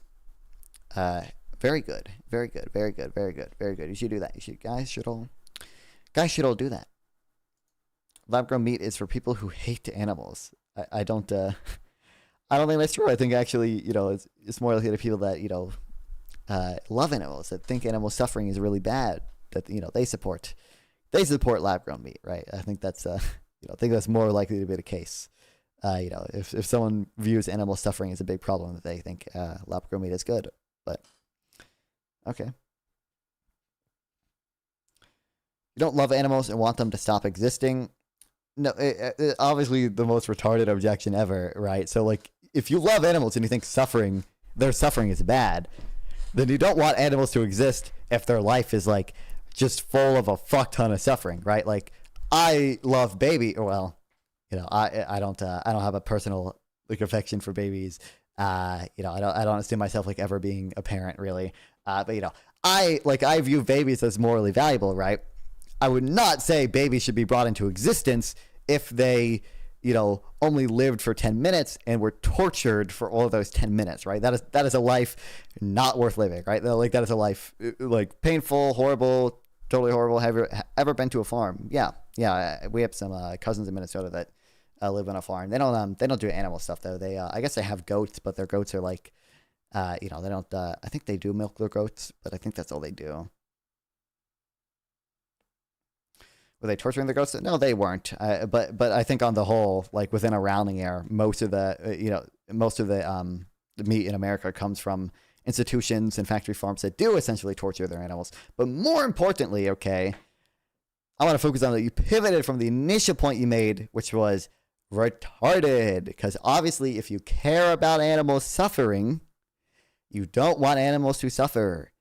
Animals that don't come into existence into factory farms. It's good if you like animals, because animals that live in factory farms live fucking miserable, horrible, torturous lives, okay? So, it's not contradictory at all. Amazing, so we don't need lab-grown meat. What's next? Again, I just meant, like, within a rounding error, antinatalism, non-fun. It's not everyone has his intuition. It's not at all antinatalist. Or I guess, like, I'm antinatalist in the sense that, like, I personally probably won't have children. But that's it. I don't see myself having children, but who knows? Maybe that'll probably change when I'm older. But no one thinks that it's good to bring into existence like a life that truly is just like fucking torturous and horrible, right? Like no one thinks that. If you think suffering is bad, then you should not want like literally a being that like only suffers for a very short amount of time before dying to be brought into existence. We have some farm streams here on Twitch. Seen any torture? You can't show factory farming on Twitch because you get banned because of how graphic it is. Are you retarded? Like where do you think the meat is not coming from the friendly farms that you see on Twitch, buddy? I hate to break it to you. Again, like within a rounding error, like literally like 99% of the meat produced in America comes from factory farms, which have practices that you yourself would probably view as heinously immoral. Some evil corporation torturing animal and didn't burn to the ground. Why not? I'm so confused. Any kind of meat? I don't know what you mean. I don't know what you're trying to imply. But like obviously, it's retarded to say that like, oh, if vegans really care about animals, they want a bunch of animals to be tortured endlessly. Like no. If you care about animals, you shouldn't want them to be tortured. And that like, I recognize it means less of that animal exists overall, but that's a good thing. If those animals existing means they're like infinitely fucking tortured, right? Like, you would not like this is obviously like a visceral analogy, but like you would not like say, oh, it's like existence is like so super good, so like we should like create more Jewish people even if they end up in the Holocaust, right? Like no, like you shouldn't do that, right? Like, obviously.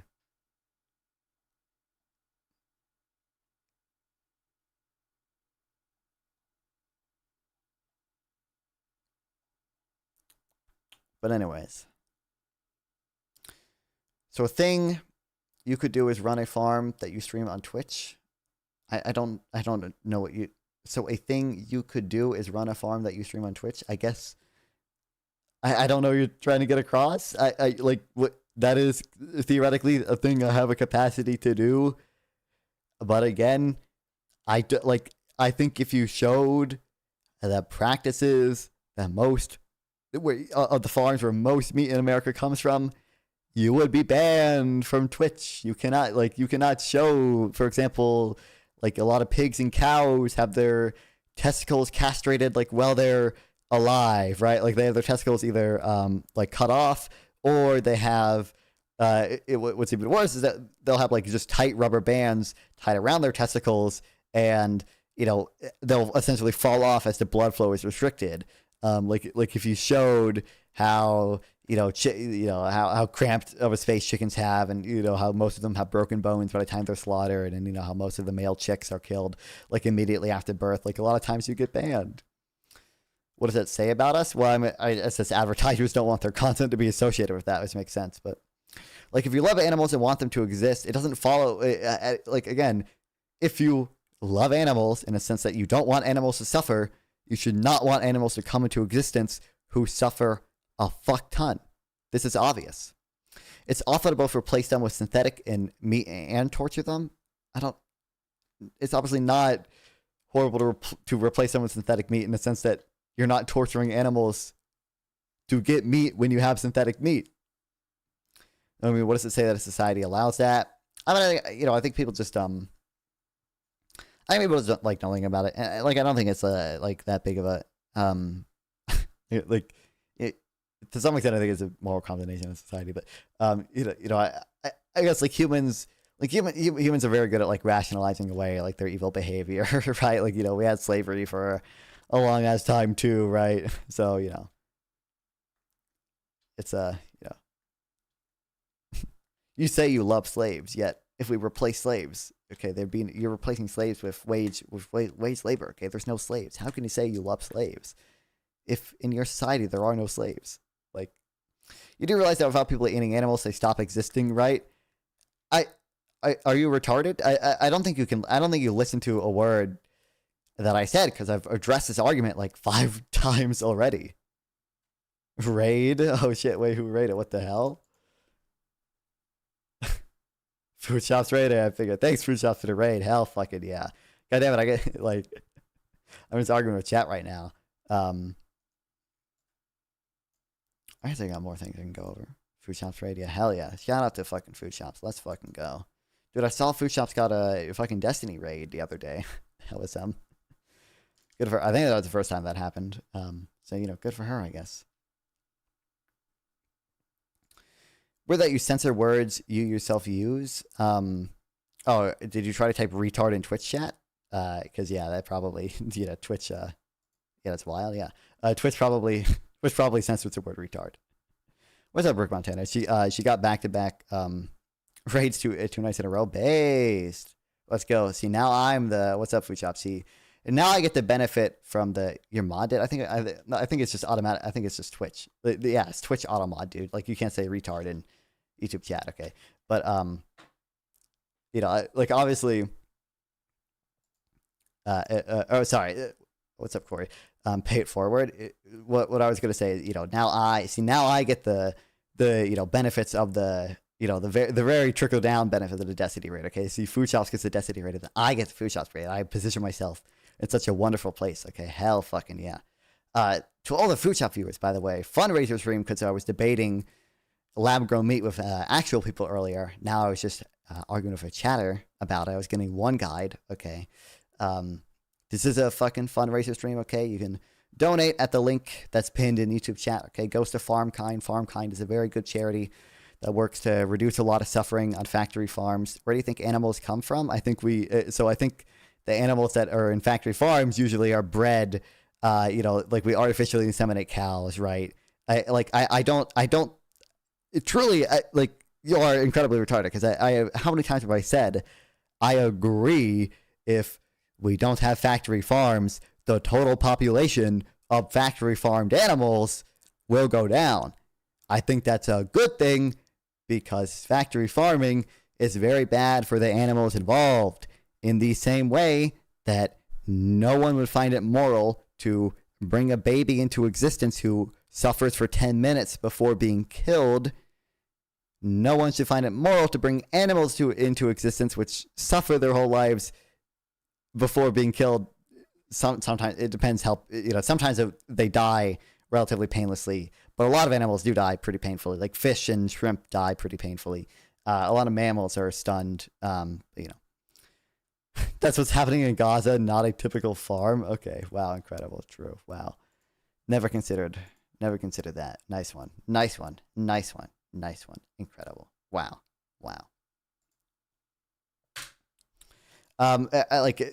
Again, I don't know to tell you this. The data I have suggests that, like, unless you have data that says otherwise, within a rounding error, oh shit!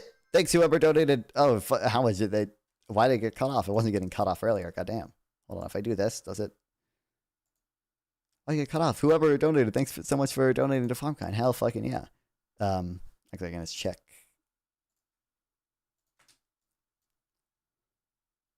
Oh, Corey, $40 level animals. Let's fucking go. W Corey, let's fucking go.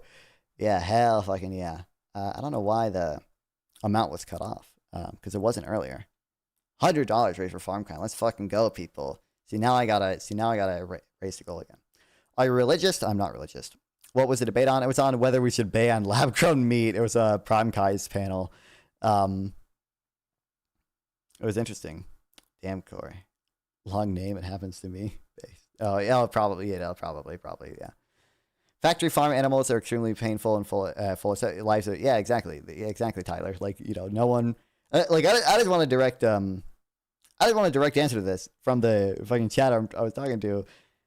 Do you think, like, if you had a button in front of you that would bring a baby into existence for 10 minutes and they were tortured their whole life, and then they died, is that a good thing to press a button?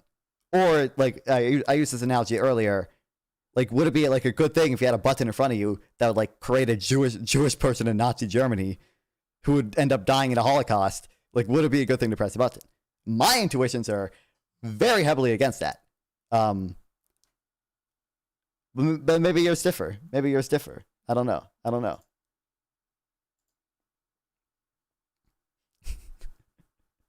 You know, maybe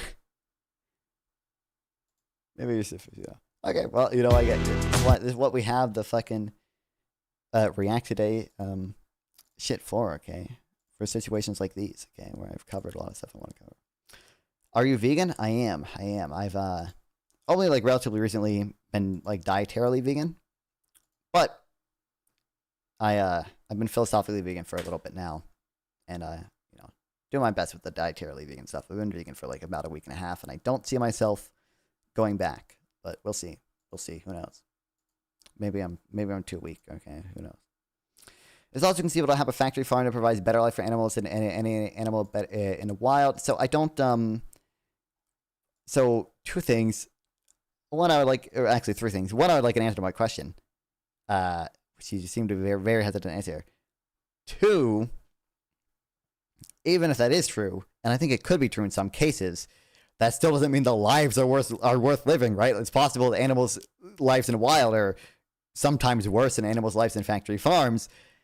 That would just entail that like both are bad. And like I do care about wild animal suffering. So like I have very controversial beliefs about wild animal suffering because I do believe that humans should try to reduce wild animal suffering where we can. I would say like that's a much more controversial belief than even veganism.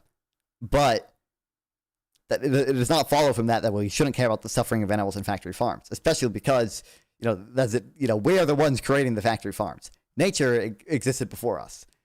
We are the only reason factory farms exist. The factory label is meant to trigger you into irrational. It's not irrational at all. How is anything you said like at all irrational? Go hunt down the animal torturers. Then turns out that's not also not what's happening. I don't know what you mean. Oh, you're replying to someone else. Okay. All right. Well, I guess this is what we're reacting to the. Well, my streams are too econ focused. Okay, this is the least dense econ content that I can enjoy reacting to. Okay, now that I have more YouTube viewers as well. Make sure they're actually torturing animals, not just castrating. I consider so that is just one practice they do, right? But I consider personally, I would consider like if you tied rubber bands around your dog's testicles and waited for them to fall off, I would consider that torture. And I also consider that torture for pigs and cows. But okay. You know, they also, you know, like pigs typically like just, you know, don't have enough room to like lay down. Like, you know, they go their whole lives without seeing the sun because they're kept in, you know, very cramped areas under artificial light. Jesus, they do that? Yeah. You know, I think we you know have pretty good evidence that most factory farm practices are pretty fucking bad. And if you guys do want to offset your impact on factory farms, just $23 a month is all it takes. Donated to FarmKind, okay? And you can totally offset your impact that you have on factory farming, okay? So, you know, pinned linked in the chat. I just updated the goal here in a second. The overlay should update to $130. because Corey came in with the big fucking 40. So let's go. Hi everyone. Due to some audio issues at the outset, we lost the first 2 seconds of Sam Arnold's presentation. He began simply by stating that he will focus on one core problem with capitalism, namely that capitalism creates a class society. He then says, quote, a tiny elite owns most of the stuff, unquote. We pick things up there. This is just an undeniable fact about American capitalism, and indeed about all capitalist societies. So here, Like, did you know some people stab humans in the earlobe? Wow. here's some facts so to back crazy. this up. Turns out dogs, pigs, and cows are different animals and have different nociceptors in different places. They link to different pathways in different magnitudes. Do you think I did not? Okay, I'm done. I'm done getting one guy by you because you're obviously retarded. Is it moral to prioritize animals over humans? Not necessarily. So it depends what you mean by that, right? So I would say. So I have a relatively controversial view that like one unit of suffering between animals is equal, right? So like one unit of suffering between a cow and one unit of suffering between a person is equal, right? Now, animals typically have a lower capacity to suffer because they are like less conscious than us. They have less advanced brains. They can't like emotionally suffer in the same way humans can. But you don't actually have to believe that to be vegan. You don't have to come like, close to that even. You just have to believe that animal suffering has some minimum value. And even if you value human suffering a whole lot more, it would still be like really more to be vegan. Donating. So donating, the relevant thing with donating is simply that it's you can help a lot more animals per dollar than humans per dollar. So that will come down to how much you weight human versus animal utility. Since I view them like as equal, I like donating to a lot of animal charities because they are very effective. But what's to equate the suffering of animals to humans 1-to-1 in the sense that like one unit of suffering I believe is equally valuable between them. But as I mentioned, animals have a typically decently lower capacity to suffer, right? So like, a cow can't develop PTSD the same way a human can, right? Like if a human is tortured, they are probably gonna have a lot more long-lasting negative consequences than a cow. Like animals' brains just like generally probably like can't experience the same level of pain that like we can, right? So, like the total like range of experience, like a cow can probably only suffer like 90% as intensely as humans can, right? And like as you move down in like complexity or whatever, it gets lower and lower. So like a shrimp is can probably only suffer like maybe 20% as intensely as humans can, maybe only like 3.1% as intensely as humans can. But some people even argue for animals having greater capacity for suffering. Luckily, they have reasons and don't just say retard. I'm going to have reasons for everything I said. It's just that you don't listen to anything I say. You're like fundamentally retarded in a way you're responding to these things. I will say, so there is a reason to believe that like in some cases, maybe animals kind of feel pain like more intensely. So humans are very intelligent. And when we feel pain, we can we can relatively easily like recognize what caused it, right? And we don't need that much pain to discourage behavior simply because we're very intelligent and can infer what causes pain and not do that behavior again. But less intelligent animals might actually need more pain to discourage the same level of behavior because they can't sort of as easily determine like what is causing it, right? And things like that. Humans more intelligent? I have lots of evidence to say contrary. True. We can externalize it, yeah. According to the Federal Reserve 2016 survey of consumer finances. Okay, my headphones are super fucking desynced right now. Wow, I love these headphones. Incredible. I think it's more my Bluetooth than headphones, honestly. But the top 10% of our country owns 77% of the country's wealth. Top 10% owns 77%. This I don't know what numbers he's citing exactly.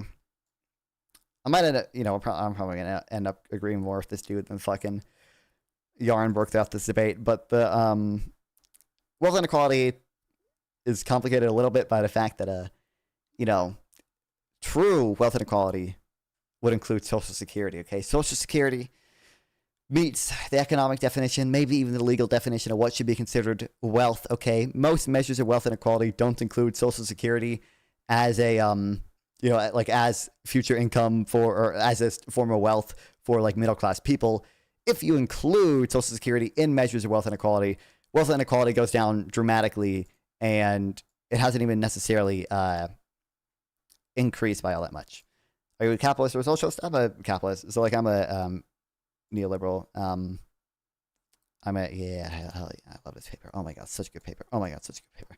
Oh my god, I seen fucking figure 3 in this paper. Oh my god, I love figure 3 in this paper. I'm a capitalist, but like I am like semi social democratic. I would not brand myself as a social democrat, but like I do believe in redistribution to some extent. I do support a welfare state. I'm not a libertarian. Here's someone who set a cow on fire. Wow. What do you like? Can I? Oh, you're just showing that how people like remove the fucking gas from cows or whatever. I mean, you know, just look at it like the fucking X and B. Like there are plenty of documentaries you can go on. There are plenty of blog posts I can send you if you're truly interested in how evil factory farms are. But it doesn't seem to be that you're actually engaging in good faith with anything I say. So I have no reason to believe that you're going to change your mind based on anything I show you. Percent of the pie. The bottom 60% owns 3.2%. Just 3.2%. The bottom 60% of the country. According to the New York Times, the richest 1% in our country now own more wealth than the bottom. We're citing the so what I imagine he's doing is citing the New York Times, and the New York Times itself is citing probably Saez and Zuckman. They're the two like big left-wing researchers in inequality, and I just like generally have some issues with their methodology. But it's kind of weird that we're not even citing a paper. We're citing the New York Times, like citing a paper. That seems a little lazy to say the least, I guess. But bottom 90%. And according to, from a global perspective, things are, of course, even more unequal. So according to a 2019 report released by Oxfam, globally, the richest 26 people on Earth own as much wealth as the bottom 50% of humans. So 26 people, the richest 26 people, own as much as the bottom 3.5 billion. Okay, these are just the facts about capitalism. Capitalism is a class society in which a tiny elite owns most of society's productive resources, whereas most people own nothing. Now, nothing inevitably, defenders of capitalism will reply, and this is a reasonable reply, who cares? Who cares about wealth and equality? As long as everybody has enough. Who cares if some people have more than enough? Indeed, you might even think it's just envy or resentment that motivates socialist complaints. It's like we want to be like the 26 billionaires who own as much as the bottom 3.5 billion or something. But this reply fails. It fails because, first of all, not everybody has enough. Certainly globally, not everybody has enough. Many basic needs are not being met. But even within our own extremely affluent country, not everybody has enough. So here again are just some facts. The UN special report. Oh no, we're going to get the most, oh no, are we going to get slop? Are we going to get the 60% paycheck to paycheck stuff? Oh no. What would you attribute wealth inequality to? So like I said, I don't like necessarily believe that wealth inequality has even like gone up significantly. Like you can see like the lines here of this whatever.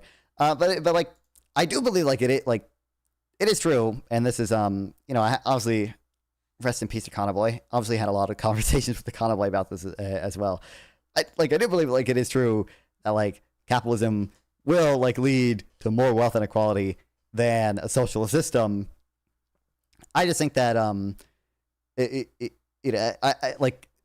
so it is attributable just to like the private ownership of capital, right? Like that, like the fact that you have the private ownership of capital means that people will accumulate more capital over time, and most like some of the benefits of capital are going to flow to the people who own the capital, obviously.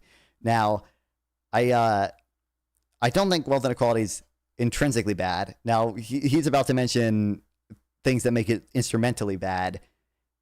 I doubt I'm going to agree with him on why it's to the extent of which it's instrumentally bad. But I do want to I should say, like, I do think wealth inequality can be instrumentally bad. I just think people overestimate the extent to which it's instrumentally bad. Order on extreme poverty took a trip to an unexpected location in 2017, not Haiti, not someplace in South America, not someplace in Africa, instead to the United States. And the UN Special Reporter on Extreme Poverty did not like what he saw. He described our situation accurately, in my opinion, as private splendor and public squalor. And he added that the U.S. has the worst poverty in the developed world. Indeed, according to the I think that's semi-true. Handbook of Poverty in the United States, nearly 100 million Americans live either in poverty or near poverty. 100 million Americans. So he's citing that is like 30% of our population. He's playing rather funny games with statistics there. So what I believe he's citing is the official poverty line, essentially. So the official poverty line is like a relative poverty measure. The official poverty line is not a relative poverty measure, but the official poverty line excludes government benefits. And, those are the primary mechanism the U.S. has for reducing poverty, right? So, like, it's obviously dumb to say poverty in the U.S. is so high when I take away the mechanisms by which the United States reduces poverty. Additionally, it's weird to throw in live in poverty or near poverty. I don't know what exactly he means by near poverty. I'm guessing he's saying like, anyone essentially who earns below the federal poverty line or like below like 150% of the federal poverty line or something, right? But even I don't know exactly what it's including because the official poverty line is 12% of the U.S. population. About it was 10%, 10.5% in 2019. So he has to be looking at some like insane metric. Oh, he doesn't mean NIMBY's new living near poor people. Believe it or not, he doesn't. I haven't done the research on it, but is it not true that like 90% of wealth is owned by a small amount of people? So like I said, like what you define as wealth is complicated to some extent. So like if you include Social Security and wealth, that goes down quite a bit. But I don't believe it's that high. So this is real-time inequality. Real-time inequality is not even like using like this is based on the like left-wing inequality definitions, right? So I think if we just look at like share total income, that's income. Hold on, where's wealth? Share total wealth. So this is top 10% owns. This says 70%, and this is not even including Social Security.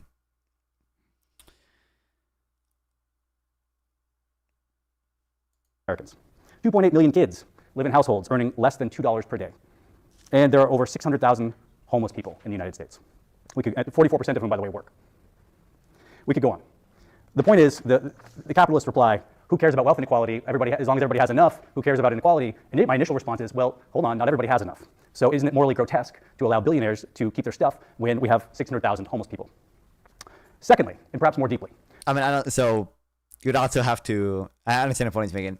I semi-agree with the general point. I get to that. But also, you not only have to prove that, but you have to say that socialism actually would be better for homeless people. And I do, like, it probably would be, assuming the social state could actually build housing effectively, which I doubt the government's ability to do that right now, absent a lot of abundance-esque style reforms. But you would have to prove that as well. I think, obviously, the question should be, like, what's the most efficient way to where the market fails in delivering people basic necessities? What's the most efficient way to deliver people those basic necessities? And I don't think the answer to that is public ownership. I think mostly the answer to that is redistribution, and the most efficient types of redistribution are like progressive consumption taxes, right? Are resource rent taxes, are land value taxes, and not these types of public ownership that he is advocating for. Even if everybody did have enough, even if we did get rid of poverty, still wealth inequality would be a problem. This is so for two main reasons, although in the interest of time, I might just stick with one. Which would make sure he gets extra time too, yeah. Okay, all right. As a socialist, I want equality, so make sure, all right. Wow. I'll go for two problems then. I could go all day about the problems of capitalism, but I'll restrict myself to two. So the first problem, the first reason why wealth inequality as such is a problem, even if we got rid of poverty. Wait, this also, is so obvious that it almost doesn't. I do want to, before we get, I need to plug myself. Make sure you guys fucking subscribe, okay? Because I got some hopefully cool stuff coming up, okay? If you're on Twitch, make sure to follow. If you're on YouTube, make sure to subscribe. If you're fucking on, if you're on Twitch, you should also sub to the YouTube. Because I think I got some cool shit coming up, especially because I think we are going to do the Shrimp Welfare Project fucking subathon at some point. We'll do like a charity subathon for the Shrimp Welfare Project, really good, effective charity. And I should have some cool debates and interviews lined up for that. And I need to make sure people are subscribed. Okay, I need to take the opportunity. Everybody loves more taxes. Listen, people, some of them are politically unpopular, but everyone likes everything taxes pay for. Okay, everyone likes their fucking Medicaid benefits. So doesn't even need mentioning, but wealth equals power. Wow, I'm very When you have a tiny class of people, the top 10%, top 1%, top 0.01%, that owns most of the stuff, they're going to dominate politics, economy, and society. This is not just me making this up. So in 2014, some influential political scientists from Princeton and oh my God, no way! No fucking way! He's doing the meme! and Northwestern released a really important paper in which they found, quote, ordinary citizens have little to no influence on public policy at all. So who does have influence? No surprise. Quote, it is. He's doing the meme. Oh, fuck, I like hurt my fucking neck. Oh my God. Fuck. I don't think I should have notes taken down on this. God damn it. I think I might actually in the money and politics. This study that he's citing is unbelievably fucking trash, okay? And anyone who cites a study should not be taken seriously at all, okay? This study is like an R squared of 0.07, okay? Its R squared is so bad that like literally if you flip the fucking variables to R squared is almost just well. The R squared is essentially like how much of the results can be explained by what they're trying to like measure, right? So 2014.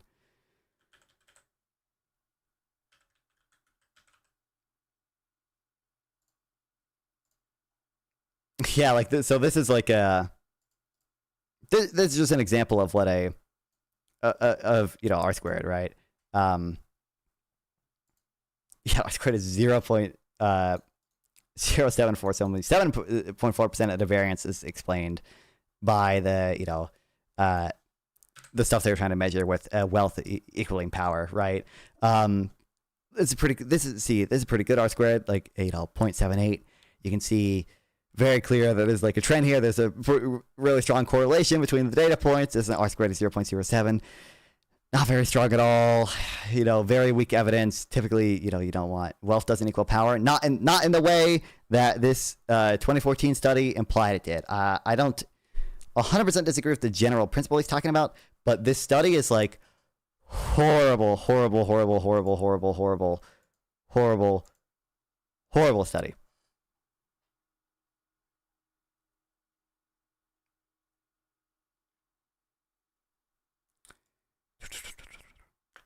Fix that like the viewer ratio, y'all. Yeah, what's up, Radical Coder? Hell yeah, you gotta fix. That's true. 56 viewers, only 12 likes. We need the fucking likes in here, baby. Where's my where's the fucking sub thing? We need to get some likes, need to get some subs in here, need to get some follows. I made that overlay because it's funny. I think it's funny that like it's super obnoxious. I can't believe that works. Super obnoxious. Thanks, Visualizer, for following. Super obnoxious and super loud. Every time I play that shit, like 5 viewers leave. It does not work at all. Okay, I need a better thing. It is individual. Yeah, this study's horrible. That's not even like the only thing that's horrible about it. There's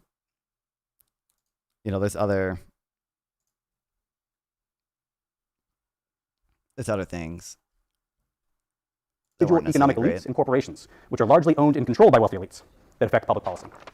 So, 2014 academic study finding that ordinary people have literally no influence on public policy, whereas economic elites drive public policy. So the first problem here, people, is that we don't live in a democracy. We live in a plutocracy. And there is, I'm not super well researched in money and politics stuff. There's evidence that you can find both ways at the very least. So like, there's a certainly, maybe this isn't what I'm about to show is not like the end all be all of this shit, right? So take it with a grain of salt or whatever, because not the most well researched, but I can guarantee you this study is better than the study that he's citing, and it finds that like corporate lobbying has a pretty low effect, okay, or it finds that gateway timeout. Let's go. There's a study too that finds that Citizens United didn't influence like Republicans, or it didn't help like Republicans over Democrats or vice versa. It just led to more turnover. Like between them, and it actually led to a lot of like pro-growth reform as well. It's like you kind of broadly just saw like economic benefits from the Citizens United in a lot of states. But there's certainly evidence you can find either way. And this study, both these studies, if this one loaded, infinitely better than the dog shit he cited.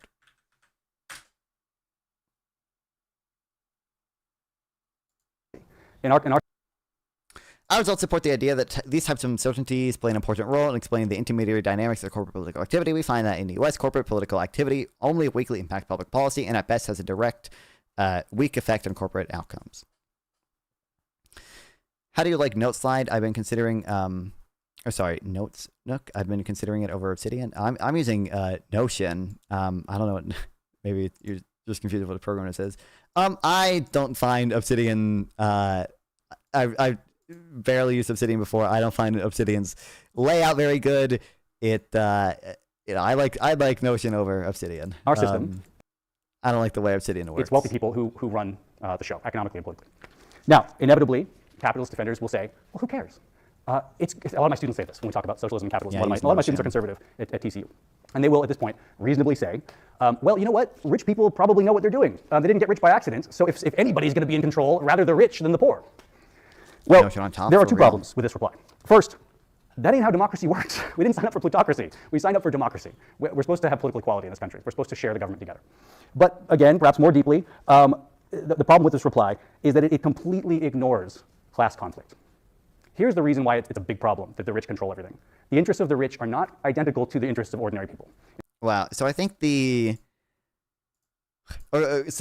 more important thing when I think people are kind of trying to get out when they say like people don't get rich by accident, right? They, are doing, they are like smart people or whatever, is that the innovation they do typically has like positive spillovers, right? Like it's generally just like a positive for the economy as a whole, right? Like Amazon offers cheaper goods, 2-day shipping to a fuck ton of consumers who all benefit because of Amazon exists, right? Amazon also employs a lot of people.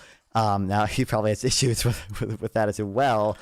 But like just generally there are reasons to believe that the gains from innovation that we see skilled CEOs do, that we see skilled innovators do, we see skilled founders do are just like really broad and really good for even poor people, right? Like Walmart offers poor people really cheap goods, like, and oftentimes higher quality goods as well, or at least equal quality goods.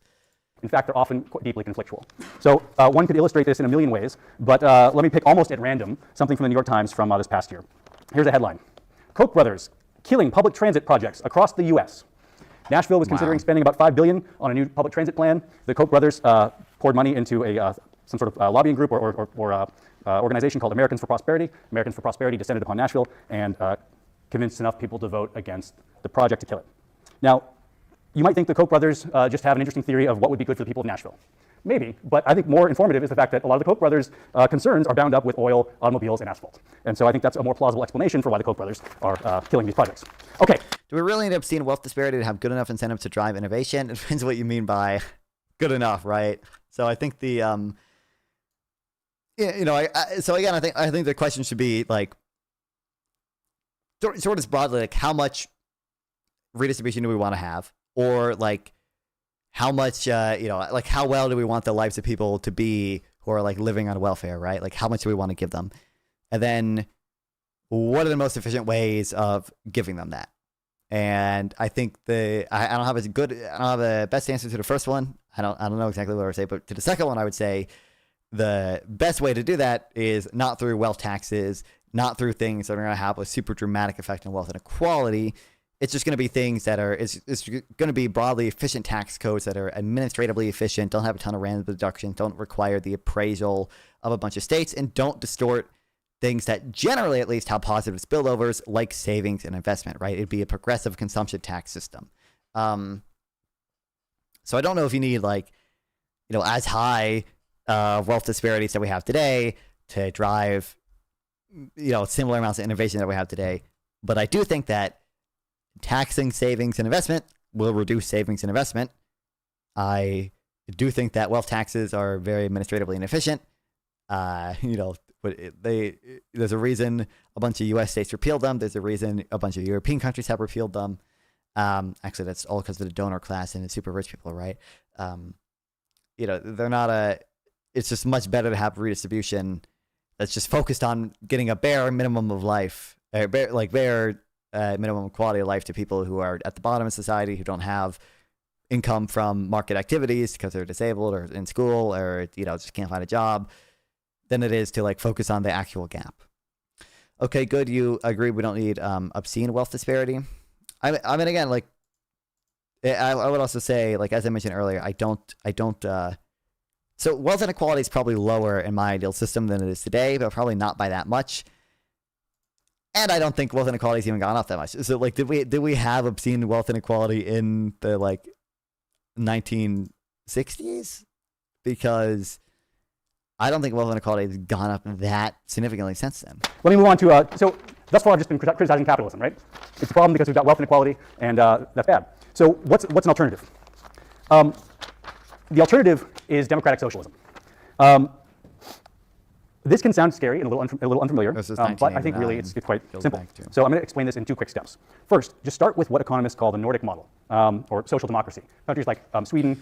Oh no, he's literally a convoy. Oh no, he's literally a convoy. These countries are market economies with regular profit-seeking firms, but they have high rates of unionization.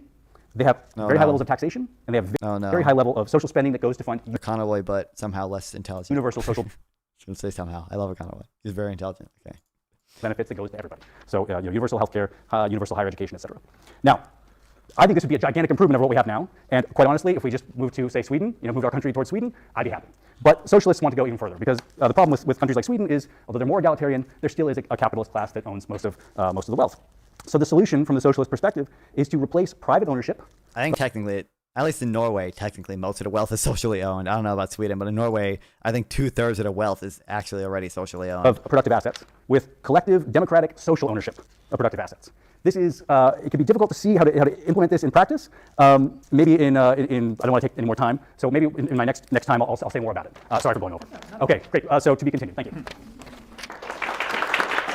Yarn Brooks about to give the worst fucking arguments you ever heard. Okay, are you ready? Are you ready? He's gonna say NAP, libertarian, taxes with that. I don't think he's gonna be quite that bad, but it's gonna be on about that level. Scandinavia, ethnically homogenous, small countries. All right, so I think the way we're going to do this is I won't comment as much on the comments, and then what we're going to do rebuttals, like 5-minute rebuttals, where I'll comment more on my disagreement with pretty much everything you've just heard. But that's okay. He's going to disagree with everything I'm going to say, so we're doing this in a friendly disagreement, but fundamental disagreement. So the first thing I want to do, which I think is always important in a debate or in a presentation generally, is define terms. I think it's important to define your terms. Because one of the things I find when I debate people on socialists or the various categories of socialists is that they never define capitalism. And what they do is they assume the world as it is today is capitalist, and therefore all the ills of the world today are blamed on capitalism. Oh no. So 3.5 billion I totally forgot. Oh, he's going to do the U.S. is actually already fucking 30% socialist, and actually every problem we have is due to that 30% socialism. Okay, we really need 100% capitalism. The world are truly unbelievably poor. They're so poor that their net worth is negative. So indeed, I'm probably richer than like 1 billion of them. Just me alone, and I'm not a billionaire. Just me alone, because they have negative net worth. And when you add negative numbers, what do you get? A big negative number. So it's easy to be richer than a lot of negatives. But are they living under capitalism? Is the real question we should ask ourselves. And clearly they're not. Like people in Africa are not living in capitalism. People in Asia are not living in capitalism. Indeed, I would argue, and will argue vehemently today, that we in America don't live under capitalism. And there is no country in the world today that is a capitalist country. Capitalism does not exist in the world today. What we have is lots of countries that are mixed, a mixture of socialism and capitalism, socialism being statism, the state involvement, heavy state redistribution of wealth, and some property rights that are regulated, controlled by the state are not true property rights, because I can't actually do what I want with my property. I have to get permission for almost everything that I do with my property. I used to live in California, that was the case. You need to get a permit to chop down a tree, you need to get a permit to redo your house, you need to get a permit for everything. That is socialism or statism, some form of statism. Hey, listen, okay, the zoning shit, okay, that's the one thing your own book is right about that. Is he get the vets to short their real estate companies, commit arson, pure capitalism? True. It certainly is not capitalism. So what is capitalism? So the definition of capitalism is a system of real free markets, where the state does not intervene in the economy, does not intervene. I gotta sleep, have fun, subscribe. Thanks for subscribing and stopping by, Mark. It was nice to see you here. Hell yeah. At all. That is, capitalism is a system in which there's a separation of state from economics, in which the state does not intervene in economics at all. So I agree, cronyism is bad. Having a lot of money, therefore gaining political power, is bad. And indeed, the only way to prevent that and still be a little free, still be free at all, is by restricting the ability of the politician to have any influence on the economy, and therefore there's never any reason to lobby the politician because he has no influence on the economy. He has no way of gaining favors or penalizing the competition because that is banned. So capitalism is a system in which economy and politics are separated, in which all property is private property, in which the state does one thing and one thing only. I want to shoot myself. What horrible. What am I supposed to say? Obviously, all these arguments are talk shit. No one. No, people complain, okay? And to some extent, rightfully so, about like socialist, like either hiding their power level or like using a definition of socialism that doesn't align with what most people say when they mean socialism, okay? To be fucking fair, okay? Libertarians do the same shit half the time. Oh my god. Like, yeah, every ailment in today's society is actually due to the socialism that we already have. And, socialism is actually just, the system we already have. And true capitalism would have no public ownership of anything ever. And as protect individual rights. Protect individual rights in the way somebody like John Locke would have conceived of individual rights. That is, the freedoms, freedom from coercion, the freedom to do, act, produce, live by your own judgment, based on your own ideals. And the only job of government is to protect you, make it possible for you to do that. And protect you from whom? Or from other people. Because when we live in a society, there are going to be some people who are crooks, frauds, criminals, bad guys. And since we don't want to live in a society, at least I don't, there might be some anarchists in the room, but hopefully not. Since I don't want to be carrying all the time to watch myself, we institute a government, an institution, whose sole responsibility it is. It's to defend each one of our lives, to defend our liberty, to defend our property, because property is essential for life, and to protect our ability to pursue our own happiness. But basically, to leave us free. By the way, when was this? 6 years ago? Never mind. But this guy Yarnbrook got totally owned, destroyed on all of these like moral underpinnings in a debate with Matt Brunegg. But as individuals, to pursue the values that we believe are necessary for our own survival, that we believe are necessary for our own life, to leave us alone. Right? So capitalism is a system where individuals pursue their individual values, their individual happiness, free of coercion, and the job of the government is to make sure that they are free. That's it. That's what capitalism is. I don't see it in America. I don't see it anywhere. Wow. By the way, hold on, just real quick before they move on a little bit more to like the economic stuff. I do God, maybe I'll end up talking to fucking Ryan Milley again, because I watched his discussion of Econoboy, and I watched like a little bit of him talk to Fabian Liberty, and I don't understand Theontology of mental illness. Okay, natural rights are mental illness. That's my position. None of this shit makes sense. Okay, none of this shit, for all the reductios that we think utilitarianism has. Okay, none of this shit makes fucking sense. Okay, I've never heard a good response to Microhumor's Paradox of Weak Deontology. Okay, I think this is a really, really good paper. I don't want to explain the whole thing here, but basically you end up under like weak deontology, entailing that essentially like if they're, whether or not an action is moral, like it depends on like whether we technically classify it as like one action taken as a whole or like two like separate individual actions, and it's kind of philosophically unsound to do that, right? Because like how you define one versus like two actions versus an infinite number of incredibly small actions is, very complicated. Never heard a good response to that. I think you just end up entailing like horrible things. And I think in this debate with Matt Brunegg, I think Yaron really struggled to address any of the reductios for his view, especially when it came to sort of natural inputs, right? Because like obviously, like the thing Matt Brunegg mentioned to Yaron Brook is that like they're just broadly like natural input, like literally everything made, anything physical made obviously contains like natural inputs that like it's very hard to justify like any individual owning from like a Lockean property rights perspective, because like that's, humans didn't create that. Those natural resources existed before humanity, right? So it seems unjust to have all of the benefits from those natural resources flow to just those who improve them. Because you should only get your value add, like what you actually added by transforming the natural resources. And additionally, there's another complicated factor of just like total factor productivity, basically sort of just the collective knowledge we as a society have built up over our entire history, right? It's very weird to say that from a Lockean property perspective, like the benefits of total factor productivity ought to flow to people who didn't initially create those ideas, or even people who didn't like inherit the right to those ideas. And I don't think Yaron had any good response to those. Indeed, in the world, to some extent, I would argue it's never existed. To the same extent, I think the socialist would argue that socialism has never existed in his kind of form. I don't think capitalism has ever existed. I think, but we'll say this. So let me complete the moral argument, and then I'll get to the practical argument. Now, why is this good? Why is this system right? Why is this system just from a moral perspective? Well, what is moral? What is good, evil? What is right Individual versus rights. wrong? Well, the standard for me for determining whether something is moral is it consistent with human survival? Is it consistent with human flourishing? Is it good for human life? That which is good for human life, that which furthers human life is the good. That which destroys human life, attacks human life, is bad for human life, is evil. That to me is good and evil. I don't even think maybe that's what he really, I don't even think that's really what he believes, but okay. That's right and wrong. That's the essence of morality. I wonder if the clothes are made in China. I mean, he's a like big free trade guy. That's not at all hypocritical of him. An individualistic morality. Because what is human life? Human life is your life, my life, each individual. There is no class here. There is no group here. We impose those ideas on people. But as human beings, we're just us. We're just individuals. And as an individual, the values that are good for you, the values that long-term lead to human success and human flourishing are the good, and the things that lead to human failure are the bad. Now, what is the most important thing if you believe in human flourishing, in human success, in human progress? What is the most important value for human beings, for individual human beings? What is it that makes possible success and flourishing as a human being? Well, we don't have time to go into all of it, but please ask about this. It's our human capacity to reason. It's our capacity to think. It's a capacity to know the truth. It's a capacity to integrate the data from reality. It's a capacity to shape reality in order to fit our needs. That's what makes it possible for this human race to survive, because look at you. You're pretty pathetic animals otherwise. Right? We're weak, we're slow, we have no fangs, we have no claws. You're not going to survive out there in nature without a capacity to reason, to think, to strategize, to invent, to innovate, to produce. Wow. What makes us different than any other animal is we're not programmed to survive. You actually have to figure out how to survive. I don't know. This is entirely separate. Let's go back to the fucking lab-grown meat debate. Let's go.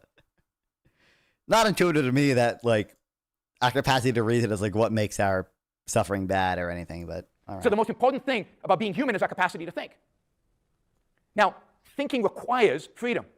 It requires the ability to try stuff out, to fail, to experiment, to do a variety of different things. Knowledge is not just embedded in our minds. We don't know what's right, what'll work, what will succeed. We need to go out there and live and choose and make decisions. And again, fail sometimes and get back on our feet. The most important thing for human intelligence, for human mind, for human beings to flourish is their ability to think freely and to act based on those thoughts within freedom. Free of coercion. Force, authority. Okay, I didn't see the signal. Force, authority are the real enemies of the human mind. They are what limit our ability to produce, create, and really live out there. So you want a system that protects our ability to think and act on our thoughts. That's capitalism. It's a system that eliminates the one enemy of thought, which is violence, fraud, people using guns, people using authority to dictate how you should live and how you should think and what you should do. Think Galileo. Right? Wow. Now I'll just end with this.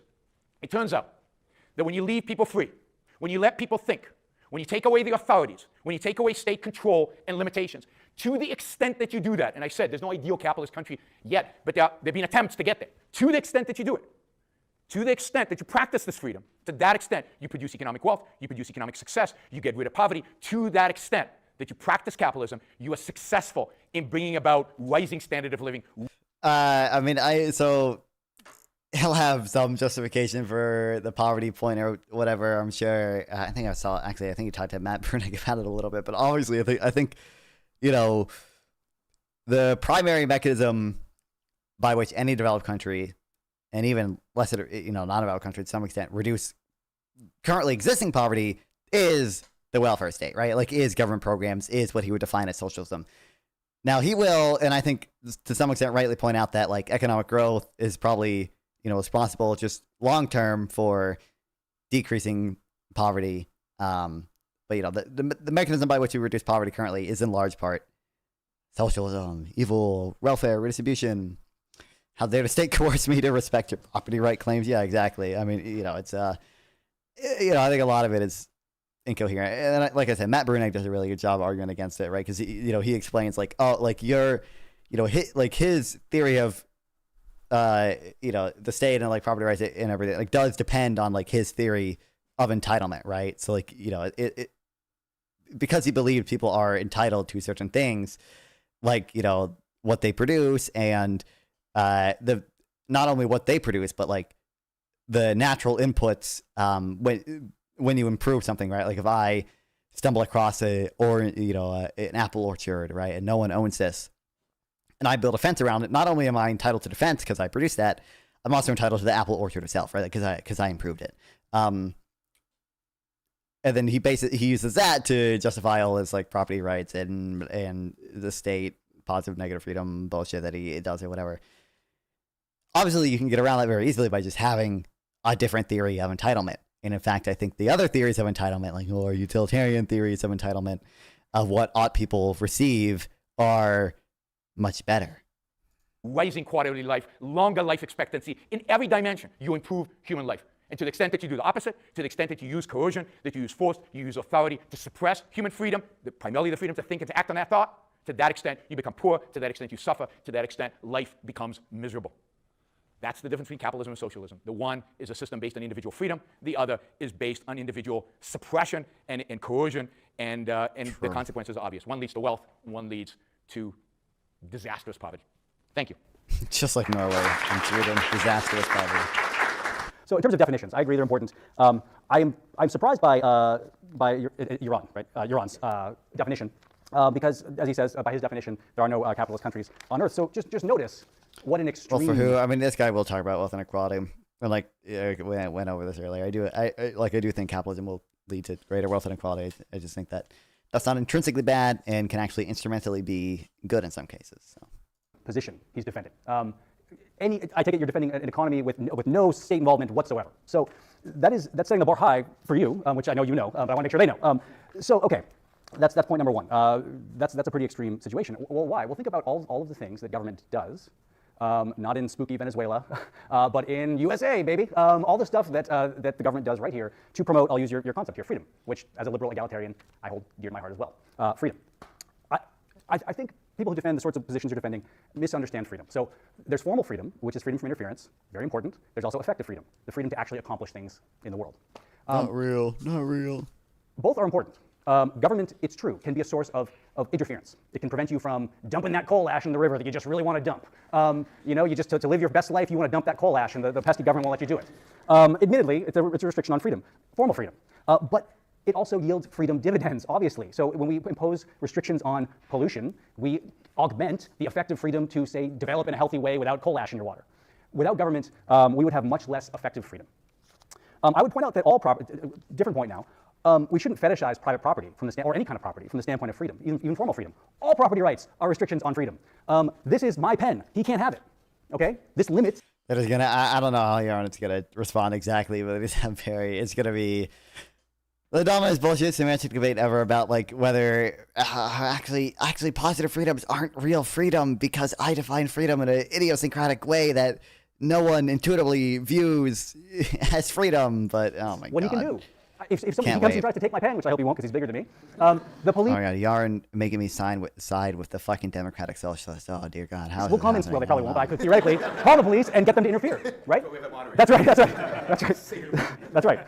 But the point is simple. It's that there's no simple mapping from property rights to freedom, even formal freedom, because all property rights represent interferences with people. Ask yourself how free homeless people are in our society. They ain't free at all. They aren't free. They don't have formal freedom. If they try to sleep someplace, what's going to happen? The police will evict them. So even from the standpoint of formal freedom, a sort of libertarian capitalism with no safety net at all would be a disaster. But finally, in defining making the moral case for capitalism, you mentioned that that which furthers human life and flourishing are good. Well, I agree. That's a good definition of good. That which promotes flourishing is good. Well, I just am wondering how taxing, say, Bill Gates so that he can't buy a seventh yacht in order to fund, say, vaccines. No, now we're back to cringe Or stuff. public education, or any of the valuable public purposes that our government serves. How is taxing Bill Gates for that purpose not furthering human life and human flourishing? So I submit that even by your own standard. Well, depends how you tax them. Okay, just do efficient taxes. It's not that hard. Not that hard. Just do efficient taxes. You shouldn't embrace this kind of radical. Also, this guy wouldn't even. I'm sure he does also like want a wealth tax and everything, but it's not really socialism. That might be socialism under Yarn's definition, but your definition would entail actual ownership. Public ownership of these things, not just lay taxes, lay redistribution. Capitalism. The government does many good things. Maybe I'll stop there. Thank you. That's all right. Yeah, okay. Just the ash in the river. Let me just comment on that quickly. I'm sure there'll be environmentalist questions afterwards we can cover. But look, if the river's mine, you ain't dumping your ash in my river. And I think it has enough yachts, my man. Well, listen, I want to tax his fucking yachts. I want to do a progressive consumption tax. definition of capitalism, the rivers are owned by somebody. They're not just out there aimlessly owned by nobody. So you can't dump your coal in my backyard. You can't dump your coal in my river. So the solution to externalities, what we call externalities in economics, is not to is to privatize. Once you privatize, is Coase theorem. Have you heard of Coase theorem though? I'm sure there'll be more questions on this. Let me make. I want to make one. Obviously, there are externalities the market probably can't solve for very well, especially like carbon, because carbon has like carbon emissions just have like so incredibly diffuse detriments to everyone, right? Because that that negatively affects like the entire fucking planet. And air doesn't.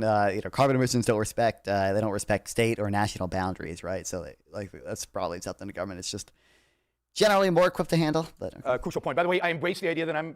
What did you call it? Extreme? Absolutely. I'm radical. I don't like the word extremism. I don't think it means anything. I'm radical. I believe in this all the way, right? And in its purest form. Wealth is created. Wealth doesn't appear. There is no pie that we then get to divide up among people. Somebody has to create the pie. You create a pie. You create a pie. You create a pie. Whoa. You can't then just take. And this is the definition of private property. The pie you created is yours because you created it, because you build it, and you do build it. You made it. You bought it. It is yours. Indeed, private property is not a rejection of freedom. It is a necessary aspect of freedom. There is no freedom without private property, because to live, I need property. Whether I need property in order to grow vegetables so I can eat them, or whether I need property in order to build the machine that I'm going to sell and make a lot of money, or the factory that makes the iPhones, or whatever the property is, you cannot have life. And indeed, life sucks where there's no private property. I mean, life sucks. I really mean sucks. Really, really, really bad. Wow. So wow, the consequentialist logic. What the hell? Now we're justifying property based on its consequences, Yaron? What the hell? We're supposed to be intrinsic believer in the fucking private property, individual rights bullshit. One another. But let me go back to the pie. So the pie is not a social pie. It's not we created this pie now. We get to decide how to divvy this pie up. No, I created a pie. Keep your hands off my pie. Wow. Right? That's capitalism. I want to give out some of the pieces of the pie to some of you. I want to trade my pie. Notice so when it comes to defending property rights, he did give other reasons, but he also focused on the consequences of doing so, right? He gave a consequentialist reason. Life really sucks when we don't have property rights. But when it comes to redistribution, he doesn't focus on the consequences because he knows, sometimes at least, there are positive consequences from redistribution. There are positive outcomes from redistribution. But now he uses like a very, moral argument. Oh, I created this thing, therefore I have property ownership over it. It's theft. It's horrible if you come from my fucking pie, bro. I'm going to kind of talk about that earlier. I will mention one thing I didn't mention earlier when it came to him, and especially his talk with Matt Bruneck, where he got epically destroyed, owned, totally gaped. It's funny because libertarian desert theory actually falls into some of the same problems as like Marxist labor theory of value. In cases of joint production, it's not actually necessarily possible to determine how much value, how much of the pie one individual created, right? They do have their marginal product, which is like how much is added to the pie because of their work or whatever, but it doesn't actually necessarily translate into what they created in the desert sense of the word, the libertarian sense of the word. Pay for your pie? Fine, as long as it's voluntary. As long as I don't steal your pie. As long as I don't take your pie by force. You can do with your pie anything you want to do, as long as it doesn't violate the rights of other people, as long as it's not using force against others. You have a right to do with your pie what you want to do. Pies are not social, and they're not static. That's the other thing, right? From 300,000 years ago, the beginning of Homo sapiens, I'm willing to accept that might be the wrong date, but somewhere a long, long time ago, when Homo sapiens begun, until about 250 years ago, everybody on this planet was dirt poor. Was under $3 a day or less. Everybody on the planet was like, a few aristocrats over here who by our standards were still dirt poor. They didn't have electricity, didn't have running water. And then something miraculous happened. We got a little bit of freedom. Not the full freedom I would like, but just a little bit. About as much as, we've had. And what happened? Wealth creation took off. Took off. So then now we can say, there were only 3.5 billion people who were poor. Actually, the number's a lot less. According to the UN, extreme poverty is at the lowest it's ever been in human history. It's down to 8% of the population. Why? Because a few countries in Asia have adopted a little bit of capitalism. Imagine if they've adopted a lot of capitalism. There'd be no extremely poor people on planet Earth. So the only system that has ever brought people out of poverty, system that has ever brought people out of poverty is capitalism. And it's done such a spectacular job at doing it that it is striking that every place on the planet that has adopted a little bit of capitalism has shrinking extreme poverty, and every again, like I don't want to repeat myself 100 times, but like it is true that like productivity growth, long-term economic growth, obviously increases the standard of living for everyone.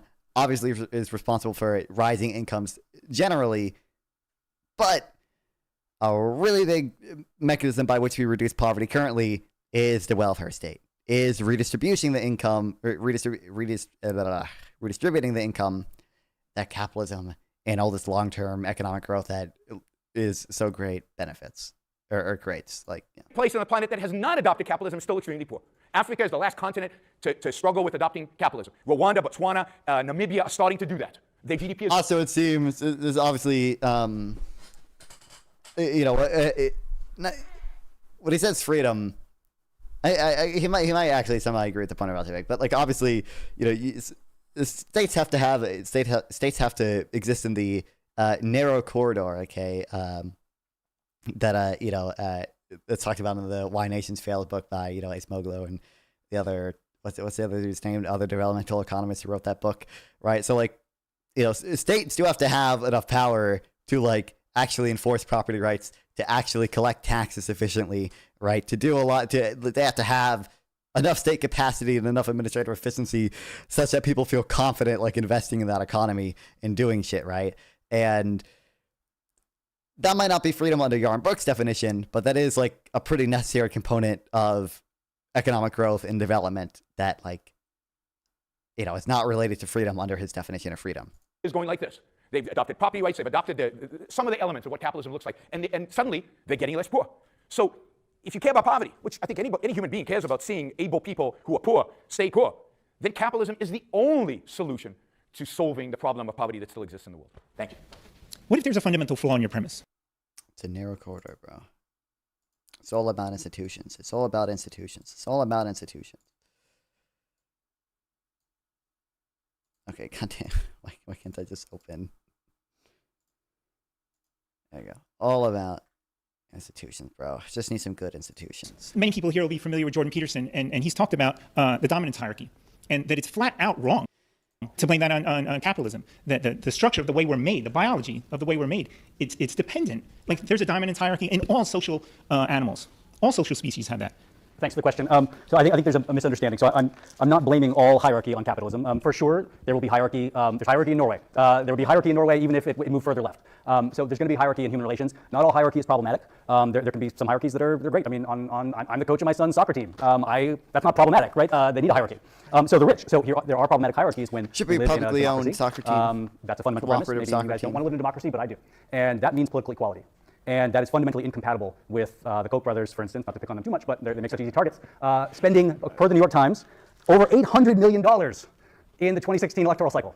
That's some problematic dominance right there. Did I'm upset Yaron didn't, he might not know about the flaws with the study he cited, or like maybe he wants to focus on other things. He should be attacked for, oh my fucking God, how bad that study was. If you're studying that study, you should not be taken seriously about anything you say with regards to like money and politics. Like and that is due to capitalism. Clearly don't actually know much about it.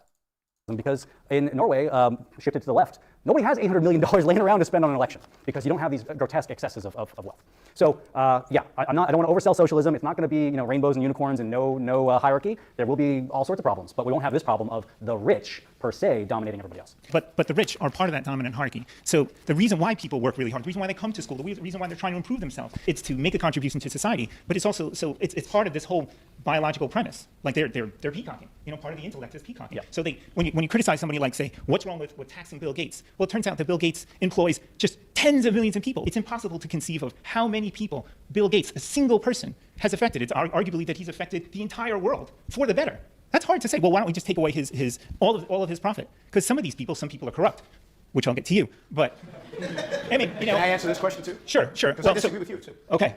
Well, I want to critique Jordan Peterson. All right, so I won't go on. What happens if you destroy the very class of people that are producing the means of production? Like you said, they don't just come out of nowhere. It's not just there. It's not a pie that exists and you just seize it and now it's yours. Like people are producing this. Yeah. So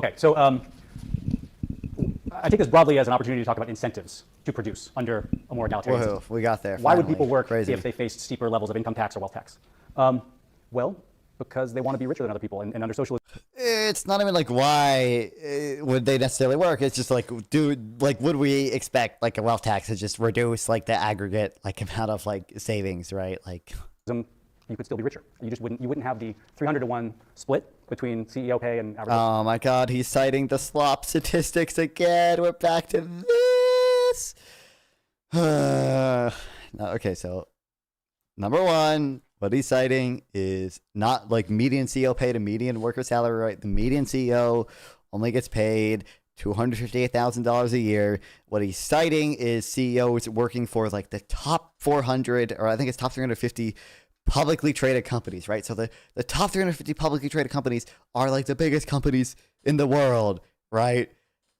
So obviously the CEO is going to get paid well, especially because a lot of their compensation is within stocks, right? Stocks that, you know, presumably are going to give them an incentive to make the company do well. And it seems like, number one, those incentives do work. And we see, for example, in China, when they like pass the CEO pay cap, right? In some firms, the firms that pass the CEO pay cap, their like productivity took a hit, their performance took a hit because CEOs, one, consumed more perks that drew resources away from the companies instead of taking like an ordinary income, and two, just had less of an incentive to make the company do well because their compensation was capped, right? So we do observe that.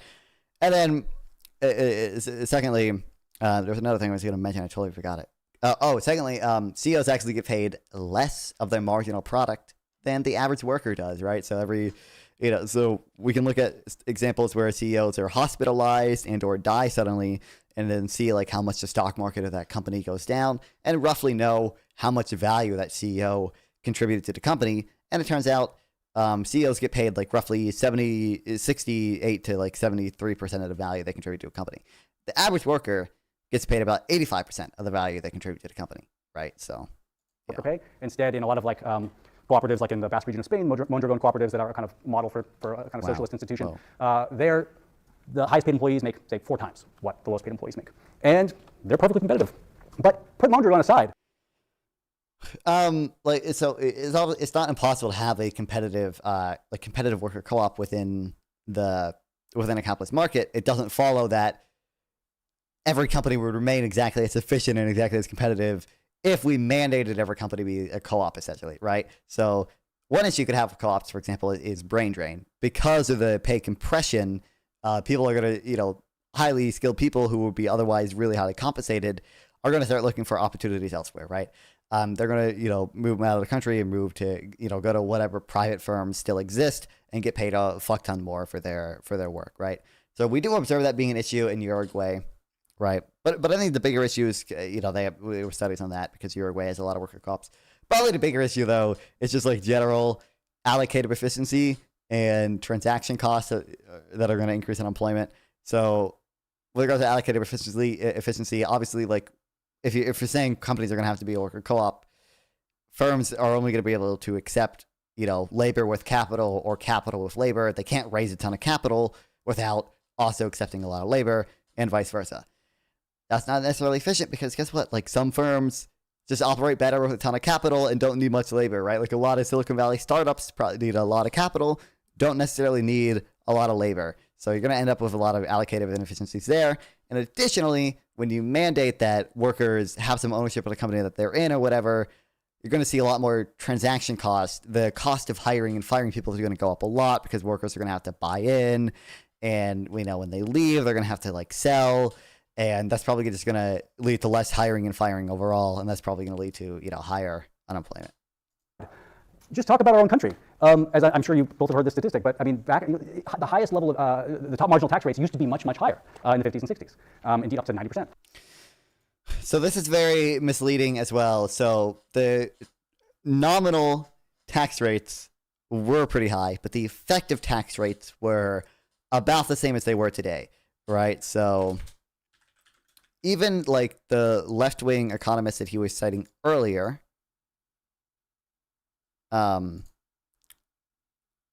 about like income inequality and wealth inequality, they produce this graph, right? This is Sias and Zuckman and Piketty, right? So this is the actual effective tax rate because very few people actually paid the 90% tax rates, right? Like literally only 400 people paid those like highest brackets of taxes because their income was sheltered in C corporations and fucking overseas accounts in, you know, a bunch of other bullshit. So very few people pay those taxes.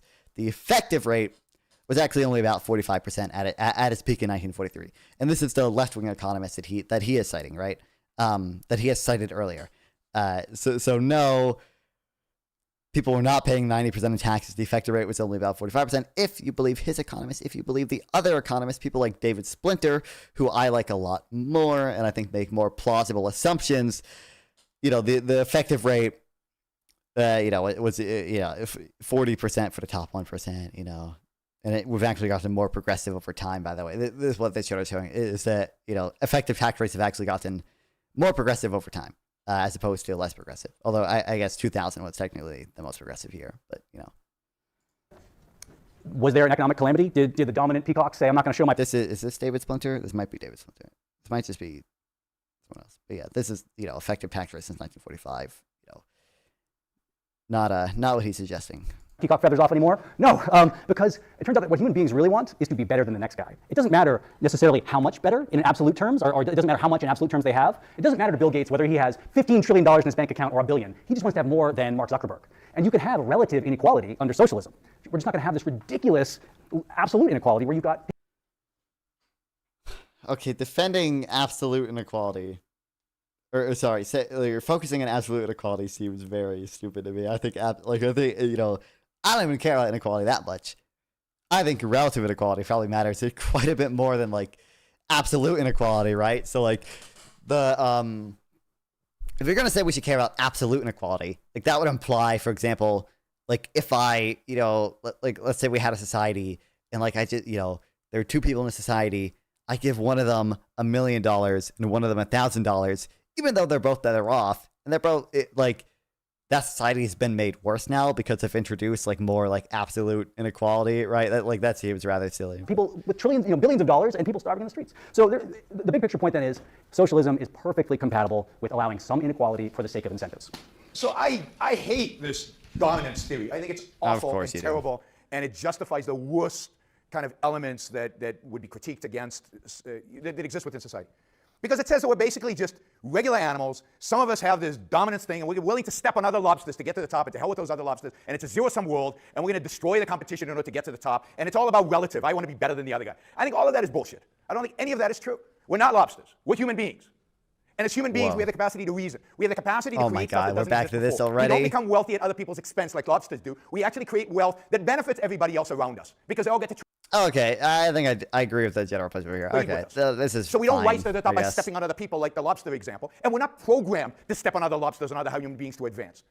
And we're not motivated. I don't believe for one iota Bill Gates looks at the top 400 wealthy and figures out where he is relative and motivated by getting higher up on the top of the list. None of these guys are motivated by that. If you know billionaires, what they're motivated by is the love of producing, the love of creating something, the love of. I'm not actually convinced that they aren't motivated by that. I think they probably are billionaires who just want to outcompete other billionaires. Making something beautiful. Yeah, he didn't create the iPhone, which is somewhere over there, yeah, because he wanted to be richer than somebody else. He created the iPhone because he was inspired by something beautiful that could change his life and our life. And trade for that. And yes, he wanted to make a lot of money, but the measure of money is not relative to other people. The measure of money is how much did I impact the world? Money is a symbol for how much value I've created. Because how do you become a billionaire? How do you become a billionaire? We talk about this abstraction of people having billions. But how did Bill Gates, Steve Jobs, Bezos, these guys become billionaires? By trading with us. Did we win or lose from that trade? Well, why did we enter it? Why did we buy the iPhone? Why do we use Amazon? Because we believe that it makes our lives better. So we enter the trade because we believe we're going to make our lives better. So the only way for them to become billionaires is for millions, no, not millions, billions of us, to trade with them in a way that we believe will make our lives better. So the only way for Bill Gates, Steve Jobs, and these guys to become billionaires in a free market, we'll talk about the corrupt ones in a minute, I guess, is by making the world a better place for everybody else. By applying their own mind to a problem that exists out there, a problem of human survival, a problem of human production, and coming up with the best idea, and then trading with other people, making their lives better in win-win relationships, in trader relationships, voluntary relationships, not relationships that impose, not relationship that is zero-sum relationship, not lobster-like relationships. Human beings are different. We're not predetermined by genetics to invent iPhones. It doesn't work that way. There's no way. Problem solvers for Nuke King Lure. You know, billionaires really they're the most discriminated group of people, or most commonly discriminated against group of people. Okay, you know, they're really Billionaire is a bigoted term. Okay, they should be called successful people. What the hell are we doing? iPhones. You have to make choices. You have to use your reason. You actually have to think to come up with an iPhone or any product that's out there. We don't, even this building. Animals don't do this. They can't. Right? So billionaires become billionaires by making the world a better place. They do it by creating wealth, not by taking wealth.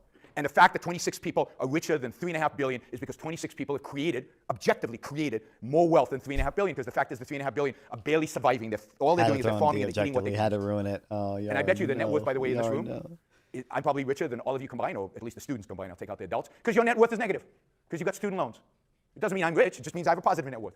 So 26 people actually created a lot of wealth. 3.5 billion, sadly, haven't created the wealth yet. If they lived under capitalism, they wouldn't be that poor. We all know there are people, say, for example, the Wells Fargo crisis. It's just absolutely appalling. And when you look it up, they knew exactly what they were doing. And so, they were targeting people that couldn't speak the language. They were targeting people that were the elderly. These are the people, what is Wells Fargo, like number 4, number 3 of the... I think Yaron is I think he's okay with laws against fraud. Banks. So, and they, in order to drive, so we have the system of capitalism that incentivizes growth. Hopefully. So in order to fake their profits, because, they have to show the people that want security for their stocks to rise up, they are faking sales. Let me just, because you've mentioned Coke twice, let me just say that the Iron Institute does get a little bit of money for the Koch brothers, so just for they pretty much give everybody who's in the free market world some money, so just for full disclosure. Biased. How do you protect against corruption? That's the only reason they have a government. It's to catch the crooks. Yeah, wow. Right? That's the one thing the government should do. So if there's real fraud, then catch the real fraudsters. But the problem is today that that's not what the primary job of government is. So everybody remember Bernie Madoff?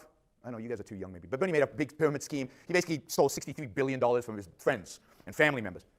Did the SEC catch him? SEC, responsible for protecting us from fraud in the securities market. Did they catch him? No. They got a report twice from a hedge fund that said, this guy's a crook. Here's what he's doing. And they couldn't catch him. They couldn't get him. Why? Why couldn't the SEC get him? Because the fact is the SEC is not about catching crooks. The SEC is about monitoring my behavior. I'm not a crook, just so full disclosure. I happen to be in the financial business as a business on the side, and I do some buying and selling. But the SEC monitors everything I do. I have to file a 13D and a 13G and a 13 this and a, and then they. I don't like.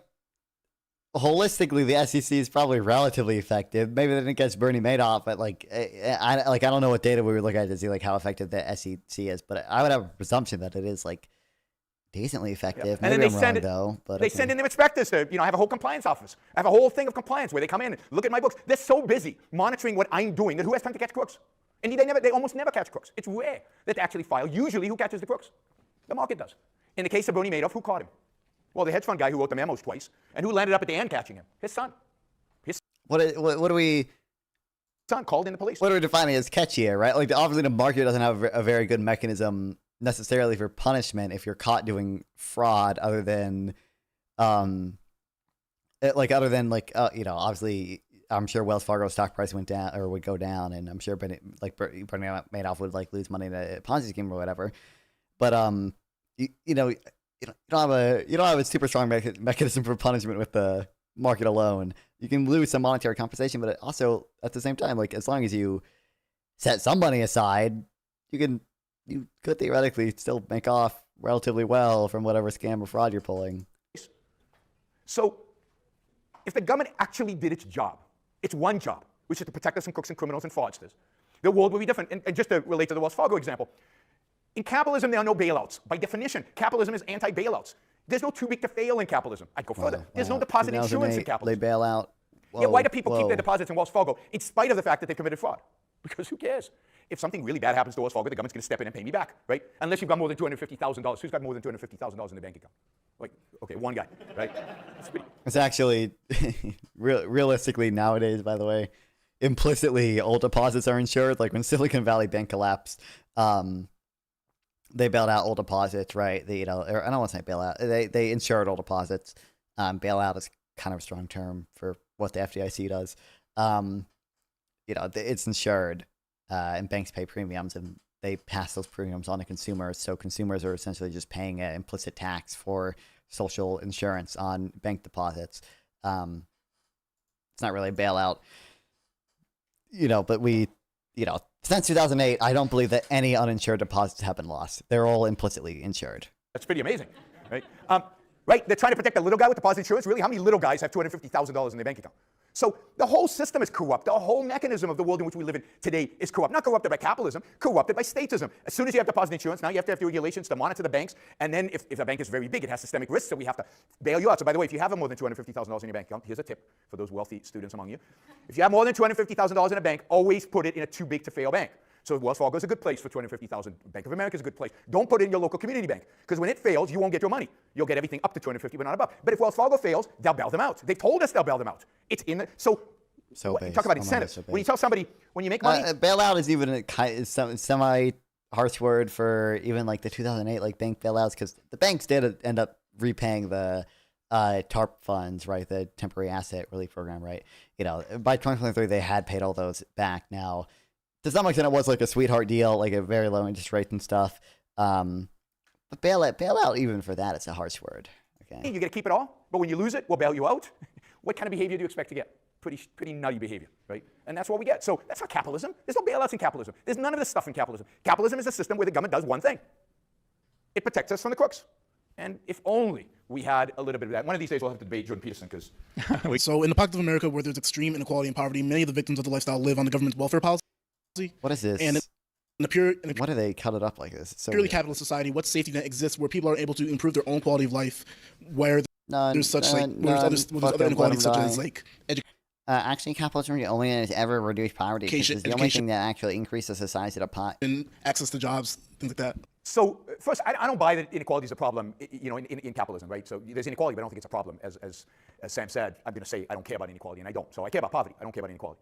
So what happens to poor people under capitalism? One of the amazing things, if you look at free economies, again, to the extent that they're free, relative to what we have today, which I think is a lack of freedom, but to the extent that they're free, is that two things happen. One, capitalism tends to produce more jobs than there are people. So you get massive immigrations into capitalist countries because there's so many jobs being created. So poor people can get jobs. The unemployment rates under capitalism, and again, the closer you get. I mean, like most of the people who on welfare permanently, you know, are people who are not just people like who can't get jobs or whatever. It's people who, like, or I was trying to say, it's not people who are able-bodied and can't get jobs. It's people who are retired. It's people who are disabled. It's people who are students. You know, people who either can't work or like we think sort of like morally shouldn't be working. Like a 65-year-old kind of, you know, might be able to work, but like we as a society kind of have a, you know, negative stigma against that because, you know, it's just intuitively that seems like inhumane, right? That's like most of the people benefiting like from welfare today, right? Now there are a lot of a decent amount of people like temporarily on welfare, you know, while they look for a new job or whatever. You know, even that you don't get like a ton of compared to the amount of people who are just disabled. But you know, like that's I don't think this is I don't think it follows that poverty is not the issue because capitalism tends to create more jobs than there are people. Get to and you would still, I mean, Yarn will probably have his like Austrian business cycle. The only reason recessions exist is actually because you know, because of the fucking Federal Reserve interest rate bubble. Blah, blah, blah, blah, blah, blah. He'd probably say that bullshit, but. To the extent that there are recessions, that's not true. What's up, Duck? To the extent that there are recessions under capitalism, like you would still expect some amount of involuntary unemployment, like whenever recessions happen, at the very least. But true free markets, the more this I don't know what you're saying. What's not true? Happens that unemployment rates are basically approach zero. Second, because of the investment in capital, the productivity of labor goes up dramatically. So wages go up. So people become less poor not because of a handout. People become less poor because they're becoming more productive and therefore they're rising up. You know, you can see this in 19th century America. You can see this in 19th century England. You can see this in Hong Kong. Hong Kong's a brilliant example because 75 years ago there was nothing there. There was a fishing village. 7.5 million people lived there. Why? Because people went on rafts to get there. No safety net, nothing guaranteed. Except their freedom. Freedom of contract, not even voting, so not even democracy as we understand it. Property rights and contract law respected. People went there, created their businesses, built wealth, and built a life for themselves. So that is the way poverty gets eliminated, right? Now, you might ask, well, what about the people who can't, right? There's a certain percentage of the population, I think it's well less than 1%, but there's a certain percentage of the population, they got into an accident, they you know, something happened, and they that's well less than 1%. Can't take care of themselves. What happened? Maybe he's only talking about like really disabled people. I don't think that's I think if you look at like almost any country, like it tends to be about like half of the population doesn't work, right? They're children, they're disabled, they're elderly. That tends to be a decent chunk of the population. My ideal capitalist economy. People help them voluntarily. So those people are dependent on other people one way or the other. And the question is, Is that dependency going to translate into a legal claim again? Capitalism produces more jobs and people, requires many distinctions. There's a reason in the wealthy Italian cities, Christians couldn't handle money. Capitalism always has have-nots. I guess I somewhat agree with that. Probably. Is that I mean, we're I agree. You're always going to have some percent of people who just like can't participate in markets and are going to be, left out or whatever. But by the way, Yaren's point here, I think, is like semi-true, that they're going to be dependent on people no matter what. Now he's going to say, because he believes in individual rights and blah blah blah blah blah blah blah blah blah blah blah blah. We can't use state coercion, evil coercion, to help these people or whatever. Obviously, I think it's like, so intuitively, like I would say, it's much more fair typically, to have redistribution, from everyone who is working to those who aren't working, rather than placing all the burden on certain individuals who are taking care of whoever can't work, whatever, right? Like, it seems unfair that if two people work the same job, one of them is going to have a significantly worse life because one of them has to take care of their disabled brother, right? That seems pretty intuitively unfair, and it seems much better. It seems like it's a much better utility maximizing system if we simply have redistribution taken from all those who can work, and especially have a progressive system where we take more from those who are able to be taxed more, able to contribute more than those who are able to contribute less, than it is to simply place all the burden on individuals taking care of their family members, or even strangers, to whatever extent people want to be charitable. Dependency a moral claim against me? If you're suffering, if you got into an accident and you're suffering, does that mean I am obliged morally or politically to help you? And my answer is no. Not morally. I don't owe my life to you just because you're suffering, and certainly not politically. So the question is how you convince me voluntarily to help you. And of course, the people closest to you are most likely to help you, and the people further away are less likely to help you. But one of the things that happens in a free capitalist society is you get civil institutions, voluntary institutions, not coercive institutions, that help out people who cannot help. So I think charity, by the way, if you look at that history, it's never been more than 2% of GDP in even the richest countries, right? So it seems meanwhile social spending can be it's well over 20% of GDP in a lot of countries, including in the US. I forget exactly how much it is, but we spend 18% of GDP, or our federal government spends 18% of GDP, and that's a lot of that is welfare spending. Now, a lot of that, to be fair, is in military and other stuff as well. But clearly, charity hits an upper bound much sooner than social spending hits an upper bound. Themselves.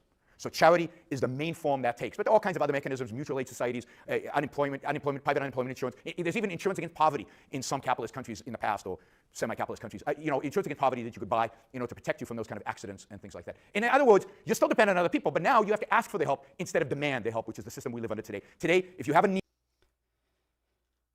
I feel like I've seen evidence that private unemployment insurance actually did not work as well as public unemployment insurance, but it's just you probably can use the force of government. An important social safety net. We want insured people regardless of their ability to pay premiums on unemployment insurance, right? Guns in order to take my money and get help. I think, again, I'm against force. I'm against coercion. I'm against authority. Maybe I'll say something about the same too. It's a great question, I think. Let me just say something about poverty again. It's striking that the only countries that have really eliminated poverty are probably some of the countries you like least. So again, the Nordic model, Scandinavia. There basically is no poverty in those countries. They're not very capitalist. I think of these things on a spectrum, so you might as well. Well, actually, no, you don't, because you only define capitalism as that one extreme end. But really, there's a spectrum. And the question is, to what degree is society in control of the economy? The more the answer is yes, the more socialist it is. Norway is quite socialist in that sense. Society exerts a lot of control through its very democratic state over the economy. And one of the things it does with that control is it taxes a lot, and then it redistributes that wealth to do a lot of useful things, among them basically eliminating poverty. So the answer to your question in the American context is, we need to have more social spending. We need to have more taxation. We need to do more to help people. For instance, I'll just end with this. Here's one thing we could do. We could have a universal basic income that would literally eliminate poverty overnight. We could literally just give every American $15,000. I don't think this is socialism, by the way, but a year, either monthly if you want, and bam, poverty's gone. I have a question for Yaron. Is that correct? I am talking about. Okay, it's 4:30, so we're probably not going to get through all of this. I think we'll watch the next 5 minutes. pie, so we're going back to the pie. But you say there is no social pie, like there's no pre-existing pie. There's only the pie that we create, and I'm running away with this pie thing. But I mean, I think at least from my perspective, this is the one argument I would have against like a libertarian capitalist system is that, I mean, that's just not factually true. I mean, I was born, my family is not wealthy. I was still born into a family that could provide for me, and I was born with a pie. I mean, and so at what point in my life, if I grow up and I get a good job like I've always been expected to by everyone in my life, and I say, this is my pie, nobody else can have it, like, that's just not true. I was gifted some percentage of this pie through the arbitrary luck of being born into a middle-class family. So how do you justify saying that all wealth has been created by the people who currently... Yeah, that's good. Good question. So it's true that you're going to benefit from the fact that your parents created a pie. And their parents, they might have benefited or might not have benefited, I don't know what their situation is, from their parents having created a pie. So you're going to benefit from intergenerational pie baking, right? But, okay, so what? Nordic countries model just wouldn't work here. I kind of agree, King Lure. So I think, you know, I think there are like two components to that. So one, like I do think like people like Yaron probably like overstate like the free riding problem. You know, he'll say like, oh, Norway free rides on all our military spending, and Norway free rides on like all our innovation and blah blah blah blah. I think he overstates that, but I do think it's you know, it is true that like a lot of countries probably do like, you know, benefit from, for example, medical innovation in the U.S. And are able to essentially free ride on that, right? And two, I don't think the U.S. Administrative state is as good as a lot of these other countries. I believe we could probably work to get there, and I don't think some of the programs are politically popular. You know, but I guess like I don't know, like I think you know, it's conceivable to me that you could have something approaching the Nordic model in the U.S. And I think some of those programs would be good. I just don't think the Nordic model is like the optimal way to achieve most of the goals of the Nordic model, right? So I guess so, to be fair, some people would say like public ownership in and of itself should be a goal because inequality is just intrinsically important. Retire in peace, Econoboy. We will miss you. But you know, to the extent that we just want to reduce poverty, like just do redistribution. Like just do efficient taxes and efficient redistribution. Right? It's still somebody baked the pie. It's still not our pie. It's your parents' pie. And they choose to give you a piece of it, right? But they choose voluntarily to share that piece. And it's sad that some people don't have parents who have baked a pie for themselves. And these young people have to start from scratch. And they're, in some sense, at a disadvantage, right? Because you've got a little bit of pie that you can leverage for your future. And they don't have that pie to leverage for the future. But remember, somebody always baked the pie. There's no pies that just poof come into existence. Pies get baked by individuals. I mean, the part of the pie, again, is natural resources, which no one curated, right? And it's kind of hard to justify people receiving the benefit from that. And part of the pie, again, is total factor productivity, which is just the collective ideas that have you know, built up over time as a society, right? All the knowledge, all the technology we've made, and that doesn't flow. You know, the benefits from that flow, I don't want to say randomly, but it's essentially randomly to a lot of people, not even to those who, like, you know, first created those ideas, right? Like the benefits from the light bulb are not going to Nikola Tesla's descendants, right? There are a lot of people who broadly receive part of the pie for producing light bulbs that they, you know, never came up with and everything like that. So, like, you know. By people. So there are these disadvantages. I'm not going to pretend that we all have equal advantages or we're all born equal. In the contrary, I admit completely, we're all completely different. Again, look around the room. We're all completely different. We have different abilities, different qualities, different characters. That some of them we shape ourselves. Some of them are just issues of luck. That's life. That's life. Now the question is, given that, and again, the joint production problem, it's not even really possible to tell how much of the pie you made in cases of joint production. And it seems kind of silly to base your entire like moral system off of that when we don't even, you know, can't even determine it in all cases, right?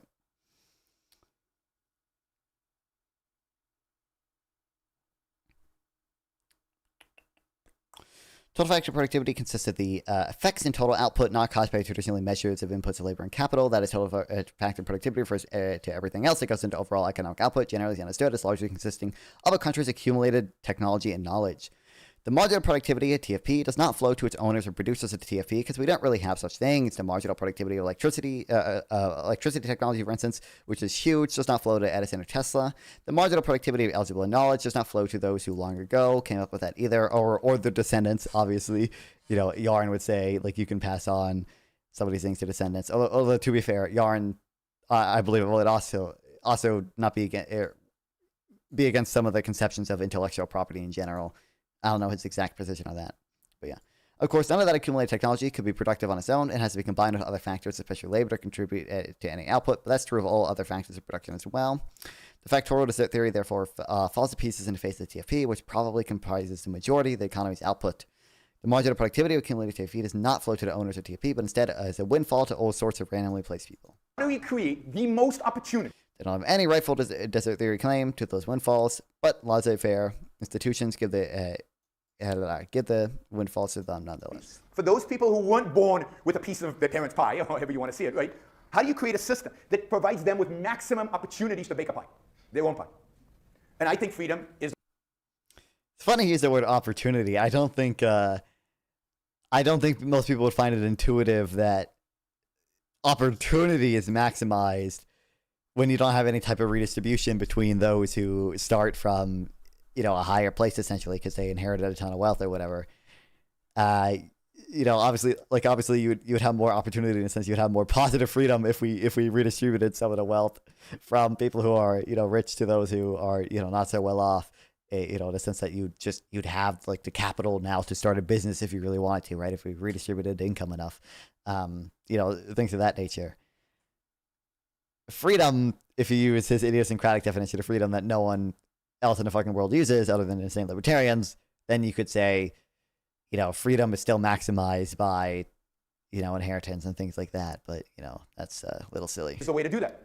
I think leaving them free, and we can get into the economics of why you don't want to tax Bill Gates, why taxing Bill Gates is like the least efficient thing you could imagine using his capital for. That the capital left in the hands of Bill Gates is far more productive and far more creative in terms of helping people create little pies if he actually invests it rather than if you take it away from him and start distributing it. So freedom is the best mechanism to create the most, not equal, the most opportunities for everybody, including those who are most disadvantaged by the fact that they weren't born to the right parents or weren't born with the right genes, right? It's what you do with what you have and the environment in which you live, capitalist or socialist. I believe capitalism provides you with the most opportunities to actually succeed in life. And I'm going to stop there, but at some point I'll come into Scandinavia. We'll find an opportunity to do that. May I just say something about this as well? It's a really good question. Just on the issue of opportunities for the least, for the worst off. It just doesn't seem plausible to me that a kid born to homeless parents in libertarian utopia who have to rely on charity and oops, they're not likable, so nobody gives them charity. It just does not compute with me that kid has the most opportunity any human society imaginable could give anybody. No. That just isn't true. Look again at in our country, bad though it is in many ways from the standpoint of justice. At least kids have access to public school, food stamps if they're poor, et cetera. And we could do much better. We could do much better on the score. But again, if you're really serious that you want a society that extends the most opportunity even to the worst off, there's just no way you would pick a libertarian society. There's just no way. Okay, so a movement towards a Truth fucking nuke. Hell yeah. I think Yaron sabotaged himself by just using the word opportunity there. That obviously goes against everyone's intuition, or I shouldn't say everyone's, 99% of people's intuitions. Okay, listen, I like there's a lot of people here right now, okay? So I would keep streaming for longer, but goddamn it is 4:39 a.m. where I am. I don't want my sleep because it'll be super fucked up. If you guys want to make me feel a little bit better about not streaming an additional 4 hours till the rest of you trickle out, smash that like and subscribe button. Goddamn. Jesus. On Twitch, you guys can head over to fucking Bushcamp Dad, okay? Obviously, most reasonable person for me to raid. Like I said, should have some cool conversation coming up. I know I'm talking to one of the girls from Jubilee pretty soon about immigration. I know I'm talking to one of the guys from Jubilee pretty soon about, I think, probably abortion and Trump's economy, and maybe like LGBTQ issues as well. I'm not that interested in talking to him about that. I think, but he wants to talk about social issues, so we might only cover abortion, because like that's the only social issue I care about, I guess. or care to debate about it, really. Like, that's the only one I kind of semi find tolerable debating. So, yeah, really love streaming. Really love that you guys all came watch me stream. Love all the, raids that we got. Hell fucking yeah. Subscribe if you haven't, because I got that cool stuff coming up, okay? Those on Twitch, too. Make sure to check out the YouTube channel where I upload all the highlights and everything you missed. Yeah. Really appreciate you guys. I got 20 seconds before the raid goes out on Twitch. I'm trying to think of something else we can promote or whatever. Oh, like I said, Shrimp Welfare Project subathon coming soon. It'll be a charity subathon. That'll be really fun. I will have debate set up for it. I will have interviews set up with it for people interviews in the sense I'm talking to people who agree with me. But yeah, live stream. Love to guys watch the stream. See you guys probably tomorrow. Make sure to fucking subscribe. Hell yeah. See you guys. Love you guys.